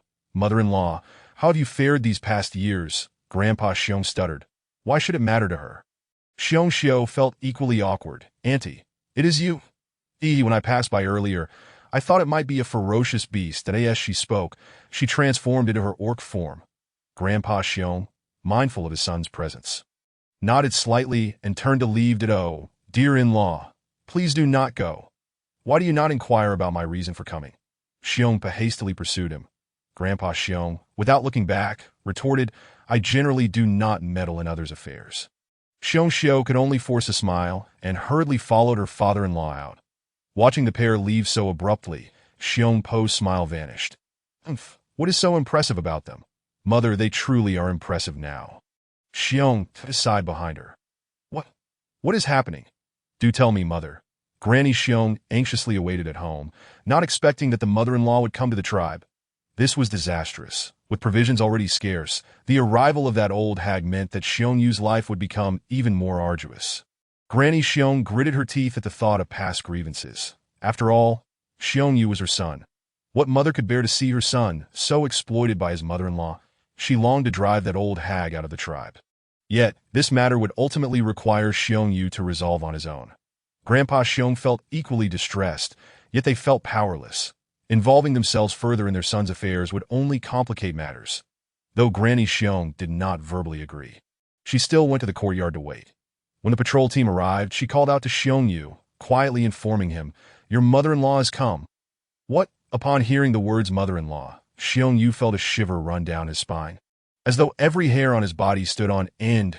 "Mother, you are not deceiving me, are you? Why would I lie to you?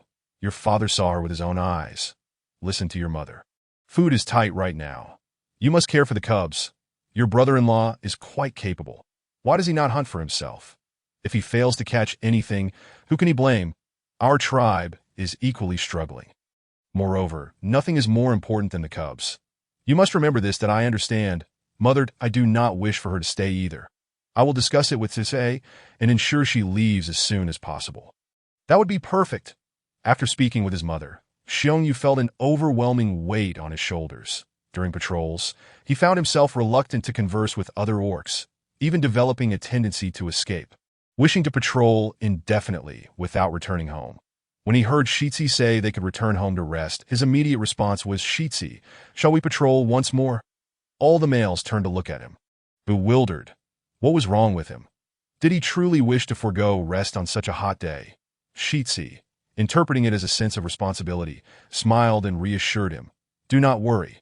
Once we return to rest, another team will continue the patrol that we can take turns, and it will not be tiring for anyone." With no other option, he nodded. "Very well, Dadayu, you have returned." As he approached his home, a voice sent shivers down Xiong Yu's spine.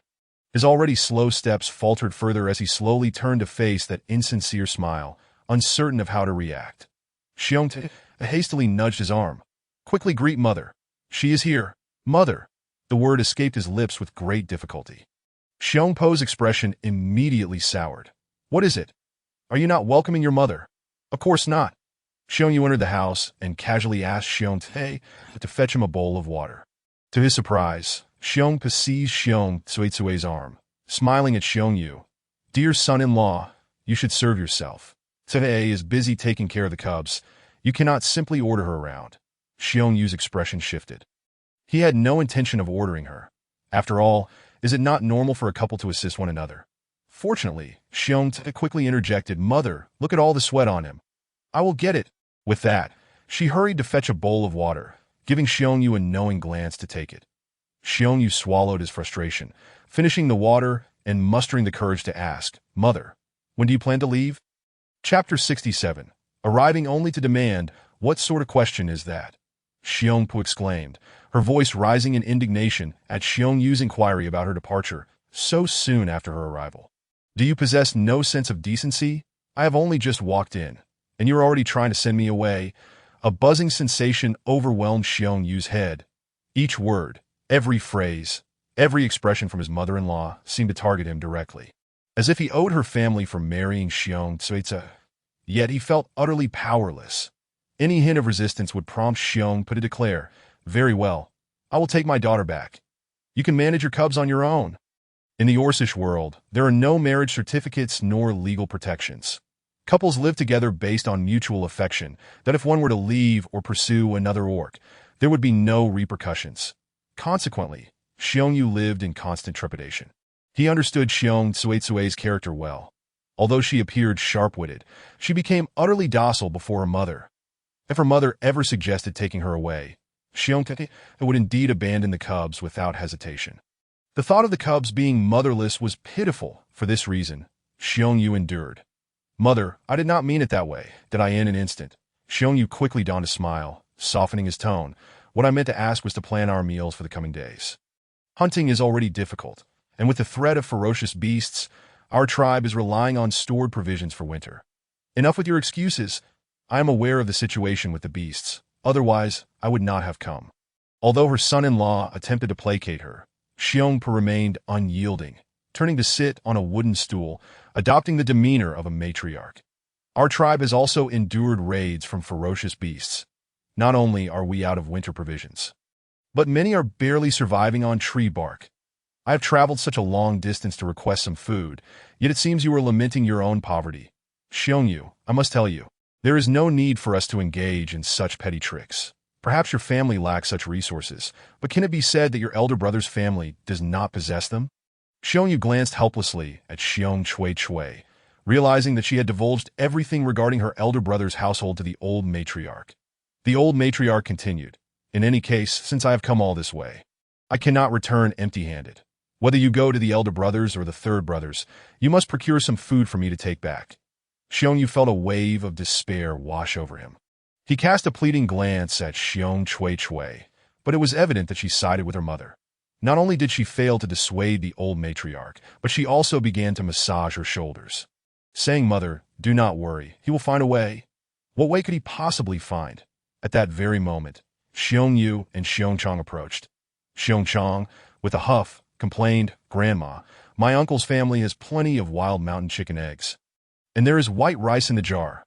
"What is white rice?" The old matriarch only knew about corn. Xiong Chui hurriedly grabbed a handful of the precious white rice that they had refrained from consuming and presented it to her, saying, "Mother, look, it is this kind, sweet and fragrant, far superior in taste to corn. It truly looked delightful." The old matriarch swallowed hard. "Let us cook white rice porridge today." Xionyu's family appeared taken aback. They usually could not bear to eat white rice. And yet this old matriarch boldly requested it upon her arrival at this moment. Not only did Xiongyu feel a surge of disgust, but even the least perceptive, Xiongchang, wore a bewildered expression. Was this truly what he intended when he complained to their grandmother? Xiongyu subtly tugged at her lips, thinking to herself, "Xiongchang, you foolish boy, now you see the consequence of your actions. Do you not? Are you reluctant?" The old matriarch's gaze swept over the group. "Why should we be stingy, mother? You have traveled such a long way. How can we not prepare some white rice for you? We should at least cook all of it to demonstrate our hospitality." Xiong Chui was at a loss for words. This stubborn male, did he not understand the value of such fine rice? Yet she maintained a cheerful demeanor. "Yes, I will certainly cook it well." "Then let us begin. Time is of the essence." The old matriarch was not one to stand on ceremony. Having said that, she selected a cozy spot in the house, lay down, and declared, "Call me when it is ready." Almost as soon as she finished speaking, she began to snore. "Mother, that is my spot." Xiongyu stomped her foot in indignation. Her sleeping area was never to be encroached upon, especially by their grandmother, who had come from so far, dirty and muddy, without even bothering to clean herself before lying down. How could she be so inconsiderate? Just as the words escaped her lips, Xiong Chui scolded, "What is it to let your grandmother rest in your spot? Why are you so inconsiderate, father?" Xiongyu turned to Xiongyu for help, but he was even more resolute, retorting, "Do you think I have the power to manage this? What do you mean?" Xiong Chui glared at the male, noticing her mother's arrival, and he spoke with an air of sarcasm. Xiongyu turned his head away. "It is nothing." He then pushed open the door and stepped outside. He had intended to lie down for a while, but upon seeing his mother-in-law's demeanor, he found it unbearable to remain in the same space. Opting instead to leave the house, watching his retreating figure, Xiong Chui muttered a curse under her breath before tidying up and starting to cook. As she prepared to wash the rice, she grabbed 2 handfuls and placed them into the stone basin, glancing back at the bowl that still held a small amount of white rice, contemplating whether to take another handful. Yet, in the end, she resolutely lifted the bowl and poured all the white rice into the stone basin. Xiongyu and Xiongchang were astonished by this scene. Their family was typically so frugal that even a single meal of white rice was a rarity, often requiring days of waiting. Sometimes, when they pleaded with their mother for more, they would be met with refusal. Yet now, after their grandmother's arrival, it seemed as though their mother had transformed into a different person. So generous with the rice. "Mother, did you not say that we should conserve such fine white rice? Eating corn for a few days before indulging in the rice. Now you have cooked it all. What shall we eat next?" Xiongchang could not help but voice his concern. Xiongyu echoed, "Indeed, mother, why have you changed so drastically?" "What do you mean by changed? She is my mother, your grandmother. She has traveled such a distance. Should I not provide her with food?" Xiong Chui retorted angrily, turning to glare at her son and daughter. "Are you dissatisfied?" Xiongchang and Xiongyu had long since grown accustomed to their mother's temperament. Whenever their grandmother visited, she became entirely subservient to the old woman. Now, seeing their mother in a fury, they dared not speak further and lowered their heads to apologize. Chapter 68. Each to their own. Only after receiving their apologies did Xiong Chui nod in satisfaction, then began to seriously instruct her children. "Remember, we must never hide anything from your grandmother. She is my mother. Without her, there would be no me. And without me, where would you two little ones be? Do you understand?" "Yes, yes, whatever you say, mother." Xiongchang and Xiongyu surrendered completely, relinquishing any resistance. Soon, a pot of white rice porridge was ready. They added 2 eggs that had been spared from a previous meal and a bowl of stir-fried wild vegetables. Completing the meal, having traveled a long way, relying solely on water to stave off hunger, the old matriarch was now famished, her stomach growling in anticipation. Upon hearing her daughter announce that the meal was ready, she instantly sprang from her seat, her eyes wide with eagerness. Chui, I must say, this white rice is truly fragrant. Mother, lower your voice. Do not let the other beasts hear." Xiong Chui ladled a bowl for her, then served each of her children a bowl, and thought to reserve one for Xiongyu as well before finally lifting her own bowl. However, before she could take a single bite, she was left dumbfounded as she watched the old matriarch wolf down her portion with fervor, exclaiming between mouthfuls, "So delicious, so delicious! I have never tasted such exquisite white rice." Xiongchang and Xiongyu exchanged glances, incredulous. How could one eat in such a manner? Even more surprising was that after finishing her own bowl, the grandmother fixated on their bowls with eager eyes. Terrified, Xiongchang and Xiongyu instinctively covered their bowls, then hurriedly brought the porridge to their mouths. "Slow down, little ones. You cannot eat so much at once. Be careful not to choke." The old matriarch chuckled at their plight, her eyes twinkling with delight, while Xiong Chui felt a mix of sympathy and embarrassment that in a stroke of generosity. She handed over her bowl. "Mother, you may have mine. You are not eating." The old matriarch's eyes lit up. "I will not you eat. What a good daughter. I have survived this journey on little more than dew." Without further ado, she took the bowl and began to eat heartily. And though she finished the second bowl and licked it clean, she was still hungry. However, it was certainly better than having eaten nothing at all. The old matriarch's eyes darted around. Chui, did you say this white rice came from your elder brother's family?" "Yes, they are blessed by the beast god, and somehow they acquired this white rice. Thankfully, my brother is an honest man, and he kindly gave us this little bit for the sake of the children. That is not enough. You must ask for more. From today onwards, I am another mouth to feed. You should go to your elder brothers and sweet-talk him. Anything you can get is better than nothing." "Mother, it is not that simple. My in-laws are living at my elder brother's house now. Previously, I could still ask Xiongxiu for some, but now that my mother-in-law is in charge, it is much harder to ask for anything." "What? Your in-laws have moved in with your elder brother?" "Yes." The old matriarch blinked a few times, muttering, "I did not expect those 2 old geezers to be so clever, seeing that there was food at your elder brother's. They moved in with him." Xiong Chui wholeheartedly agreed with this assessment. "Their ulterior motive is also to keep an eye on our family and the third brothers." "Keep an eye? Is that still called brotherhood?" The old matriarch proclaimed with righteous indignation. "Brothers should lend a hand when difficulties arise. Do not worry, I will handle this." Xiong Chui took a sip of her bowl of wild vegetable soup, opening her mouth to speak, but unsure of what to say. She did not wish for her mother to argue with her mother-in-law, yet their own household was indeed running low on food. However, if her mother clashed with her mother-in-law, What would she face upon her return home after her mother left the tribe? Ultimately, she would likely receive a scolding, and that would be the mildest outcome. Lost in thought as she cleaned up the bowls and chopsticks, Xiong Chui glanced at her mother, who was now well-fed and sleeping in Xiong Yu's spot, before instructing her children to keep an eye on the house as she stepped outside to search for her husband. Earlier, Xiong Yu had stormed off in a huff, and he had yet to return home for dinner. Speaking of which, while she felt sympathy for her mother, she could not neglect her husband. After all, they were a couple. To her surprise, just as she stepped out the door, she spotted Xiong Yu that he was squatting beneath a banana tree, his back to the path, idly scratching the ground with a stick. Even upon hearing her footsteps, he did not turn around until Xiong Chui raised her voice. "What is it? Are you not finished yet? Say that again." Xiong Yu stood up in a fit of rage, forcefully slamming the stick in his hand onto the ground. Xiong Chui, taken aback, stared at the male, never anticipating that he would become so furious. His roar drew the attention of several neighboring households, who peeked out to witness the commotion. Feeling a sudden wave of embarrassment, as she valued her pride above all, Xiong Chui lowered her voice, saying, "Hurry home for dinner. I've saved you a bowl of rice porridge." With a sullen expression, Xiong Yu inquired, "Did you really cook it all?"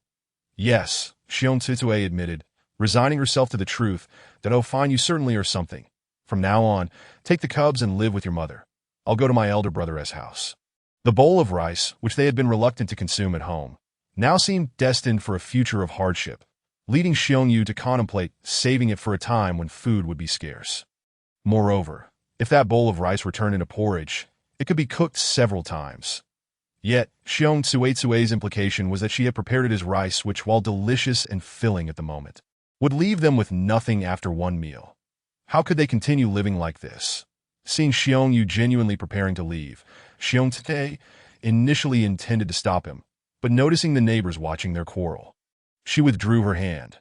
Although she retracted her gesture, a sense of grievance surged within her, causing her eyes to redden as she quickly turned and entered the house.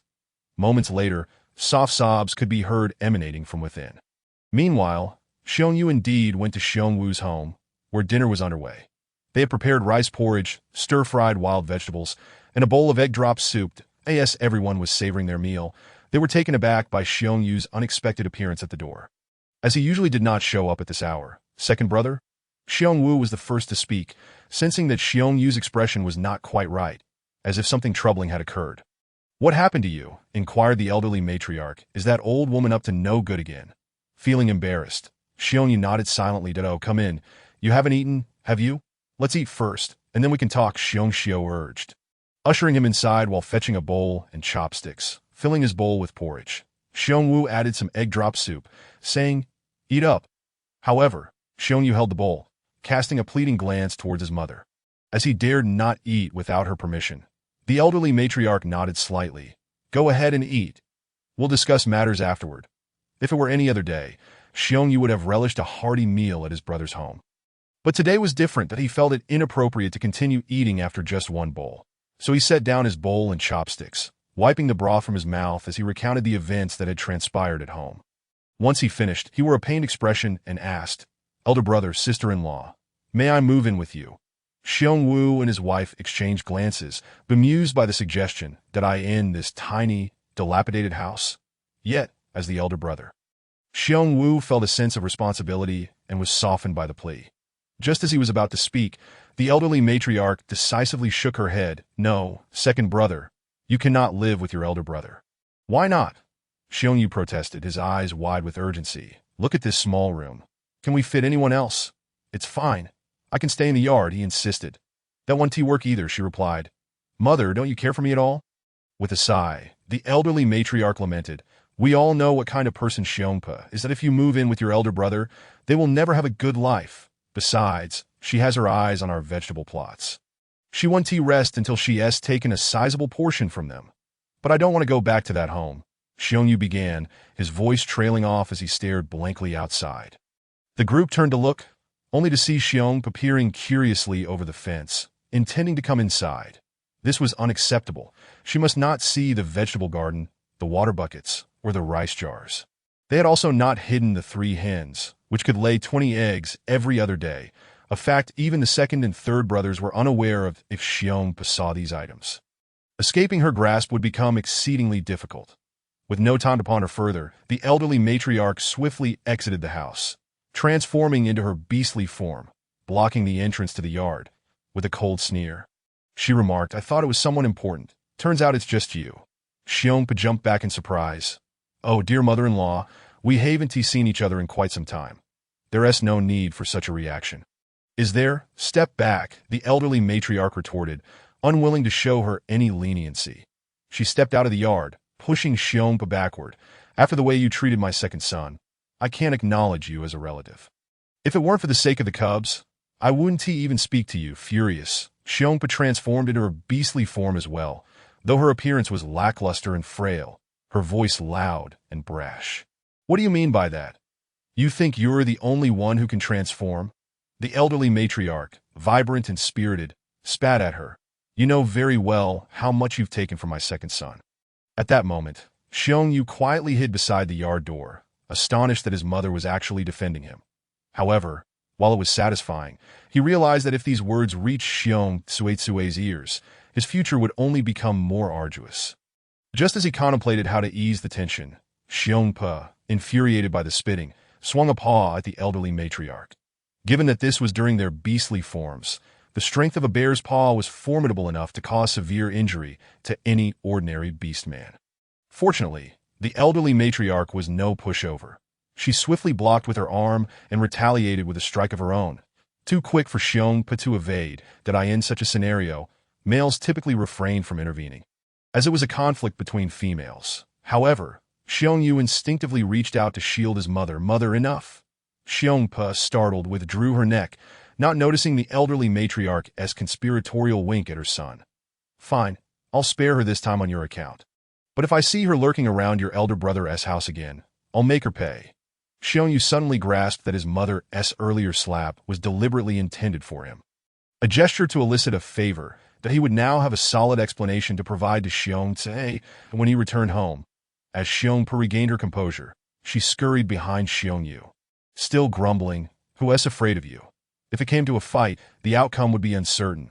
Would you like to test that?" The elderly matriarch scoffed. Xiongyu quickly turned to his mother. "All right, enough of the quarrel. Let us head home."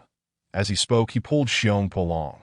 Halfway home, he realized that he had initially intended to set up a nest in his elder brother's yard, and now he had just left without a thought.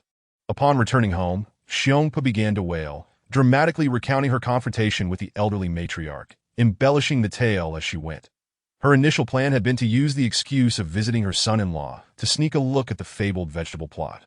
Yet, she hadn't even made it through the gate before being blocked by the elderly matriarch and nearly receiving a slap. The more she thought about it, the angrier she became. "So, you must help me avenge this." Tears welled in Xiong Tsuetsue's eyes. How could her mother be struck? In a fit of rage, she seized a wooden stick, ready to charge out. Xiongyu quickly grabbed her. "Are you really going to hit my mother?" "She hit my mother first," Xiong Tsuetsue yelled back. "Then you should clarify whether she actually hit her, that it was your mother who struck first, prompting my mother's retaliation, that I didn't let her land a hit. I defended your mother. Is that not sufficient? Fine, you want to go beat my mother? Go ahead, give it a try." Xiong Tsuetsue paused. "Mother, is what he said true?" Xiongpa wiped her tears and cautiously lifted her eyelids. Yes, she didn't hit me," but Xiong Tsuetsue was startled, nearly rushing out. "Could you speak more clearly in the future? What if I actually went to hit my mother-in-law? How would I ever remain in the tribe afterward? What's the big deal if you can't stay? You can always return home. Your mother's house will always be your home." Once again, the notion of returning to her mother's house prevailed, causing Xiong to glare at her mother in frustration. Yet her heart softened as she stepped forward to wipe away her tears. "Don't cry. All right. Thankfully, you weren't hit to them. My mother-in-law is very strong. Please don't wander around carelessly.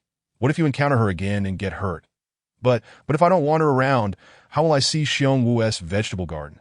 And I'm also curious about how much white rice this family has." However, sensing that her daughter was still fuming, she adopted a submissive demeanor, nodding. "Don't worry, Tse. I'll listen to you and won't wander around anymore." After exchanging these words, the mother and daughter embraced and wept together, as if they were the ones who had suffered the greatest injustice. This scene caused Xiongyu to shake his head in disbelief, while even Xiongchang and Xiongyu rolled their eyes. having realized that whenever their grandmother visited, peaceful days were simply unattainable. Chapter 70. The beautiful little one. At the same time, Xiong Wu and Lang Kui went to meet the clan leader.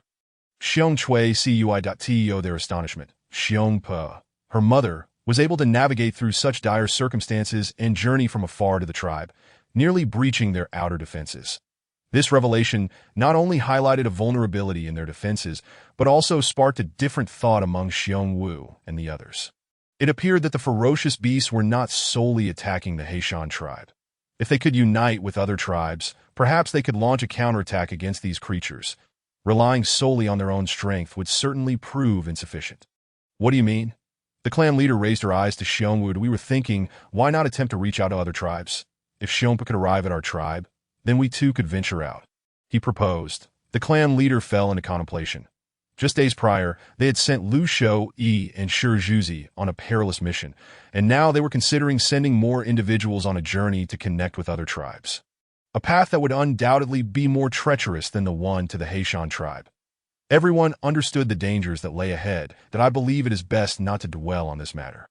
If our tribe continues to patrol and defend as we do each day, those ferocious beasts will eventually cease their approach. With so few beastmen in our tribe, we should focus on living our lives in peace and abandon thoughts of retaliation. But if we only defend without countering, we will inevitably fall. Xiong Wu began, but the clan leader raised a hand to interrupt him, speaking in a solemn tone. I am truly grateful for the generosity you and your spouse have shown in offering your seeds for our tribe to plant. I have already informed Zhuzi, and once the sun sets, we shall commence digging the sloped land to the south. When those red fruits bear fruit, there will be sustenance for all, and the hearts of our people will be steadied. We ask for nothing more than safety. Very well, we shall bolster the outer defenses while Zhuzi and the others plant the seeds. Lang Kui readily agreed, casting a knowing glance at Xiong Wu.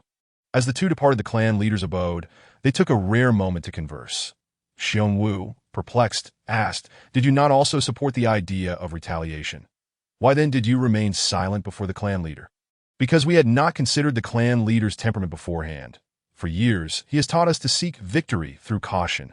Suddenly urging him to retaliate would surely be futile. Let us take it one step at a time. Lang Kui replied, striding forward. Watching Lang Kui's determined pace, Xiong Wu clenched his fists. Were it not for the matters concerning the tribe, these two adversaries would never have spoken so calmly. Moreover, Xiong Wu found himself puzzled by Lang Kui's recent demeanor.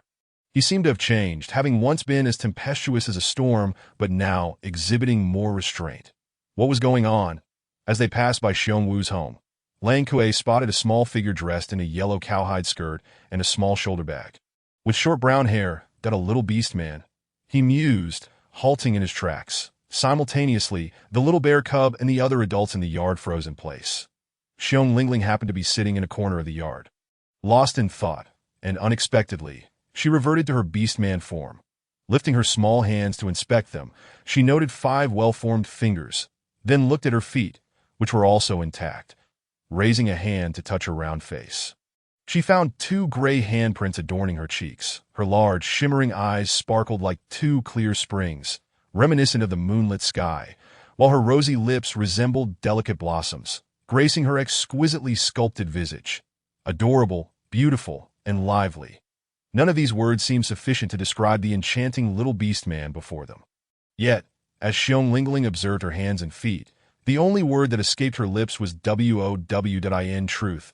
She wanted to exclaim, "Finally, I no longer have to be covered in fur," but all that came out was a single syllable. Realizing the surrounding silence, she surveyed the crowd, and then her flower-like mouth broke into a wide smile. "Elder sister, look, elder sister! Elder sister has finally returned to her beast-man form." In an instant, 7 brothers rushed toward her, clamoring for hugs, and the Xiong household erupted in joyous cheers, everyone beaming with delight. Suddenly, someone brushed past Lang Kui, exclaiming, "Bai Bao, my Bai Bao!" Xiong Wu, filled with excitement, scooped up the little cub, looking around in sheer joy, tears brimming in his eyes. Wonderful! Bai Bao has finally returned to normal. Elated, they had all been concerned whether Lingling could ever regain her beastman form, for none had witnessed a beastman maintaining their animal shape for such an extended period, especially not one so young. Now that she had finally transformed back, it was undoubtedly a momentous occasion for the family. This scene even moved Lang Kuei, who, under different circumstances, would have engaged in a confrontation with Xiongwu for the latter's earlier shove. "Let us head home," he muttered, and upon returning, he heard his daughter, Lang Xiaoli, whispering, "What is causing a ruckus next door?" "That little Lingling has transformed into a beast man," Lang Kuei replied with a hint of annoyance. "What?" Lang Xiaoli gasped, startled. She feared that Lingling might remember the events of that fateful day. Sensing her trepidation, Lang Kuei sighed. "Do not worry. At that time, Lingling was merely a silly little bear. She surely does not recall anything." Lang Xiaoli nodded uneasily. "I hope that is the case." For reasons unknown, when Lang Kuei's gaze fell upon his daughter, Lang Samai, he felt an unfamiliar pang of emotion and remarked, "Tomorrow, make sure to wash Samai's face thoroughly." "How can a female cub be so dirty?" Lang Xiaoli was taken aback. Wasn't he every tribe's cub like this? Why suddenly the fuss? Later, when she peeked into the yard to sneak a glance next door, the realization dawned on her. The reason for the male's sudden insistence on such matters was clear. Competition among beasts at Lingling's beauty was simply captivating, a fact she had previously overlooked. It must have been her perspective. Indeed, it was the way one saw things that transformed the silly bear into someone altogether different. Goodness, our Bai Bao is truly exquisite. What kind of beast man do you think would be worthy of her when she grows up? Xiong Laotai mused, cradling the little girl on her lap, admiring her from every angle, growing fonder with each glance. Curiously, while Lingling had previously appeared as a beast man, she had never seemed as enchanting as she did now. The entire tribe seemed to pale in comparison to the beauty of their little cub. Xiong Wu and Xiong Xiao, filled with pride as her parents, beamed with satisfaction.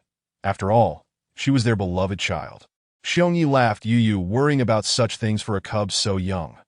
The 7 brothers were equally delighted. Their sister's beauty reflected glory upon them as well. Chapter 71. Utterly shameless seeing the entire family so enamored with the little cub.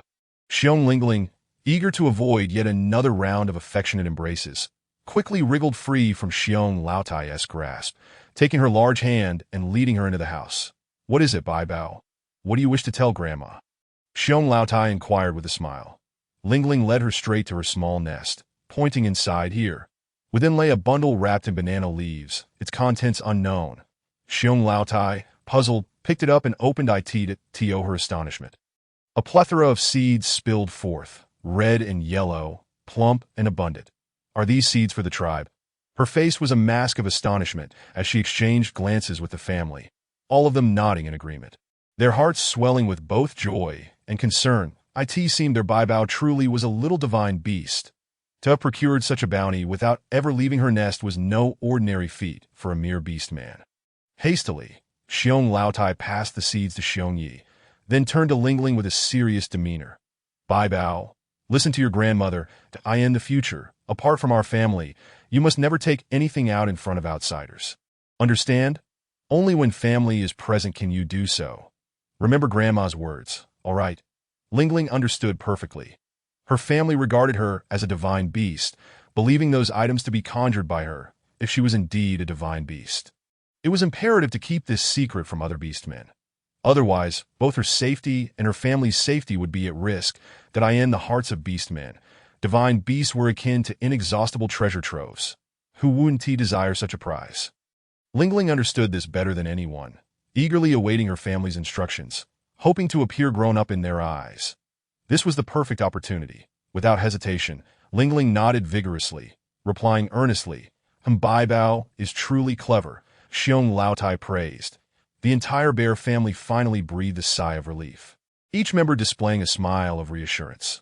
Later, Xiong Wu and Lang Kuei, along with others, resumed their defensive duties on the outskirts, while the orcs within the tribe began to cultivate the expansive sloped land. The area was substantial, and the number of orcs was not insignificant either. The males dug the earth at the front, while the females, led by Xiong Xiao and the elderly Xiong matriarch, commenced planting seeds behind them. In truth, no one had an exact count in their minds. The Xiong matriarch and Xiong Xiao determined the quantity of seeds to plant in a burrow based on the prolific red fruit trees grown at home. As the moon quietly ascended the treetops, all the seeds were planted. Miraculously, just enough to cover the entire field. After the land was sown, the orcs hurried to the river to fetch water for irrigation, scarcely daring to miss a single step. Gazing at the land, they seemed to glimpse hope. The feeling of finally having a stable expectation for food blossomed within the hearts of each orc, making them feel that life was once again filled with promise. Meanwhile, while the adult orcs were diligently occupied, a shadow stealthily approached the entrance of Xiongwu's home, peering inside. Within, the cubs were engrossed in play, throwing stones and playing hide-and-seek. They obediently adhered to the adult's instructions, the door securely locked, and not one dared to open it recklessly. Seizing the opportunity, the shadow skillfully climbed over the fence and swiftly pilfered a few red fruits from the vegetable garden. Exhausted from their labors, Xiongtae and Xiongyu returned home after planting, feeling disinclined to move further. Despite the numerous orcs engaged in farming, the meticulous nature of the task proved far more exhausting than the rough work of hunting. At this moment, the couple had no time to quarrel. "Let us rest," they decided, but just as they prepared to lie down, a sudden whoosh indicated that the fire within the home had been ignited. "Come quickly and see what this is," exclaimed the Xiong matriarch, her excitement evident as she waved vigorously at her daughter. "Mother, you're still awake?" Xiong wondered what her mother was up to and wearily made her way over. She soon witnessed the Xiong matriarch lifting a large banana leaf to reveal a dozen glowing red fruits, their sheen glimmering softly in the firelight, inciting a longing to take a bite. "Mother?" Xiong was momentarily dumbfounded. She nearly blurted out a question regarding the origin of the fruits but hesitated. Where else could they come from? Apart from Xiongwu's household, she knew very well how bountiful the red fruit trees were in the elder's domain. In the next moment, she suddenly realized. Did her mother go stealing? "Hurry and eat. Mother is talent, doesn't she?" The Xiong matriarch proudly shook her head, thrusting one fruit into the astonished Xiong Tsuetsue's hands while taking a bite of another. It's truly delicious. I've never tasted anything like this before, and no wonder your leader urged everyone in the tribe to plant them." "Hurry and eat. So, mother, did you steal these red fruits from elder brother's house?" "What do you mean by steal? Aren't we family? I merely took a few while your mother-in-law was out." The Xiong matriarch's mouth was soon sticky with fruit juice, and before long, one red fruit was completely devoured. Just as she reached for another, her wrist was seized by Xiongyu, who had heard the commotion. "Mother, you?" Xiongyu was utterly shocked. This audacious old woman had ventured to steal so many, although the couple usually enjoyed taking small advantages. They had always shamelessly asked for items from elder brother and sister-in-law's household. Stealing? That was beyond their wildest imaginations. "Mother, do you realize what crime stealing is in our tribe? It's a grave offense. If the tribe discovers this, we could be exiled. So what? If we are exiled, we just go to another part of our tribe. Besides, you are brothers. Taking from your elder brother's house isn't really stealing, is it?" The Xiong matriarch dismissed the concern, pulling her hand back and casting a glance at Xiongyu, thinking him overly protective of his elder brother. Xiong now understood the gravity of the situation and anxiously interjected. "Mother, what he says is true." Only then did the Xiong matriarch awkwardly respond, "It's fine, don't panic. Worst case, you two can go tell your elder brother that you took them to AS brothers. They want to retaliate." Xiongyu was left speechless. This old woman was utterly shameless. Compared to her, they were mere novices in the art of deceit. Xiong furrowed her brow, realizing they had lost face and were left wondering how to proceed. Meanwhile, upon returning home, the Xiong matriarch and daughter-in-law discovered that over a dozen red fruits were missing. Those fruits were essential to their household's sustenance, and the Xiong matriarch cherished them dearly, glancing outside and then back inside repeatedly. It didn't take long for her to notice the absence of the fruits. Heartbroken, she urgently called her husband to bring the fire starter to confirm her observations, and upon verifying her suspicions, she was filled with rage. "Quick, go tell the clan leader that we've been robbed." "I'll go." Xiongxiu turned to leave, but was stopped by her father-in-law. "You two should calm down first." Chapter 72. A play of deceit. Xiongyu pondered thoughtfully. "Have you forgotten why we built this fence? It was to prevent the orcs from the tribe from becoming envious upon seeing our abundant fruits. Wasn't it?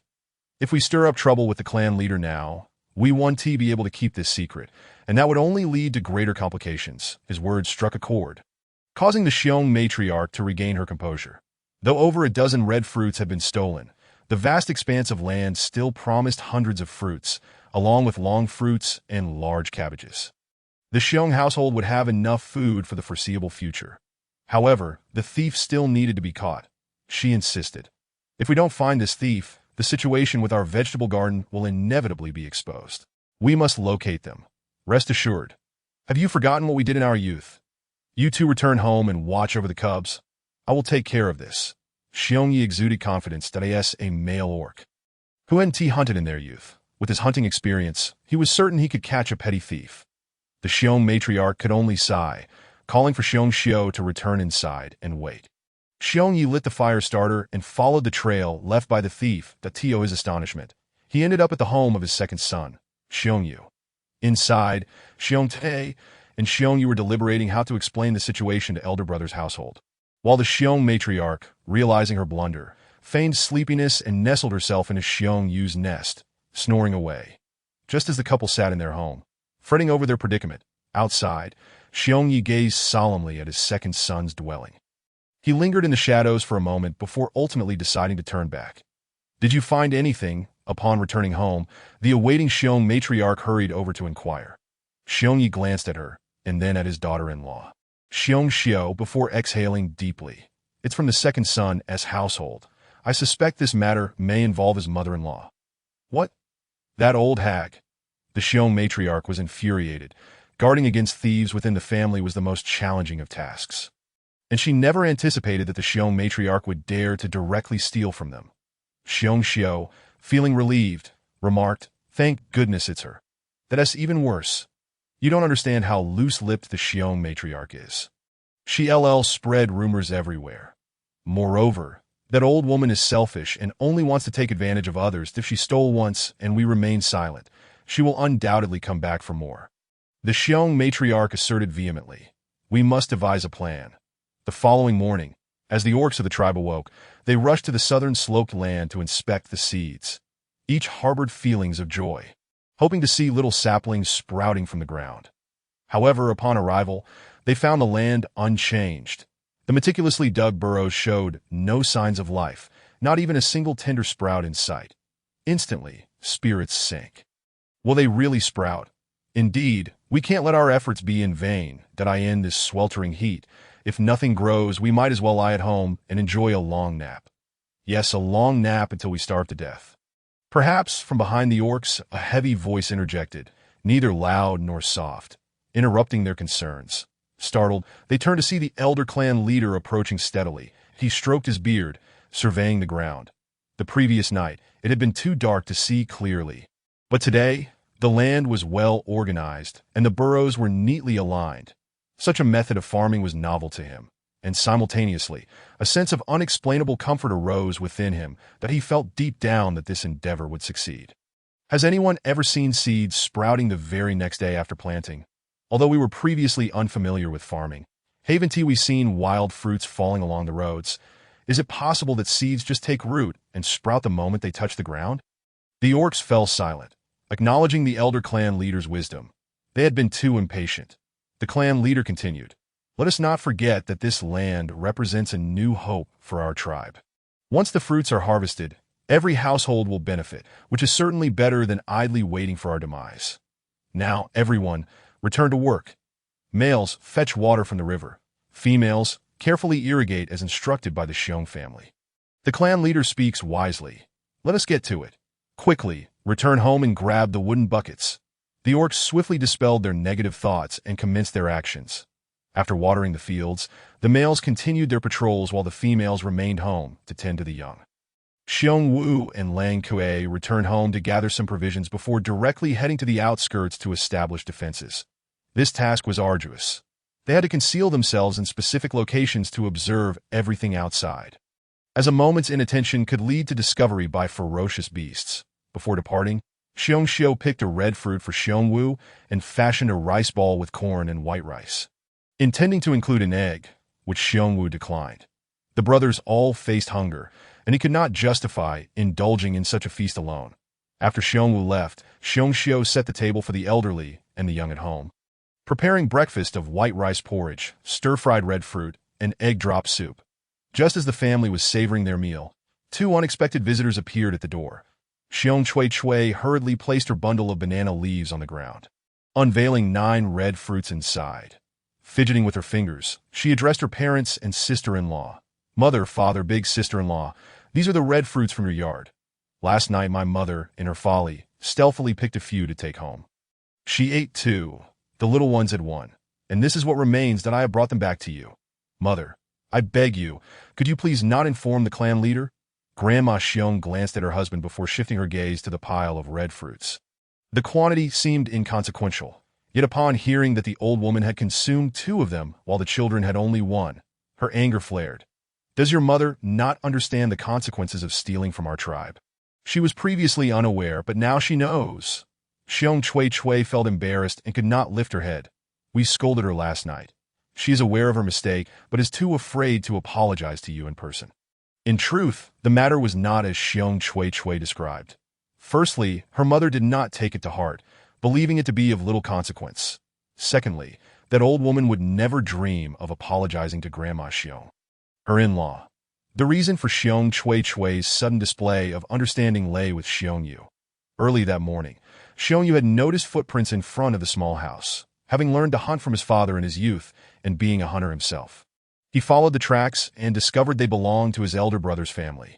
This was troubling, indicating that his brother's household had discovered the thief of the red fruits. Xiongyu quickly conveyed his concerns to Xiong Chui. Realizing that their plan to secretly hide the fruits had to be abandoned, that if they did not seek forgiveness in return, who could predict what Grandma Xiong might do? Thus, the scene unfolded where the couple approached with the red fruits to offer their apologies. Chapter 73. The efficacy of threats. Do you truly not know that she came to steal the red fruits? Grandma Xiong questioned. Eyeing Xiongyu and his wife it is often said that mothers and daughters share a close bond. Yet that old woman was one to spill secrets. Would she not discuss such a significant act with her daughter upon returning home? Xiong Chui, in a flustered state, shook her head. We genuinely did not know. We only saw these red fruits this morning, which is why my mother ate 2 that had we known last night. We would have ensured not a single one was consumed. Mother, Xiong Xiu felt compelled to interject. For the fruits had indeed been returned, and they were all connected by blood. If the conversation continued, the couple would be utterly humiliated. Grandma Xiong glared at her. One must discern the gravity of the situation. That old woman dared to come into the yard and steal the fruits, indicating her audacity. With that, her gaze shifted from Xiongyu to Xiong Chui, her tone turning earnest. Do you remember the vow you made at your brother's home a few days ago? That family matters would not be disclosed outside. Your brother and sister-in-law have kind hearts, immediately sharing the red fruits with your families, even though no one in the tribe was aware of their existence at that time. Ayu Chui, I do not lament the loss of these few red fruits. Regardless, your children are my grandchildren. Your brother has stated that under no circumstances should we allow these little ones to go hungry. However, now that old woman knows about the red fruits, it could pose a significant problem. Setting aside her act of theft, what if she spreads the word? It would not only bring shame upon our family, but could endanger the entire tribe. Mother, that won't happen.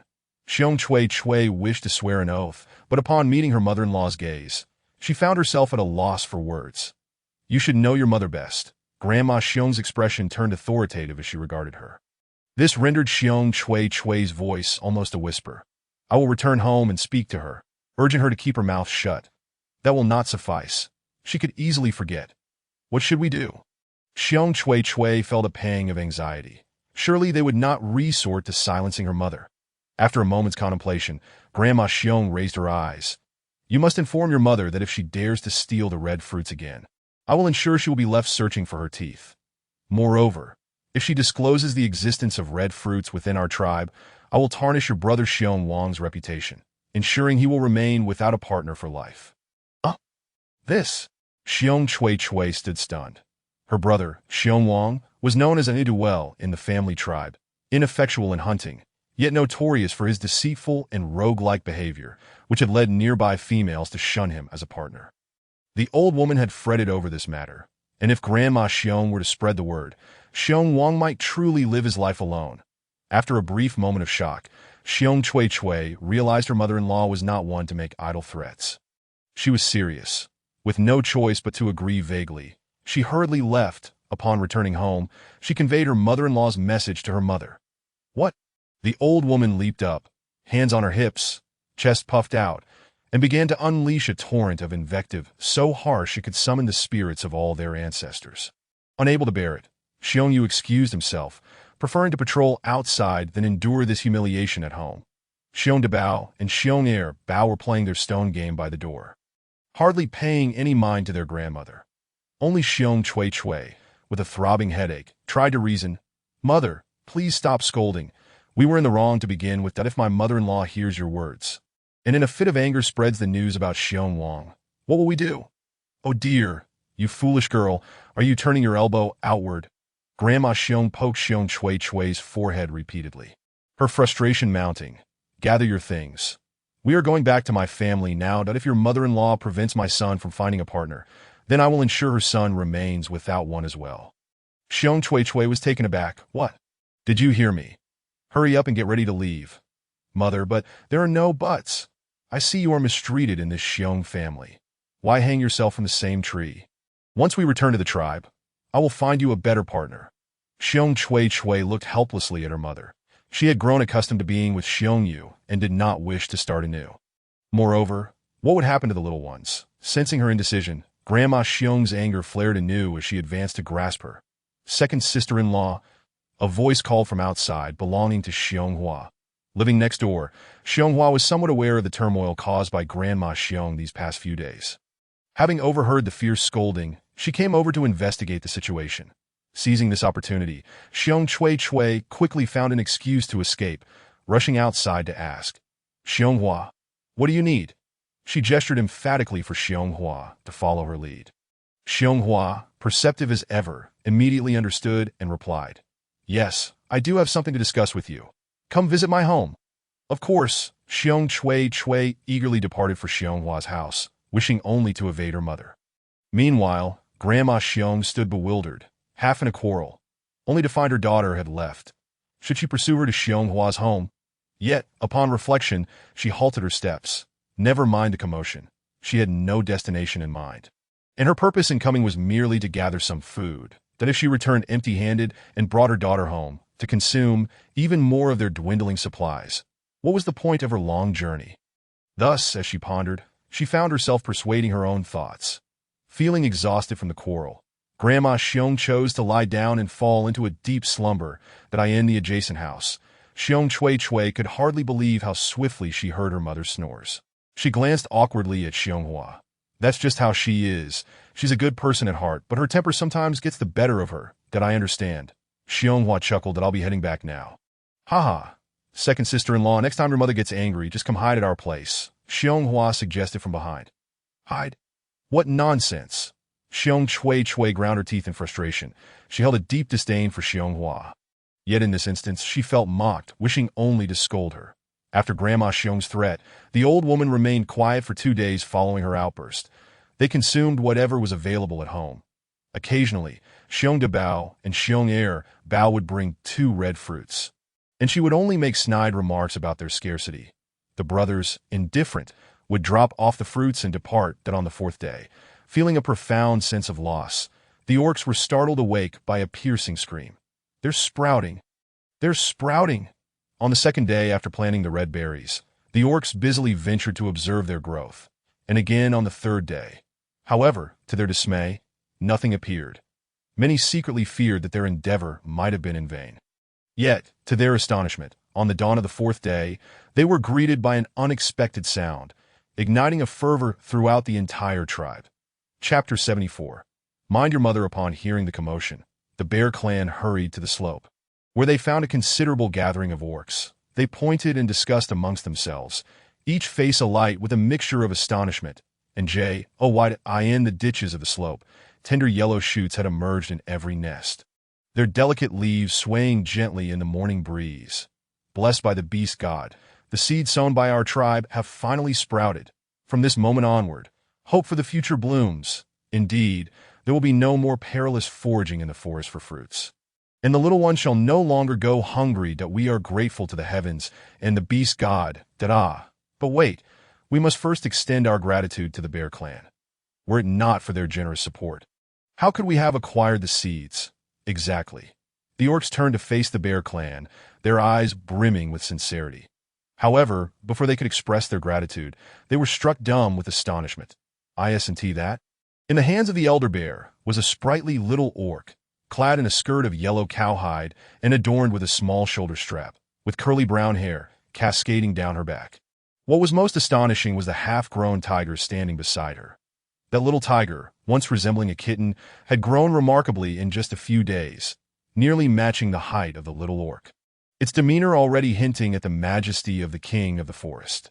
Yet, in the presence of the little orc, it displayed a docility surpassing even that of a domestic cat before the wide-eyed assembly.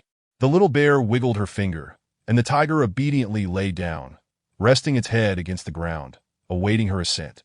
Once she mounted, it rose and carried her directly to the shade of a large tree. The onlookers were taken aback. Who among the tribe was unaware of the perilous nature of hunting, particularly when it came to the ferocity of forest tigers? Yet here they were, witnessing an extraordinary spectacle. Ah, is that Lingling? How has this little one become so beautiful? Just as the clan leader sought to redirect the attention of the crowd, the orc's focus swiftly returned to Lingling. Goodness, it's truly hard to converse now. Reluctantly, they braced themselves for another round of animated chatter. Previously, Lingling had never washed her face, and her expressions had lacked vitality due to her naivety. Now, however, her face was clean and radiant, her eyes sparkling with clarity, transforming her entirely. And beside her, the tiger. This was a sight that left the orcs envious. After a flurry of commentary, the noise gradually subsided, and once again, the orcs turned their attention to the red berries. The lion clan leader broke into a rare smile. Now that the red berries have sprouted, we must take great care to protect them. The females will continue to water the plants, while the males will return with bamboo to construct a low fence, ensuring effective management when the berries ripen. The implication was clear. Once enclosed, it would be less tempting for anyone to harbor ill intentions. The orcs unanimously agreed, each assuming their responsibilities with the intention of completing the tasks before lunch. The little ones gathered around the grassy slope, playing beneath a grand willow tree, while Lingling sat in the shade. Her tiger nestled at her side, obediently resting. Nearby, other children chased one another, laughing joyfully, while the 7 cubs from the bear family took the opportunity to dig for insects, embodying the essence of childhood playfulness. These experiences were entirely new to Lingling. She squinted in delight, her small hand gently stroking the tiger's head, which leaned against her affectionately. "Are you the treasure of the bear family?" A sudden, sneaky voice interrupted her thoughts. Lingling looked up to find the old bear peering out from behind the tree, her head half exposed. Lingling recognized her. This was the same woman who had quarreled with her grandmother just 3 days prior. Curious about her intentions, Lingling nodded affirmatively. "Oh, you truly aren't foolish. You understand that I am speaking to you?" The old bear showed a hint of surprise, scrutinizing the little orc before breaking into a grin. "Let me test your wits. If you answer correctly, it will prove you are not foolish." Lingling pondered this playful challenge. The old bear continued. "Can you tell me what else is in your home besides the red berries? For instance, what is in the rice jar or that large basin where the eggs are kept? If you answer correctly, I shall reward you with a treat." Lingling thought to herself that this old woman was quite persistent. With a smile, she beckoned with her finger, indicating that she indeed had some knowledge to share. It seems Lingling truly knows something. The old bear leaned forward, excitement illuminating her face as she anticipated good news. However, just as she steadied herself, a round-eyed tiger head appeared before her. Oh, a tiger.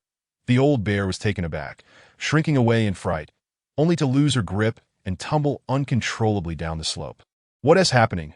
The playing children quickly darted aside as they witnessed a dark figure rolling down. Eventually, the figure came to a halt, revealing itself to be none other than the old hag. "Ha ha ha, she has rolled down. Serves her right." The children erupted in laughter, their voices drawing the attention of the adult orcs nearby. Upon recognizing the old bear, Bear Chue Chue rushed over to assist her, while the elder bear instinctively cast a glance toward Lingling, who was seated under the willow tree. She noticed the tiger was poised and ready to pounce in the direction of the old bear, causing her to gasp and hurriedly discard her gourd ladle. Rushing to inquire, "Treasure, are you all right? Did the old bear trouble you?" Had the old bear not appeared, the tiger would not have shown such a reaction. Seeing Ling Ling shake her head, the elder bear breathed a sigh of relief. This old woman never learns her lesson. I must teach her a lesson. Just as she was about to march forward, the elder bear's husband intercepted her, gesturing for her to wait. Bear Wu and Bear Xiao soon arrived, concern etched across their faces as they looked at their daughter. The tribe's orcs had encircled the old bear. For there was a pressing question that had lingered. Given that she had been a source of much strife within the tribe, what would happen if her loud mouth attracted dangerous beasts? Moreover, would she expect a share of the red berries in the future? Some orcs, unafraid of offending Bear Chui, voiced their concerns directly. The Lion Clan leader pondered for a moment. The distribution of the red berries will be based solely on the tribe's population. The old bear does not belong to our clan. Thus she shall not receive a share, that as for her loud scolding. He glanced at Bear Chui and shrugged. Chui, you ought to handle this yourself. Chapter 75. A lesson learned under the leader's admonition. Bear Chui felt her cheeks flushed, and no matter how thick-skinned she was, she could not withstand the collective gaze of the entire tribe. Just as she was about to express her sentiments, the old bear pushed past her, demanding, "Why should you not share the red berries with me? After all, the seeds for those berries were provided by my family. They have not objected, yet you all presume to make decisions here. How does that seem fair?" "What? Old woman, can you not reason? You are not one of our tribe's orcs. Indeed, why should we share with you? Although the seeds were provided by your family, they clearly stated that they were for the tribe, which means they belong to the tribe. Do you understand?" The orcs glared at the old bear, astonished by her audacious claims. Meanwhile, the elder bear, overhearing the exchange, felt her anger swell. That it was one thing to embarrass herself, but to drag her family down with her was entirely unacceptable. She hurriedly approached the tribe, asserting, "You are correct. These seeds belong to the tribe and are thus for everyone. The right to distribute them lies within the tribe and does not concern us, the bears." The implication was clear. The old bear's attempts to claim a share were futile. The crowd regarded the old bear with disdain. The Lion Clan leader, wishing to avoid wasting further time on this matter, waved his hand. "Enough. Return to your tasks." The orcs grumbled and returned to the fields. Bear Chui quickly grasped the old bear's arm. "Mother, please go home. I beg you." "Oh, my dear family, Chui has given birth to 2 children for you, and you treat her mother with such disdain?" The old bear was reluctant to leave. If she did, she intended to take some verbal advantage. The elder bear clenched her fist tightly, gritting her teeth. "Be quiet." Seeing her clenched fist, the old bear dared not continue her tirade. However, even as she turned to follow her daughter home, she continued to mutter, "Just wait. If you provoke me further, I shall take Chui back to her family, leaving your 2 grandchildren without a mother." This old woman is truly mad. Bear Chui felt unfortunate to have such a mother. You must admit, this shameless old hag truly has the audacity to follow through with her threats. Upon hearing the words of the elder bear, the orcs erupted into a flurry of discussions, as today had truly broadened their horizons. The elder bear, standing firm, clenched her fists tightly before turning back towards the willow tree. Observing her old companion's worried expression, she calmly reassured him. What is there to fear? If she possesses the ability, let her take Bear Tsitsue away. We can still manage to care for those 2 cubs. Besides, this isn't the first time such an event has transpired. Ultimately, it was Bear Tsitsue herself who could not bear to part with her cubs and return to the tribe. That I understand that old woman's intentions. She merely wishes to scavenge for food. That I assure you, she is merely dreaming this time. She should not even entertain such thoughts. Grandfather Bear nodded, placing his trust in his partner when it came to handling such matters. Meanwhile, Bear Wu, noting the time, prepared to join Wolf Kue and the others to guard the perimeter, thus taking his leave. Bear Xiao, indecisive as ever, especially in front of her mother-in-law, found herself without the opportunity to speak. At that moment, she merely cradled Ling Ling's cub in her arms, gently smoothing the cub's windswept hair. The 7 brothers had long since gathered around her, each harboring a sense of unease, uncertain of what the elder bear had just inflicted upon Ling Ling's cub. Fortunately, the presence of the tiger brought them some comfort. Their complacency stemmed from the belief that with the tiger growing ever larger, no one in the tribe dared approach Ling Ling's cub, thus allowing them to let their guard down. Now, upon hearing their grandmother's command to take good care of Bao Bao, the 7 brothers nodded in unison, resolute in ensuring that Ling Ling's cub would remain within their sight. Dragged home by Bear Tsute. The elder bear did not cease her complaints along the way, her voice rising to a pitch that could pierce the ears. Mother, could you not quiet down for a moment? Upon returning home and shutting the door, Bear Tsute, visibly displeased, lamented, at this rate, you will bring about our family's exile. How will we survive once we leave this tribe? An exile, you say? You can always return with me to our ancestral tribe, replied the elder bear. What is so great about the ancestral tribe? The mountains there are so small that we cannot hunt, and the water sources are inconvenient. You know this well, don't you? In this tribe, we have Bear Yu and his two brothers. Regardless of how difficult it may be, they are our kin and will help us. Can we rely on Bear Wong if we go back? The elder bear stared, momentarily taken aback. Her obedient daughter was actually articulating a reasoned analysis of the situation, and she spoke so persuasively that the elder could scarcely believe it. These words come from that Bear Hua. Do they not? Mother! Bear Cave sighed in exasperation, for she was ever compliant in her mother's presence, yet she was dutiful and not foolish. How could she fail to grasp such simple logic? With a heavy sigh, she finally stated, in any case, just refrain from causing a ruckus. The chief has already spoken, which indicates the tribe harbors significant discontent towards you. Let it be. I have work to attend to. Chui Chui. The elder bear, suddenly changing her mind, hastily grasped her daughter's arm, that if you know what troubles your mother, then how about this? Procure some food for me quickly, and as soon as I have food, I shall return immediately. But you have seen our current circumstances. We have no surplus food to spare. Did I ask that so? The elder bear's eyes darted towards the winter-cured meat hanging from the beams. Bear Tife paused, then quickly responded, that's simply one do. The cubs cannot go hungry during winter, and besides, we have not been able to hunt lately. We are relying on that. Then go borrow from Bear Shio's household. If you cannot procure food, I will absolutely not leave. What kind of mother was this? Bear Tsuetsue, at a loss for words, could only close her mouth in resignation. Afterwards, she returned to the sloped land to work, feeling as though the females in the tribe were all whispering and pointing at her, which made her uncomfortable, that a rush of indignation welled within her, awaiting the moment she could confront Bear Chong and Bear Yu to vent her frustrations. Anyone with discernment could tell she was venting her ire at her mother-in-law's lack of consideration, lamenting how she had painstakingly raised those two siblings without any assistance, that in essence, this was a ploy that no one could fail to recognize. It was a tactic that all females were adept at employing. Unfortunately, the elder bear paid her no mind. She had to contend with both mother and daughter, cursing one after the other. It was exhausting. Why bother? She simply dismissed Bear T's words as mere nonsense. The elder bear handed her stone, hoe to Bear Shio, and bent down to pick up Ling Ling's cub. Calling to the other cubs, let us go home. I will prepare something delicious for you.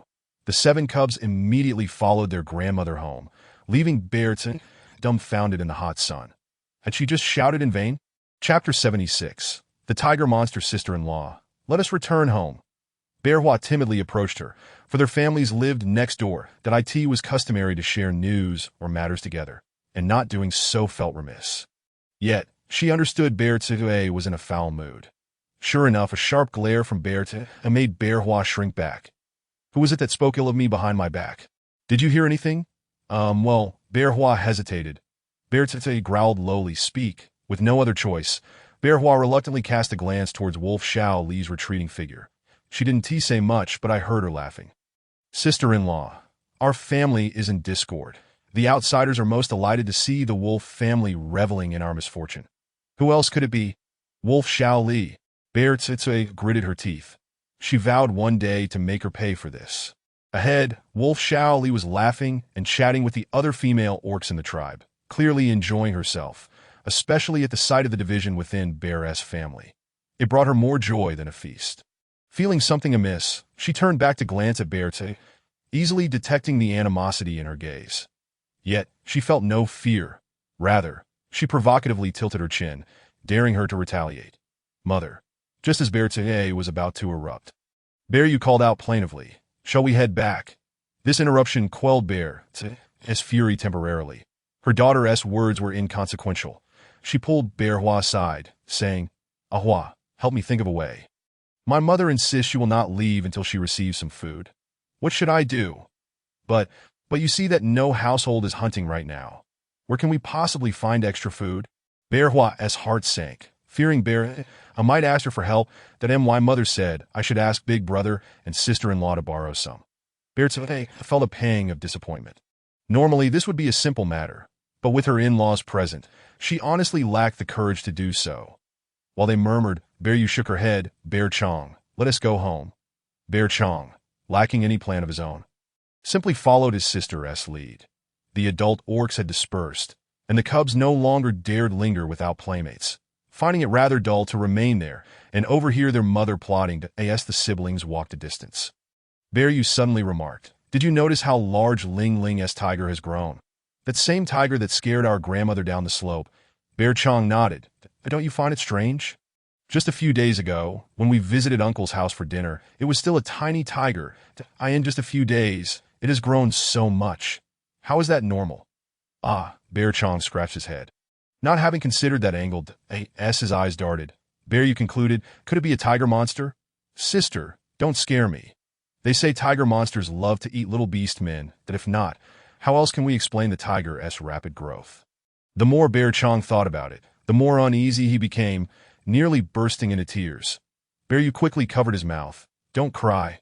Mother is in a foul mood. Be careful, or she will scold us again. But remember, we are receiving this scolding today because of Bear Ling Ling. If it weren't for her tiger, grandmother would not have tumbled down the slope and made a fool of herself. And mother wouldn't be so angry." Bear Chong nodded heavily, harboring a grudge in his little heart. Upon returning home, the bear family each busied themselves. The elder bear prepared lunch, the 6 cubs played while digging for worms, and 7 treasure kept Bear Ling Ling company. Grandfather Bear chopped firewood in the yard, while the strongest bear Xiao went to fetch water from the river to water the tomatoes, which were growing long and ripe. In their ignorance, the bear family referred to tomatoes as red fruits and the loofah as long fruits. Bear Ling Ling understood that the loofah had matured, but she thought it would turn red like the tomatoes. Thus, she and 7 treasure secretly ventured into the vegetable patch, each picking a loofah to present to the elder bear. "Oh my, little cubs, these are not ripe yet," exclaimed the elder bear, hastily drying her hands to take them. While the 2 little ones wore eager expressions, Bear Ling Ling raised her hand to gesture. Her small hand held horizontally. Cut, cut, cut. 7 treasure immediately understood. "Grandmother, 8 sister said we can slice the long fruit and stir-fry it in the pot." Did she really say that? The elder bear was astonished. Even Bear Ling Ling couldn't help but glance back at 7 treasure, marveling at how well he understood her thoughts. She nodded at her grandmother. "Yes, very well. Then I shall fry for you shortly, but 2 aren't enough. Go pick 2 more." 2 little ones turned and left, their adorable backsides incredibly charming. Grandma Xiong cheerfully held a loofah, examining it curiously, uncertain of its flavor. To her surprise, once stir-fried, it turned out fragrant and tender, offering a taste entirely distinct from the red fruits. The Xiong family once again savored a new dish, and everyone was more delighted than if they had feasted on meat. After dinner, Grandma Xiong, cradling Ling Ling's cub, ventured into the fields, pointing at the enormous cabbages and inquiring, "What did Baba Bao Bao say about how to eat this fruit?" Little Xiong Ling Ling, with her crescent-shaped eyes, replied, "Boil it, boil it." Very well. Grandma will prepare it for you at dinner." She lovingly kissed the cub's forehead, and gazing at the bountiful harvest in the fields, Grandma Xiong let out a sigh of relief. Regardless of the type, these fruits were all fragrant and tender, which is why the cubs seldom craved meat, allowing the winter smoked meats to last a little longer. In short, they lived day by day. And the Xiong family counted themselves fortunate. At dinner, to let her son also experience something new, Grandma Xiong specially stir-fried a loofah and beef fat for Xiong Wu, while preparing boiled cabbage and red fruits for everyone.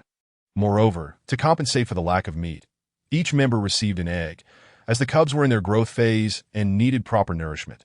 Xiong Wu, enjoying the loofah and cabbage, was captivated by the flavors of these 2 new dishes. However, amidst his joy, a trace of guilt lingered. "What is the matter?" Xiong Xiu noticed the male had something on his mind. Xiong Wu glanced at her, then turned to his mother. "Mother, on my way back, I passed by the tribe and heard the 3 cubs from the 3rd family crying. Perhaps they are hungry. Should we share some fruits with them?" "Indeed, mother, our fruits have ripened, but if we don't eat them soon in this hot weather, they may spoil," Xiong Xiu said. her heart aching at the thought of the cubs' cries. She anticipated a reprimand from her mother-in-law, yet instead heard a long sigh. Though the third family may not have much to eat, it shouldn't have come to the point of their cubs crying from hunger.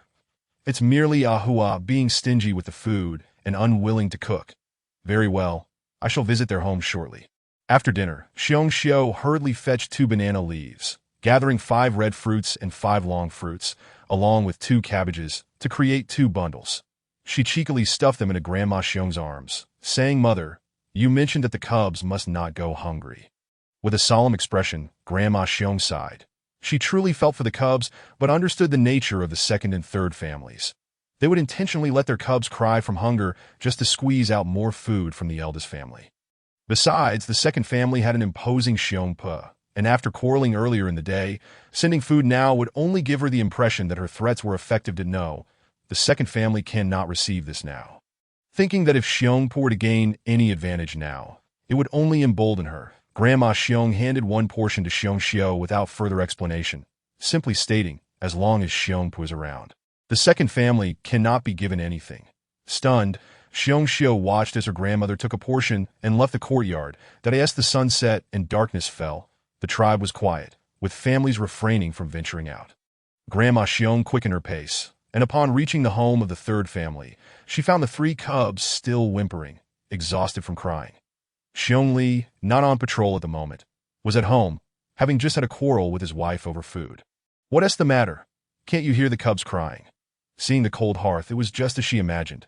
Xiong Hua hadn't even bothered to light a fire. Grandma Xiong's anger flared. "Why haven't you cooked for the cubs?" The 3 little ones were still very young, the oldest scarcely 5, while the youngest was just over 2, even younger than Ling Ling's cub.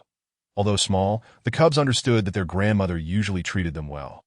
And they ran to her, crying and clinging to her that "Don't cry, my dears, Grandma will get you something to eat." Facing the cubs, Grandma Xiong softened her demeanor, placing the items on the stove without hesitation. She opened the banana leaves, took out a red fruit, and sliced it into 3 pieces to share with the cubs. The little ones quickly stuffed the fruit into their mouths, their tears ceasing as satisfied smiles spread across their faces. "Eat slowly." Grandma Xiong patted one cub's little head and wiped the juice from another's mouth, her expression filled with tenderness. "Mother," someone called from behind her, and her expression darkened immediately. "Ahua, what is going on here?" Xiong Hua stood there, stunned. Since the moment they stopped cooking, she had both hoped her mother-in-law would see their dire situation and feared her inquiries. Although secretly pleased to see her mother-in-law bring food, she felt more dread than joy. Thus, she nudged Xiong Li's arm, suggesting he speak first. But to her surprise, Grandma Xiong immediately questioned her. Xiong Hua, shrinking back, stammered, "Our food has been dwindling, and I thought to conserve it. So today I didn't prepare a meal for the cubs. Did I ask that so? Are you saying your food has dwindled to the point where the cubs must go hungry?" Grandma Xiong raised her eyes, glancing at the fire pit above, where a large portion of preserved game meat hung. Quite a significant amount. Realizing his mother's reaction, Xiong Li knew this was indefensible. There were many families in the village worse off than theirs. So how could they allow their cubs to suffer? To alleviate his wife's embarrassment, he turned and scolded. "From now on, you must not be so stingy, even if our food is scarce. You must light a fire for the cubs. And if we were truly in a situation where we had nothing to eat, Mother wouldn't neglect us. Enough of this," Grandma Xiong interrupted coldly, her expression stern. "Indeed, your elder brother has said that we should support one another, but you clearly still have food and are trying to use the cubs as an excuse to pressure others. Is this how one should behave?" Xiong Li, Xiong Hua, listen well, I care for the cubs, but they are your children. If you can be so callous, then I certainly will not intervene. Even a tiger does not eat its own cubs. "Mother, I was wrong. I will never do this again," Xiong Hua quickly pleaded, while Xiong Li felt embarrassed, unsure of what to say, and stubbornly kept silent. Grandma Xiong glared at the couple. "The cubs are your responsibility. If you resort to such tactics again, don't expect me to intervene, that I care for the cubs, but if you, their parents, do not, then I certainly won't deal with that." She stormed out, leaving the couple dumbfounded. Their plan had backfired, bringing them humiliation instead. Particularly, Xiong Li, who had patrolled all day, was infuriated to find that upon returning home, there was not even a bowl of hot water, and the 3 cubs continued to cry. Further aggravating his frustration that in a fit of anger, he walked to the stove, seized a red fruit, bit into it, and declared, just as Mother said, while remaining silent, "You think you can outsmart everyone, that I warn you. If I catch you starving the cubs again, I won't let it slide." "Yes, I was wrong, but didn't it work?" Xianghua retorted, her earlier submissiveness replaced by calm confidence. Xiongli paused, eyeing the red fruit in his hand. She wasn't wrong. Starving the cubs was indeed a mistake, but it had proven effective, or else Grandma Xiong wouldn't have come by with food late at night. For a moment, he found himself at a loss for words to say to Xianghua. Xianghua, uninterested in further exchange, stormed outside to gather firewood. With ingredients finally at hand, she could prepare a hot soup. She sliced the red fruits and long fruits, added a few cabbage leaves, and though unsure of the cooking method, she simply poured everything into the pot, adding some wild boar fat. Soon, a fragrant vegetable soup was ready. Each of the 2 adult beast men and 3 cubs received a warm bowl, filling them up as they savored the delicious, sweet flavors. However, Xiongli noticed that Xianghua no longer regarded him favorably. They were not naturally chatty with each other, and after their recent quarrel, neither spoke a word that he recognized where Xianghua's anger stemmed from. She believed he had acted out of desperation to extract food from his elder brother's household, and that he had succeeded, thus feeling justified. After finishing her meal, she set down the bowl and ventured out to patrol, eager to avoid lingering at home. Behind her, the sound of heavy bowls and dishes crashing echoed. After all, she believed she had done nothing wrong for the sake of the family. Xiongli let out a sigh, and upon raising her gaze, she noticed a shadow not far ahead. Squinting, she discerned from the figure that it was her second brother, Xiongyu, and called out in a subdued tone, "Second brother." Xiongyu responded in a similarly muted manner. Going on patrol? Having just returned, the 2 siblings were indeed in different small groups, perfectly coinciding for a shift change.